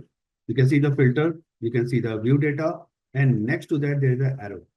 Everybody able to see this, right? Just click on this arrow and you have a lot of options are available. Create calculated field, create parameter, group by folder, and so many. Right now, we are focusing on the create parameter. So we will click on the create parameter. Once you click, now the same window is going to open. What I showed you in the PPT, right? Because this is the latest version of the Tableau. In the older version of Tableau, it was a bit different. And this is not an edit a parameter. In the PPT, it was a screenshot for the edit parameter. This is the first time you are creating a parameter. So a bit kind of thing is there. So let me pick the parameter name. So like select, or you can mention as a top end. It will be a simple group. Top end, because we are looking for the top end customers in a dynamic way, right? During the query also, we are looking for such kind of things, top three, top five. So rather than making hard coded, we are making as a dynamic. We have the data type. So top end, obviously 2, 3, 4, 5, we are looking. We are not looking for the 3.5, 4.5. It is not possible. So make it as an integer. Display format is fine. Okay. Now, just we can make it as a top end customer. Okay. So this is another way you can create. I'm canceling this one to create a parameter. I just showcasing you parameter, but you need to link on. In a different way for the filters, you can create a different way of the parameter itself. And how we are going to do? Just be with me. Just making the cancel, and I'm going to showcase how the other values are going to work. Just click on the customer name again. Go for the edit filter. Okay. Now we have the top, and you can see the by field. We have the top. We have the 5 number is there. And under this value, we have the some drop down. And we have the enter a value. Last time we entered the 5. Earlier it was a by default 10. But below that, you can see there is a create a new parameter. So through this, if you create, you don't need to link between the filter and the parameter. So this is the advantage of creating a parameter inside the filter. So I'm going to create a new parameter, and again the similar window is going to pop up. Able to see? But you can see the range of the values. So we are going to create parameter and going to pick the name, top end.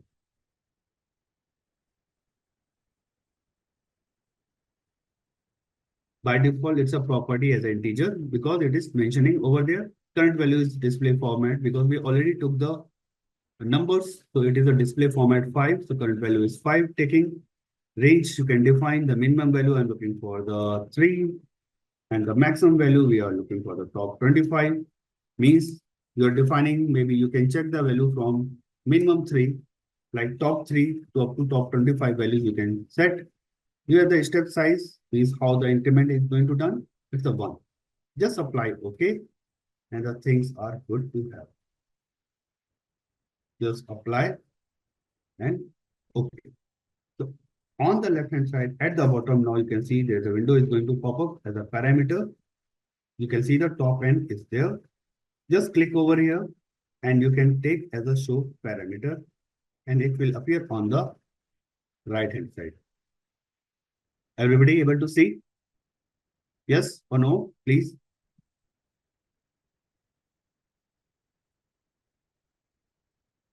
Okay, and now you can see the magic. Once more, okay. Once more is like lovely thing. People are demanding, wow, this is so good.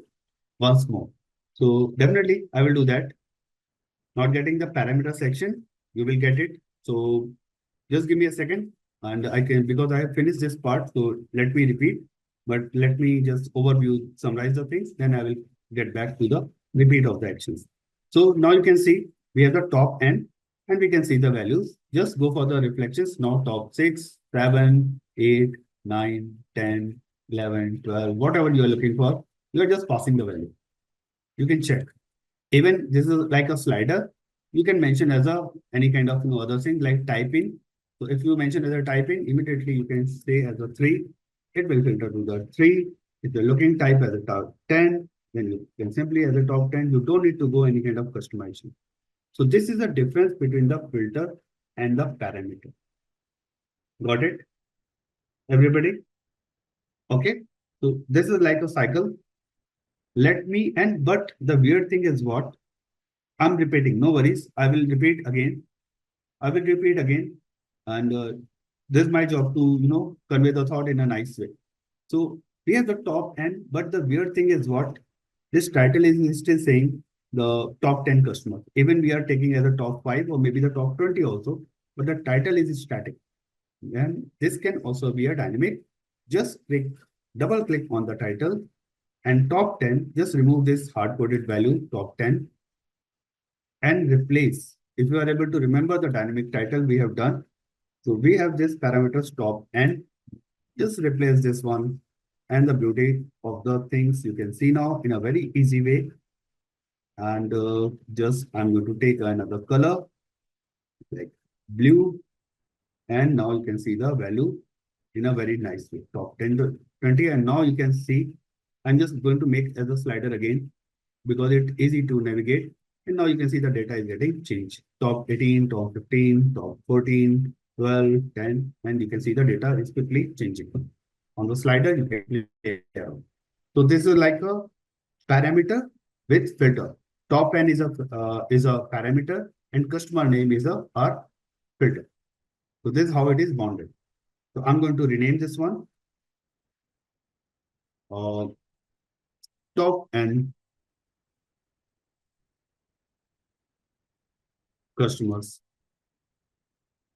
I'm taking the same name what we have, means so that we can easily identify when we create the dashboard.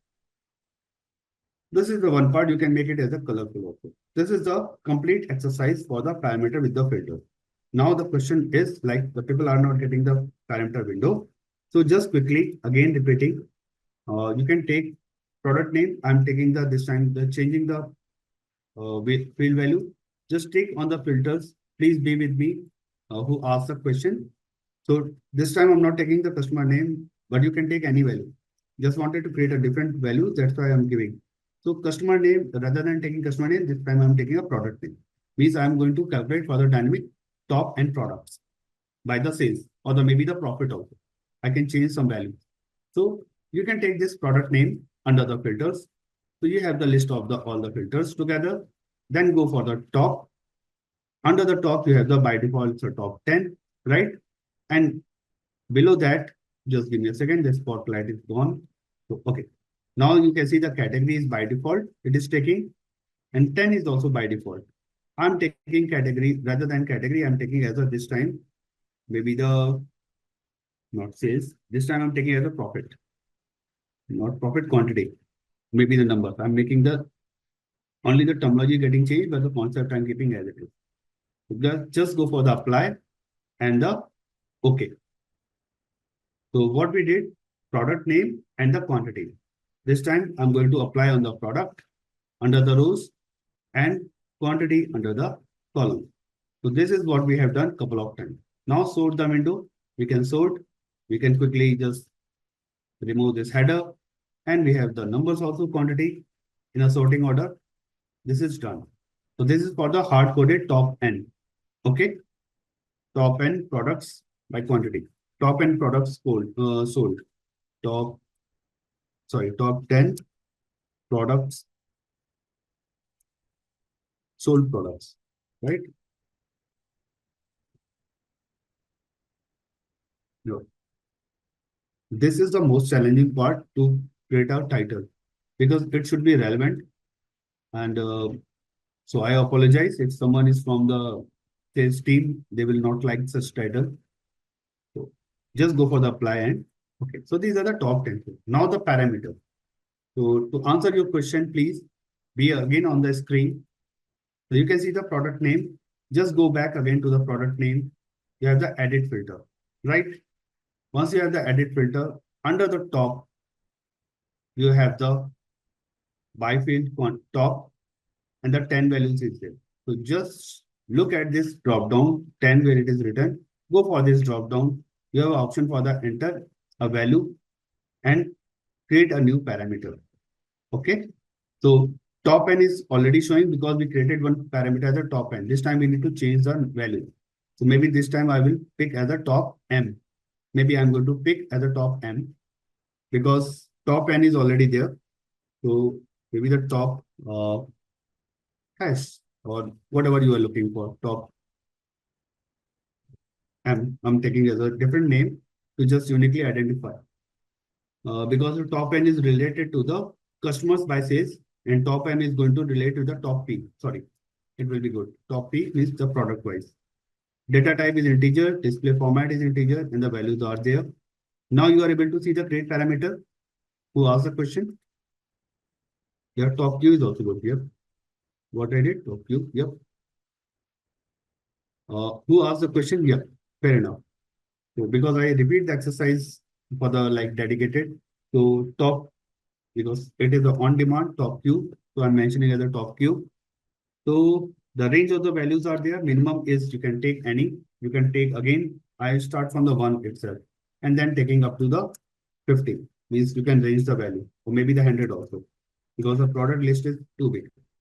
Step size, I'm counting the one and just apply OK. You have the apply and the OK. So now you can see under the parameter sections, you have the two parameters, top N and top Q. For this, we have created the top Q. Just go for the arrow and show parameter option. On the right hand side, now you can see the parameter section itself. And now you can play with the data. Just go for this and now you can see the top N products at a time. Just you are looking at the slider and the values are getting changed. And you can see the top sales also. The top means one. You can go for the slider or you can type as a text as well, whatever you are looking for. To make the title dynamic, I'm just clicking on the top 10, whatever it is there, removing the hard-coded values, inserting the values over here as a top Q, and we can get the value for the top Q also. And just making in a nice shape.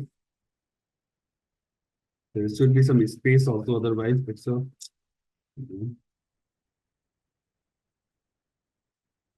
apply, and now you can see the top 12, whatever the filter values are there, and you can play along with the data. Is that clear? Any doubt? Any questions? Because this was the first exercise, that's why I repeated. So even I explained also earlier. So you can go for the labels because we under the marks, we have the labels, right? To go for the labels, under the labels, you have the marks. Options allow labels to overlap other marks. So now you can see all the labels. Is that making sense, Kunal, now? You can see all the data now, right? So this is how you can see because the labels was all the labels were not visible because data is too much and it can be overlapped to each other.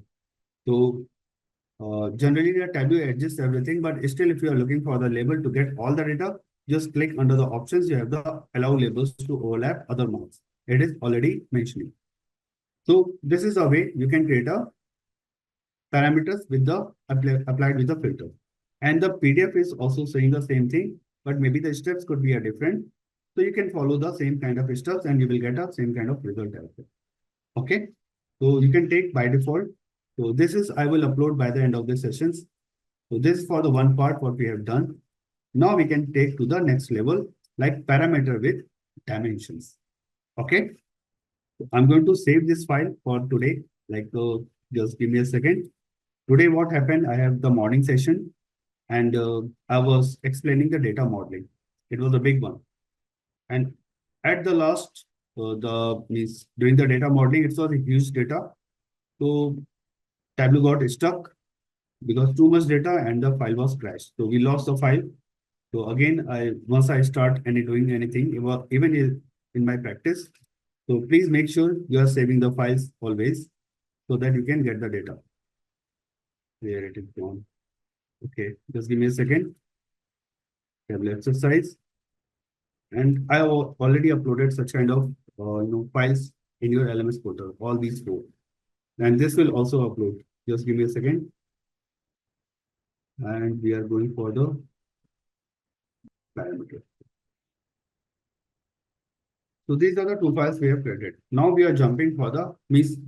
These are the parameters with the filters. In the same way, we can go for the measures for the dimensions also. So where are the dimensions? We have these are the dimensions, and we can play parameter with the dimensions. Means we are going to pick the dimensions dynamically. Just imagine what we are doing over here. We are picking the values like 20, 30, 50, whatever we are looking. In the same way, we can pick the dimensions and we can produce the chart. So the advantage is what? We can create a dynamic chart while using the filter itself.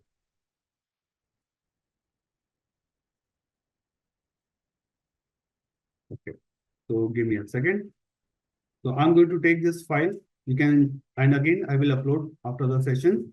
So what the exercise is required. We have done such kind of things. The Excel file is there. We have already done the order table and everything. So such exercise we have already done just now. And now we can go for the and for the exercise, how to build up the first, we will build up a static chart, then we will make it as a dynamic chart with the dimensions. So you can see like what we have done already. This is the things. Now we are getting in the sheet 3, whatever, and we can take this. The step is started from the drag and drop cells to the rows. So we will follow this step in a very simple way. Okay.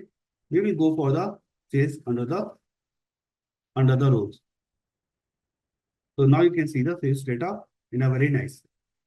Now the next step we are going to, because these are the measures and what is the objective parameter with the dimension, right? So we need to play the dimension. Means what is happening, just give me a second. If I'm looking the sales as per the region, so we need to drag drop and the things are done.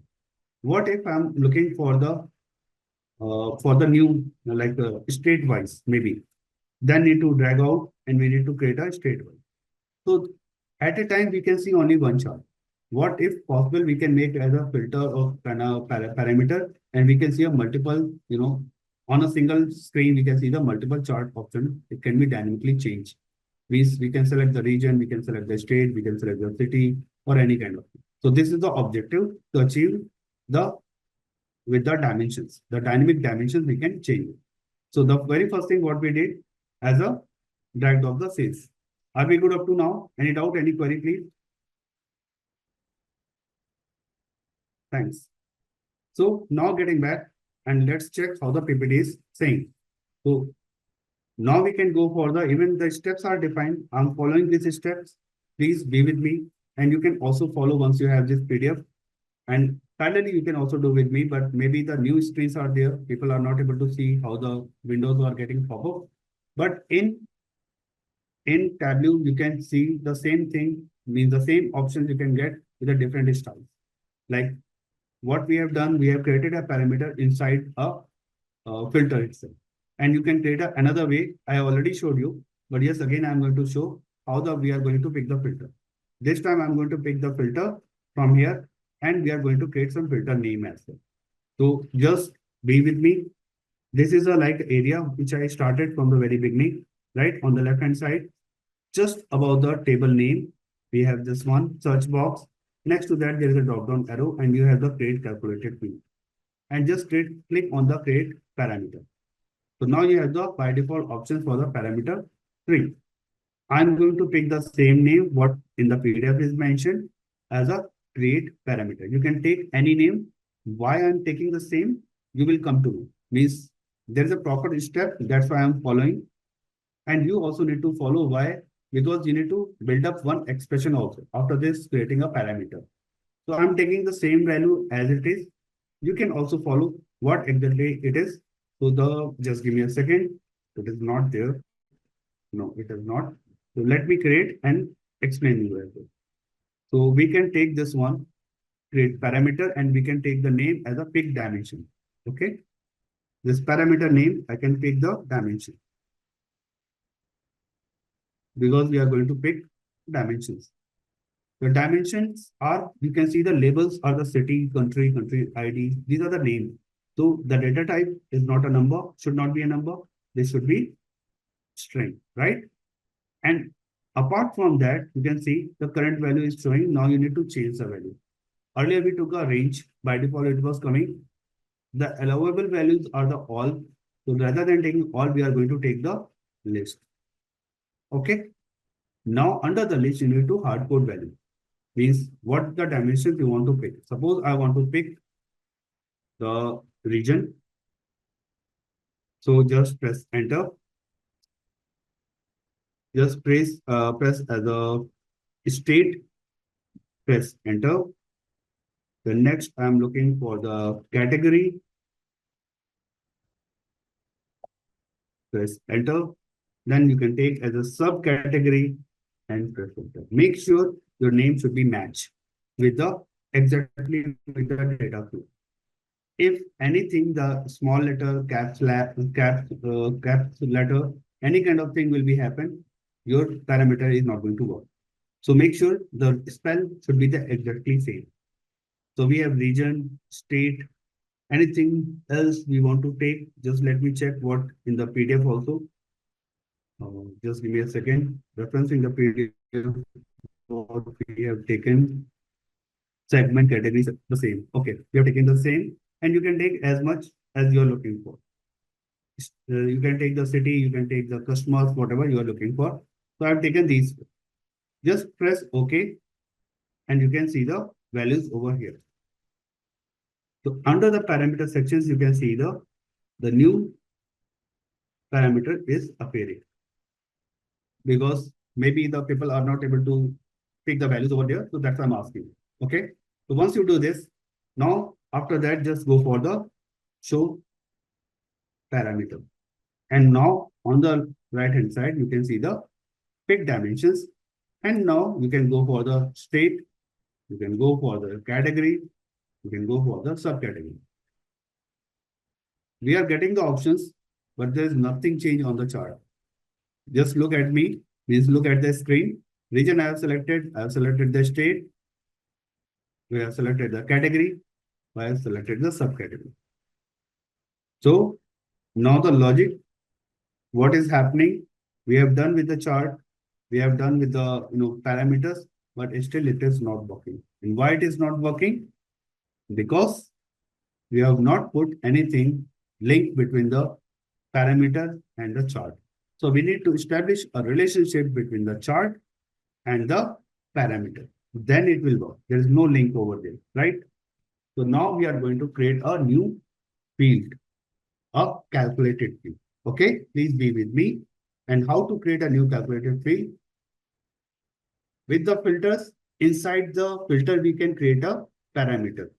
But now for the dimensions, we need to create a new field, which could be a dynamic and which can be linked with the parameters. All good? Okay. So there is a two-step process once you work with the dimensions, and the same will be applicable for the measure form. So be with me. Go again back to the create where we created the parameter, the same place. And this time we are going to create a calculated field. All good. We are going to click over here and we can give the name of the field also. Just let me check what is the name of the field and then I can explain, because this is going to be a turnover. Pick dimensions under the mark, whatever. Okay, pick.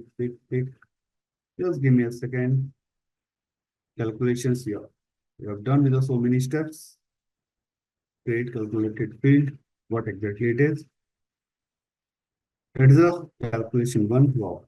Just selected dimensions. Okay, I'm going to pick as a selected dimension.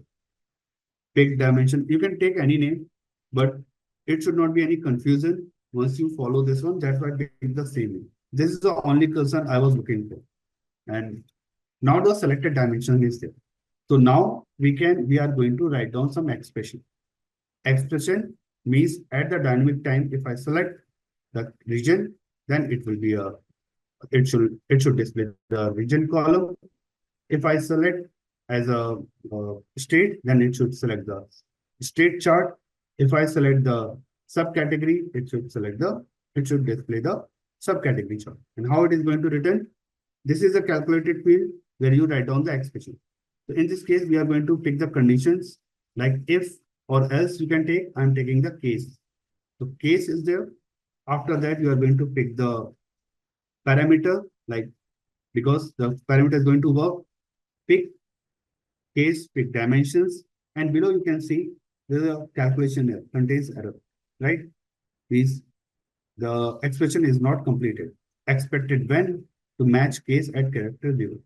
So you can go for the when, and Tableau is helping you. Means once you just need to type something and you will get the result. When the value is I'm going to pick one by one region. Okay. You just go for the right. Make sure your English should be very correct. When it is a region, okay. It should be a caps. Then you will get a region column. This is the dimension, right? This is the one part. When, again, just check the other value. We have the state. And this is how you write down the expressions. State, then you can go for the state column. And you can see some under the double quotes, we have some hard-coded values which should be coming from the dimensions, right? This one.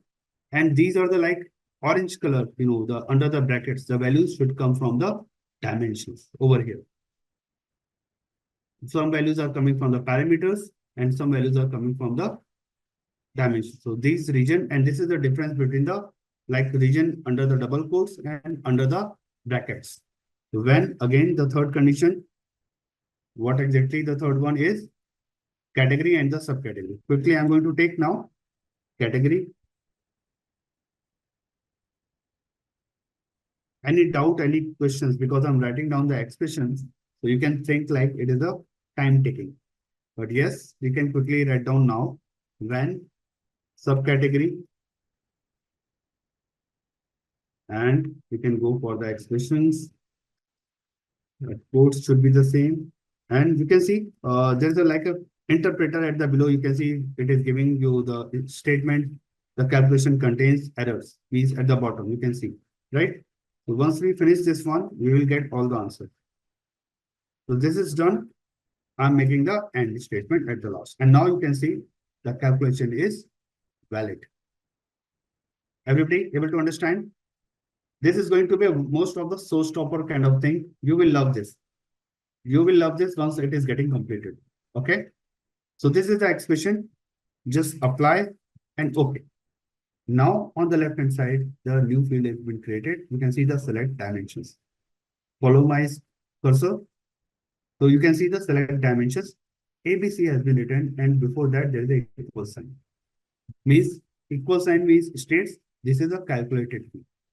Whenever you see such kind of equal signs before the dimensions, maybe before the measures, it's a calculated field.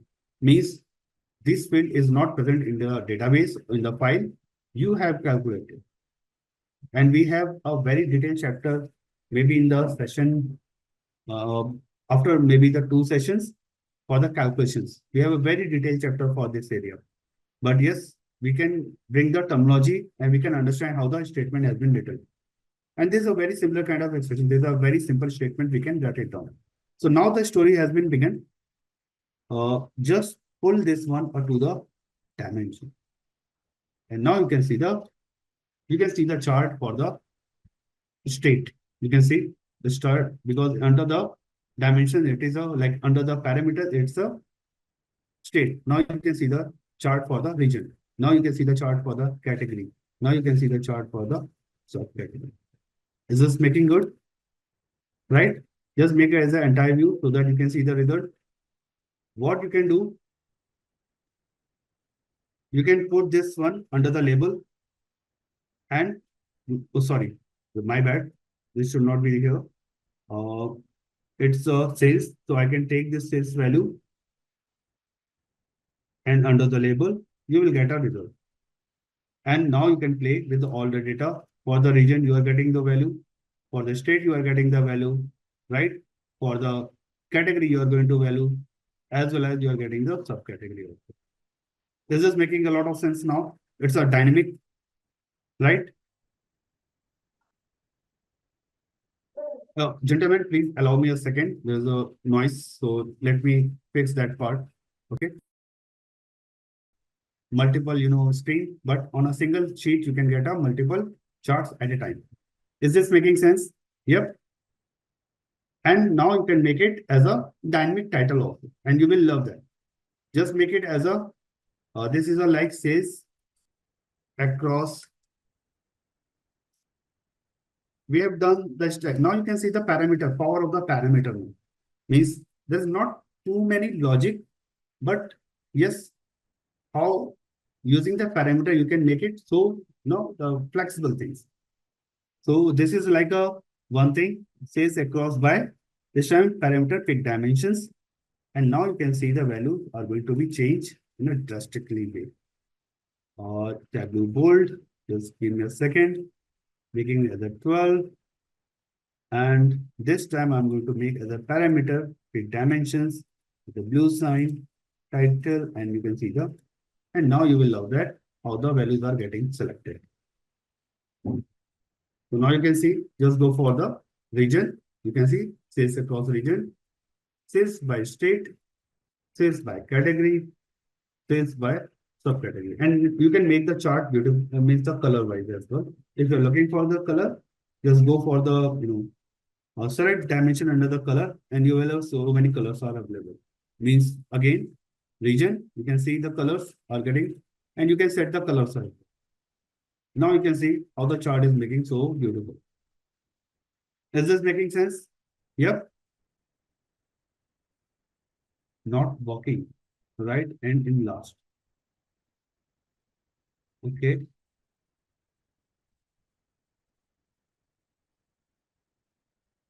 Okay. Yes. So you can take right, and because you start the case, it should be end also. And one more thing, like how to identify your error. I'm just getting to the selected dimension. Please be with me.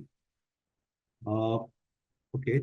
Just take this one and go for the edit.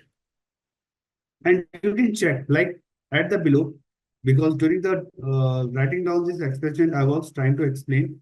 At the bottom, you can see the calculation is valid. If you are getting some error, suppose like this, and you missed anyhow, the calculation contains error, just go to this drop down. It will show expected end to match case at character 0. It's a self-explanatory.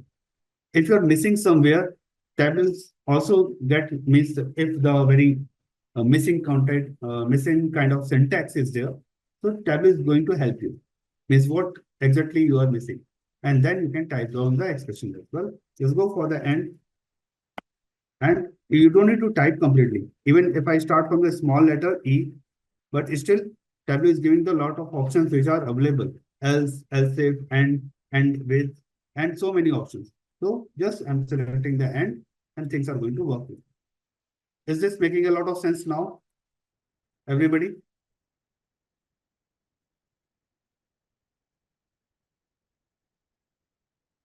Edit the title once again. Okay, so now this is the time. I can ask you, please share your screen and I will do in your machine.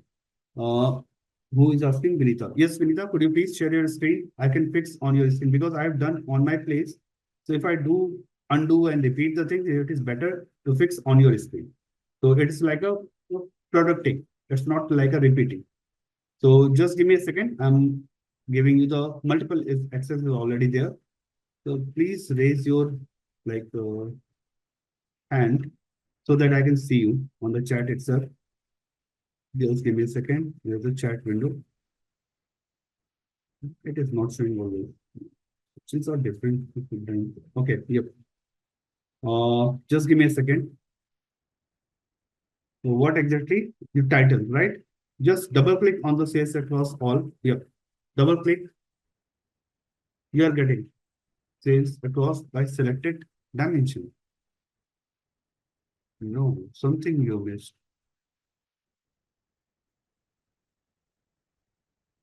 Yeah, obviously. It is not going to work because you pick the selected dimensions. Selected dimension is the field. You need to pick the pick dimensions. You have created the pick dimension also, right? Yep. So this is like naming collection, and this is the reason I just followed the PDF.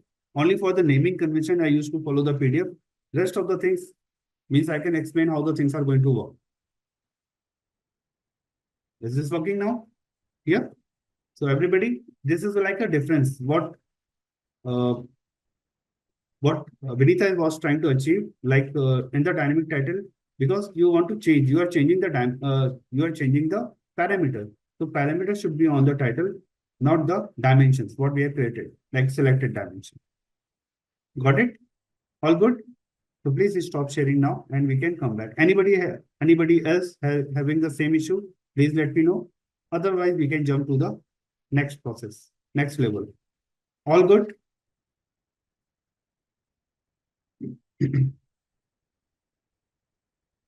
Yes, many thanks. So a very similar kind of exercise means what we have done, like sales across. Oh wow, okay. No need to say thanks, Sunita. This is my job. So this for everyone, like sales across.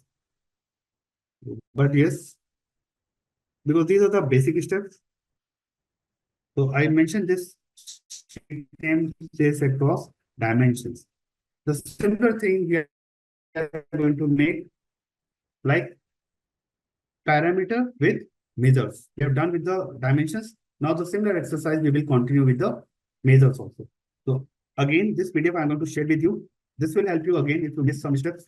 So I'm closing this part. Just give me a second. So even you can follow these steps. You will get so many ideas over there. Okay. So now we are going to create the parameter with measures and calculation. So again, the same exercise is there. We are importing the file because these are the best practices they are used to follow. We have the order table and everything. This time we are going to create because in the last we have the created for the dimensions for the dynamic parameter. This time we are going to create a dynamic measures. Like we are going to select discount, profit, quantity, sales, maybe across one or more dimensions. Okay, what do I mean? Just give me a second. So whenever we have like based on the, just give me a second, category, just give me a minute. Wow, I have gotten poor eyes now. Category we have, okay. We have some segment also. Just taking an example, why what we are trying to achieve. So we have these two kind of thing, and under that you are looking for the maybe the measures. Just give me a second. You are looking for the sales maybe first. So you are getting some result. Just swap the values, and you can get like how the values are getting. Okay. But next time, if you are looking for the profit, you drag out, you go for the profit again. So this is like a by category and segment, you are getting the profit. In the same way, you drag drop again, you are getting the quantity. So what if we are able to select dynamically these measures and we don't need to create the drag out and drag in kind of process. The same thing, what we did for the sales across by dimensions, by selecting the same thing we are going to do for the measures. So the way is getting little bit changed. So let it be. So what PDF is saying, like you can take one column, segment and category. Okay, cool. So we are on the same track. So you can develop such kind of thing like customer and the segment all together. Okay. Under the columns they have put it down. Let me put over there. Just replace like this. Just follow the instructions as it is. It will be pretty good. Now we are going to create a parameter like what we did for the parameter for the measure. The same actions we are going to do. Spotlight, again go for this parameter, go for the create parameter. And for this parameter, we are going to name as a what? As a create parameter. Just give me a second. I just want to pick the name, select measure here. So I'm going to pick the select measure as a name. Rest of the things we can manage. So measures, again, these are the names. So this could be a string data type, right? And again, we are going to take the name list. And under that, we can take discount in the same way. Just press enter. Then we can take a profit. Whatever the measures names are there, we are going to take. We can take the quantity. And we can take the sales. Very simple. Just press OK. Now you can see under the parameters, you have the 4 parameters. Just now we have created for the select measure. So here the parameters are ready. Just go for click and showcase the parameter. So now you can see like, where should I place this one? The chart is there, discount, profit, quantity, sales. But if you select, there's nothing going to change because we didn't create anything between the parameter and the chart. Or the means if you put the discount over here, let me put over here. you are not going to make any kind of changes because the filter is like static, right? It's not going to link. It is not yet linked with the chart. So in this case, we are going to create some, again, the calculated field. The step two, go for the drop down. We have the create calculated field. Again, I need to check the name only. So what is the name? Just give me a second. What is the name? So select user. So parameter, okay, this we have done. Just give me a second, please. Create calculated field. Come on, so many windows. View measure. Okay. So I'm going to take as a view measure. So the name is important because this is going to be linked ultimately. So view measure is there. Now the same expression we are going to write down. If you have saved somewhere, you can write it down or you can make a practice now. Okay, see, just type as a C. There are different functions are available. Please be with me. I'm trying to deliver more information rather than the parameter. So these are the, like, when you type C, you can get a list of the functions which are starting within the Tableau. So this is like a function editor. You can see we have the case, we have the category, sailing, cat, city. We have the mix of the everything. We have the functions. Functions start with the F. The dimensions start with the ABC, and city. You can see the dimension with the globe. There's so many information are there, and below is a like completely the table is also there. So these are the list of the functions are there. So if you really want to learn the functions, there are a lot of things are available in terms of the functions as well. This is a complete option. If you are really looking for, just click on this arrow. You will get all the functions are listed within the Tableau. I just click on this arrow and you will get how many functions are listed. Okay. So there's a beautiful, editor. There's a very powerful editor. There's a small, place you can see, but you can build up any kind of calculation, any kind of script on this place. And this is the only area where you write down the script, or you can say the expression also. Okay. Rest any other place, Tableau is not allowing any kind of customization. So on a single place, you can do a lot of, you can say the expression builder, or you can do the expressions or any kind of conditional block, you can write it down. Okay. So this is one part, just wanted to educate, and you can see how the things are going to work. Just be with me. I'm typing as a case. So just type as a case, and now you can see the syntax is going to help you. Okay, please be with me. Case, expression, when, value, one, then, return one, else, and at the last, end. This is a syntax. So it is self-explanatory. Means you can see, find the first value that matches the expression and returns the corresponding return. Example case, Roman numeral when I, then one, when I one, something two, something three, it is. In our case, we have the measure, like case, we are going to pick as a select measure. Okay. So just select measure, just type as a only the first letter and you will get your value over there. So case, select measure when, and you can see now the case, the expression is there. Now when the value one in this case, sales I'm taking, and the sales is there. Sorry, need to hard code it. So because this is a value should be hard coded. Sales, and then what should be, you can see the return one. And what I'm looking for return one as a sales column, right? So this is you can type, or you can make it as an aggregate value also, because these are the because if you take this one says it will take an individual one, so better take the aggregate function. This is the only difference you can take it. And if you take as a sum, what will happen? This is also a function. The sum of expression is returned. Return the sum of all the values in the expression, and you can write down as a sum profit or sum sales. So just take this one sales, whatever I have written, put inside the sale, and this is going to work. And below again, you can see the calculation contains error. You can see expect n to match the case string. So it is always giving you the syntax. Now I'm writing down this next syntax, and you can see how the values are. Says discount. Okay. So we can take the discount. Come on. Discount.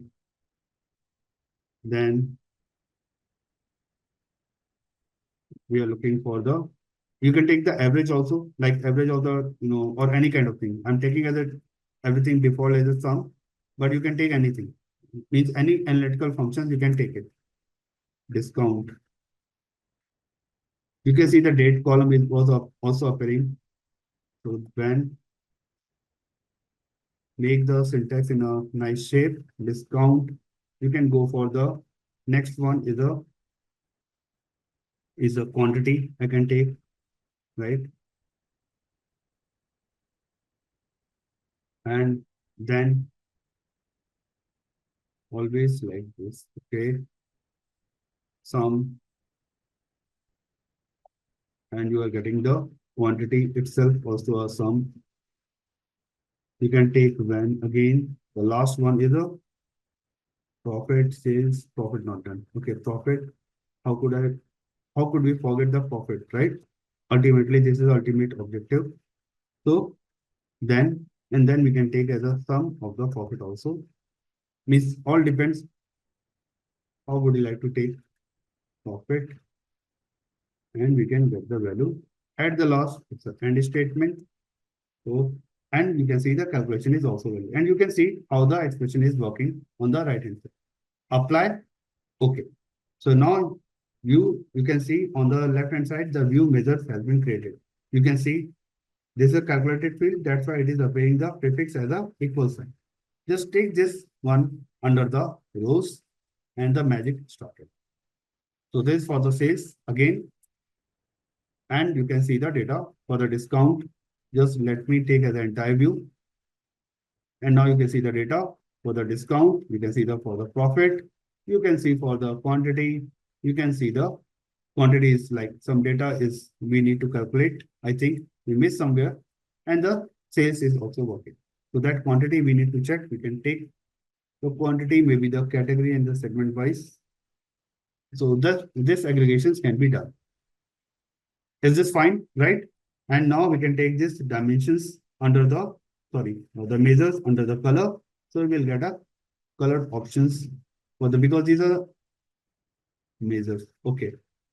Not take this one, just take segment or the category, because this is a gradient kind of based kind of, because this is a continuous data. So if you take this measure under the color, it will show you the pattern. Like you can see how the based on the values, this is going to be happen. If you are looking for the colors, then you can make it as a, just give me a second. I'm taking as a green gold, maybe it's very bad. I'm taking as a, just give me a second. The green gold, it's not a good sign. So there is a no option for this for timing. So no, there's a orange gold, no, green. Red to green should be there. Red, green, gold, diverging. Just give me a second. You have a different options are there. Red, green, white, red, green, red, green, red, green. Wow. There are so many. You can go for this, any options. So I'm very poor again on the same. So I'm taking as a green gold right now. And once you take this one, just make a start with a, any kind of custom values. You can take it, or you can take with the automatic part, and you can make it as an end. You can take as a stepped color also. Step color, you can make it as a like 10, 12, whatever. Because depends on how would you have the data. And then you can click on the values. So you will get the values also in the same way. The discount, you can see the data, and the profit. You can put the numbers also on the measures, just put on the label, and you can get the values. You can hide such kind of things, right? We, we did already such kind of things just now. I'm just showcasing you the value. Now we can replace the title. Like this is a, like first we need to put the parameter name, what exactly it is. Select measure, we are going to take parameter select measure by by segment and category. And get it. So just make it in a nice shape, bold, And you can take any kind of chart also. It is not necessary you are taking as a, the bar chart. You can take the chart also in the same way. Now you can think about it. Can we make the selection of the chart in a dynamic way? Yes. But in that case, you need to write down the another expression. Okay, that could be another very good exercise if you really want to build up yourself. So this is like for the apply, and now you can see profit by values, discount by segment and category, the quantity by means we need to check how the quantity is not working. But yes, we can go for the expressions again. Where is the expression? You measures, add it. Maybe the quantity is not the sum. I'm taking quantity. Quantity is working for you. Maybe you're not using the sum, right? Please, I was just guessing the part. And now you can see, like there are so many things. Okay, maybe I can take the average. Why it is not working, I'm getting surprised. I just need to check. Maybe quantity. Yeah. Anyone can help me? Yes. So thank you. So my bad, because the quantity is not working, I missed the text. Now it is going to work. Okay. So this is how the small things are making the changes. Thanks for catching my error. And now you can think about it, how the values are going to work for the quantity also. Now you can see the quantity as well. Many thanks. All good? Okay, everybody? This is making a lot of sense now. We have seen the wonderful feature for the parameters by using the filters, we are using the measures, we are using the dimensions also, right? Okay, so the last agenda is left. I did get the chart, it will all blank. Okay. Anyone else is also getting the same kind of thing? Oh, okay, you can share your screen, Albina, quickly.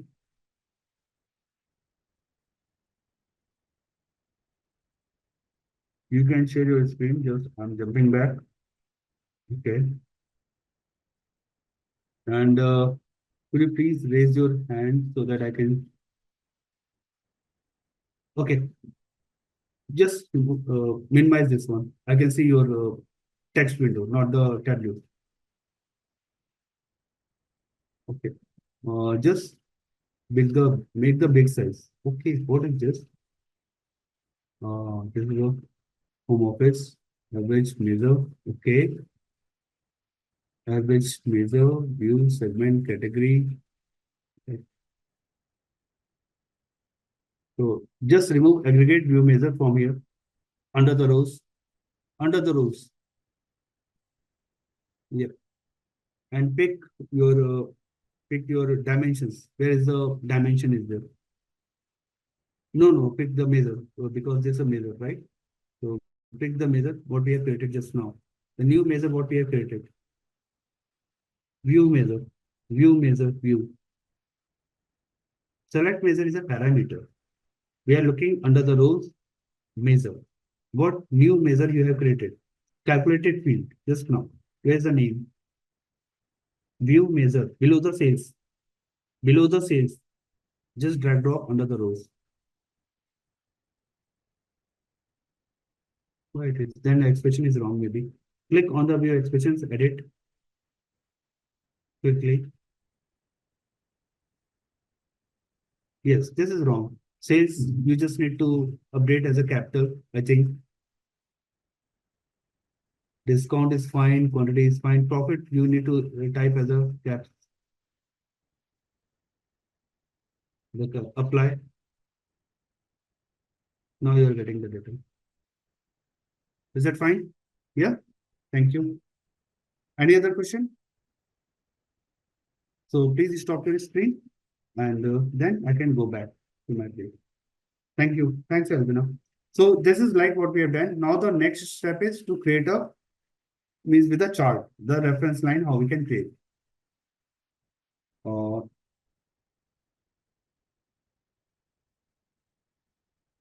what is this, Kunal? Means I'm just wanted to check profit by region. Yeah, that's fine. Do you have any question, Kunal? merge pick dimension and view dimension in a single chart works great. Yep, that's true. That's true. You can do it anything. Like even you can do for the any kind of measures as well. Means this is like for everyone. You can mix pick dimension, you can mix the view measures, you can mix the filters also. Means this is not only for one thing. And you can pick the dynamic chart also, right? Means in one place you can pick the bar chart, in one place you maybe you can pick the line chart, maybe the pie chart. It will be simply great, right? So there is a lot of ideas behind that, not only for the dimension and measure. You can pick the multiple dynamic things. The chart also, like to the bar chart, suppose there will be some filter or maybe some parameter, like what we have over here. Like we have the quantity, discount, profit. What else if we have, like select chart under the drop down? Chart like a bar chart, column chart, stack bar chart, map, or any kind of thing. You can try with just okay. So there is no limit for such expression. You can build up any kind of. So it's a great feature. That's why I just wanted to showcase you to the parameter. The logic is very small, but there are a lot of things you can achieve in a dynamic way. Is that fine, right? Okay. So now we can move to the next level. So measures are done. Also, I'm going to share this part as well.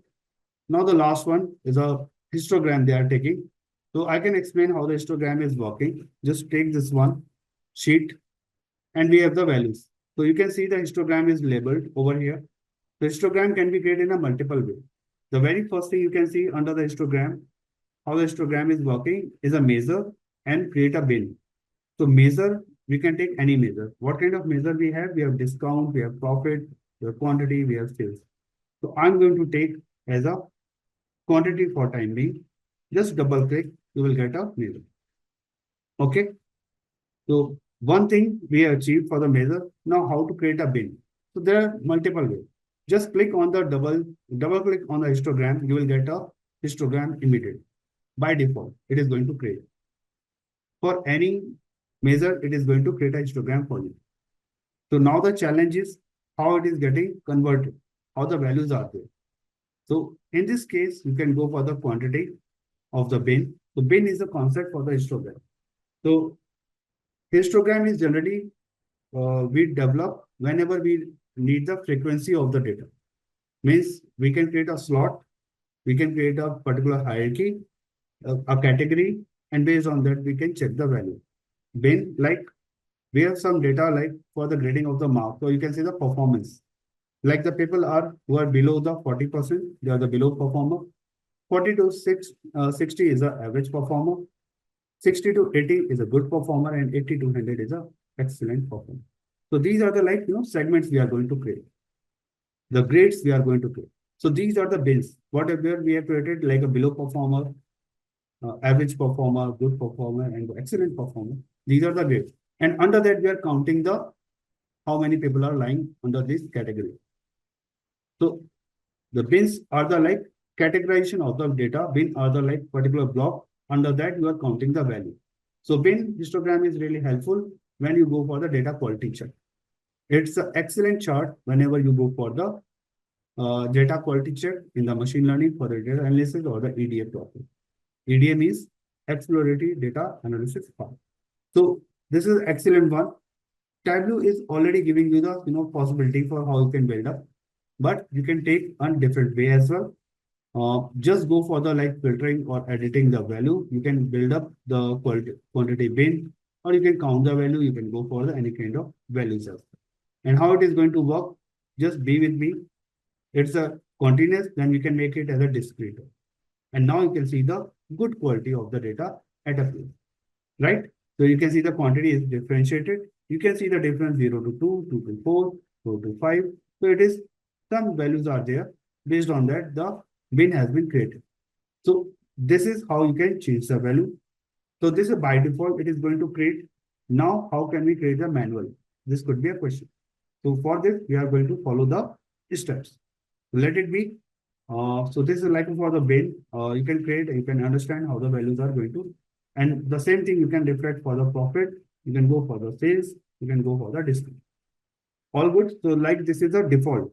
You can under the chart and you can make it beautiful. Whatever you are looking for, you can make it as a beautiful in the sense these are the quantity, you can count or you can take a sum. Whatever you are looking for, you can take as a sum also and you will get the sum of the values. But generally in the bin, you are counting the value, right? As I said, this is like a unique counting and you can count the value in a same way. Unique count, or you can go for the count itself, or you can take any kind of measures. And these are also a function. Okay. So just give me a second. I'm putting the label on the quantity. It's a by default a sum. Then I'm going to change as a count. And now you can see the exact numbers are there. Just removing this part, format, just making quantity bin and everything. So these are the like quantity. You can say the as per segment. Just give me a second. Quantity as per bin created. So it's a default one. No worries, we are going to create a different way. So we are getting the values over here. Just give me a second. I need to save this part.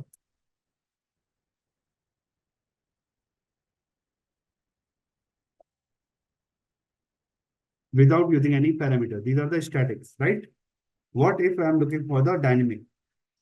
So we can make it even, just give me a second. Now I can go for the another sheet. It was a static.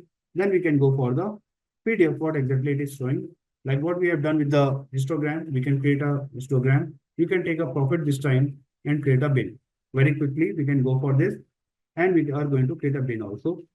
So earlier it was through the chart it was creating. Now you can take a profit under the measure. Just click on the arrow. Okay. And you have an option. You can see under the create, you have the calculated field, you have the group, bins, and parameter. There should be one surprise. Means we have so many options. Like we can create parameter from the top, under the filter also, under the chart also, right? And this time we are getting from the field. From here also we can create the parameter and the calculated field. So please be aware about like the similar kind of things we can create in a different way. While clicking on the field, while clicking on the top, while clicking under the filters also. So this is how the things are working. What exactly we are looking for, I just forget. Just give me a second. I was looking for profit measure while creating a bin. Okay. So we are going to click on the bin, profit and creating a bin. So now the window is getting pop up. You can see edit bins. You have some values are there, new field name, size of bin, suggest the sign of bin size. Bin is like a particular range of the values you are going to define. So in the PDF, this I'm following this one because these are the numbers only you need to flow. So by default, it's some values are there because edit bins, you have the same kind of window. So you can see, you can suggest the bin size also. You can click over here. It is suggesting. Once you click over here, you have options, enter a value, create a new parameter, and the list of the parameter is also displaying what we have just created. Because these are the numbers, so it will show only the numbers only. Top N and top 2. We have the other parameters also, pick dimension and select measure, but these are not numbers. These are the string value. So that's why it is showing like this. So in this case, means by default, it is selected as a suggested value, the best part. But now this time we are going to create a parameter. So we are going to create a parameter in this way, like what we did in the filter in the same way for the bins also. Create a new parameter, and now you are getting the new window. Okay, as a create parameter, what we did earlier. So name is going to be select bin size, and this is going to be a very turnover. Maybe because I have already checked the data of this sample superstructure is not too good to for the histogram. But I will show you one of my dashboard which is the histogram is working so fine. Means everything is arranged in a very nice way. So I will definitely show you how the feature is going to be strong. Select bin size because the name is important, and now you can see the value. The data type is float. You can take by default it is there, so you can take the float as well. The current value is 0. Allowable values range. So this time we are taking the range, and rather than taking the minimum, maximum, and the step size, it's all about your choice. How would you like to take the values? In the PDF, it is mentioned from the 500 to 2500, and we can take also the same 500. Maybe you can take the negative value also. So, and you are getting the, because profit and there is a loss also. I can recall in the data. So 3500 step size, how it is going to be different. I'm going to take as a step size as a maybe the not 500, but take as a 100. You will have a lot of options then, but there's too many options. Take as a 500. It will be at least good. So now you have the measures are ready. A new field name is the profit bin. So you can see the new field is also created under the dimensions of profit bin. Before that, you can see the some histogram kind of sign. Even the for the quantity bin also, you can see the histogram kind of sign before that. And below you can see the, we have created a parameter for the select bin size. Everybody able to see, right? Great. So now we can take this one chart and develop the new values. So we can take this profit bin under the column, right? Yep. And then we can take this customer name or any kind of thing. You can take, this is a very tricky thing. Means customer name you can take, or you can develop any kind of values. Just give me a second. I'm going to show you one more tricky thing, what we have not done. Just click on the shift on the customer name. Oh, sorry. My bad. My bad. Just give me a second. Customer name and drag drop another rows. Okay. So it sounds very weird. And under that, you can take the option, go for the measures. And then after, you can count the values. And now you are getting the values for the some sections actually. Okay. Some data is there. I took this data because we don't have any other option. You can see the minimum, maximum, count, and extent. If I take as a extent, maybe it is some different values are appearing. But this is how we can see the data. And just now take this bin size as a show parameter. The same step what we have done so far. And now you can play along with the bin size as well. 500. Now you can see the data for the 1000. Now you can see the data for the 1500, 2000, and the 2500, the last one. So this is how the, you can see the bin size is also getting changed at the bottom. You can see the minus 7500, minus 5000, minus 2500, 0, 2500, 5000, and 2500. The size of the value is different. Just give me a second. I'm going to put this customer name, or maybe I can take a different field also. Just give me a second. Maybe I can take, rather than customer name, I can take sales, maybe. No, sales is not going to work. Let me check. Yep, sales is also going to work. So now you can see the sales of the data as well. So now you can see the values are getting reflecting. And we can see the, according to the profit, we can categorize the sales as well. Or based on the sales, you can categorize the profit also. Vice versa, you can do that. So this is like a, now the getting the good one. So just give me a second. I'm taking this one as a like based on the, just give me a second. For the color size, I can make it. This is a bin, profit bin, profit bin. I can put this under the color. So now you can see the data in a color shape as well.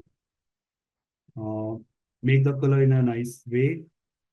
You can take this one up to the, because every data is going to align. Take as a brown, assign palette, apply, and you can see the data is getting changed. The numbers are the sales, right? So I'm going to apply on the sales, the labels. So now you can see the data. I can avoid this kind of header. Now the things are getting fine. And now you can play with the data as well, like this way. Like 500, you can make 1000, you can make 1500, you can go for the 2000, and you are getting the. Is that making a lot of sense now? Right, everybody? So it is a dynamically creating the chart with the values. And now you can see through the filters, you can also develop the things. we have such kind of data. That's why it is appearing in this way. You can check which measure is going to fit in a nice chart, and you can pick that one. So I took the sales across the profit bins. Means based on the profit you are paying the sales. It should be vice versa. Means it should be just reverse. Based on the sales, you can calculate the profit. It will be a much better. But on the fly, just it happened in my mind. So I picked this example. In your PDF, they have some different one for the measures also. So you can follow, they have followed some customers and the very simple for the profit. But yes, what I can do means based on the customer, they are calling the value. But yes, we can develop in a simple way. So this is all about for the profit and profit bin size you can take in a dynamic way. It will show the how the profit bracket is going to work. So this is I'm going to take as a bin size. And now the size is, just give me a second. How does it mean? Profit 12, bold. So many things for the customization. You can do that. Bold and apply. Now you can play with the data. And you can do many things altogether. Oh, sorry. You can make it like. And if you want to take like edit the size, you can edit the size again. Go for the select bin size again and go for the edit quickly. And you will this window pop up. Rather than making 500, you can make it as 100. And now you can see the value is going to be changed at the 100 frequency. Like you had the 500 initially, now it is a 600. You can see the data 700, 800, 900, and now you can play with the number. The bin size, you can easily figure it out, right? So you have the possibility. It's like a dynamic value you are getting created. This is an excellent case study. People used to consider there's a lot of dialogues are used to come, but if you go for any kind of project, initially you need to get for the requirement gathering, right? You understand the data, you ask for the requirement gathering, you set up the database, you take the files. So this is a such kind of session. Now you start from the very scratch. You don't get the immediately. Developing the chart is a very easy thing. Developing, applying the filter, cosmetic changes, dashboards. It's a very easy thing. It's a quick job. In a 2 days or 3 days, you can learn. But data modeling is a time investing process. So that's why please be with me for each logic and for each table. Even data modeling is very limited in Tableau, but still now you can see what is the meaning of limitation in terms of the Tableau. You can see many things you can perform very easily in Tableau in only the drag drop options. So the very first thing, I'm closing this file because we are going to take the bookshop now. Okay. So just closing this Tableau file. We already saved. Just let me know. We already saved in my local machine. It is closed. Excellent. It is closed. So no need to go. Just give me a second. I'm going to open my Tableau once again. So many windows are open. Okay. Opening my Tableau file. And again, the very first screen is Microsoft Excel. So I'm going to take this one, Microsoft Excel. You can see, because our data file is also a Excel file. Like if I go for this, you can see this is the Excel file. That's why I'm going to take this one, Microsoft Excel sheet, and I'm going to access this Microsoft Excel. Just click on the Microsoft Excel. We have a list of the data. I need to navigate to the screen where exactly it is. I already shared, means I'm expecting like everybody already downloaded. So just need to pick bookshop and open. Once you open this one, you can see a few magics. Let me close the unnecessary window. We don't need this PDF file because we are going to develop our own way. Data set, yes, we are working. So now you can see once you import this one, everybody can see my screen. Under the connection, now you have the bookshop is the data file name. The file type is Microsoft Excel. And below that, we can, under the sheet, you can see a lot of tables are appearing over here. Right? Now we can validate. We have this Excel file, just parallelly open this one so that we can compare. So you can see we have book, author, info, award, checkouts, edition, publisher, rating, series, sales Q1, sales Q2. Just expand this one, you can get the sales Q3 and Q4. So we have these are the tabs are available.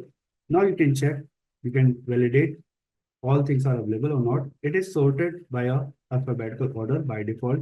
So Tableau is intelligent enough to take the data source order: author, award, book, checkouts, edition, info, publisher, rating, sales Q1, sales Q2, sales Q3, sales Q4, and C. Are we able to achieve this one? Everybody? Great. So now the $1,000,000 question is, this is we have done, and why I'm taking a slow pace now? Because the logic is coming around and it's a many things are parallelly working. So please be with me and we are going to build up a relationship. So whenever you draw, like, and again, whenever we join anything, like whenever we find out any relationship, we need some common thing. To the books, let's go for this Excel sheet first to understand how the Excel sheet is working. Okay.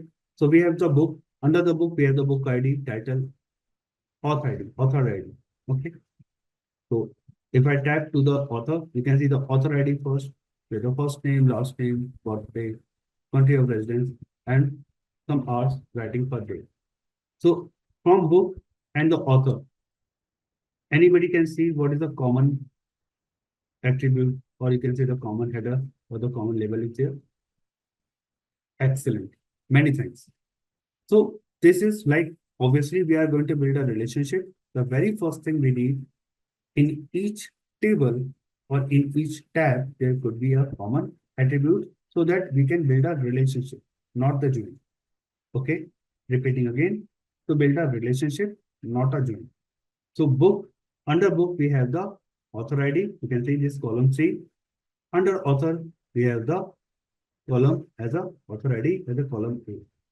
Now moving to the info, we have so many fields: book ID 1, book ID 2, gender, series ID, volume number, start time. And you can see the scroll and you can get the more value. But in this case also we have the book ID 1, book ID 2, but not actually the matching. There's a book ID on the book. There is no author ID in the info. But let's see how we are going to play with this part. Means also we can establish the relationship from book to info because some part of the data is present. Book ID 1, book ID 2. Maybe we need to do some operations and maybe we can check whether Tableau is intelligent enough by getting some aliases, it can take the value or not. Okay. Again, for the award, we have the award related title, award name, and year one. We can see the title, award name, and year one. There's no match, right? For the book ID. But you can see the title under the book table, we have the column B. And we have the award with the title. So we can join through the title. Oh, sorry. Build a relationship through the title. Under the checkouts, we have the different option: book ID, checkout, month, number, and checkout. So book ID is here. It's very straightforward. It can join with the book, right? Please be with me. This is how we analyze the data. Once we get the data file, we start in this way. This is the very first step. We need to think like which table we can logically join.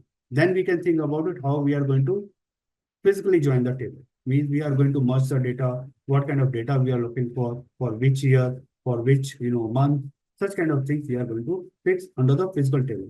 Physical table are actually joining the table. Logical table just a brainstorming or schema or the star schema or the snowflake schema you are going to create. These are the terminologies. Under the addition, you can see there's a ISBN, there's a book ID, right? The book ID is there. There is a very interesting table. This is, we have so many IDs are ISBN, book ID, pub ID is a publisher ID. So we have the three IDs are. So you can join where the ISBN is also present. You can join this one with the book and the publisher is the next table. So you can join addition with the publisher with the pub ID, right? And if you go for the ISBN, there will be somewhere the ISBN is also present. . You can join this table with the multiple, sorry, you can build relationship with addition, with the book, maybe with the addition, maybe the other idea. Okay. So you can see the publishers are there, the ratings are here, book ID, rating, reviewer ID, and some. Just give me a second. Reviewer ID, and we have the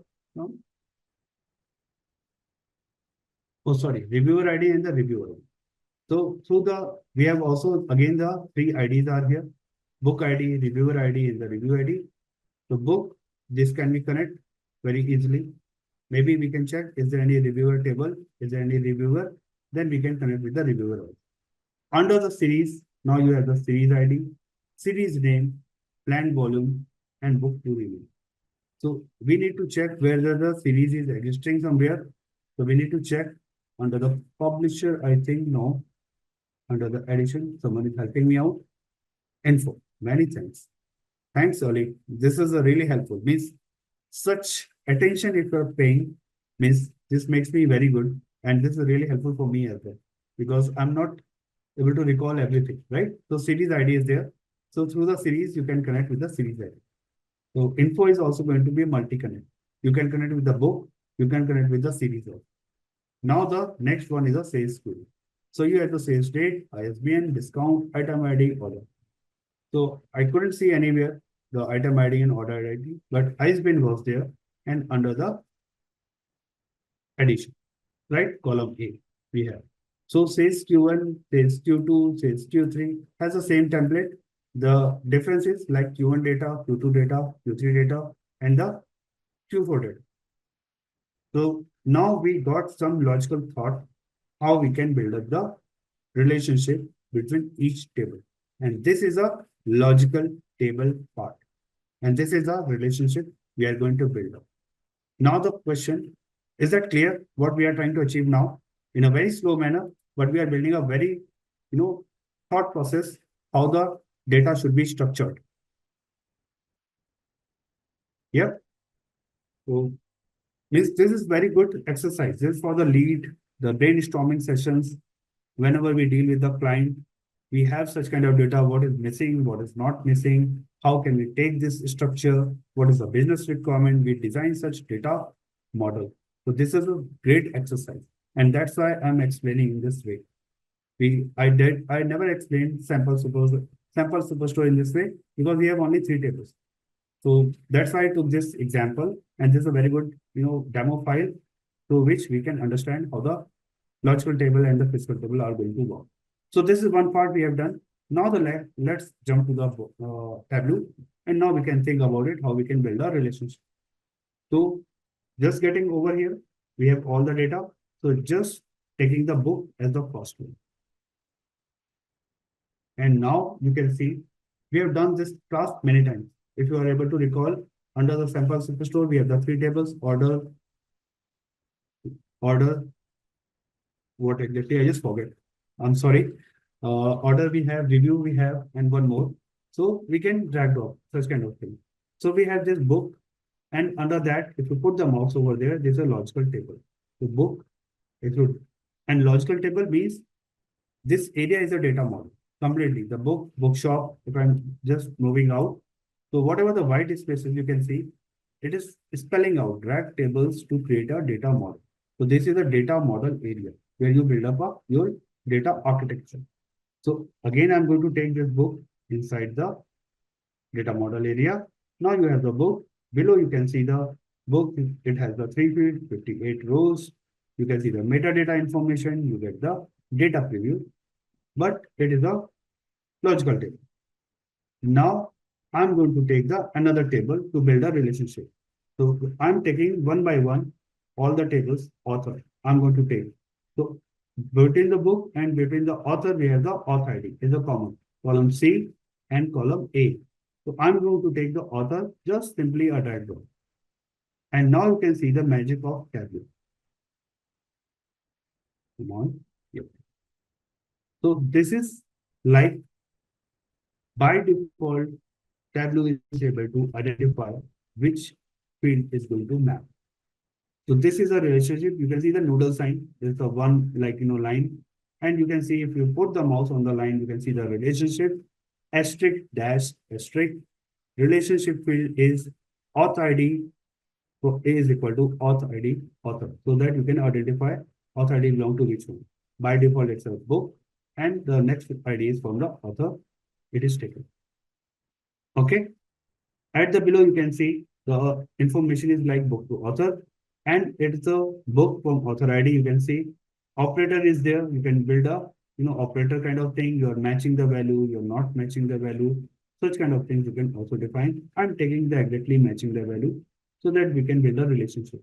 Means suppose you want to avoid some value, then you can also like some fields you want to avoid, and then you want to build a relationship like not in operator in SQL. Sometimes we use as an in, sometimes we use as a not in. So the same thing, we can take it from here. Means some fields are present, some fields are not. So in this way, you can take. So this is a like a one, right? We have done. And this is a logical table relationship. And this is a many to many. Asterisk means many. And we can build a one-to-one relationship also. Now, this is a like a first one. Now we can go for the next table. We have the info. So we have the info for the book ID 1, book ID 2, and the series ID also. It's all about your choice. How would you like to build up the relationship? Okay. So in this case, I'm dragging dropping, and you can see under the book, like under the info, we have the book ID 1 and book ID 2. And book, we have the like composite book ID. It's a combination of book ID 1 and book ID 2. But we are not going to actually performing the physical relationship over here. We are going for the logical relationship, right?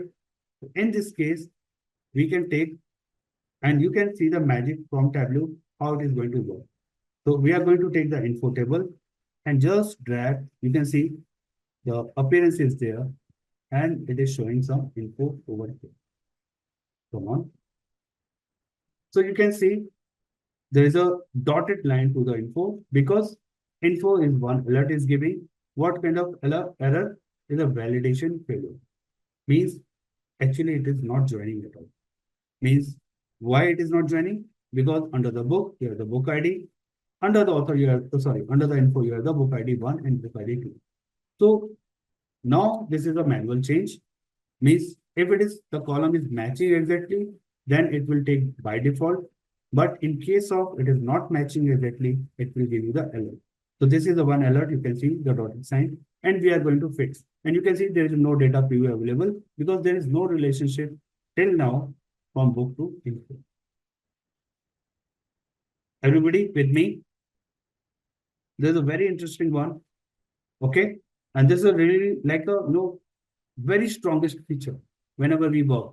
Okay. And this is true for every BI project. Means if you are a lead position, if you are an architect, if you are a senior architect, dealing with the client, this is the very first step you need to perform. Because you give your juniors, okay, this is a data model. Now go for the query. Maybe now you are going for the establishing the join and then build up the visualization. But this is the first call you need to take it. So now we are going to fix this alert. You can see just at the below, you can see the metadata information. What I'm going to do from the book, I'm going to take one field, just take over here book ID and operator I'm taking as equal again. And from the info also, I'm going to match with the book ID 1 or book ID 2. It's all about your call, which want to take. You can take the book ID 1 and you can see the magic. So Tableau is very intelligent enough to establish the relationship based on the some matching starting point. Means we have the ID 1 as a MM and it is going to match completely with the book ID. Or you can change the book ID 1 to the book ID 2 and it is also going to work for you. So this is how the values are working. Is this making a lot of sense now? And you can see these are the relationship. These are not the join. There's no inner join, no left join, no right join, or any kind of thing. So this is a logical relationship, right? Now, please be with me. We are going to develop and let me save because today I was taking another session in Simplilearn and it was crash because I built a so complicated at the last that Tableau was like, not able to read. So let me save this file. At least I can showcase you the work. Okay. So just give me a second. Time to time I need to save. So I'm saving in my local machine so that I can share you everything. Come on. For the Tableau exercise. Okay, I'm taking as a .twbx file. There's a difference. I'm going to explain again. There are two file types are available, .twb and .twbx. There are so many file extensions in Tableau, but for the developer, we have the two files. Tableau workbook without connection, without data. It is only holding the design file. Means whatever the charts we have developed, it is going to store the chart. It is going to store everything, but it is not storing any kind of data, any kind of value over. But if I take .twbx file, it will save along with your data also. So that's why I used to take .twbx file. So now the question will be pop up, then why this TWB file is there? Why it is required? Because it's without data, it's a very light. Okay. Once you publish your dashboard on the enterprise server, maybe the data is on the cloud and it will connect through there. So you don't need to upload design file along with the data file. Okay. So this is again an architecture point of view question. Means what is the difference between the TWB file? Without data, it's a TWB file. Along with the data, with the design file, it's a .twbx file. So why I'm saving this one? Once you download this file, it will work as it is in your machine. You don't need to go for the data file and everything. You don't need to download the data. It will work quickly in your machine as it is. But if I share .twb file, in that case, you need to connect your data file with this design like Microsoft Excel, connect, import, then this design file will go. Okay. So this is again a Tableau feature. And this is true for many BI tools. They have also the same kind of concept without data and with data. Okay. So I'm going to save this one for the data modeling. Data modeling. And we are going for the relationship. Let me save like this. Let me check whether this icon is, yeah, it is going to work. And the PG. There's like a symbol for yours particular course. So I'm saving this one. I don't want to crash again. In the morning, I was so excited and I did a big one and ultimately it got crashed because I joined in a wrong way, put the relationship. So it was like a 60,000 rows and suddenly it got crashed. So this is like a for the two. Now we are taking one by one for each one. Quickly, we can jump. Award, we have the title, award name, year one. Title we have in the under the book. So we can again connect with the book itself. So just take what exactly? Award, right? And we can take, by default, it is going to take, if you put under the author, it is, the matching field is there, it is going to take, otherwise it will say with the alert. Okay. So just take this one and put under the, along with the book. Yeah. Make sure it is connecting right here. So it is connecting with the award now, and you can see by default it is going to pay, right? And you can see the data is populating. As much as your, that relationship is going to build up, this model is going to be a slow, obviously, right? We are building up the so many data altogether. Okay. So now the next one is a checkouts. We have seen checkouts with the book ID again. So checkouts again, I'm going to connect. Just put next to the book and we can connect. And please help me if you find out any other field to connect with any other table. Okay. Because I know you people are very attentive. You are taking an alert, I can see. So you can suggest me a better design also. Because everybody has a different analytical mind. Under the addition, you have the ISBN, you have the book ID, you have the pub ID. So different way we can connect. Timing, we are going to connect addition with the book. Again, addition with the book. It's put, and you can see how the beautiful is going to connect. Just give me, let me scroll space big so that we can see all the data. Let me slow down. Yep. So we have this one. Now we are getting for the publisher. So we have a publisher with a publish ID. There's no book ID. So we can connect this pub ID to the column addition with the column D. So now addition is going to connect with the publisher. So again, I'm going to take the publisher with the edition.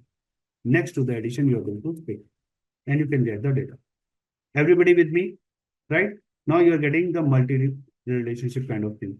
Book is connected to the edition, edition is connected with the publisher. Are we able to understand? Any doubt, any query, please? Yep. Now again, we are going to build up, and the data model is getting bulky. Now you can see, okay? Now we can go for the next level. Just give me a second. What is the next level? Is the table, publisher done, ratings. So we have the book ID, rating, reviewer ID, and review ID, and obviously we will go for the only one, like we can see ratings next to the book. And just put over here, it will all auto manage. It will auto manage. And you can see there is a multi starting point you can create. Whenever you drag up, you can see the different data model you can create. I started from the book. It doesn't sorry for my bad voice. So for the book, you can create another also. You can start with the new base model. Like this is a base table which is connecting to all. You can create a multiple base model as well. So publisher is done, and edition, checkout is rating is also done. Now moving to the series, and series has the series ID, series name, and everything. Series is connected. Someone already educated me. On the column D, some info is there. So series is going to connect with the info. Jumping back, we have the info over here, and series is going to drop under the info. Right? Everybody, be with me. Right? And you are getting the data at the below. Fair enough. Now the last, not the last in the sense after series, we have the similar kind of template. That's why I'm considered as a last. Says Q1, says Q2, says Q3, says Q4. Even these are the tables I've designed in a different purpose, but I'm going to build a relationship for here. We have the sales rate, ISBN, discount, item ID, and order ID. So we have the ISBN, and we have seen ISBN somewhere under the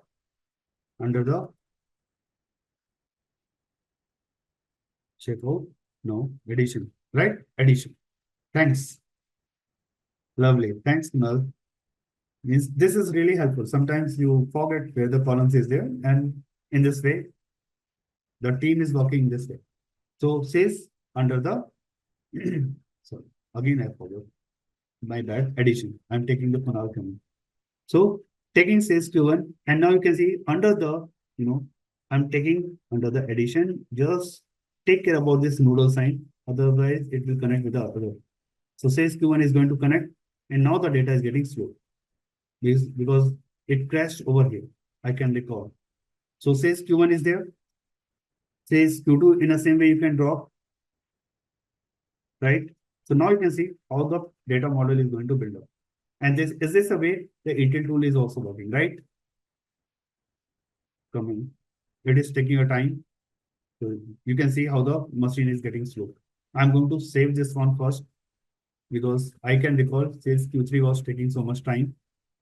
And this is the reason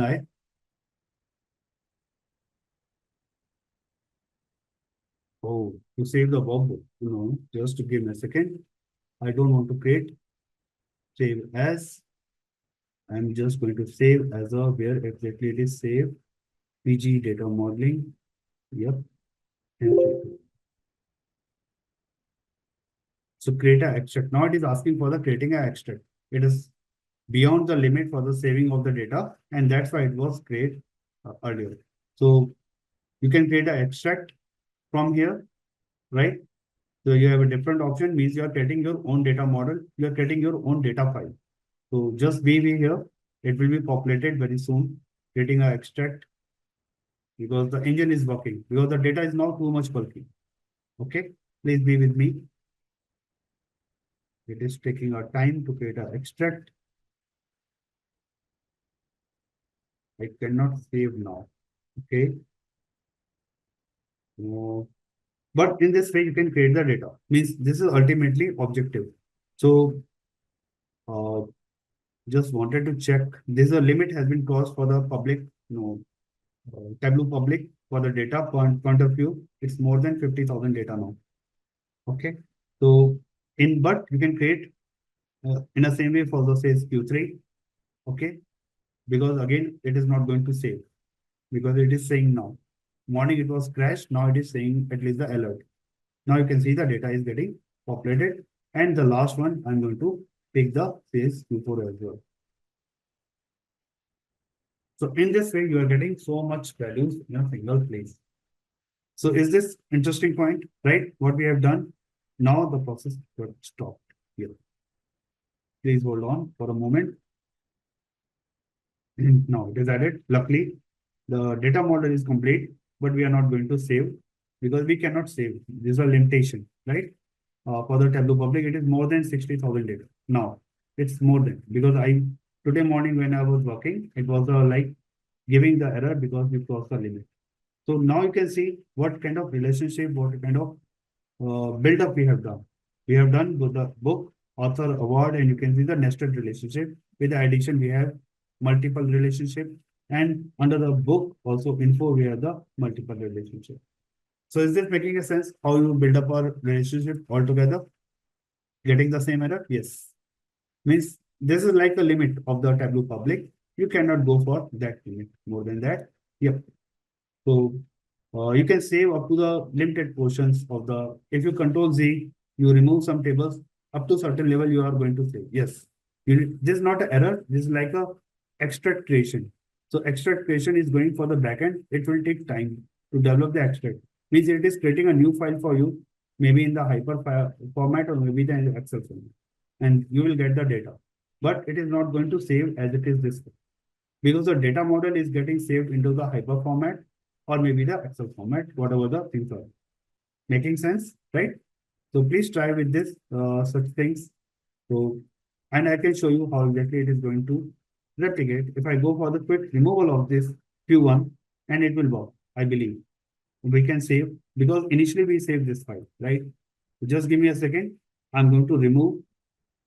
Anybody has question for the before removing the files? Just let me know. Anybody has any questions for the how I build up this logical part, because this is a very interesting one. This is asked to everyone. Thanks, Abraham, for answering. Yeah. So this is a like logical part what we have done. Okay. Yeah. Many thanks. So I'm quickly just come on. It will not remove quickly also because it's already very bulky. It will take time to remove everything. Creation is also taking time, and just give me a second. I'm going to remove this sales data because this is a multiple is going to create. Just give me a second. Yeah, means that's fine. If you're getting extract part, because I'm not getting that option yet. So maybe, so that's why you can save the extract file also. Means that's why Tableau is suggesting whenever the exiting the file, you can go for the, come on, can remove. This like for the individual machine, how much space you have, everything it is going to create. So let me check, because in my machine, there's not much space left as a memory to store the value. So that's why I'm not creating anything new in terms of the data. So now I'm trying to get, because the data is now decreased, maybe it will work now. Data modeling, relationship. No, it is asking again for the extract. So, okay, let it be, because I think I need to remove many things now. So it is better to have as it is. We have already shown the structure, how it is going to work. You can extract the file, you can save the file. So it's like I will upload whatever the things are possible, because this is a limitation for the Tableau and as well as for my machine also. Just give me a second. I will try once more to limit on the data. Let me remove this info. Because I remove everything, now at least it should get very simple strategy, but we understood how we can remove, how we can edit the things. And let me check once again. No, it is not allowing at all. So I'm sorry, guys. Means I cannot save this file. I cannot share you this file, but in the recording it is available. So you can take it, you can develop at your machine, and maybe you can save this. Okay. We have a very few minutes left. So let's see where we are on the PDF part. Oh, sorry, PPT part. So relationship we have seen. So relationship is a dynamic, flexible way to combine data from the multiple tables. Just we have seen. Means we have gone through the demo. So we can now quickly understand the what is the theory part. So it defines the relationship between the two tables, what we have done with a common field. We have taken the common field from is the table and we build up the model. So it is exactly the logical field. It's not joining anywhere. The data is not clubbed. The data is not putting together. It's a logical join. So means based on that, we can think about it, which table is going to connect with the which table, but actually it is not joining. That joining will be happening in the physical table itself. So this is how the logical table is working. Relationship example we have already seen. This is another example with some other data set. You have the birthday info, like one birthday data set, one is the hobbies, one you are trying to match. You can see the birthday info is there. First name, birthday, month, date, and age. Under hobbies, you have the first name, hobby, and tenure. The common field is the first name. So through this, we can establish a relationship between the two tables. Okay, and this is we have seen couple of times now. In the exercise, we have done at least for the 10 relationships, and we can build up the all the tables. Okay, so this is the common point we need to learn. So data model layer is like now you can think about it. At the top, we have the logical layer. So today we what we have where we work data model on the logical layer part. The logical table A connected with the logical table B with the relationship. So we have covered the roof.